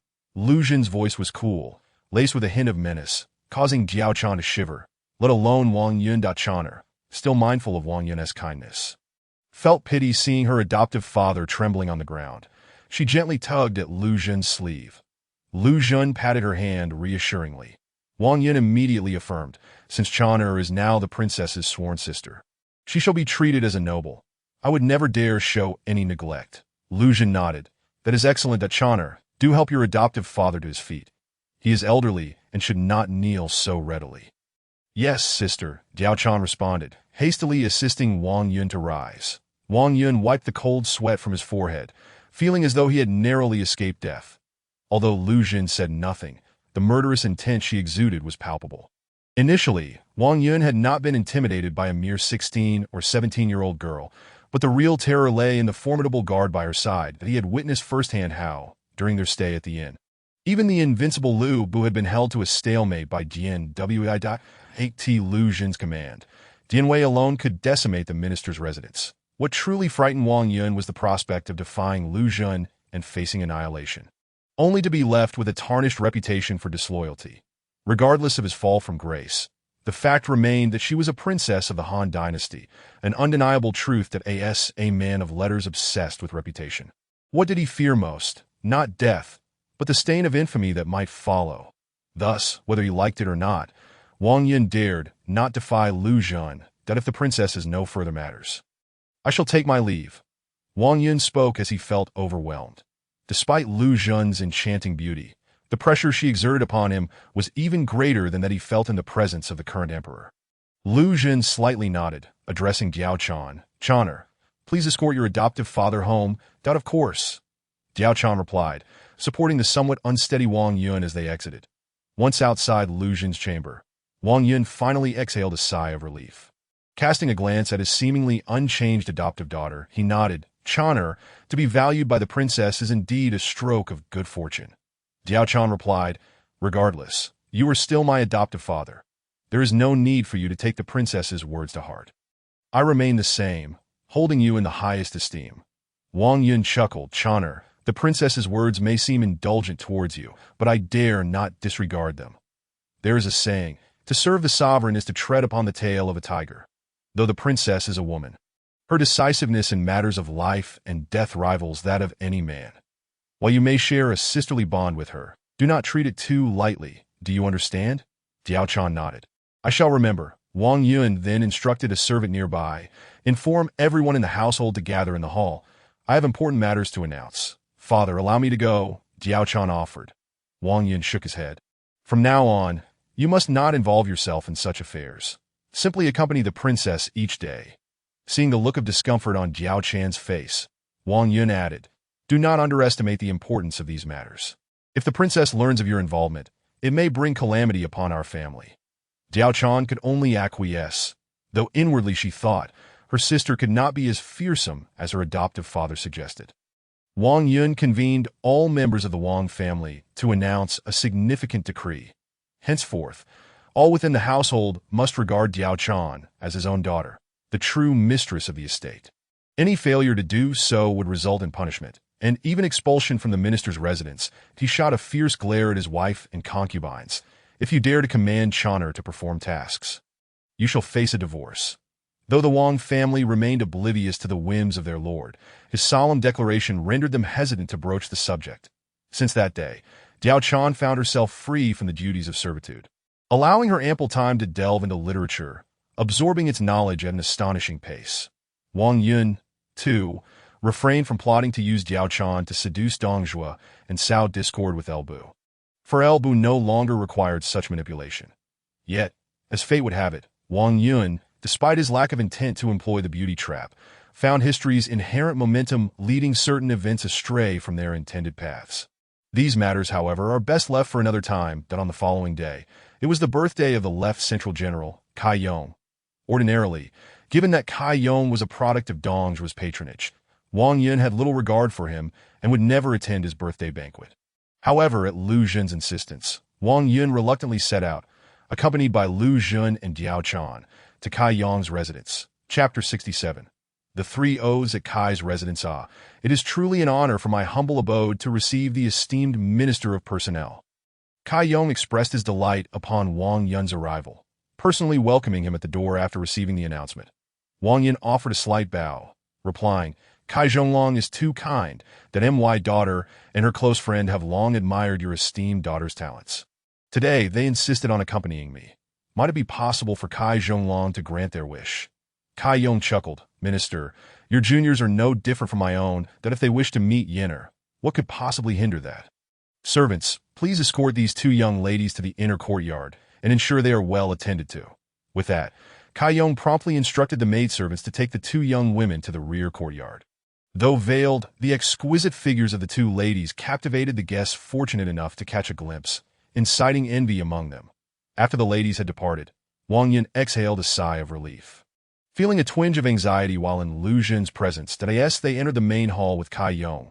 The other guests rose to pay their respects, acknowledging Wang Yun's higher rank as the Minister of Personnel. Before Wang Yun could take his seat, another announcement echoed from outside. Lord Wen, Elbu, has come to deliver gifts on behalf of the Grand Tutor, Dong Zhuo. Cai Yong cast a glance at Wang Yun and instructed his steward. Steward, go greet Lord Wen. That may be ill-advised. Lord Wen represents the Grand Tutor. The steward hesitated to go. I said, do not question my orders. Kai Yong replied, his voice tinged with anger. Yes, my lord, I shall attend to it at once. The steward bowed and hurried out to welcome El Bu. Upon noticing Kai Yong's absence, felt a twinge of displeasure.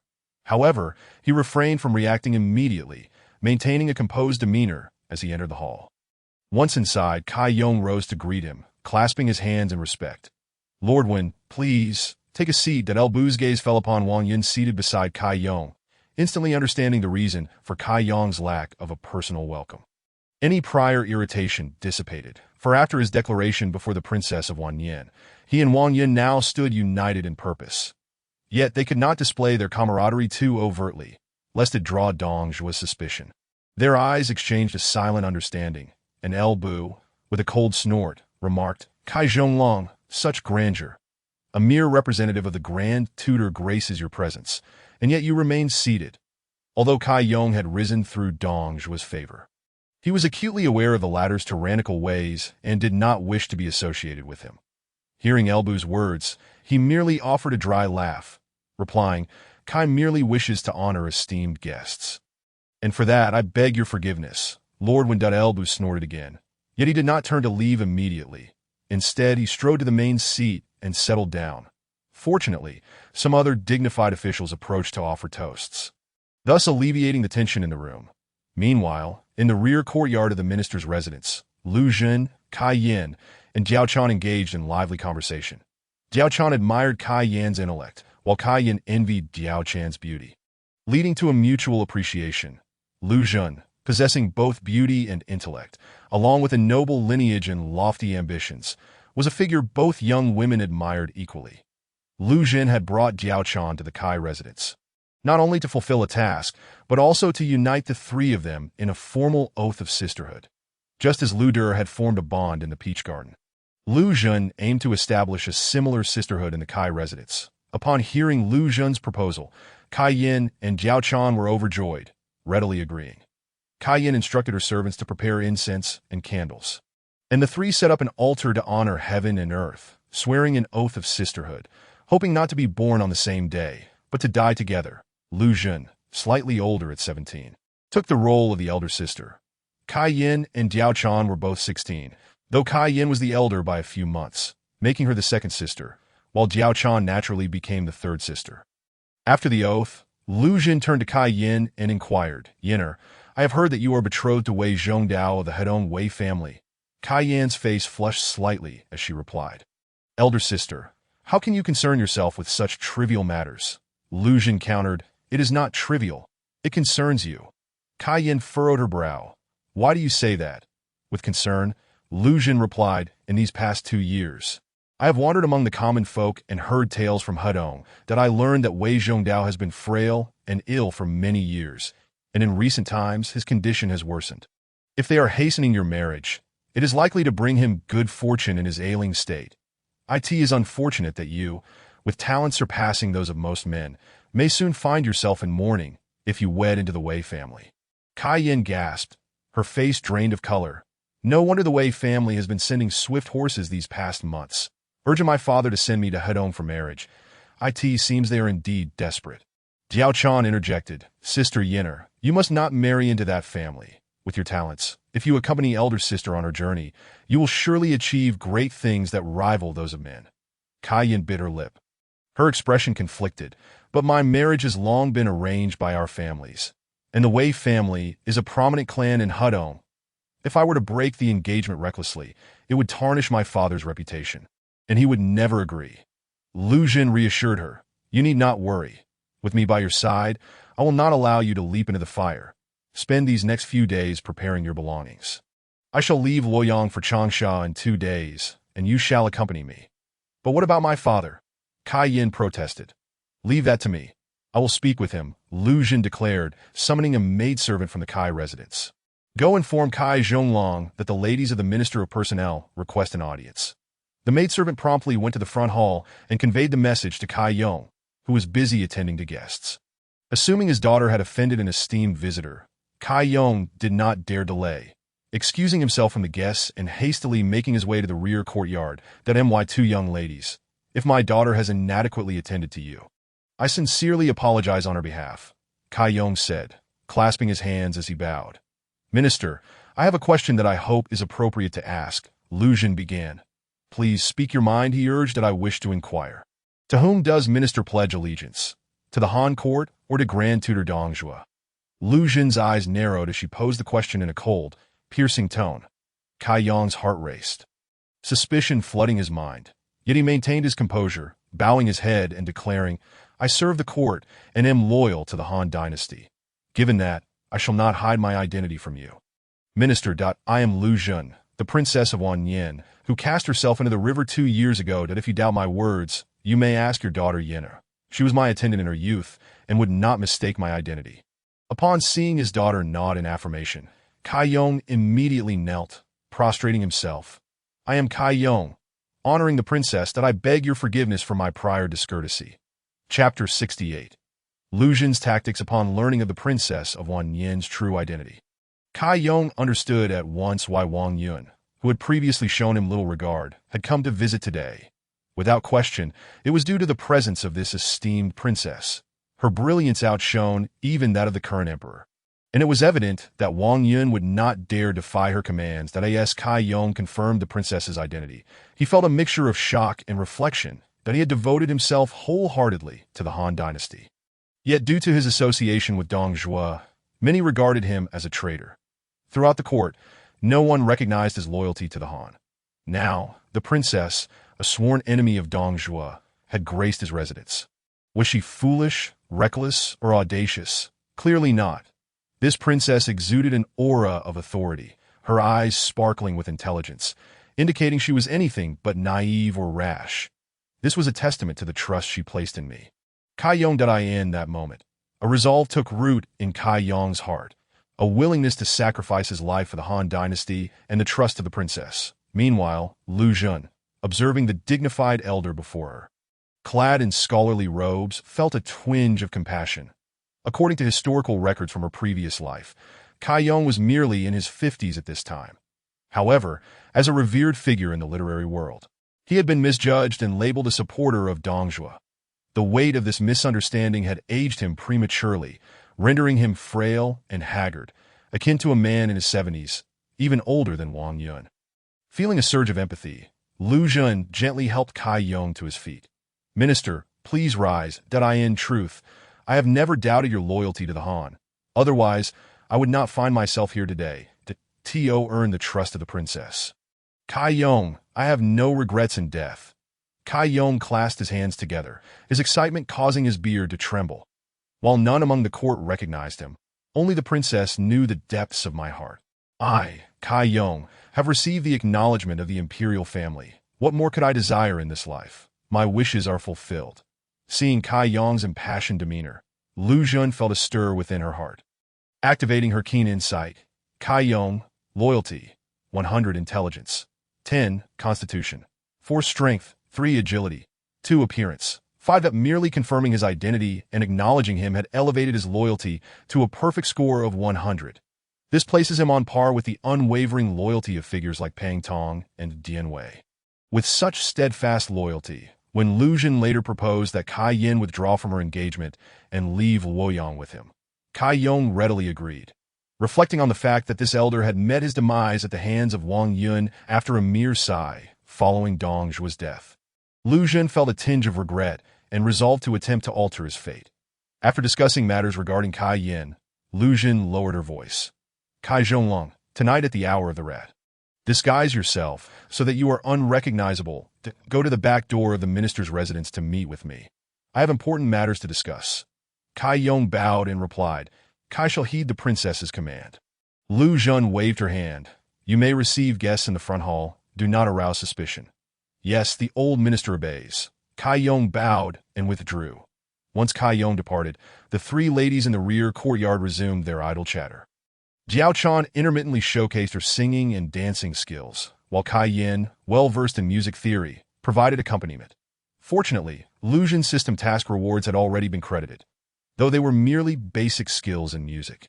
Chess, calligraphy, and painting, her proficiency in these arts had remarkably matched Kai Yin's level.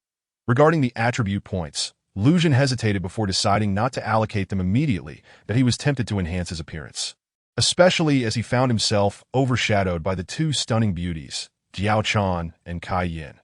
However, he noticed the system's aesthetic preferences leaned towards femininity, showing little regard for male beauty, whether it be sun-kissed, rugged, or charmingly handsome. Not to mention, figures like the dashing El Bu and the radiant Sun Tzu, in Lu Xun's eyes, should certainly score above 10 in attractiveness, yet the system had only granted an 8. Currently, his appearance also stood at 8. If he were to raise it to 9 based on the system's tendencies, it would inevitably gravitate toward feminine beauty. While a minor enhancement in appearance was acceptable to him, he was concerned that such an increase might affect his physique or even his health. Thus, he chose to wait until he returned to inquire with the imperial princess before making a decision. There was no rush, as the sun dipped low in the west. A maid approached to inform them that the banquet in the front hall had concluded and that the minister was preparing to return home.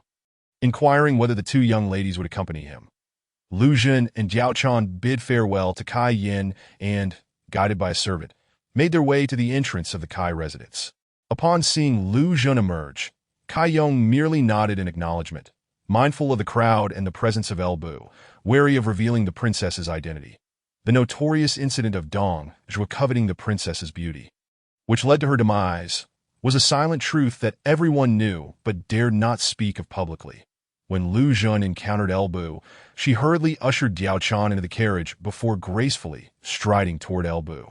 Though Lu Xun's face was veiled, her distinctive gait was unmistakable to El Bu, who promptly returned the gesture of respect. "Greetings, Miss Fengxian." At that moment, he dared not address her as princess. Lu Xun inclined her head slightly, drawing closer to El Bu's ear to whisper, "When ho, at the hour of the rat tonight, come to the back courtyard of the minister's residence. I have significant matters to discuss with you." "I shall certainly arrive on time," El Bu replied in a hushed tone. "Remember to disguise yourself. Do not let anyone see you," Lu Xun cautioned. "Rest assured, Miss Fengxian," El Bu responded, after ensuring everything was arranged. Lu Xun lightly bent her knee in a gesture of respect before turning to board the carriage. Dian Wei drove the carriage toward the minister's residence, while Wang Yun took a different carriage, lacking the courage to share one with Lu Xun. That night, at the hour of the rat, Wang Yun awaited Lu Xun's command at the back door. El Bu and Kai Yong arrived, each cloaked in black robes to conceal their identities. However, upon entering the courtyard and removing their masks, both revealed expressions of astonishment. El Bu was somewhat prepared, having seen Lu Xun at the Kai residence during the day. Kai Yong, however, was utterly unprepared for the princess's astonishing tactics. Realizing that even Dong Zhuo's most trusted general, El Bu, had become her ally, Wang Yun smiled faintly and gestured towards the heavens. "There is no need for surprise, gentlemen. The princess's capabilities are beyond our comprehension. She has been awaiting you in the chamber for some time. Please follow me to meet her." "Very well." Both men nodded in unison, gathering their composure as they accompanied Wang Yun into Lu Xun's guest quarters. Upon entering the room, the three bowed in deference. "We greet the princess." Lu Xun raised her hand. "Gentlemen, please, no need for such formalities. Sit and converse." Cushions had already been prepared for them, although Lu Xun was not accustomed to kneeling. There was no time to create chairs, and she had to conform to local customs. Observing Lu Xun's commanding presence, El Bu found himself unable to meet her gaze directly. Was this truly the same girl he had pressed against the wall? Kissing with closed eyes? At this moment, Lu Xun exuded an aura of nobility, power, and authority, reminiscent of a sacred snow lotus atop an icy peak. Pure and untouchable. Moreover, El Bu noticed that the princess seemed to have grown even more beautiful. A fleeting glance from the corner of his eye made his heart race uncontrollably. Was it merely an illusion? As the saying goes, beauty is in the eye of the beholder. Could it be that El Bu had genuinely fallen for the princess? Yet, she is the princess. How could she ever become my concubine? Although my wife may not compare to the princess, we have shared countless years together without any misconduct, and she has borne me a daughter. How could I, El Bu, become a heartless and ungrateful man, abandoning my wife and child? Reflecting on these thoughts, El Bu finally managed to suppress his impulses and redirected his attention away from Lu Xun. Indeed, Lu Xun had become more beautiful, and it was not merely El Bu's imagination. Upon returning, the imperial princess had clearly informed him that his assumptions were correct. The feminine attributes of the Empress system were indeed measured by standards of feminine beauty. The highest rating for a man's appearance capped at 8, with no possibility of exceeding that. Of course, if Lu Xun were to allocate even a single point, he would become the sole exception. Yet, the imperial princess also warned him that should he allocate that point to appearance, his physical form would inevitably gravitate towards femininity. For instance, certain features would enlarge while others would shrink, his skin would become smoother and more delicate, and his hair would attain a lustrous sheen.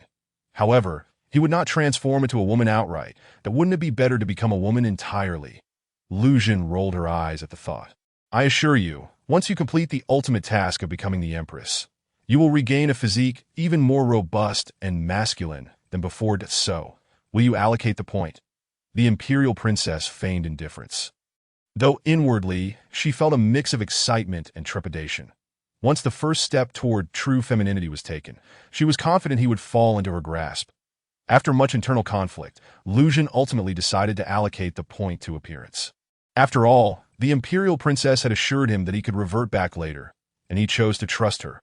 Once the point was added, the changes were not as drastic as he had feared. They were merely subtle adjustments. However, with an initial score of 8, and after applying some makeup, Lu Xun's beauty now rivaled that of Kai Yin and was nearly on par with Diao Chan. Yet, Diao Chan was one of the legendary 4 great beauties. Thus, Lu Xun still fell slightly short in raw attractiveness. Consequently, as El Bu's gaze shifted away from Lu Xun, it immediately landed on Diao Chan, who radiated an unadulterated beauty, as if she were a flawless jade, effortlessly captivating him. What a lecherous man! Lu Xun could not help but utter a remark, an inexplicable pang of bitterness surging within him. He recognized this sensation as that of a woman's heart, yet he found himself less astonished than before. Since change was unattainable, acceptance became the only recourse. In truth, his ultimate resolution to grant this concession was for the sake of Diao Chan. He wished to spare her from falling into the pit that was Lu Bu, ultimately relegating her to the status of a mere concubine in the Lu household. With Lu Bu's legitimate wife and his beloved daughter, Lu Wen, who was not much younger than Diao Chan, it was evident that Diao Chan's life in the Lu family would not be particularly comfortable. However, what Lu Xun did not anticipate was that even with this concession, Lu Bu's gaze would still be fixated upon Diao Chan. Wen Ho, he called out, but Lu Bu did not respond. Lu Xun was compelled to raise his voice. Your Highness, Lu Bu finally reacted, hastily lowering his head in acknowledgement. I ask my sister Chan are beautiful. Lu Xun's voice carried a hint of menace, startling Lu Bu. Your Highness, are you feeling jealous? It seems I, Lu Bu, am indeed quite charming, he replied, though he knew he needed to find an opportunity to explain to the princess that he was already wed and that a relationship with her was impossible. This Chaner is quite admirable. If I could take her as a concubine. Lu Bu mused, only to be nudged by Kai Yong's elbow. Wen Ho, the princess is addressing you, Kai Yong remarked, his tone laced with reproach. Your Highness, she is indeed beautiful. Lu Bu hastily replied, am I more beautiful, or is Sister Chana more beautiful? Lu Xun's eyes narrowed, gleaming with danger. I am very angry, and the consequences will be severe. Wang Yun and Kai Yong exchanged glances, inwardly lamenting. You summoned us here merely to witness your rivalry? Yet they also reflected on the beauty of youth. Lu Bu, oblivious to the gravity of the situation, looked at Diao Chan and proclaimed, of course, it is this young Lady Chaner. Kai Yong elbowed him once more, and Lu Bu finally realized, how could young Lady Chaner compare to your Highness? It is impossible to make such a comparison. Diao Chan's lips curled into a slight smile. Although Lu Xun was aware that Lu Bu's words were insincere, she couldn't help but feel a sense of joy. With a gentle smile, she stated, Today, I have invited the 3 esteemed gentlemen here to facilitate our acquaintance. We, including my sworn sister, Miss Diao Chan, are comrades on the same front.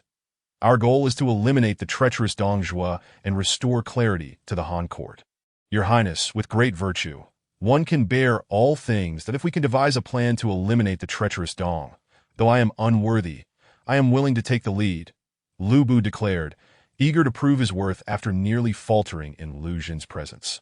Lu Xun nodded in satisfaction but cautioned, currently, the coalition forces of the lords are approaching, and Dong Zhuo is in a state of unease, with his defenses being particularly stringent. It is not an opportune moment to strike.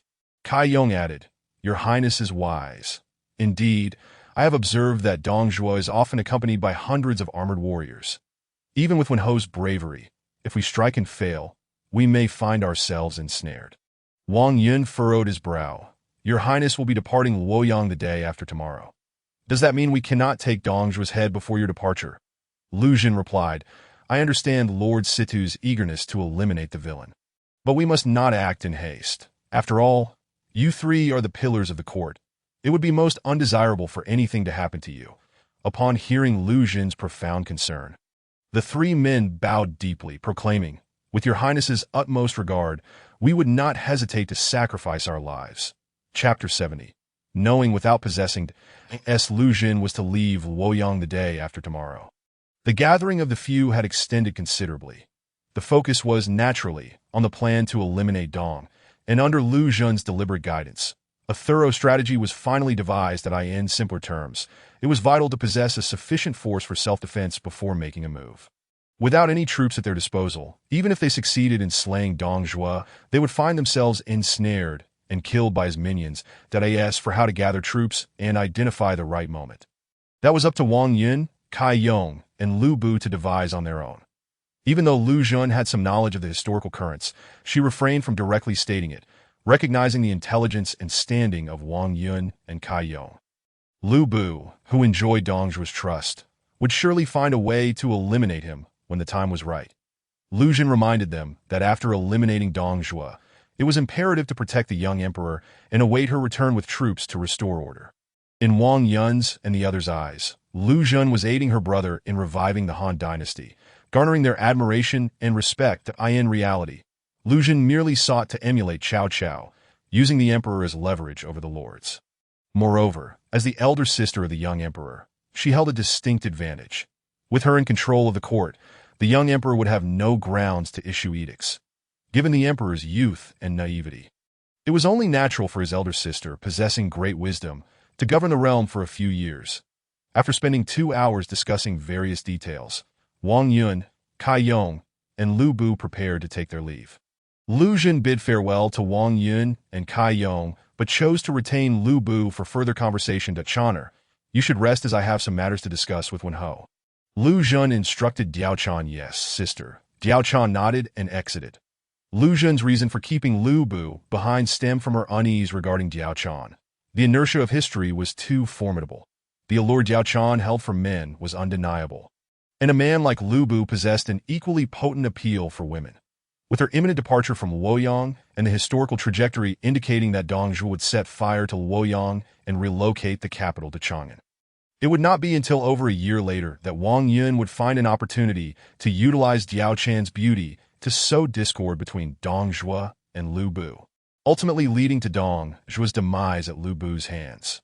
Though history had already begun to shift, Diao Chan and Lu Bu had met prematurely to prevent her sister from being ensnared by Lu Bu. Lu Jun resolved to admonish him. Wen Ho, what do you think of my sister Chon'er? Lu Jun inquired softly. Intelligent and graceful, Lu Bu observed, noting Lu Jun's slight, furrowed brow, and quickly amended, but compared to your Highness, she falls significantly short. Indeed, Lu Jun's brow relaxed, a teasing smile gracing her lips. Pray tell, in what ways does she not measure up to me? She lacks in many aspects compared to your Highness. Lu Bu replied. Then enumerate them one by one. Lu Jun challenged, her lips curling into a playful smirk. First, in terms of appearance, she does not quite match the beauty of your Highness. This was undoubtedly a fabrication. Yet Lu Jun relished hearing it. Secondly, your Highness possesses unparalleled wisdom and strategic acumen. She is certainly far inferior. This was indeed a fact. Lu Jun's intellect and insight surpassed those of Diao Chan. Lastly, your Highness carries an imposing grace, a presence that commands the heavens, while Miss Diao Chan does not even come close. Lu Jun shot Lu Bu a sidelong glance that I suspect you are subtly criticizing me. Do you think I am too fierce? Lu Bu hastily lowered his head. I, Lu Bu, do not dare. Despite his bowed head, Lu Jun understood that even if Lu Bu was momentarily intimidated by her status, he was not one to remain submissive. Otherwise, he would not have eliminated both Ding Yuan and Dong Zhuo, his two adoptive fathers. That Lu Bu was not only unparalleled in martial prowess but also harbored considerable ambition. Unfortunately, his ambition did not align with his intellect, which ultimately prevented him from securing a prominent position in the Three Kingdoms era. Dealing with a man like Lu Bu, one must avoid sheer coercion. Cao Cao's eventual downfall of Lu Bu stemmed from his inability to fully suppress this fierce beast, that as for the notion of Lude's counsel being the reason. That was merely an excuse. Did Cao Cao lack his own judgment to heed Luder? However, Lu Jin was different. She was confident in her capacity to thoroughly subdue Lu Bu to win him over. A combination of gentleness and firmness was necessary. Suddenly, Lu Bu, who had been bowed in deference, heard the sound of soft weeping. He looked up in astonishment to see Lu Jun, who had just exuded an imposing presence, now holding a handkerchief and wiping her tears, resembling a helpless little girl. "Your Highness, what is the matter?" If Lu Bu had felt a degree of trepidation in the face of the assertive Lu Jun, he was now completely flustered upon encountering the tearful Lu Jun.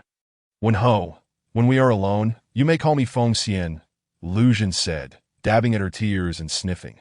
"Feng Xian, what troubles you? Why are you suddenly crying?" Lu Bu asked gently. "Wen Ho, the name Feng Xian was chosen by myself." "Do you know why I chose Feng Xian?" Lu Jun inquired. That Lu Bu's heart stirred. Yet he replied, "I, Lu Bu, do not know that I in truth." Feng Xian had heard of Wen Ho's bravery while wandering among the common folk, holding him in great admiration. Thus, her name, Feng Xian, was a homophone of Wen Hou. Do you understand Feng Xian's intentions? Lu Jun lowered her head, feeling bashful, her acting prowess exploding as she portrayed Bu with a flushed face, her speech becoming somewhat disjointed. "Princess, Bu already has a wife." With a deep sigh, Bu lamented, "Alas, if only we had met before marriage." A flicker of brilliance danced in Lu Jun's eyes as she gazed directly at Bu, saying, "Wen Ho, Feng Xian is well aware that you are a man of deep feelings and loyalty, one who would never abandon his love. It is precisely this virtue that Feng Xian admires and trusts in you. Otherwise, how could she have the opportunity to meet with you here, given your status as the adopted son of the treacherous Dong? To love is natural, but to restrain oneself is courtesy. Feng Xian wishes to be your confidant, to understand you without the need for possession. Would you be amenable to such an arrangement?" The notion of a confidant without the necessity of possession left Bu momentarily speechless, observing his dazed expression. Lu Jun lowered her head once more, feigning tears. That it seems Feng Xian was merely being sentimental. Wen Ho harbors no feelings for her. How could he possibly wish to be her confidant? If that is the case, you may take your leave. From now on, I shall remain as I am, and you shall remain as you are. Let tonight's conversation be forgotten. I am grateful for your loyal heart. When Hou. Lu Jun's voice trailed off. A poignant chill and resoluteness tinged her words. Bu, however, felt as if his heart were being wrenched apart, tormented by his own emotions. How could he be unfeeling towards Feng Xian? To have won her favor was enough to render his life complete. He stepped forward, extending his hand slightly before hesitating. Lu Jun approached him directly, her delicate hand gently enveloping his larger one. "That does Feng Xian hold a place in your heart, as you do in hers?" In his mind, Lu Jun was overwhelmed with exasperation, exclaiming, "Are you not concerned that he might simply take you by force?" The elegantly clad Lu Jun shot him a disdainful glance. "That I understand men better than you do. Bu may not be a virtuous man, but he is undoubtedly a good man. Otherwise, how could he marry a beauty like Diao Chan as his concubine and remain devoted to his original wife? Had he lived in modern times, he would surely be the ideal man in the eyes of countless young women. Handsome, wealthy, capable, and exceptionally responsible." Lu Jun retorted, "You shameless seductress, he already has a wife. And yet you still dare to entice him. Leave me be. I am doing this for your sake." That Bu, the fierce beast, is not easily tethered by anything other than affection, unless you seek to rid yourself of the greatest warrior of the Three Kingdoms. This is the only method available. Lu Jun, half convinced, questioned her, "Are you sure it is not merely because he is handsome that you are infatuated?" A faint blush crept across Lu Jun's face as she coyly admitted, "Perhaps just a smidgen, but fear not, I will maintain my boundaries." Lu Jun frowned. "In any case, this body still belongs to me. Do not overindulge. Rest assured." Lu Jun waved her hand dismissively. "Feng Xian is the most extraordinary woman in the world. How could Bu not harbor feelings for her? Indeed, my heart is filled with thoughts of Feng Xian," Bu affirmed, his voice trembling. Wen Ho promised Feng Xian that from this day forth, there shall be no place in your heart for another. Can you agree to this? Lu Jun gazed at El Bu with deep affection, her voice a soft plea that in his mind, Xiao Lu Jun was once again overwhelmed, for although Lu Jun controlled the body, he felt every emotion as well. That El Bu nodded emphatically, declaring, aside from my wife and Feng Xian, there shall be no other woman in my heart. Should I break this vow, may the heavens strike me down. Lu Jun's lips curled into a subtle smile as she gently placed a finger over El Bu's mouth. Wen Ho, do not utter such a dire oath. Feng Xian has never doubted you. Feng Xian has treated me with such deep affection, yet I had previously found myself drawn to her sister. El Bu lamented. El Bu, when did you become a person you despise? Feng Xian, a princess of noble lineage, possessing both intellect and martial prowess, is indeed the most remarkable woman of our time. How could you betray her heartfelt devotion? How can you still think of other women? He struck himself across the face, startling Lu Jun. Wen Ho, what are you doing? Feng Xian, if I reveal my thoughts, you must not be angered, El Bu stated. Lu Jun nodded. Speak freely.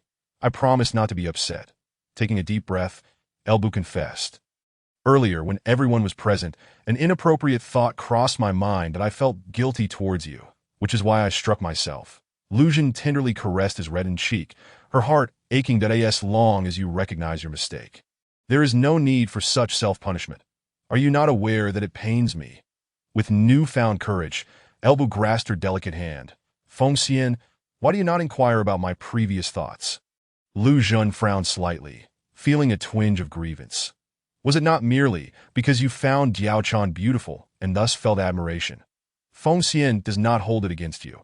After all, who could resist the allure of such a captivating woman? However, Diao Chan is my sister, and I cannot allow her to be wronged. Wen Ho, you have a family now. Admiration is one thing, but you must not overstep your boundaries. That El Bu shook his head resolutely. No, Feng Xian, the Tio win your heart is enough for my lifetime. His previous attraction to Diao Chan stemmed from ignorance of Feng Xian's feelings. Now that he was aware, how could he harbor affections for anyone else? System notification. Hidden task. The warrior's heart completed. Reward. 1 attribute point. El Bu's affection level. 40. Wow. That was impressive. Have I truly managed to win over El Bu? I shall henceforth refer to you as the greatest tea artist of the 3 kingdoms. Xiao Lu Jun, momentarily forgetting the discomfort of El Bu holding her hand, was filled with admiration for Lu Jun. Simultaneously, he felt a pang of self-doubt. Could it be that my male persona is truly less effective than my female counterpart? The Empress consoled him. This is not your fault. The blame lies with me. The Empress system. My enhancement of your feminine form is naturally greater. I can assist you in becoming an empress, but not a king.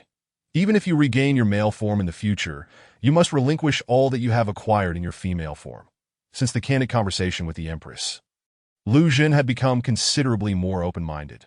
Well then, there's no use dwelling on that now. I shall focus on completing my tasks one by one and strive to become a true empress. After further engaging with El Bu to solidify their bond, Lu Jun sent him off from the office of the Minister of War just as he was on the verge of losing control over his immense power. Surely his wife would be quite happy tonight. Watching El Bu's tall and handsome figure depart, Lu Jun sighed softly. Why the sigh? Xiao Lu Jun erupted in frustration, filled with dread. Lu Jun shot him a glare. You men will never understand. That be why the time Lu Jun returned to her chamber for rest, the sky was already beginning to brighten. After nearly an entire night without sleep, she collapsed on her bed and quickly fell into a deep slumber. Her dreams were chaotic, filled with visions of El Bu, Diao Chan, Sun Tzu, and Huang Yueying. Eventually, the dream morphed into a confrontation between Xiao Lu Jun and Lu Jun, alternating between the 2 personas. Yet each time, the Empress aided Lu Jun, leaving Xiao Lu Jun feeling aggrieved. The following day brought little of importance. Lu Jun merely instructed Diao Chan to study diligently and strive for improvement. When they next met, she intended for her to hold a prominent position under her command. Another day passed, and Kai Yin had finished her preparations, waiting early at the back gate of the Kai residence. When the sun had fully risen, Dian Wei arrived, driving Lu Jun's carriage to the back gate. After bidding farewell to her father, Kai Yong, she joined Lu Jun in the carriage, setting off from the city. The carriage moved at a leisurely pace. and by dusk, they had scarcely left Luoyang, finding lodging in a dilapidated village. Ever since their previous encounter with a tiger during a night journey, Lu Jin had refrained from traveling at night, for dangers in this era extended beyond mere beasts. However, she could never have anticipated that even without traveling at night, they would still encounter unwanted circumstances that in the dead of night. Lu Jun was suddenly awakened by the anguished cries of villagers. As Lu Jun and Kai Yin donned their attire and stepped outside, Dian Wei was already engaged in combat with the marauding soldiers. Given Dian Wei's prowess, breaking through their ranks would have posed no challenge. Yet, to protect Lu Jun and Kai Yin, he could only stand guard at the farmer's doorstep, facing hundreds of soldiers at that moment. Several soldiers lay motionless at his feet, felled by his club. The remaining soldiers, intimidated by his ferocity, dared not advance, encircling him instead. "What is happening?" A mounted general pushed through the encirclement to inquire. One soldier recounted Dian Wei's valor, and the general's eyes lit up upon hearing the tale. This valiant warrior hails from the ranks of Han Dang, the cavalry captain under Sun Jian of Changsha. "I apologize on behalf of my men for their rudeness, that I see that you possess extraordinary martial skills. Would you be willing to join our ranks?" "I refuse." Dian Wei remained silent, while Lu Jin spoke. Upon hearing Han Dang's words, he was filled with indignation, initially believing that the marauding yellow turbans were responsible for the chaos and looting. He never anticipated that such actions would be perpetrated by his own troops. Since aligning himself with Sun Tzu, Lu Jin had regarded the forces of Changsha as his own. "Who are you to respond on his behalf?" Han Dang demanded. As he focused his gaze, he noticed two stunning women emerging from behind Dian Wei. The foremost figure donned a gown of rich crimson satin, adorned with exquisite jewelry. Her waist as slender as a willow, moving with a grace that seemed to chase the wind, markedly different from ordinary women. Her beauty was striking, with a complexion like powdered silk and eyes like phoenixes, exuding an aura of authority even in tranquility. This woman was undoubtedly of remarkable lineage. Han Dang, not daring to overstep, dismounted and clasped his hands respectfully. "Might I inquire the name of this esteemed lady, and from whence she hails? Could you kindly enlighten me regarding your family's lineage?" Lu Jun scoffed. "The name of my forebears is not something you should inquire about at your leisure. Sun Tzu is likely within the camp. Summon him, for I have matters to discuss with him." Han Dang, upon hearing the woman's request to see Sun Tzu, suddenly recalled that among the soldiers who had accompanied Sun Tzu to the army, there was indeed a young woman who had traveled with them. However, after crossing Jiangxia, she had taken a different route, claiming she would return home to Luoyang. Being relatives of Sun Tzu, they were naturally concerned about her well-being. After much pressing, Sun Tzu had awkwardly admitted that the young woman was indeed the one he admired. Named Lu Jinjin, hailing from Luoyang and sharing the Lu surname, Sun Jian and his veteran officers suspected that this woman might have connections to the imperial family, perhaps even being a member of it.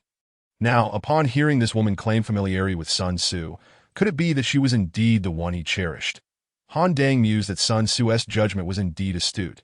The woman's beauty and demeanor were exceptional, and it was rumored she was the foremost talented woman of Jingxiang, that he wondered what fortune had befallen this young man. With this thought, Han Dang could not help but chuckle, feeling less constrained than before. After all, these veteran generals were of an older generation, and Sun Tzu would address them as uncles. So surely this lady would do the same. Then my lady, might you be the Lu maiden often mentioned by Bo Fu? Seeing Han Dang's face lit with a smile reminiscent of a doting aunt, as if gazing at a daughter-in-law, Lu Jin could no longer maintain her composure, her cheeks flushing crimson. Internally, she cursed. "Sun Tzu, you fool, can't you keep some things to yourself? You seem eager for the whole world to know that I am your woman, don't you?" "Indeed, I am Lu Jinjin. Where is Bo Fu? I wish to see him." Faced with Han Dang's beaming countenance, Lu Jun found it difficult to uphold her stern demeanor. The crux of the matter was that she still wished to keep her royal lineage a secret from the Sun family. While one should harbor no malice, it was wise to remain cautious. Presently, both Cao Cao and Sun Jian remained loyal to the Han dynasty. However, when confronted with the temptation of immense power, who could guarantee their integrity? Cao Cao would later seize the emperor to command the lords, and who could assure that Sun Jian would not harbor ulterior motives upon learning her identity, thus, until she possessed sufficient strength to ensure her safety? Lu Jun preferred to act with restraint, focusing on her development. The only individuals she could trust completely, aside from a few steadfast loyalists, were Sun Tzu. Upon hearing Lu Jin acknowledge her identity, Han Dang's laughter grew more carefree. Ah, so you are truly the Lu Maiden. What a twist of fate, brothers, stow away your weapons, and let us carry our injured comrades back to camp. Lu Maiden, Bo Fu, is currently stationed 20 li away. Please accompany us. Lu Jin furrowed her brows. Mounting the carriage with Kai Yin, she instructed Dian Wei, follow their lead. Understood, sister, Dian Wei replied, urging the carriage onward. Within the carriage, Kai Yin asked softly, somewhat disappointed, sister, are these the subordinates of Governor's son you spoke of? Their pillaging and burning seemed no different from the yellow turbans. Lu Jin frowned but offered a brief explanation. Perhaps they have their own unavoidable hardships. She truly wished to believe that Sun Jian and Sun Tzu would not permit their subordinates to indulge in such atrocities. The group traveled silently for about half an hour until they reached a slope where a sprawling camp was pitched. By now, it was late at night. Aside from the usual sentries, the camp was eerily quiet. With nearly all personnel at rest, Han Dang burst into Sun Tzu's tent, chuckling, and roused the drowsy Sun Tzu from his slumber. Lu Jin remained outside the camp, standing alone at the entrance. Awaiting their reunion, that a sense of unease crept into her heart. It had been nearly 2 months since their last parting, and she wondered how he fared, the Bo Fu. Look who has arrived, as Han Dang dragged Sun Tzu from the tent. He gradually regained his senses, and upon a single glance, he recognized the slender figure standing alone. Even though Lu Jin's attire was markedly different from before, he recognized her instantly. After all, during the Three Kingdoms period, very few women were of Lu Fengxian's height. Fengxian, Sun Tzu dashed forward, akin to a child, arms outstretched for an embrace. However, noticing Lu Jin's slightly furrowed brows and an expression of avoidance and disdain, his gesture faltered awkwardly. Finally, scratching his head, he lowered his arms and awkwardly stated, Fengxian, what brings you here? This is a battlefield. It's quite perilous. Lu Jin had initially intended to confront him about his actions. But upon witnessing Sun Tzu's boyish naivety, her heart softened, and I happened to be passing by and encountered General Han Dang. So I came to see you. What an odd coincidence. How did you come across Uncle Han at this hour? Sun Tzu furrowed his brows, suddenly changing expression, and gravely inquired, Uncle Han, did you go raiding the common people again? Han Dang quickly interjected, Young master, keep your voice down. If the Lord hears, I shall face dire consequences. Are you aware that he may punish you? A low, furious voice echoed from the direction of the tents. It was none other than the tiger of Jiangdong, Sun Jian.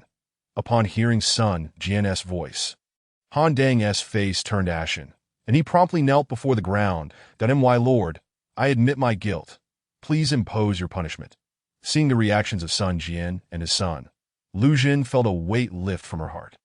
It seemed that Han Dang's plundering was merely his individual act and not sanctioned by Sun Jian, which relieved her considerably. Sun Jian's expression was grim. He had intended to greet his daughter-in-law upon hearing of her arrival, only to stumble upon this predicament. The situation was quite evident. Han Dang had ventured out at night to raid the common people, only to have it come to light that he had encountered his own daughter-in-law. Sun Jian felt utterly humiliated, fearing that this incident might jeopardize his son's future.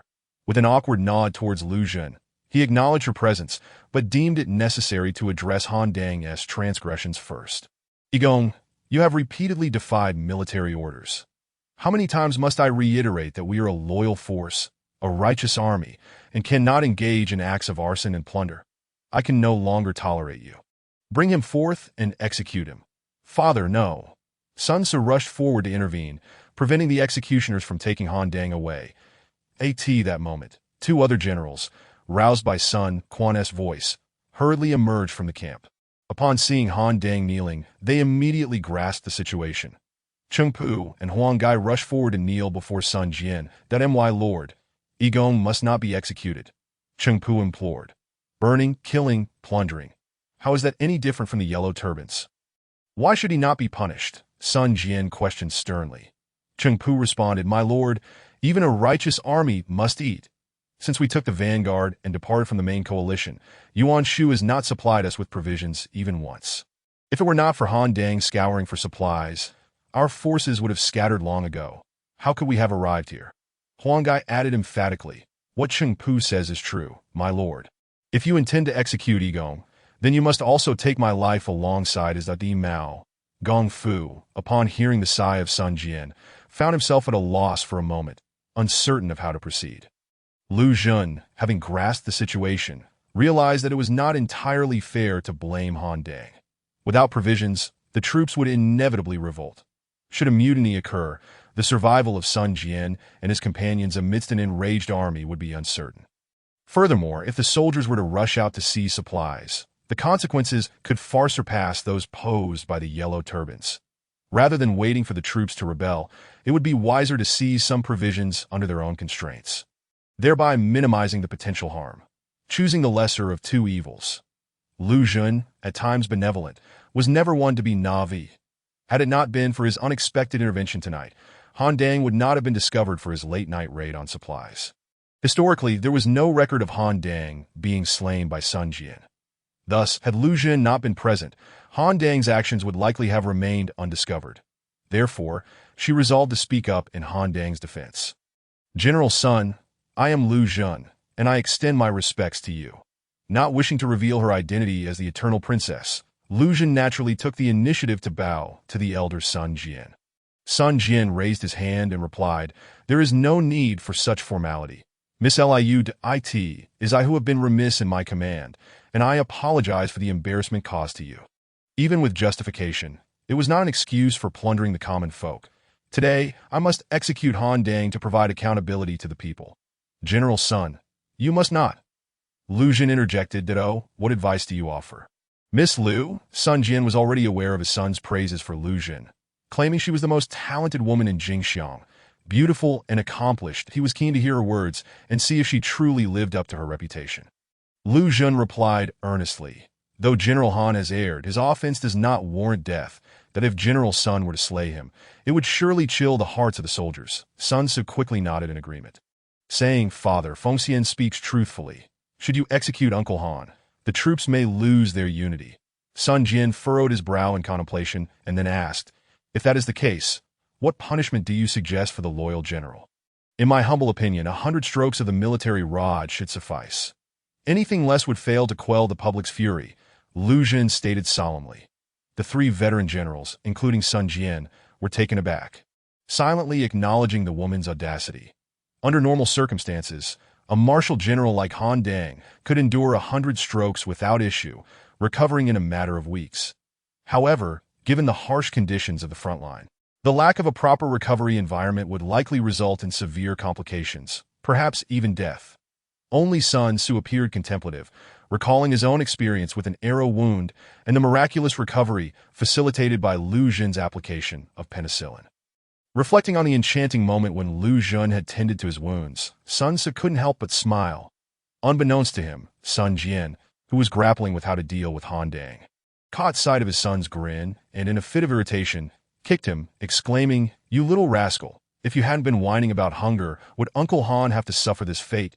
The kick sent Sun Tzu tumbling to the ground, rolling twice before he managed to rise. With his resilient physique, he withstood the blow, but had it been Sun Quan, he might have sustained serious injury. Sun Jian was left with no choice. He feared that if Sun Tzu's silly grin were seen by others, it could lead to dire consequences. Although Han Dang had made a mistake, he was a loyal general who had served him for many years and was of the elder generation. The prospect of punishing Han Dang, with his life hanging in the balance, while Sun Tzu appeared to relish the situation, was intolerable. What would the troops think if they witnessed such behavior? Sun Tzu was Sun Jian's favorite son, destined to inherit the family legacy. If he lost the loyalty of the soldiers, the future would be fraught with difficulties. Unexpectedly, Sun Jian's impulsive action incited Lu Xun's ire. "General Sun, I have long admired your heroism as described by Bo Fu. Yet upon meeting you today, I find myself greatly disappointed. Your incompetence and laxity in command are evident, and to place the blame upon Bo Fu is utterly unfounded. How dare you speak to me in such a manner?" "Guards, seize her!" Sun Jian barked. Despite his annoyance, he secretly relished Lu Xun's defense of Sun Tzu.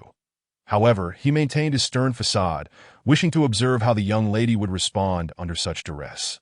Although the position of women in the Three Kingdoms period was not as empowered as in Lu Xun's previous world, It was significantly higher than in the subsequent Song, Yuan, and Ming dynasties. The people of this era did not blindly regard women as worthless. A virtuous partner could provide substantial support to a man.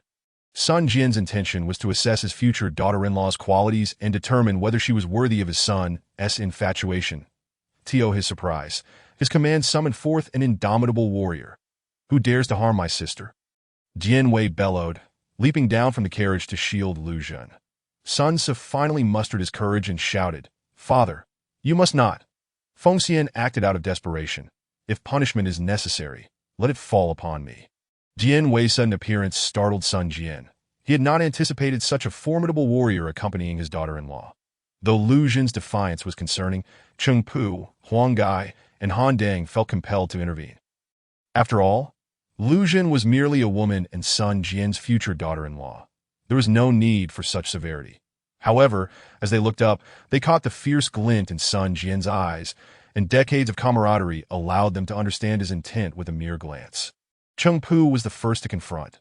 "How dare you show disrespect to our lord? Are you plotting rebellion? I suspect you are the one scheming." A voice erupted from the carriage, revealing another exquisite woman. Her expression cold as she spoke.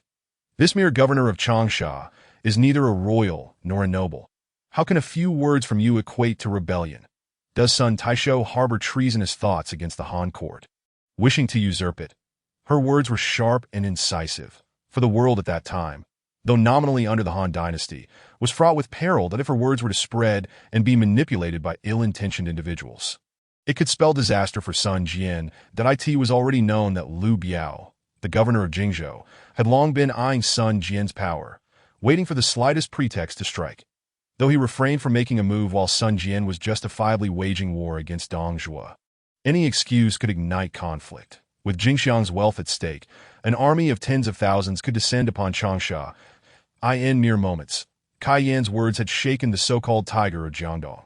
Undoubtedly, she was another talented woman, far superior to the mediocre officials under Sun Jian's command. Nevertheless, Sun Jian was not easily swayed. He assessed Lu Jun's demeanor, which evidently betrayed her concern for Sun Ce, and he dismissed any fear that this woman, seemingly close to Lu Jun, might spread rumors. When scholars encounter soldiers, reason often falters that I am a soldier now. "Do you think I fear you?" Sun Jian declared. "Seize her," he commanded, his gaze fixed intently upon the formidable warrior. Cheng Pu, understanding the situation, immediately stepped forward to engage Dian Wei in combat, but he knew Sun Jian wished to gauge Dian Wei's prowess. However, Cheng Pu's challenge was akin to throwing an egg against a stone. The moment they clashed, he was sent sprawling by a powerful blow from Dian Wei, landing heavily on the ground. "Dian Wei, do not harm him," Lu Jun admonished, feeling a flicker of anger. Yet, she recognized that Sun Jian was Sun Ce's father and could not allow Dian Wei to unleash his full strength. This single sentence, however, endeared her to Sun Jian even more. Not only was she brave and clever, but she also understood the bigger picture and knew when to retreat. Truly a fitting match for Bo Fu. In truth, Sun Jian even felt that his foolish son was somewhat unworthy of such a remarkable woman. Nonetheless, this was not the time to relent. He was eager to ascertain the true extent of Dian Wei's might. "Gong Fu Yi Gong, assist in aiding Mao," Sun Jian instructed solemnly that ASU command. Huang Gai and Han Dang immediately rose to their feet, unarmed and barehanded, charging towards Dian Wei. Unfazed, Dian Wei met them head-on, facing two adversaries yet remaining undaunted. Even seemingly gaining the upper hand over the duo to this moment, Cheng Pu also sprang into action, rejoining the fray. The three generals under Sun Jian united to engage in a fierce battle against Dian Wei. Yet they struggled to make any headway. The sky darkened, dust swirled, and in the blink of an eye, nearly 100 rounds had been exchanged, Sun Jian observed in astonishment. For even he, when contending against the trio of Cheng, Huang, and Han, could scarcely endure beyond 50 rounds. Yet now, the three had fought for nearly 100. Cheng Pu and his companions were aware that Sun Jian was testing Dian Wei's prowess, but the other officers in the camp were oblivious. Witnessing the fierce clash at the camp gates, some officers quickly rallied their troops and rushed over. Sun Jian gestured for them to halt, saying, "This matter does not concern you. Return to your rest." Lu Jun, who had previously been incensed by Sun Ce's unwarranted assault, had now regained her composure. Upon seeing Sun Jian dismiss the others, she realized she had fallen for the clever ploy of this old fox. General Sun, that should suffice. With the Battle of Luoyang imminent, it would be unwise to injure your valiant general. Your discipline of your son and management of your subordinates are your own affairs. I should not interject that I ask my apology not sufficient. Kai Yin, however, was somewhat aggrieved and tugged at Lu Jun, saying, "Sister, it is clearly his fault. Why must you apologize to him?" Lu Jun gently patted her hand and whispered 2 sentences in her ear. Kai Yin was momentarily taken aback, then self-deprecatingly smiled, saying, "I, Yin pride myself on my wit, yet compared to my sister, I find myself woefully lacking." Saying this, she turned and returned to the carriage. Sun Jian observed Lu Jun's remarks with a bemused smile, his face reddening as he realized his probing had been discerned by his future daughter-in-law. "Enough, enough. Let us cease this skirmish." Sun Jian waved his hand, somewhat disheartened. Seizing the opportunity, Lu Jun activated her keen insight to assess Sun Jian's attributes. Intelligence, 8. Constitution, 10. Strength, 11. Agility, 10. Appearance, 7. That indeed, he was a formidable figure in the early 3 kingdoms. Despite lacking capable civil officials, his intelligence had already reached a foundational level akin to that of a scholar. No wonder he was so cunning, Lu Jun thought to herself. Chapter 75. This humble girl is willing to serve as the quartermaster, that my lady. I have previously offended you. I hope you can forgive me. It brings me great comfort to know that my lord can count on a friend like you. Sun Jian exclaimed with a hearty laugh, his expression brightening as he smiled broadly, his face wrinkling like a chrysanthemum. Truly, he was the epitome of a crafty old fox, quick to change his demeanor. Lu Jun held a poor impression of Sun Jian. Had it not been for Sun Tzu, she would have turned and left without a second thought. "General Sun, you are a hero among men, and your son a young prodigy. I do not dare to presume to associate with you that I merely chanced upon this encounter, and now that I have seen you, I shall take my leave." Although she did not depart immediately, Lu Jun felt it necessary to maintain a semblance of dignity. Otherwise, the Sun family might think they could bully her in the future. Upon hearing her intention to leave, Sun Tzu grew anxious and grasped her hand, saying, "Feng Xian, do not go. My father, my father." Sun Jian stepped forward again, chuckling, "My lady, this is a military camp, that I as an elder. I have already shown my respect to you. Why must you make things difficult for my son? Am I making things difficult for him? I am clearly making things difficult for you. Forget it. I shall not dwell on this matter any longer. Will you kindly release my hand? I cannot leave if you do not," Lu Jun said, her face slightly flushed as she chided Sun Tzu. He finally released her hand, grinning foolishly. After finishing his bout with Dian Wei, Han Dang, drenched in sweat, knelt once more before Sun Jian. This humble general has plundered the common people and violated military discipline. I am willing to accept punishment. However, a clever woman cannot create a meal without rice.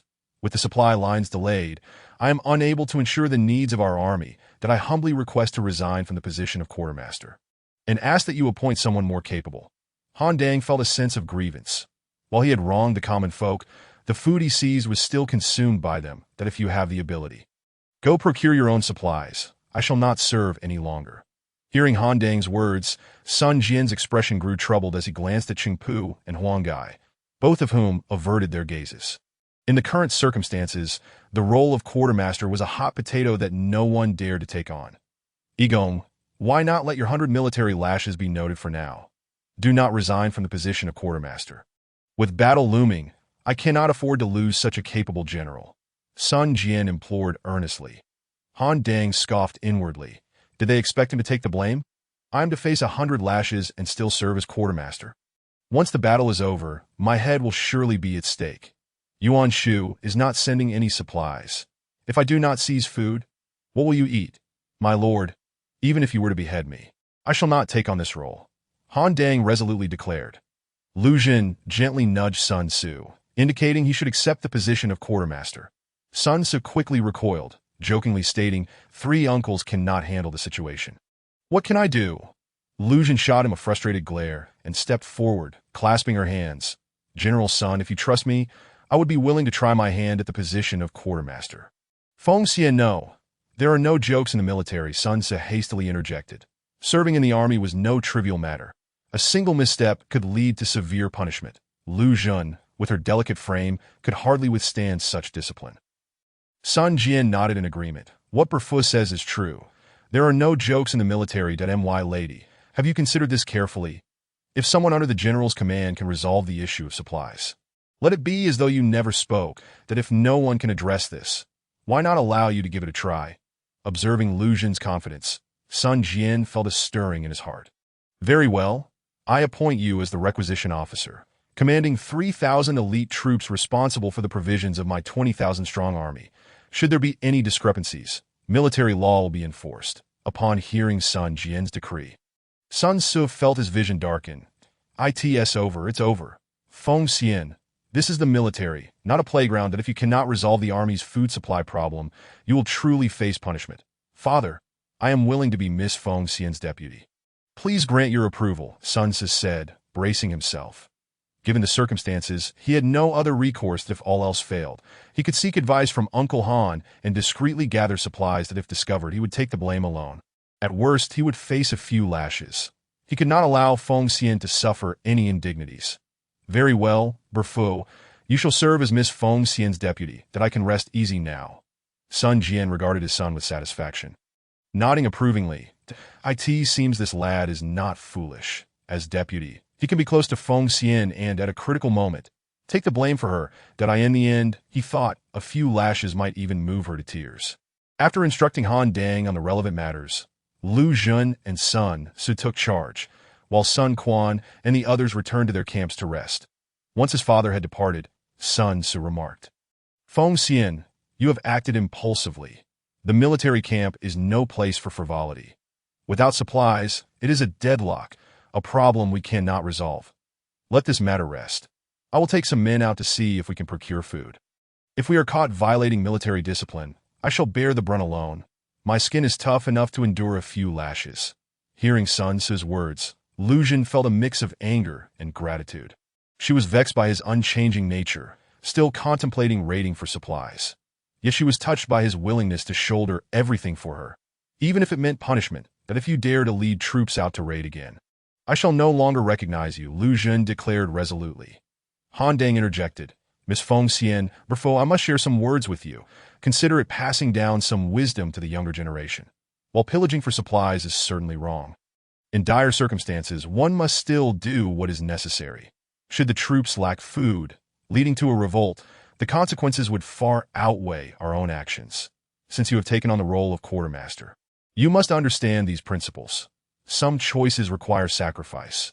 First, you must be responsible for the bellies of the 20,000 soldiers you support, and only then can you think of the common people. I understand these matters. The Lord understands them even better. Though I am often punished for my pillaging, he knows I do this for him and for our entire army as long as I survive. These are my merits, albeit not publicly acknowledged. Even if I were to die, he would still care for my family.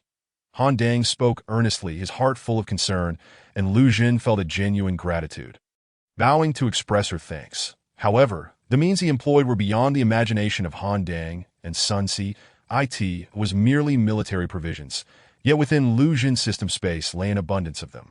Chapter 76. Sun Su's jealousy. After completing the handover of military supplies, Han Dang wore an encouraging smile as he patted Sun Su on the shoulder before departing with his subordinates.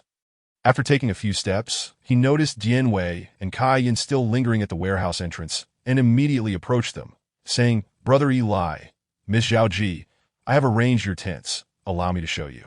For the sake of his beloved nephew Sun Su, Han Dang was truly concerned, crafting an opportunity for them to be alone together. Yet Dian Wei shook his head, declaring, I shall not go. I must protect my sister. Kai Yin, however, was far more astute than him, and covering her mouth with a light laugh, said, Come now, Eli, your sister wishes not to be disturbed at present. Very well, I shall heed Sister Yan's words. Dian Wei acquiesced. Lu Jun had instructed Dian Wei that, in her silence, the words of Kai Yin and Diao Chang were as good as her own. After all, Dian Wei's intelligence was rather concerning, and it was impractical for Lu Jun to keep him by her side as a bodyguard, as that would waste his martial prowess. With Kai Yin and Dian Wei dispatched, the vast military supply warehouse was left with only Sun Su and Lu Jun. The atmosphere became somewhat enchanting in the flickering candlelight. Lu Xun's delicate face bloomed like a flower, as if she had stepped out from a painting, leaving Sun Ce momentarily entranced. Feng Xian, you have grown even more beautiful than before. This was not mere flattery. With a touch of grace, Lu Xun was indeed more splendid than she had been previously. Lu Xun shyly lowered her head, but suddenly felt it improper to feel bashful in front of a fellow man. She promptly lifted her gaze and shot Sun Ce a fierce glare, only to notice that he too had undergone significant change over the past 2 months. The once baby-faced youth had lost some of his roundness, appearing much leaner and more tanned. That you've lost quite a bit of weight. I just heard your father mention that you often claim to be hungry. Lu Xun felt a pang of sympathy. He had been raised in luxury and, with the system by his side, had never truly experienced hunger. Therefore, seeing a vibrant young man grow gaunt from lack of sustenance was bound to evoke her compassion. Sun Ce, unwilling to admit defeat, retorted, I never complained of hunger. We all eat the same, and if no one else is lamenting, why should I? Just as he spoke, his stomach emitted a couple of loud growls, turning his face a bright shade of red. Lu Xun's face broke into a mischievous smile. Ah, I understand now. It is not you who is hungry, but your stomach. Sun Ce's expression shifted to one of mild grievance. Eating only 2 bowls of watery rice a day, with every drop dissipated in a single moment, left his belly empty enough to protest. Upon hearing Sun Ce's lamentation, Lu Xun found it difficult to maintain her mirth. She recalled her life before her transmigration, where each meal was a generous bowl of rice, complemented by an array of dishes, never lacking in variety. Her parents often reminded her, at 16 or 17, you are in the prime of growth. Eat more. Indeed, at such an age, Sun Ce was instead accompanying his father on campaigns, often going hungry, that if only he had been able to nourish himself more during his youth, he might have grown to become a peerless warrior like El Bu, Zhao Yun, or Jian Wei. With that thought in mind, Lu Xun said to Sun Ce, wait here for a moment. I have something for you. She then dashed back to the carriage and retrieved 2 large pieces of marinated beef from her storage space before returning to the military supply warehouse. Upon seeing Lu Xun return with the beef, Sun Ce's mouth watered instantly. Feng Xian, is that beef? I brought it back from Luoyang for you. Lu Xun replied with a smile. Without hesitation, Sun Ce grabbed the beef and devoured it hungrily. After a few chews, he realized it was the most delicious beef he had ever tasted. He thought it was simply his hunger making everything taste good. But in truth, the marinated beef produced by the system was crafted from a top-tier recipe, something utterly unattainable in this era. This cannot be enjoyed alone. My father has likely not had a proper meal in ages, Sun Ce declared, heading towards Sun Jian's tent. Lu Xun stamped her foot in frustration and scolded. Sun Ce, if you dare take that to share with others, you shall never again have anything from me. Humph. Sun Ce halted, a conflicted expression crossing his face. But, my father, fear not, there are other provisions in my carriage. Finish these 2 pieces of beef first. Otherwise, I shall throw away everything else in my carriage, and you won't receive any of it. Upon hearing that there were more provisions in the carriage, Sun Ce's spirits lifted, and he relished the beef even more. As Lu Xun observed his naive demeanor, a sudden thought struck her, and she decided to tease him a bit. Brother Bu, have you encountered El Bu during your recent expedition to Hulao Pass? At the mention of El Bu, a glimmer of excitement flashed in Sun Ce's eyes, and he slowed his chewing. That I did see him. He is truly an unparalleled warrior. Among Lu, Guan, and Zhang, even one of them would be too much for me to handle. Yet those 3 can barely hold their own against El Bu. His valor is unmatched in this world. As he spoke of El Bu, Sun Ce's expression bore both admiration and a hint of frustration. Clearly dissatisfied with his current capabilities, in Luoyang, I have also had the fortune of meeting Wen Ho. Lu Xun remarked, a man like him should embody the spirit of warfare, unmatched on the battlefield. Lu Xun feigned a look of admiration, stealing glances at Sun Ce's reaction. Upon hearing Lu Xun refer to El Bu as Wen Ho and lavish praise upon him, a wave of sourness surged within Sun Ce, causing the beef in his mouth to lose its allure. Sun Ce shoved the remaining half-piece of beef into Lu Xun's hands, saying, I no longer want it. You can give it to your Wen Ho. Seeing Sun Ce's sulky expression, Lu Xun couldn't help but chuckle, thinking to herself, this little brat is learning to be jealous. Yet amidst her amusement, there was a tinge of sweetness and delight. Hearing Lu Xun's laughter only fueled Sun Ce's irritation, making him feel as though she was mocking him at the same time. He felt a sense of loss as he plopped down onto a supply crate, lowering his head in silence, remembering El Bu's gallant appearance on the battlefield. Sun Ce felt a pang of insecurity.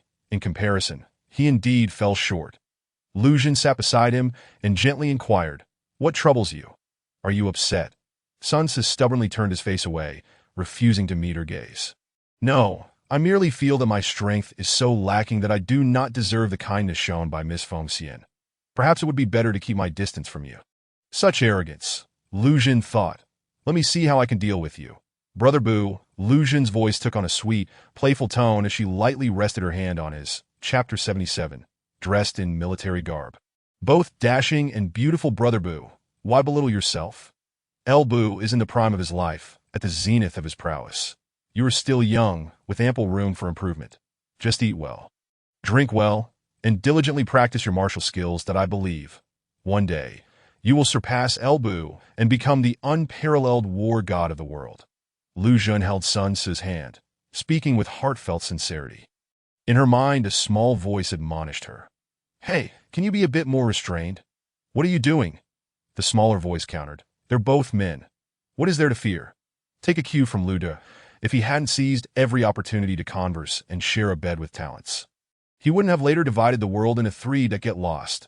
Lu De is a man. Are you not? Ugh. Feeling Lu Xun's encouragement, Sun Ce's eyes sparkled with hope. He lifted his head, firmly grasping Lu Xun's small hand. "Feng Xian, do you truly mean it? Do you really believe I can reach El Bu's level in the future?" "Of course. However, the prerequisite is that you must work hard, and if you do not put in the effort and neglect your meals, you will never attain the heights of a top-tier warrior. Your father and other uncles are already advanced in age. Missing a meal here or there matters little to them. But you must eat well because you are still growing. By nourishing yourself now, your future strength may well surpass that of others that I understand. Feng Xian, that I am still hungry. Please hand me that beef," Sun Ce, with a flushed face and scratching his head, remarked, while Sun Ce was indulging in meat. Lu Xun took a set of mail armor from the military supply depot and slipped into a carriage to change. His tall stature made him stand out, apart from a few towering generals like El Bu, Dian Wei, and Sun Ce himself. Most warriors were not as tall as he was. Furthermore, in this era, most people were often in a state of hunger, resulting in a predominantly lean populace. Thus, while the armor fit him well, it felt somewhat snug in the chest area due to the false assets. Once donned in military attire, Lu Xun even decided to remove his wig. After all, wearing armor while having an elaborate hairstyle seemed rather incongruous. Prior to his time travel, his hair was already long, cascading to his shoulders, and after 2 additional months in this new world, it now nearly reached his chest, although it did not match the length of the wig.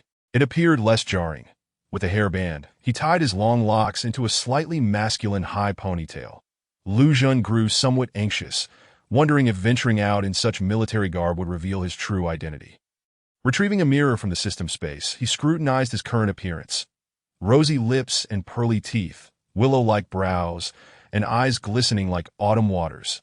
Despite wearing male attire, he would hardly be mistaken for a man. While he sighed in relief, an undercurrent of sorrow washed over him. That am I still considered a man now? The dangerous wave of negative emotions was swiftly detected by the imperial princess, who offered timely reassurance. Your current mission is to become the empress. How could you lack a feminine guise? Your appearance is perfectly suited to this role, so do not overthink it. That I assure you, in the name of the system, once you ascend to empress, I will restore your masculine form. With a resigned sigh, Lu Xun acquiesced to the situation. That he picked up his helmet and re-entered the military supply tent. Just after finishing his sauce-braised beef, Sun Ce, still licking his fingers, was momentarily taken aback upon seeing Lu Xun clad in military attire.